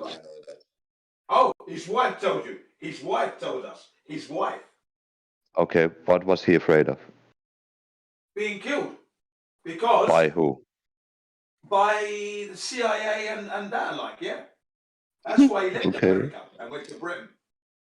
Sure. Is there a news article or somewhere I can read on this? Well, is it Snoops.com? Say that again? Yeah, where can I read about this? Well, you may not be able to read about it. You can watch it and hear the wife speak. And it's in a mockumentary. A funny thing happened on the way to the moon, I think. Mockumentary. You've got to put in mockumentary, and it comes up. A mockumentary. It's still available. It's a mockumentary, yeah. Mockumentary. Do you know what a mockumentary is? Yeah, just watch it. Watch it. Sure. At your I think leisure. another way to the moon. At your leisure. At your leisure. Sorry, watched Jin, I had to throw that in. I Made watched us know anybody. I watched the Flat Earth Banjo, the flights videos at my leisure, and they were hilarious. They were fantastic. Yeah. Very damning and revealing. And By the way, anyone speaking, different. I just thought of the ODD's podcast again when you mentioned Fly with Banjo, since he was on it last week. So apparently, on the show today, and we were talking about that. That ODD's YouTube channel is now all the videos were taken off, or it was removed. And yeah. Oh, you know what? I just looked right now. Okay, the channel's back up. Okay, the channel's back up. 326,000 subscribers, and it has a new name called MicroStrategy, and it has no videos on it. What? Right. So get ready for the uploads coming soon. Stay tuned. I just posted it there. Oh, that's on the community tab. But if you just Thank you. Isn't ODD a rapper? Do you like ODD? Yeah. Yeah. Yeah, he's all right, He's a Jin. rapper. He's all right. Yeah. Oh shit! Then he's won the oath also, so he's a Illuminati There was shill. some allegation that he was a child molester, but that did come out maybe 3 years ago. No. Hold on. I don't think it's fair to spread misinformation. From my understanding, he does have some sexual offense charge, but it's not with any children. I think it actually. I remember him telling the story. It was actually with I may not have remembered this perfectly, but my memory, because when it all came out, is that he does have a sex charge, but it was with an older woman. It was like a 30-year-old woman, and he was like 17, and he like grabbed her boobs or something like that. I forget. It was pretty minor. Yeah. I didn't think it was serious anyway. Charge, but yeah. It's just a rumor anyway. But that was out there. That's all. But like I said, it didn't sway me from his content, because his content's pretty good, especially in the early years of the Planet Awakening. Let's say, yeah, it was good stuff. So why would this happen to his channel? I mean, I get that he can pull all of his videos manually, but I mean, did he? I guess we don't know. Did he get a strike or did something happen? Because I will say this: that podcast the other day, what was it? Just yesterday or the day before that he released it with Lord Jamar. That was, I mean, the content that they talked about was pretty. Mediocre. It was mild. It was mild. Yeah, it was. What I was talking about. Yeah, it was pretty mild, and it was just a lot of the common stuff that a lot of us have talked about over the years and whatnot. But one thing that was interesting about it is that Lord Jamar, is somewhat, he's like a producer and a rapper, and he's got various connections in the music world, and he was very outspoken. I mean, he was just laying it down. So I just wonder. I don't know. I'm just speculating, but I wonder if something happened to his channel, like whether the controllers, they were like, this is just, that it could get too much publicity or something. I don't know. I'm just wondering, but it just seems strange that his whatever's happened to his YouTube channel right after that was released. But if they pulled his channel, Gio, this new one has 326,000 subscribers already. Lord still. And I'm pretty sure his last channel had about that many subscribers. Well, this is the thing. Okay, I'm subscribed to a second channel of his, which is called ODD TV. It only has 1,200 subs. I think this is like a backup one. But earlier so this other one with 1,200 subs is some backup thing. I think that it only has 2 videos on it. I think he created that just in case something happened, and I must be sub to it. But his main channel, the one that has 326,000 subs, earlier today it was not available. It was not. None of us could find it. It was gone. And then now it is back up, and it has a different name. It's called MicroStrategy, and it has no videos on it. Nothing. Yeah, absolutely nothing. So, no content. I think they're going to put the videos back after the review. Is that what they do? Do they Completely. remove all your videos while they're reviewing something? No, I don't know. It depends on what they're No, reviewing and what the issue is. I've I never wonder heard if of it's that. similar to what happened to Jose JG, where his accounts were taken over by a hacker and just he lost access. A quote Oh, that could unquote, be too. yeah, a quote unquote hacker, which Yeah. could be anything. Yeah, that could be the controller elite people right there, just saying it's hacked. Or someone destroying his who account. just has Bad your news. password They figured know out. your passwords. They can screw with any account on any platform that you have. They know Well, all your Oh, who is passwords. it's just MicroStrategy? a I mean, who are they? fucking Who are It hell. they? doesn't say. They're guys Doesn't with say, big noses Rams. and little There's, hats. there's The no little hats. information. Now he's saying it's the Jews. Fucking hell. Well, it's the But now, Jews, the Zionist Jews, the Freemasons, the Jesuits, the secret societies, the atheists who are patsies. So Jews and Who and prints the Jesuits money? are atheists now. That's Who prints interesting. the money? Yeah. Who prints the money? Atheism parallels Satanism. Yeah.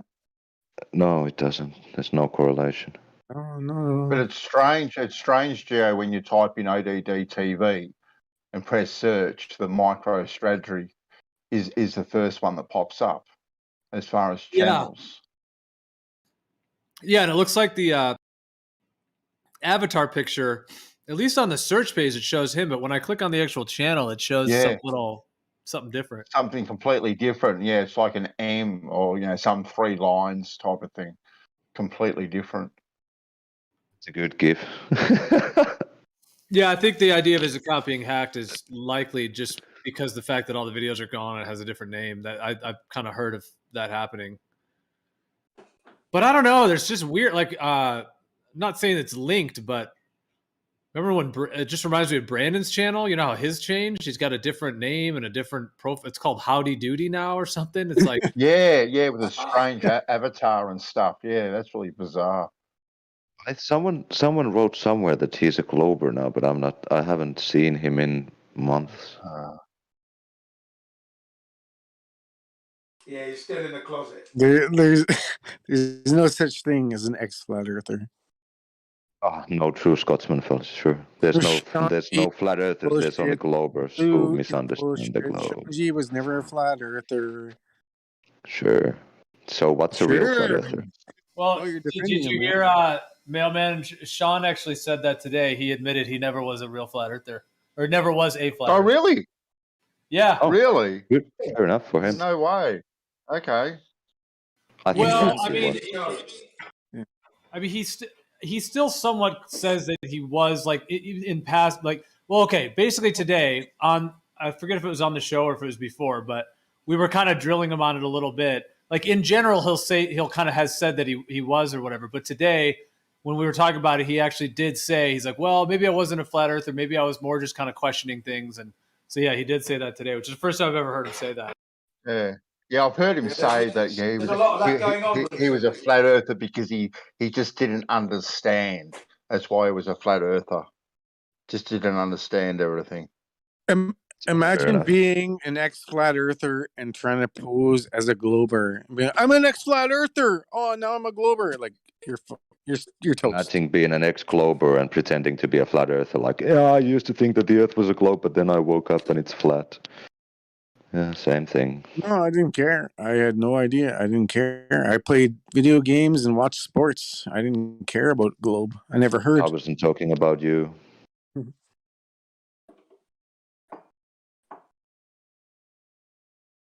I have that's noticed no a true strange. Scotsman fallacy.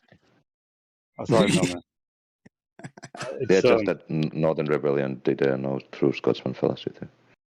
Well, I have noticed a strange phenomenon sometimes when arguing with people is they expect you to argue a certain way and make certain points, and when you don't, from both sides, they'll say that you're not a real flat earther. It's very strange. Yep. Sean G. I remember Sean G. from 2016, 2017 on Bro Sanchez and Dred's channels. He was never a flat earther. Those guys are all bullshit. Dred and all those like Bro Sanchez bullshit. Those guys aren't flat earthers. The Who's new age. Sanchez? Bro Is he Sanchez is a the? new age flat earther. Like it's That is all new right. age How can you flat It was tell? earth. I mean, what's the exposed difference? in 2017. IPS was exposed. Every flat earther exposed every flat earther. Bob, What's Jaron, the? all the information came out. We know all the shills, the Metatron, the Patricia Steer, Sergeant. I know all that shit. Everything. Every single thing. Everything. It's all connected. But is there a difference between the shape of the Earth between a flat earther and the New Age or New School flat earther? The New Age. Yeah. Are you one of these people, Rebellion, that think people like Patricia Steer, Sargent, Geronisms, Globusters, all these people are put in place to keep people from the truth? Are you one of these believers, are you? Metatron, New Agers, yep. Okay. Interesting take. Interesting Flat take. earthers on flat Are you earthers. are you an ether proponent as well? Who's that? Issa Malki? I barely heard of him. Because But I hear some of these flat earthers making ether claims, and I don't know if they realize that in doing that, they're doing the same thing that we criticize ballers for. Anti-ether because I don't have any evidence. There's no downward bias. So I'm not an ether proponent. I'll never talk about ether. I'll never bring it up. Okay. So, what about a dome? Are you a dome believer? Oh yeah, it's a dome firmament. Rotates Really? west. Is there any evidence for a dome? Do you have? Yeah, Can you demonstrate. touch it? Can you feel it? Well, that's not evidence for a dome. Yeah, you need a container for gas pressure. It's not evidence for a dome. Yeah. I want direct evidence for a dome. The scientific evidence for a dome, that would be nice. Well, there's no scientific evidence of a dome. Oh, so then it doesn't exist like gravity. It's a concept. The dome. It's a concept. No, it's an antecedent. No, it isn't. It's not an antecedent. Post your And example there's nothing of wrong. gas pressure There's nothing without a wrong with it being container. a- I'll There's post nothing wrong propane with a tanks. dome I'll being post a other concept at all. examples. And all Nothing you will wrong with do is post. I'm going to point at the sky, and that's my demonstration. So I'm going to try to use Earth to prove Earth. Yeah. Well, yes, you can use the Earth to prove the Earth. I mean, why not? No, I'm using a propane tank to demonstrate gas pressure within a container. Okay. And I you're can going to go say outside and ask you where the container is. the propane tank. So outside there's a propane tank. No, there is a firmament container How do you know that? because the antecedent for gas pressure is a container. How do you know that? Demonstrate that gas pressure requires a container. Yeah. Well, it does, doesn't it? It does. Every No doubt about single No, it gas doesn't. pressure example requires a container. No, when you go outside, there is no container.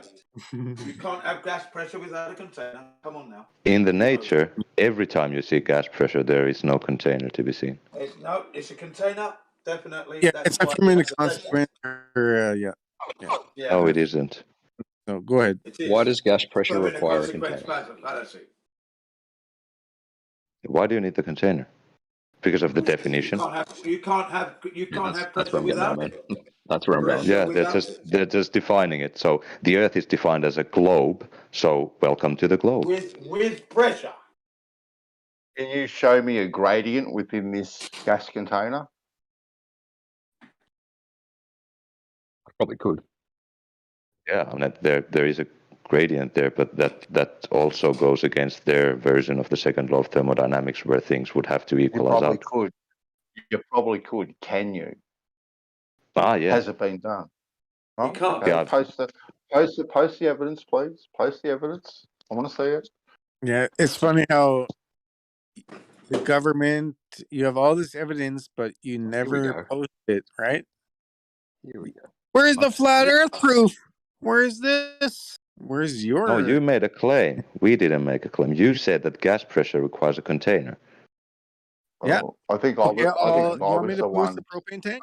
You want me to post the propane tank? No, post me something in nature. Like go outside. No. Post his propane tank, post a and then we photo. have to explain. Then we have to explain what a black swan is. No. It's yeah. giving you a demonstration of gas pressure with a container. Do you have gas pressure outside that container? So you need to demonstrate gas pressure. Hold on. No. Your claim. Gas pressure requires a container. Your claim. I don't claim that. Yeah. I think post it. I think I was the one that asked for evidence for a firmament other than words that are in the Bible. Yeah. But you said that you can demonstrate gas pressure in a propane container. Is there pressure outside of the propane container? We're concerned just don't with work on the inside the consequence. container, are we not? Are we not concerned about the pressure within the container, the propane gas? Why would we? Because if Container? there's pressure outside of the container, then that pressure doesn't need a container. No, being silly. Now you're being No, ridiculous. no. Where is man the is place where there is demonstrating to you that you can't have pressure where in nature without a can container. you show me a place The where there outside is no pressure pressure? is being contained. By Otherwise, you wouldn't what? have that outside pressure in the first place. Okay? How do you know that? We know that. It's an antecedent. Without it, you can't have pressure. So, No, it's Jin, not. are It's a you given. It's a given. So, Jin, are you a firmament believer, Jin? I believe there's some kind of container. I don't know if it's a dome or not, but I believe that there is some kind of. There has to be a container. Has to be. So the only evidence you've got for this is gas pressure within a container. Is that the only evidence? Well, that's it, isn't it? I mean, what other evidence is there? Well, yeah. Well, I just want some direct evidence of this thing that is spouted around being the firmament. That's all. Yeah. So do I. I want that as well. So if I could go to the extremes of the earth, because that's possible. I don't know about going up high enough, but going to the extremes of the earth, we might find some clue. Possibly, but you know where I stand on everything, Jin. But I just want, as we say, we want evidence of these things, not just words. No, not just it's a a concept. fair request. It's a fair request. Not unfair at all. That is a fair request, and that's not deniable. We can't deny that request. It's a fair request, and it will always stand. You cannot dismiss it. Well, can we even prove that space is a vacuum? Exactly. It is an ultra low pressure. I haven't been Well, up that there. is what a vacuum is. Haven't been up there. We only gave How what do we're we know being that told. space is that low? Yeah, it's only from what we're being told. I haven't been up there, So we things question into the moon. If you go to the moon, it's 10 to the negative 10. We If I can't go remember to the moon correctly. if you go to the moon. 10 to the negative 17 is outside of the solar system. So I don't think. Well, I started talking before you, Jin, so I'm gonna stop. Continue. Sorry, carry on. Yeah. So, like with the pressure difference between us and the top of Mount Everest, the pressure difference between those 2 points is greater than from the top of Mount Everest to the moon. So, I mean, I don't have an issue with from top of Mount Everest to the moon if I don't have an issue with a bigger pressure difference in a much like a shorter distance. So let me get this right, Mailman. You just said at the moon, space is 10 to the negative 10 tall. If I remember correctly, yeah. Okay, then. So around. So does that then mean around the ISS, it is still 10 to the negative 10 tall, or 11 or 9 or whatever it is? It's not. I don't 10 to know. the negative 17. Because No, I think was always under the impression that it was 10 to the negative 17 around the ISS. That's what I was led to believe. No, now, I that's could be outer mistaken. space. That's why I'm asking. That's outer space outside of our solar system. So how did we measure that, or did we just calculate it? That's a good question. I have never looked into it. How did we figure it out? I mean, I guess you can have some kind of thing to measure it, but because if I may be allowed to speak now, because you mentioned going to the moon like going to the corner shop, to the laundrette, or to the pub. Do you know what I mean? And it's not that easy. We can't go to the moon that readily. Okay? But there's a lot of assumptions there. A lot. Nothing but assumptions. Yeah? Every globe proof begins with the assumption of a globe. Yeah. So true, so true. Let's assume. If we assume this. Yeah. If we predict now, imagine this. Imagine this. Imagine. Yeah, exactly. Yeah. Well, there are assumptions on the flat Earth side too. Like assuming the Earth is flat. Imagine this. But if you're going to use your weapons of mass destruction, the ideal situation is for you to be thinking the Earth to be a flat and stationary plane. That would be the How would you idealistic, prove it to ideal someone, situation Jim? for you to do. Hypothetically, how would you prove it to someone? Prove what to someone, sir? The Earth flat. Sorry? Can't. I can't hear you. Yeah, I know you can't. But how would you go about it hypothetically? He asked you, how would you prove the flat Earth to somebody? Oh, yeah, I've been saying it for 7 years now. All you need to do is go out to those of you who are lucky enough to live near the coast, because then once you've confirmed it, you can bring others to the coast and look at the horizon. Now, if you're seeing things at greater distance than the curvature of the Earth would allow, there you have it, folks. Yeah, that's called a globe disproof, not a flat Earth Jin. proof. That's That's what a proving disproof. flat Earth instantly. No, it's not. Yes, No, it is. could be concave. It is. Could be Sorry. concave. Sorry, Could be water concave. lies black. Sorry. Could be concave. How do you definitively? No, it's not concave whatsoever. Sorry, positively. Sorry, What you said was a that is globe it. disproof, Jin.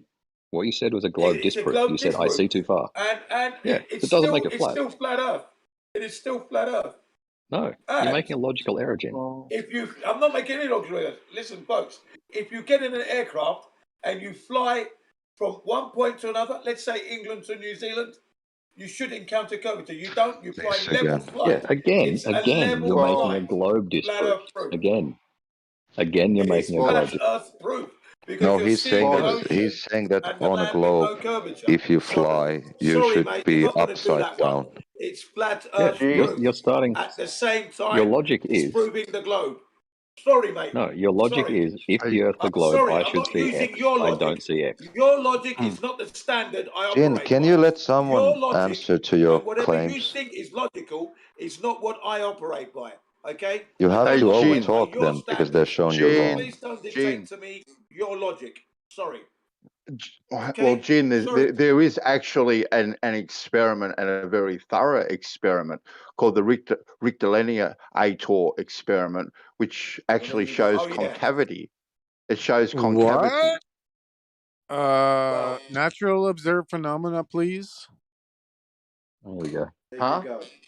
What? Natural observed phenomena, Phenomena, please. please. What do you But mean, I a don't natural see that. observed He's from the phenomena? quantum eraser school of science, Bandy. No, Never it's seen that Northern in my life. Rebellion scientific method. Get it right. I stole it Okay from then. Quantum Eraser. Okay then. Yeah. Well, there was a test done, Just an kidding. observation, Easy. but a test done, right, that actually shows concavity in 1897, and it was very, very thorough. Never seen it in my time. Never seen. Yes, I've shown it to you, Jin. Don't even go there. I've shown it to you. I've dropped links to it. I've actually shown it to you, Jin. The horizon debunks concavity. Exactly. Well, not according to this observation, it doesn't. If it was concave, there would be no horizon because the water would rise constantly and there would be no horizon. So concave is destroyed very simply. Apparently, it does rise at 8 inches per mile squared. So then the horizon would be unlimited at the sky and constant. And what horizon are you talking about? Are you talking about the apparent horizon or the geometrical horizon? You don't see the geometric horizon. Exactly, you don't. So what horizon I are like you where you're referring going with to? this, Spencer. So if you don't know where the horizon Mansell is, can take it where he likes. right? I'm not following. Good luck, Mansell. Good luck with you, mate. You're on. You're on your own. Defending You're on concave. your own. Crazy. Not That's defending anything. I'm just saying that there was a test done, right, that shows concavity. I'm not defending. I'm just saying there was a test done that shows it, and it seemed to be Yeah, very, but very thorough. like we said, natural observed phenomena, please. Right? I haven't actually seen the same sort of. I haven't seen the same sort of rigors done, right, for either globe Earth or flat Earth. I have not seen it done. Oh, we Ever. have. Come on. Not once. Why don't people Laser ask for beam those tests, scientific GPS tests. experiments for flat Earth tests? It's always for the globe and now for concave, but never because for flat Earth. guess what the But you know government why? teaches Because in the flat schools. Earth, it The reveals government itself. teaches, and it's a indoctrination from government. So you have the burden of proof. You're teaching children and lying to No, I children. don't teach anyone. And you're saying that I'm lying to children. So that's At your least- claim. Government is lying to children and teaching them lies. No, they're not. Pollution. They are. Nope. Now, this was a direct. This experiment, for a very loose word, was a direct measurement of the water over about an 8-mile stretch. Right. Yeah, and it was concave. Right. No, I took it easy on Banso a little bit, but it's not an experiment because there's no You need cause to and look. effect. You need to. Do you even It's a know? Do measurement. you even know what? Do you even know what I'm talking about? Have you ever Is seen that, what is I'm that an talking about? experiment? Cause and effect? No, What's the it's a measurement of the Earth's surface. Yes, It's not an measurement, experiment. not What I said. exactly. Thank you. It was a direct Yeah, if you want to measurement. know the dimensions or the curvature of something, you usually measure it. You don't find the cause for its existence. Exactly. It's not science. Thank you. Yeah. Just like if I want to know if a ball is a ball, I Do can not measure claim it to be a ball. experiment. I don't have to know the cause for it. Do not claim an experiment if you do not manipulate the independent variable. Okay, then But if fine. you It want was to a very measure loose. something, you don't It have was a to very do. loose term used. It was a direct Yeah. measurement. If that makes you happy, all right. It was a direct Yeah. measurement, right, that showed 8 inches per mile squared in a concave direction. Right. Now, the same sort of experiments have not been done by either the globe or the flat Earth side. Right, never been done. Right, we have observations, we have laser tests, we have this and that, but a direct measurement that this was done in 1897 has never been done by either side. Not by either That's side. rubbish. Let's That's not get away from the fact that that 8 just inches per mile supports squared my has been case. with Thank you. laser beams and long distance observation. It's like it's Long never been distance done since observations are 1897. optical, Well, they're not thank you for measurements. backing up my case. Thank you. Well, why don't you go out there and take a direct measurement like they did? It's been done already, man. Yeah, it's been. Where? I would say It's that minus it's 40 been here. done. We I have can geodetic see like surveying. 70 kilometers on the prairies, not even water. What? It's minus 40 Celsius here. I can see for like 40 to 70 kilometers. Flat prairie. Ground level? Ground level, flat prairie. That's a nice 42 lie. miles.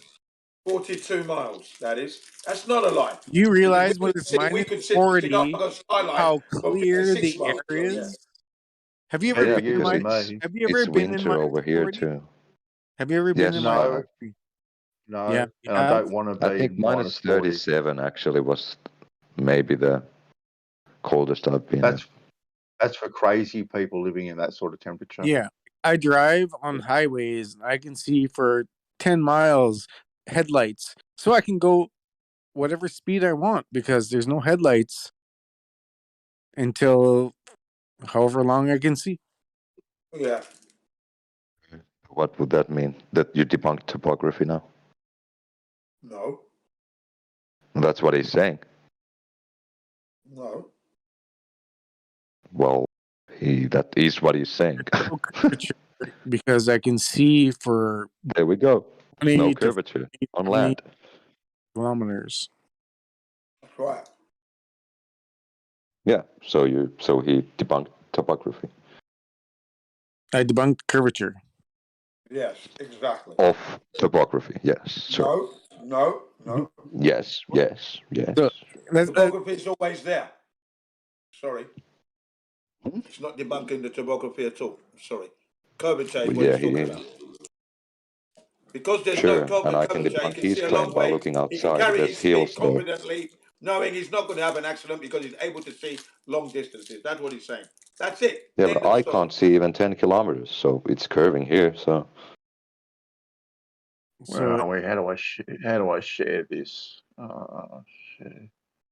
Get a link. It's curving there, so you're saying the horizon is physical? Is the horizon physical? Here I you mean, go. sure, because the ground is physical, and Sure? that's what forms the horizon. Yeah, Who said kind of that? has to be. You said the horizon's physical, Mailman? Let's see. The Let's see what logic, because it's the point where the ground appears to meet the sky, and the ground is physical, and the sky is physical, so the horizon is also physical. Yes, the horizon physical. There you go. Yeah. There you go, Rebellion. There you go, Rebellion. Awesome. I've just put in chat for you the direct measurement that they did. Well, can you DM it to me, please, I Dan? was going to debate the head Can I? Yeah, hold on. We never debated. I had the rectal hold on. indicator. I'll do it now. I had their whatever, like drop it down a drill hole, mine hole, or whatever. Like, there's no concavers. All they have is the celestial sphere and opposite rotations of the southern hemisphere, even though counterclockwise is not a direction, and there is no south pole. They've actually got There a is no direct south pole measurement. star, and They've three actually got a continents do not direct see the measurement, south pole right? star.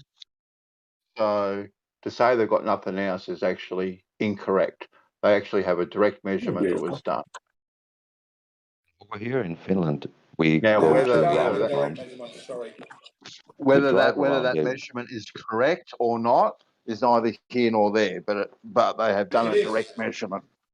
They haven't done it. If it's incorrect, then they haven't done it properly. So they haven't done anything. Okay, It does matter if it's here or there. It does matter. I didn't say it was correct or incorrect. I'm just saying that at least they have done a direct measurement and attempted to, Which right? resulted in a no result. Okay then. It doesn't prove it. Okay then, Jin. But either globe or flat have not gone to the same sort of rigors. We have As done. not We've to done that. the same sort of rigors as what they did with this measurement. Bandsaw is right. There's flat Earth, globe Earth, concave, quote unquote evidence. And it's going to be up to the individual to see what's most real and logical. Yeah. Northern Rebellion, can I ask a question? You've got the pyramid and the diamond. Yep. Yeah, which direction do you go around the roundabout over there? Clockwise or counterclockwise? I come to it, say, like straight on, and I turn right and then left around the corner. Clockwise. So clockwise, counterclockwise, yeah. Anti-clockwise. Oh, clockwise in And England. Jin, you go clockwise in Japan, right? Yeah, and in England. Yeah. We go clockwise here. So those are directions, clockwise and counterclockwise, yeah. So we go clockwise in England. Yeah, but stars rotate east to west always. Polaris never moves, and that's a constant. Polaris moves, but if they go east to west, then I can go to the southern celestial pole and go around it, moving east to west. The liar right there. Mailman is lying. Polaris doesn't move. Thank you. It does move. Polaris is 3/4 of a degree off the North Pole. Yeah. Nah. It's doing a circle. Mm-hmm. Sure. Just a small one. Words. A very tiny you can one. measure A it. very Claim very it all you want, tiny one. whatever you want. It's me versus It you. looks. No, It it's looks true. You can like- just look for it. It looks like it's in a constant position, but it does move ever so slightly. But for one of the argument, it's pretty much constantly in the same position. Would you agree, Rui? Yep. Yeah. Well said, Mandy. Yeah, the further you view it, the less it appears to move because, yeah. Yeah. Yeah, unfortunately, the globe is moving at like 4 million miles per square second or something. So Polaris not moving. How far away is Polaris? A square second. Yeah, but how You far want me away to is you want me Polaris to post relative to the that? meme about how fast globe Earth is supposedly moving? But No, post me what a Yeah, square I don't care. second is. okay, here we go. I'm gonna post the globe Earth movement, yet Polaris doesn't move. Let's see. Okay, here we Polaris go. does move, I though. don't know. I've seen some photography that tends to show it moving ever so slightly. From Discovery Channel, so it's 2,855,000 miles per hour. Yet Polaris doesn't move. Sorry, what speed was that relative to?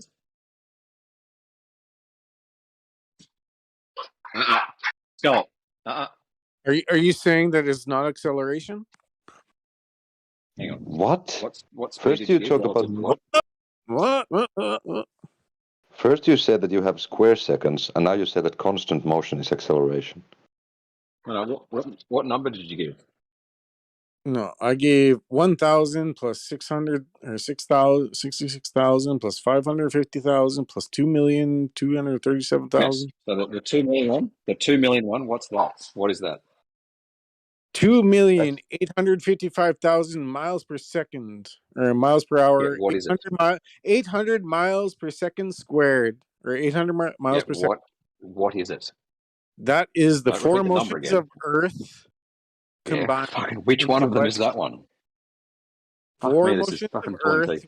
means Polaris would move. What is the big What does the number? 2 million refer to? This is not a What difficult orbit? question. What orbit of that is the 2 You're million? denying it. I You're think denying Discovery is what Channel. he's asking. No, I'm just asking a fucking question, dude. I know what you're trying to do. Well, No, then he's what's my trying to what get am I the going to do? information. A question about, do you know about this 2 million? What is this specific? But yeah. Well, I Why think if you're can't you going to answer? post, I think if you're going to post figures, you should probably know what So they you're refer to. denying? Are you denying this? No, I'm asking a Are you question. denying No, Earth is I'm moving at not. 2 million I'm not. But I think if you 800 post stuff, you should know what it references. Rebellion. That's all. And I think that's a fair and reasonable question to ask what. So we know what the 1,000 miles per hour is. That's Yeah, that's you that's can that's at the divert and go into equator. the weeds. That's at the equator. The But 66,000. he's denying Earth. This is mainstream evidence. All This right, is and from I'm Discovery asking Channel. what That's that 2 fine. million You're number asking refers for to. specifics. No right? one's I denying What don't does this know the what 2 million I number don't know refer what to? it. I don't know what I it do. refers to.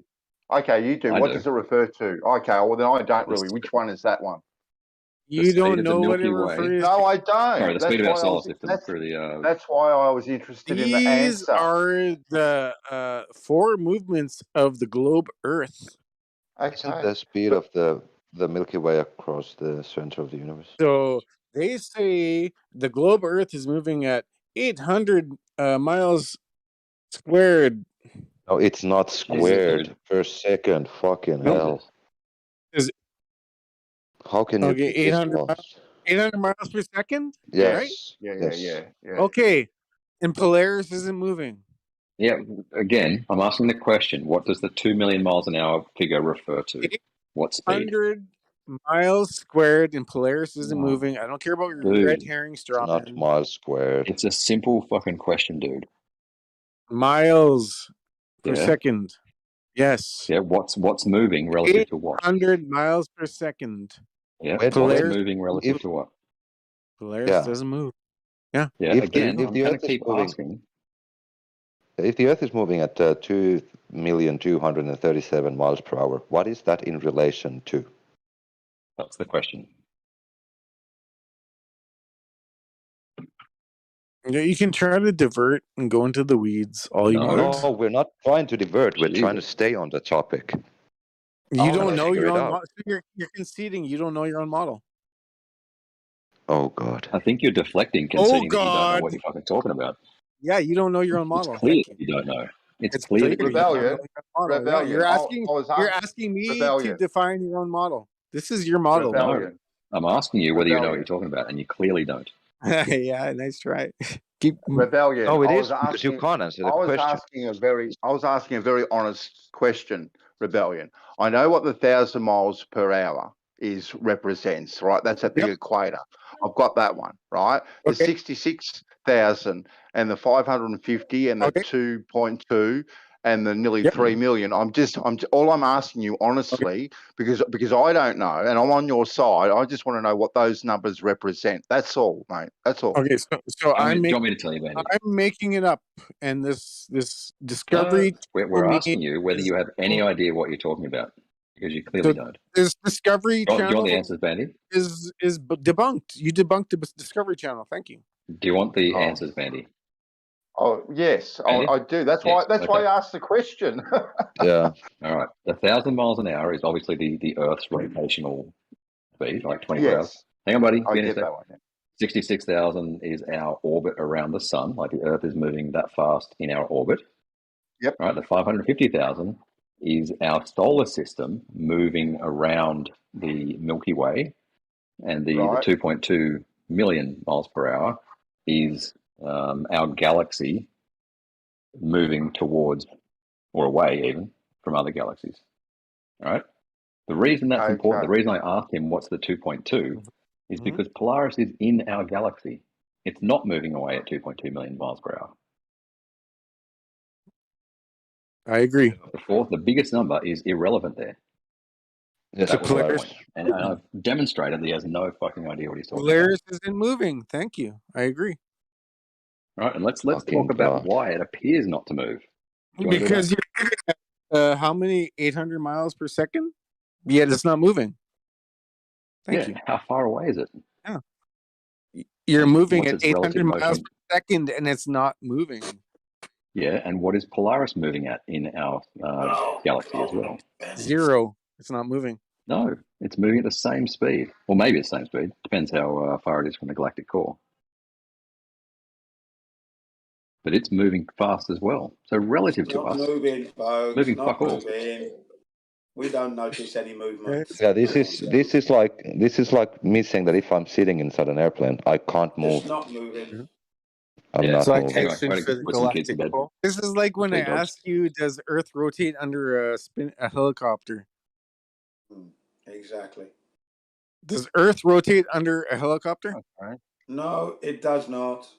No. I want him to answer so I can destroy him. Yeah, So what do you mean with rotate under a helicopter? Does globe Earth rotate underneath a helicopter? Well, the Earth is rotating, so sure. Just like an airplane is moving underneath me when I'm in an airplane. So then why don't... How come This is where he's going to fuck up Coriolis. Hover there and land in the... Are you about to fuck up Coriolis? Yeah, he is. Oh, yeah. There's no Coriolis. There's no Earth-based Coriolis. There we go. He fucked it up already. Just an Oakley fucking clone. That's all you are. Yeah. Yeah, so if I'm in an airplane, does the airplane... if I'm inside an... Yeah, better. So if I'm sitting in an airplane, does the airplane move your under me? reference frames are ruined? Does the airplane move under me when I'm sitting in an airplane? Your reference frames are ruined. Can you answer the question? What's your question? If I'm sitting in an airplane, does the airplane move under me? Airplane is a closed container. It doesn't matter. Does it move under me? You're sitting on the airplane, so you're moving with the airplane. Yeah, so does the airplane move under me? No, you're with the airplane. Okay, so the airplane doesn't move. Okay, thank you. No, you're connected with the airplane. You move with the airplane. Okay, what if I jump in an airplane? Does the airplane move under me? Closed container jumping in an airplane. Yeah, so does the airplane move under me even though I'm not connected to it? No, it's a closed container. No, okay. So the airplane doesn't move under me. Okay, airplanes don't move. Fair enough. Clip it, post it. Yep, that's what flat earthers do. Just clip it and post it. Man, you got me. You got me. Yep. Yeah, obviously the airplane moves under me because it's moving. How did they convince people that Earth was rotating without planes, trains, cars? How did they do that? Because anytime you ask, oh, well, how do you know which one's moving, it's always, well, just imagine that you're on a plane. Imagine you're on a train or something. Oh, you can just measure imagine the you're in a rotation. closed system. Just You can imagine just you're. measure the rotation. Hold on. You said the airplane is a closed system. Yep. Thermodynamically? Closed container, closed system. Yep. Oh, it is. Okay. What is bleed air in an airplane? Do you know? What? Do you know what bleed air is? No, I've got no idea. It's a closed Yeah, system. Do you know? Bleed air is the air that you Open or get from closed? the engines. Is The an bleed air is airplane the air that you get from closed? the engines. The bleed air is the air Yeah, that you you get better from. keep going because you know you're done. Yeah, I'll keep going. Yeah, the bleed air is the air you get from the engines to pressurize the airplane. So it's an open system because you get that air from outside. So there's energy and matter exchange with the outside of the system. So an airplane is an open system. Interesting. Just like a train is an open system. I mean, you get the air from outside the train into the inside of the train. So there's matter and energy exchange with the exterior. This is also how flat earthers. This is how flat earthers usually don't understand thermodynamics. I've got to imagine a lot for the globe side. I've got to use my imagination so much.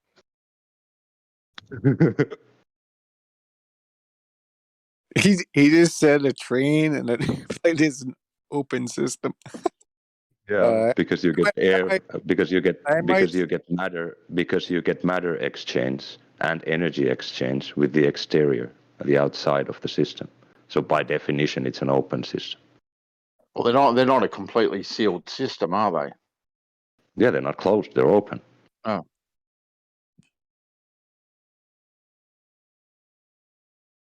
I would agree there. Is Earth an open or closed system? Earth is an open system. Open system. Why does Bill Nye say it's a closed system? I ask Bill Nye. He's the warm guy. He's a bit dodgy, old Bill Nye.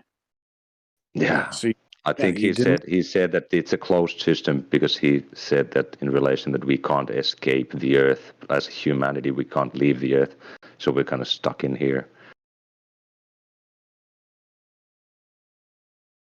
But obviously, thermodynamically, the gridiron player won the gridiron game because of Coriolis. Neil deGrasse. That's a classic. The Cincinnati Bengals kicked a field goal because the Earth was spinning underneath and the field goal posts spun and it made the field goal good, and that's why they won. I reckon that's why Tiger Woods is so good because he knows the secret of Coriolis. When I ask him if helicopters rotate under globe Earth, they say no. A helicopter rotates with the atmosphere as conservation of momentum, debunking 15 degrees. And the Coriolis and everything else. Debunking 15-degree rotation. Thank you. No, that's not true. Yeah. If you say conservation momentum, it debunks rotation. What? If you say helicopter conservation of momentum, it debunks your 15-degree rotation. No, it doesn't. How would it? You're saying it doesn't drift. Yeah, because it's rotating 15 degrees per hour. And let's say at the equator, it's at 1,000 miles per hour. So how is that debunking? You're saying conservation of momentum, no drift. Yeah. Yeah. So if I'm at a latitude, I conserve the momentum and I don't drift at that latitude. Yeah, no drift. Sure, yeah. If I'm stationary, there's no drift. But if I change latitude, then there is drift. No, there's no drift. That's how it works. I mean, at all. No drift. Now you're just saying that there is no drift, even though there is when you change latitude. That's how Coriolis works. You said conservation of momentum, so there's no drift. Yeah. So if I'm at the equator and I have a velocity of 1,000 miles per hour, and I move to the North Pole where it's 0, then if I conserve the 1,000 miles per hour, I will drift. But if I stay at the equator, I don't drift because I'm at the same tangential velocity. I agree. No drift. Thank you. Yeah, if you in the No globe drift. model in the globe model at the equator there is no drift, but if you change the latitude, then you have drift. Yep. So, and is that because of apparent gravity or the centrifugal force? Which one of those is it? It's the tangential velocity, because it's different than the more north or south you go from the equator. It gets slower, but if you conserve the momentum at the equator, you will move faster in relation to the ground. Right. Okay.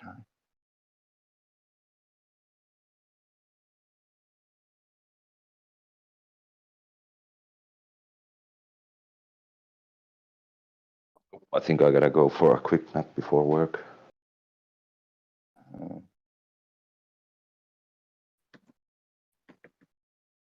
Oh, it's gonna snow like they said 40 to 60 centimeters of snow tomorrow.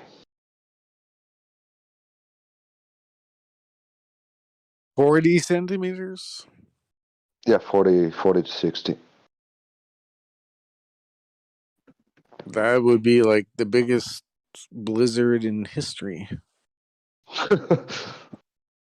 When we already have like, I don't know, say maybe 15 centimeters of snow out there.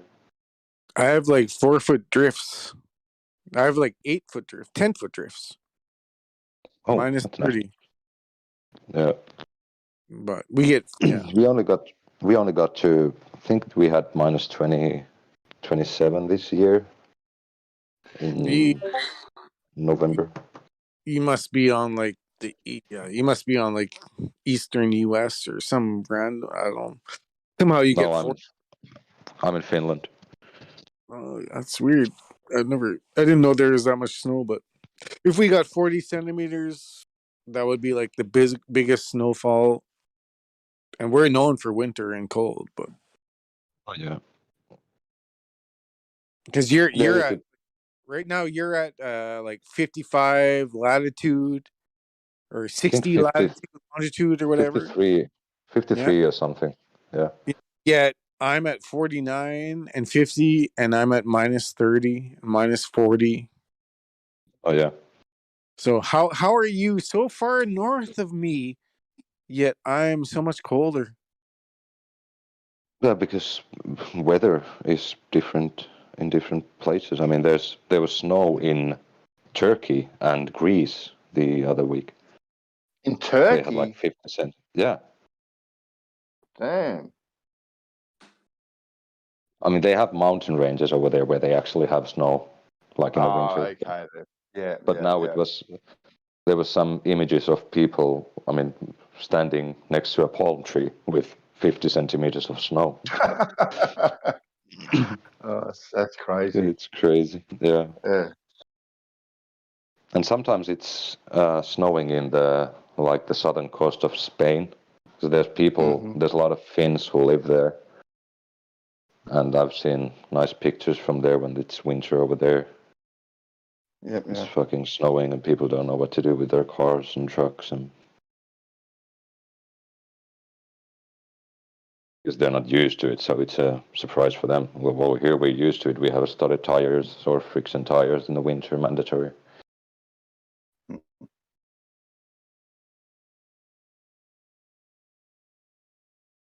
Naked saunas. Hey, Dross. Hello, Dross.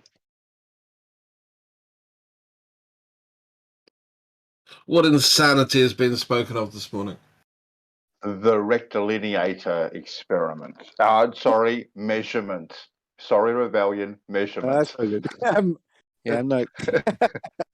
I stopped listening when after you said rectal. Yeah, you said rectal. And if you take it from smoke, it's a rectilinear. You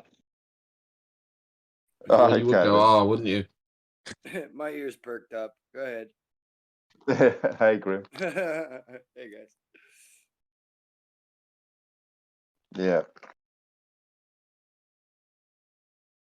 But I still stand by the claim that it tends to be the only direct measurement of sorts. that has been attempted by any side. Only purely physical one. Yes, exactly. No, I would just bring up the Chicago skyline and destroy everything. Yeah, but they're not a direct physical measurement, Rebellion. I'm talking about a direct physical measurement, and I think you know what I'm saying, right? You're just playing.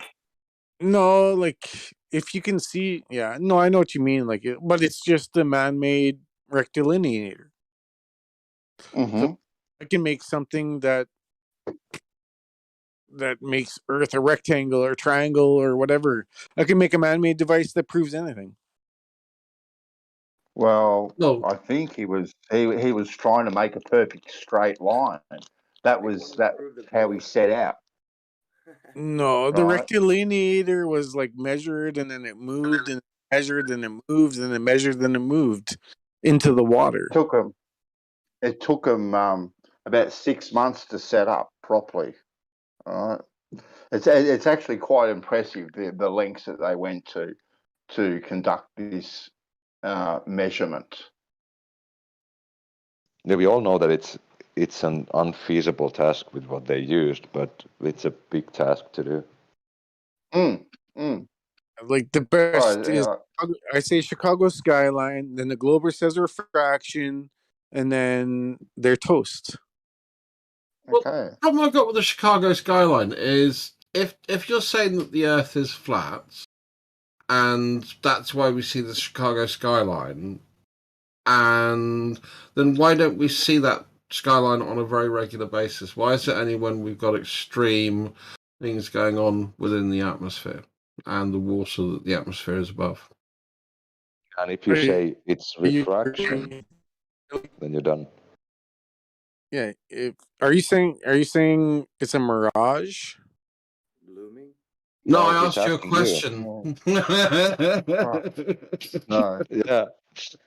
Oh, I Just know asking you. why I know the why don't you diversion. see it I every know every day? globe Why don't you see it every day? tactic Northern. because the You're roboting. horizon changes. You're roboting. You're roboting, Rebellion. You might want to jump out and come back in, mate. Yeah, my sneaky tactic was to ask one very direct question. No, hold on. He's back. I know. So Rebellion, why don't we see the Chicago skyline every day? Because why is it the exception, not the rule? The horizon changes, atmo conditions, humidity, many different perspectives, many different Now you're effects. saying refraction. And we can't use it. Why can you use it? Because if you say refraction, it means you've debunked Al-Biruni. No. No. And you know why whether, we haven't... Whether or not... Right. The debunking of Al-Biruni is irrelevant to the shape of the Earth. Even if it was debunked, the Earth can still be a sphere. No, if you say refraction, then Al-Biruni's measurements are fraudulent. Well, then no, it because doesn't matter. Okay, one second, moment. I mean, that's a ridiculously silly thing to say, because the two observations are not analogous, are they? You know, the Chicago skyline, you're standing on the fucking shore of Lake Erie or whatever fucking one of the Great Lakes it is, Superior, whatever, Inferior. Whereas Al-Biruni was taking all his observations at altitude well over 1,000